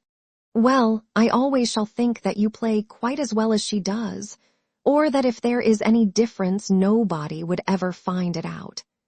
Mr. Cole said how much taste you had, and Mr. Frank Churchill talked a great deal about your taste, and that he valued taste much more than execution. Ah, but Jane Fairfax has them both, Harriet. Are you sure? I saw she had execution, but I did not know she had any taste. Nobody talked about it, and I hate Italian singing. There is no understanding a word of it. Besides, if she does play so very well, you know, it is no more than she is obliged to do, because she will have to teach. The Coxes were wondering last night whether she would get into any great family. How did you think the Coxes looked? Just as they always do, very vulgar. They told me something, said Harriet rather hesitatingly, but it is nothing of any consequence. Emma was obliged to ask what they had told her, though fearful of its producing Mr. Elton. They told me that Mr. Martin dined with them last Saturday. Oh, He came to their father upon some business, and he asked him to stay to dinner. Though they talked a great deal about him, especially Anne Cox. I do not know what she meant, but she asked me if I thought I should go and stay there again next summer. She meant to be impertinently curious, just as such an Anne Cox should be. She said he was very agreeable the day he dined there. He sat by her at dinner. Miss Nash thinks either of the Coxes would be very glad to marry him. Very likely. I think they are, without exception, the most vulgar girls in Highbury. Harriet had business at Ford's. Emma thought it most prudent to go with her. Another accidental meeting with the Martins was possible, and in her present state would be dangerous. Harriet, tempted by everything and swayed by half a word, was always very long at a purchase. And while she was still hanging over muslins and changing her mind, Emma went to the door for amusement. Much could not be hoped from the traffic of even the busiest part of Highbury. Mr. Perry walking hastily by, Mr. William Cox letting himself in at the office door, Mr. Cole's carriage horses returning from exercise, or a stray letter boy on an obstinate mule, were the liveliest objects she could presume to expect. And when her eyes fell only on the butcher with his tray, a tidy old woman traveling homewards from shop with her full basket, 2 curs quarreling over a dirty bone, and a string of dawdling children round the baker's little bow window eyeing the gingerbread, she knew she had no reason to complain, and was amused enough, quite enough still to stand at the door. A mind lively and at ease can do with seeing nothing, and can see nothing that does not answer. She looked down the Randalls Road. The scene enlarged. 2 persons appeared, Mrs. Weston and her son-in-law. They were walking into Highbury, to Hartfield, of course. They were stopping, however, in the first place at Mrs. Bates's, whose house was a little nearer Randall's than Ford's, and had all but knocked when Emma caught their eye. Immediately they crossed the road and came forward to her, and the agreeableness of yesterday's engagement seemed to give fresh pleasure to the present meeting. Mrs. Weston informed her that she was going to call on the Bateses, in order to hear the new instrument. "For my companion tells me," said she, "that I absolutely promised Miss Bates last night that I would come this morning. I was not aware of it myself. I did not know that I had fixed a day, but as he says I did, I am going now. And while Mrs. Weston pays her visit, I may be allowed, I hope," said Frank Churchill, "to join your party and wait for her at Hartfield, if you are going home." Mrs. Weston was disappointed. "I thought you meant to go with me. They would be very much pleased. Me, I should be quite in the way, but perhaps I may be equally in the way here. Miss Woodhouse looks as if she did not want me. My aunt always sends me off when she is shopping. She says I fidget her to death, and Miss Woodhouse looks as if she could almost say the same. What am I to do? I am here on no business of my own," said Emma. "I am only waiting for my friend. She will probably have soon done, and then we shall go home. But you had better go with Mrs. Weston and hear the instrument. Well, if you advise it. But, with a smile, if Colonel Campbell should have employed a careless friend, and if it should prove to have an indifferent tone, what shall I say? I shall be no support to Mrs. Weston. She might do very well by herself. A disagreeable truth would be palatable through her lips, but I am the wretchedest being in the world at a civil falsehood." "I do not believe any such thing," replied Emma. "I am persuaded that you can be as insincere as your neighbors when it is necessary, but there is no reason to suppose the instrument is indifferent. Quite otherwise, indeed, if I understood Miss Fairfax's opinion last night." "Do come with me," said Mrs. Weston. "If it be not very disagreeable to you, it need not detain us long. We will go to Hartfield afterwards. We will follow them to Hartfield. I really wish you to call with me. It will be felt so great an attention, and I always thought you meant it." He could say no more, and with the hope of Hartfield to reward him, returned with Mrs. Weston to Mrs. Bates's door. Emma watched them in, and then joined Harriet at the interesting counter, trying, with all the force of her own mind, to convince her that if she wanted plain muslin it was of no use to look at figured, and that a blue ribbon, be it ever so beautiful, would still never match her yellow pattern. At last it was all settled, even to the destination of the parcel. "Should I send it to Mrs. Goddard's, ma'am?" asked Mrs. Ford. "Yes, to Mrs. Goddard's. Only my pattern gown is at Hartfield. No, you shall send it to Hartfield if you please. But then Mrs. Goddard will want to see it. And I could take the pattern gown home any day, but I shall want the ribbon directly, so it had better go to Hartfield, at least the ribbon. You could make it into 2 parcels, Mrs. Ford, could not you?" "It is not worth while, Harriet, to give Mrs. Ford the trouble of 2 parcels. No more it is." "No trouble in the world, ma'am," said the obliging Mrs. Ford. "Oh, but indeed I would much rather have it only in one. Then, if you please, you shall send it all to Mrs. Goddard's. I do not know. No, I think, Miss Woodhouse, I may just as well have it sent to Hartfield and take it home with me at night. What do you advise?" "That you do not give another half-second to the subject. To Hartfield, if you please, Mrs. Ford." "Aye, that will be much best," said Harriet, quite satisfied. "I should not at all like to have it sent to Mrs. Goddard's." Voices approached the shop, or rather one voice and 2 ladies. Mrs. Weston and Miss Bates met them at the door. "My dear Miss Woodhouse," said the latter, "I am just run across to entreat the favor of you to come and sit down with us a little while, and give us your opinion of our new instrument, you and Miss Smith. How do you do, Miss Smith?" "Very well, I thank you." And I begged Mrs. Weston to come with me, that I might be sure of succeeding. "I hope Mrs. Bates and Miss Fairfax are." "Very well, I am much obliged to you. My mother is delightfully well, and Jane caught no cold last night. How is Mr. Woodhouse?" "I am so glad to hear such a good account. Mrs. Weston told me you were here." "Oh." "Then," said I must run across. I am sure Miss Woodhouse will allow me just to run across and entreat her to come in. My mother will be so very happy to see her, and now we are such a nice party, she cannot refuse." "Aye, pray do," said Mr. Frank Churchill. "Miss Woodhouse's opinion of the instrument will be worth having." "But," said I shall be more sure of succeeding if one of you will go with me." "Oh," said he, "wait half a minute till I have finished my job. For, would you believe it, Miss Woodhouse, there he is, in the most obliging manner in the world, fastening in the rivet of my mother's spectacles.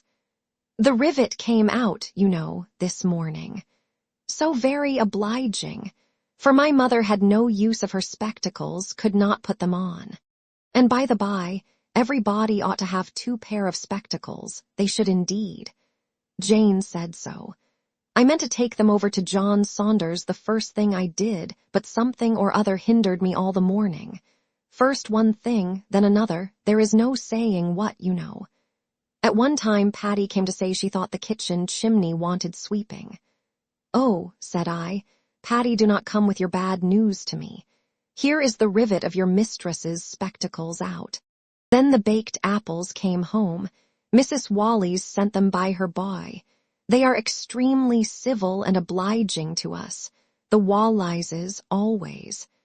I have heard some people say that Mrs. Wallis can be uncivil and give a very rude answer, but we have never known anything but the greatest attention from them. And it cannot be for the value of our custom now, for what is our consumption of bread, you know? Only 3 of us, besides dear Jane at present, and she really eats nothing. Makes such a shocking breakfast, you would be quite frightened if you saw it. I dare not let my mother know how little she eats. So I say one thing and then I say another, and it passes off. But about the middle of the day she gets hungry, and there is nothing she likes so well as these baked apples, and they are extremely wholesome, for I took the opportunity the other day of asking Mr. Perry. I happened to meet him in the street. Not that I had any doubt before. I have so often heard Mr. Woodhouse recommend a baked apple. I believe it is the only way that Mr. Woodhouse thinks the fruit thoroughly wholesome. We have apple dumplings, however, very often. Patty makes an excellent apple dumpling. Well, Mrs. Weston, you have prevailed, I hope, and these ladies will oblige us. Emma would be very happy to wait on Mrs. Bates and see. And they did at last move out of the shop, with no farther delay from Miss Bates then. How do you do, Mrs. Ford? I beg your pardon. I did not see you before. I hear you have a charming collection of new ribbons from town. Jane came back delighted yesterday. Thank ye, the gloves do very well, only a little too large about the wrist, but Jane is taking them in. What was I talking of?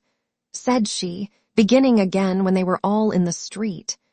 Emma wondered on what, of all the medley, she would fix. I declare I cannot recollect what I was talking of.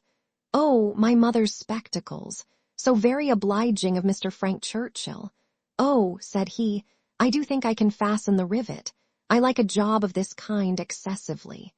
Which you know showed him to be so very. Indeed, I must say that, much as I had heard of him before and much as I had expected, he very far exceeds anything.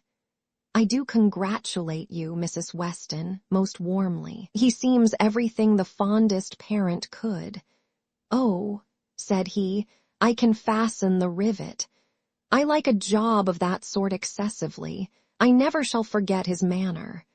And when I brought out the baked apples from the closet, and hoped our friends would be so very obliging as to take some, oh, said he directly, there is nothing in the way of fruit half so good, and these are the finest-looking home-baked apples I ever saw in my life.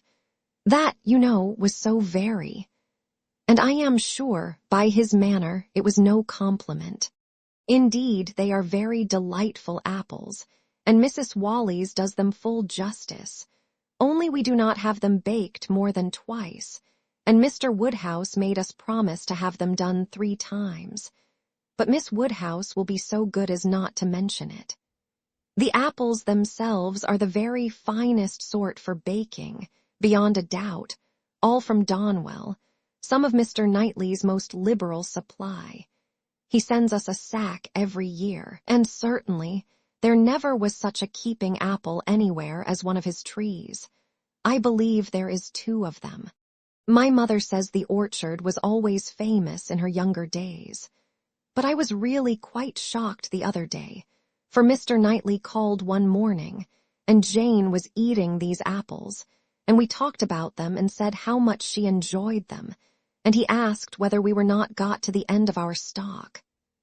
I am sure you must be, said he, and I will send you another supply, for I have a great many more than I can ever use. William Larkins, let me keep a larger quantity than usual this year. I will send you some more before they get good for nothing. So I begged he would not, for really as to ours being gone, I could not absolutely say that we had a great many left. It was but 6 indeed. But they should be all kept for Jane, and I could not at all bear that he should be sending us more, so liberal as he had been already. And Jane said the same. And when he was gone, she almost quarreled with me. No, I should not say quarreled, for we never had a quarrel in our lives. But she was quite distressed that I had owned the apples were so nearly gone. She wished I had made him believe we had a great many left. Oh, said I, my dear, I did say as much as I could. However, the very same evening William Larkins came over with a large basket of apples, the same sort of apples, a bushel at least, and I was very much obliged, and went down and spoke to William Larkins and said everything, as you may suppose. William Larkins is such an old acquaintance. I am always glad to see him. But however, I found afterwards from Patty that William said it was all the apples of that sort his master had. He had brought them all, and now his master had not one left to bake or boil. William did not seem to mind it himself. He was so pleased to think his master had sold so many. For William, you know, thinks more of his master's profit than anything. But Mrs. Hodges, he said, was quite displeased at their being all sent away. She could not bear that her master should not be able to have another apple tart this spring. He told Patty this, but bid her not mind it, and be sure not to say anything to us about it, for Mrs. Hodges would be cross sometimes, and as long as so many sacks were sold, it did not signify who ate the remainder. And so Patty told me, and I was excessively shocked indeed. I would not have Mr. Knightley know anything about it for the world. He would be so very. I wanted to keep it from Jane's knowledge, but unluckily I had mentioned it before I was aware. Miss Bates had just done as Patty opened the door, and her visitors walked upstairs without having any regular narration to attend to, pursued only by the sounds of her desultory goodwill. "Pray take care, Mrs. Weston, there is a step at the turning. Pray take care, Miss Woodhouse, ours is rather a dark staircase, rather darker and narrower than one could wish. Miss Smith, pray take care. Miss Woodhouse, I am quite concerned, I am sure you hit your foot. Miss Smith, the step at the turning." Chapter 10. The appearance of the little sitting room as they entered was tranquility itself. Mrs. Bates, deprived of her usual employment, slumbering on one side of the fire, Frank Churchill, at a table near her, most deedily occupied about her spectacles, and Jane Fairfax, standing with her back to them, intent on her pianoforte. Busy as he was, however, the young man was yet able to show a most happy countenance on seeing Emma again. "This is a pleasure," said he, in rather a low voice, "coming at least 10 minutes earlier than I had calculated. You find me trying to be useful. Tell me if you think I shall succeed." "What?" said Mrs. Weston. "Have not you finished it yet? You would not earn a very good livelihood as a working silversmith at this rate." "I have not been working uninterruptedly," he replied. "I have been assisting Miss Fairfax in trying to make her instrument stand steadily. It was not quite firm. An unevenness in the floor, I believe. You see, we have been wedging one leg with paper. This was very kind of you to be persuaded to come. I was almost afraid you would be hurrying home." He contrived that she should be seated by him, and was sufficiently employed in looking out the best baked apple for her, and trying to make her help or advise him in his work, till Jane Fairfax was quite ready to sit down to the pianoforte again. That she was not immediately ready, Emma did suspect to arise from the state of her nerves. She had not yet possessed the instrument long enough to touch it without emotion. She must reason herself into the power of performance, and Emma could not but pity such feelings, whatever their origin, and could not but resolve never to expose them to her neighbor again. At last Jane began, and though the first bars were feebly given, the powers of the instrument were gradually done full justice to. Mrs. Weston had been delighted before, and was delighted again. Emma joined her in all her praise, and the pianoforte, with every proper discrimination, was pronounced to be altogether of the highest promise. "Whoever Colonel Campbell might employ," said Frank Churchill, with a smile at Emma, "the person has not chosen ill. I heard a good deal of Colonel Campbell's taste at Weymouth, and the softness of the upper notes, I am sure, is exactly what he and all that party would particularly prize. I dare say, Miss Fairfax, that he either gave his friend very minute directions, or wrote to Broadwood himself. Do not you think so?" Jane did not look round, She was not obliged to hear. Mrs. Weston had been speaking to her at the same moment. "It is not fair," said Emma in a whisper. "Mine was a random guess. Do not distress her." He shook his head with a smile, and looked as if he had very little doubt and very little mercy. Soon afterwards he began again. "How much your friends in Ireland must be enjoying your pleasure on this occasion, Miss Fairfax. I dare say they often think of you, and wonder which will be the day, the precise day of the instruments coming to hand. Do you imagine Colonel Campbell knows the business to be going forward just at this time? Do you imagine it to be the consequence of an immediate commission from him, or that he may have sent only a general direction, an order indefinite as to time, to depend upon contingencies and conveniences?" He paused. She could not but hear. She could not avoid answering. "Till I have a letter from Colonel Campbell," said she, in a voice of forced calmness, "I can imagine nothing with any confidence. It must be all conjecture." "Conjecture? Aye, sometimes one conjectures right, and sometimes one conjectures wrong. I wish I could conjecture how soon I shall make this rivet quite firm.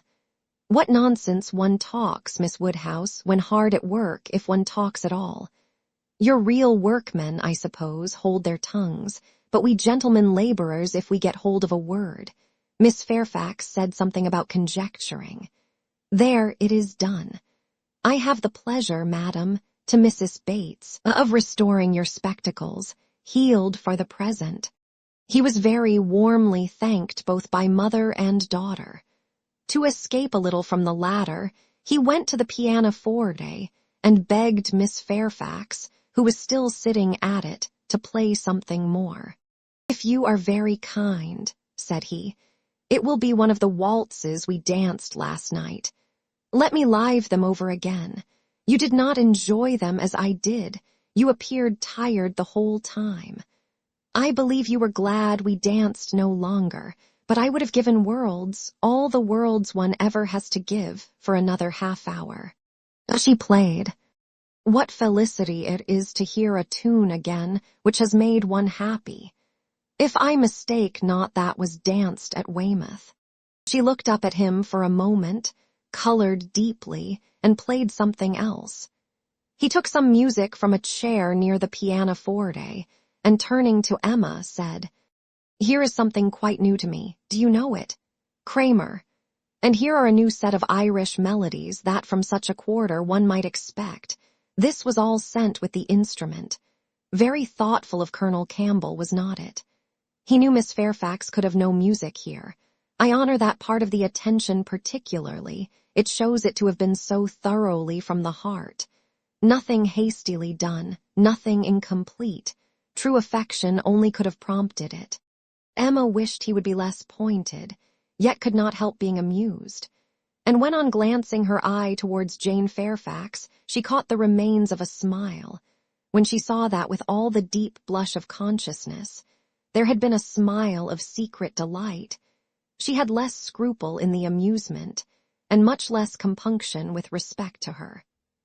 This amiable, upright, perfect Jane Fairfax was apparently cherishing very reprehensible feelings. He brought all the music to her, and they looked it over together. Emma took the opportunity of whispering, "You speak too plain. She must understand you." "I hope she does. I would have her understand me. I am not in the least ashamed of my meaning. But really, I am half ashamed, and wish I had never taken up the idea. I am very glad you did, and that you communicated it to me. I have now a key to all her odd looks and ways. Leave shame to her. If she does wrong, she ought to feel it. She is not entirely without it, I think. I do not see much sign of it. She is playing Robin Adair at this moment, his favorite." Shortly afterwards, Miss Bates, passing near the window, descried Mr. Knightley on horseback not far off. "Mr. Knightley, I declare. I must speak to him if possible, just to thank him. I will not open the window here, it would give you all cold, but I can go into my mother's room, you know. I dare say he will come in when he knows who is here. Quite delightful to have you all meet so. Our little room so honored. She was in the adjoining chamber while she still spoke, and opening the casement there, immediately called Mr. Knightley's attention, and every syllable of their conversation was as distinctly heard by the others, as if it had passed within the same apartment. "How do ye do? How do you do? Very well, I thank you. So obliged to you for the carriage last night. We were just in time, my mother just ready for us. Pray come in, do come in. You will find some friends here." So began Miss Bates, and Mr. Knightley seemed determined to be heard in his turn, for most resolutely and commandingly did he say, "How is your niece, Miss Bates? I want to inquire after you all, but particularly your niece. How is Miss Fairfax? I hope she caught no cold last night. How is she today? Tell me how Miss Fairfax is." And Miss Bates was obliged to give a direct answer before he would hear her in anything else. The listeners were amused, and Mrs. Weston gave Emma a look of particular meaning. But Emma still shook her head in steady skepticism. "So obliged to you, so very much obliged to you for the carriage," resumed Miss Bates. He cut her short with, "I am going to Kingston. Can I do anything for you?" "Oh, dear, Kingston, are you? Mrs. Cole was saying the other day she wanted something from Kingston. Mrs. Cole has servants to send. Can I do anything for you?" "No, I thank you, but do come in. Who do you think is here?" "Miss Woodhouse and Miss Smith, so kind as to call to hear the new pianoforte. Do put up your horse at the Crown and come in." "Well," said he, in a deliberating manner, "for 5 minutes perhaps. And here is Mrs. Weston and Mr. Frank Churchill too. Quite delightful, so many friends." "No, not now, I thank you. I could not stay 2 minutes. I must get on to Kingston as fast as I can." "Oh, do come in. They will be so very happy to see you." "No, no, your room is full enough. I will call another day and hear the pianoforte." "Well, I am so sorry. Oh, Mr. Knightley, what a delightful party last night, how extremely pleasant. Did you ever see such dancing? Was not it delightful? Miss Woodhouse and Mr. Frank Churchill, I never saw anything equal to it. Oh, very delightful indeed. I can say nothing less, for I suppose Miss Woodhouse and Mr. Frank Churchill are hearing everything that passes." And raising his voice still more, "I do not see why Miss Fairfax should not be mentioned too. I think Miss Fairfax dances very well, and Mrs. Weston is the very best country dance player, without exception, in England. Now, if your friends have any gratitude, they will say something pretty loud about you and me in return, but I cannot stay to hear it. Oh, Mr. Knightley, 1 moment more, something of consequence, so shocked. Jane and I are both so shocked about the apples. What is the matter now? To think of your sending us all your store apples. You said you had a great many, and now you have not one left. We really are so shocked. Mrs. Hodges may well be angry. William Larkins mentioned it here. You should not have done it, indeed you should not. Ah, he is off. He never can bear to be thanked. But I thought he would have stayed now, and it would have been a pity not to have mentioned. Well, returning to the room, I have not been able to succeed. Mr. Knightley cannot stop. He is going to Kingston. He asked me if he could do anything. Yes, said Jane. We heard his kind offers, we heard everything. Oh, yes, my dear, I dare say you might, because you know the door was open and the window was open and Mr. Knightley spoke loud. You must have heard everything to be sure. Can I do anything for you at Kingston? Said he. So I just mentioned. Oh, Miss Woodhouse, must you be going? You seem but just come, so very obliging of you. Emma found it really time to be at home. The visit had already lasted long, and on examining watches, so much of the morning was perceived to be gone, that Mrs. Weston and her companion, taking leave also, could allow themselves only to walk with the two young ladies to Hartfield gates, before they set off for Randalls.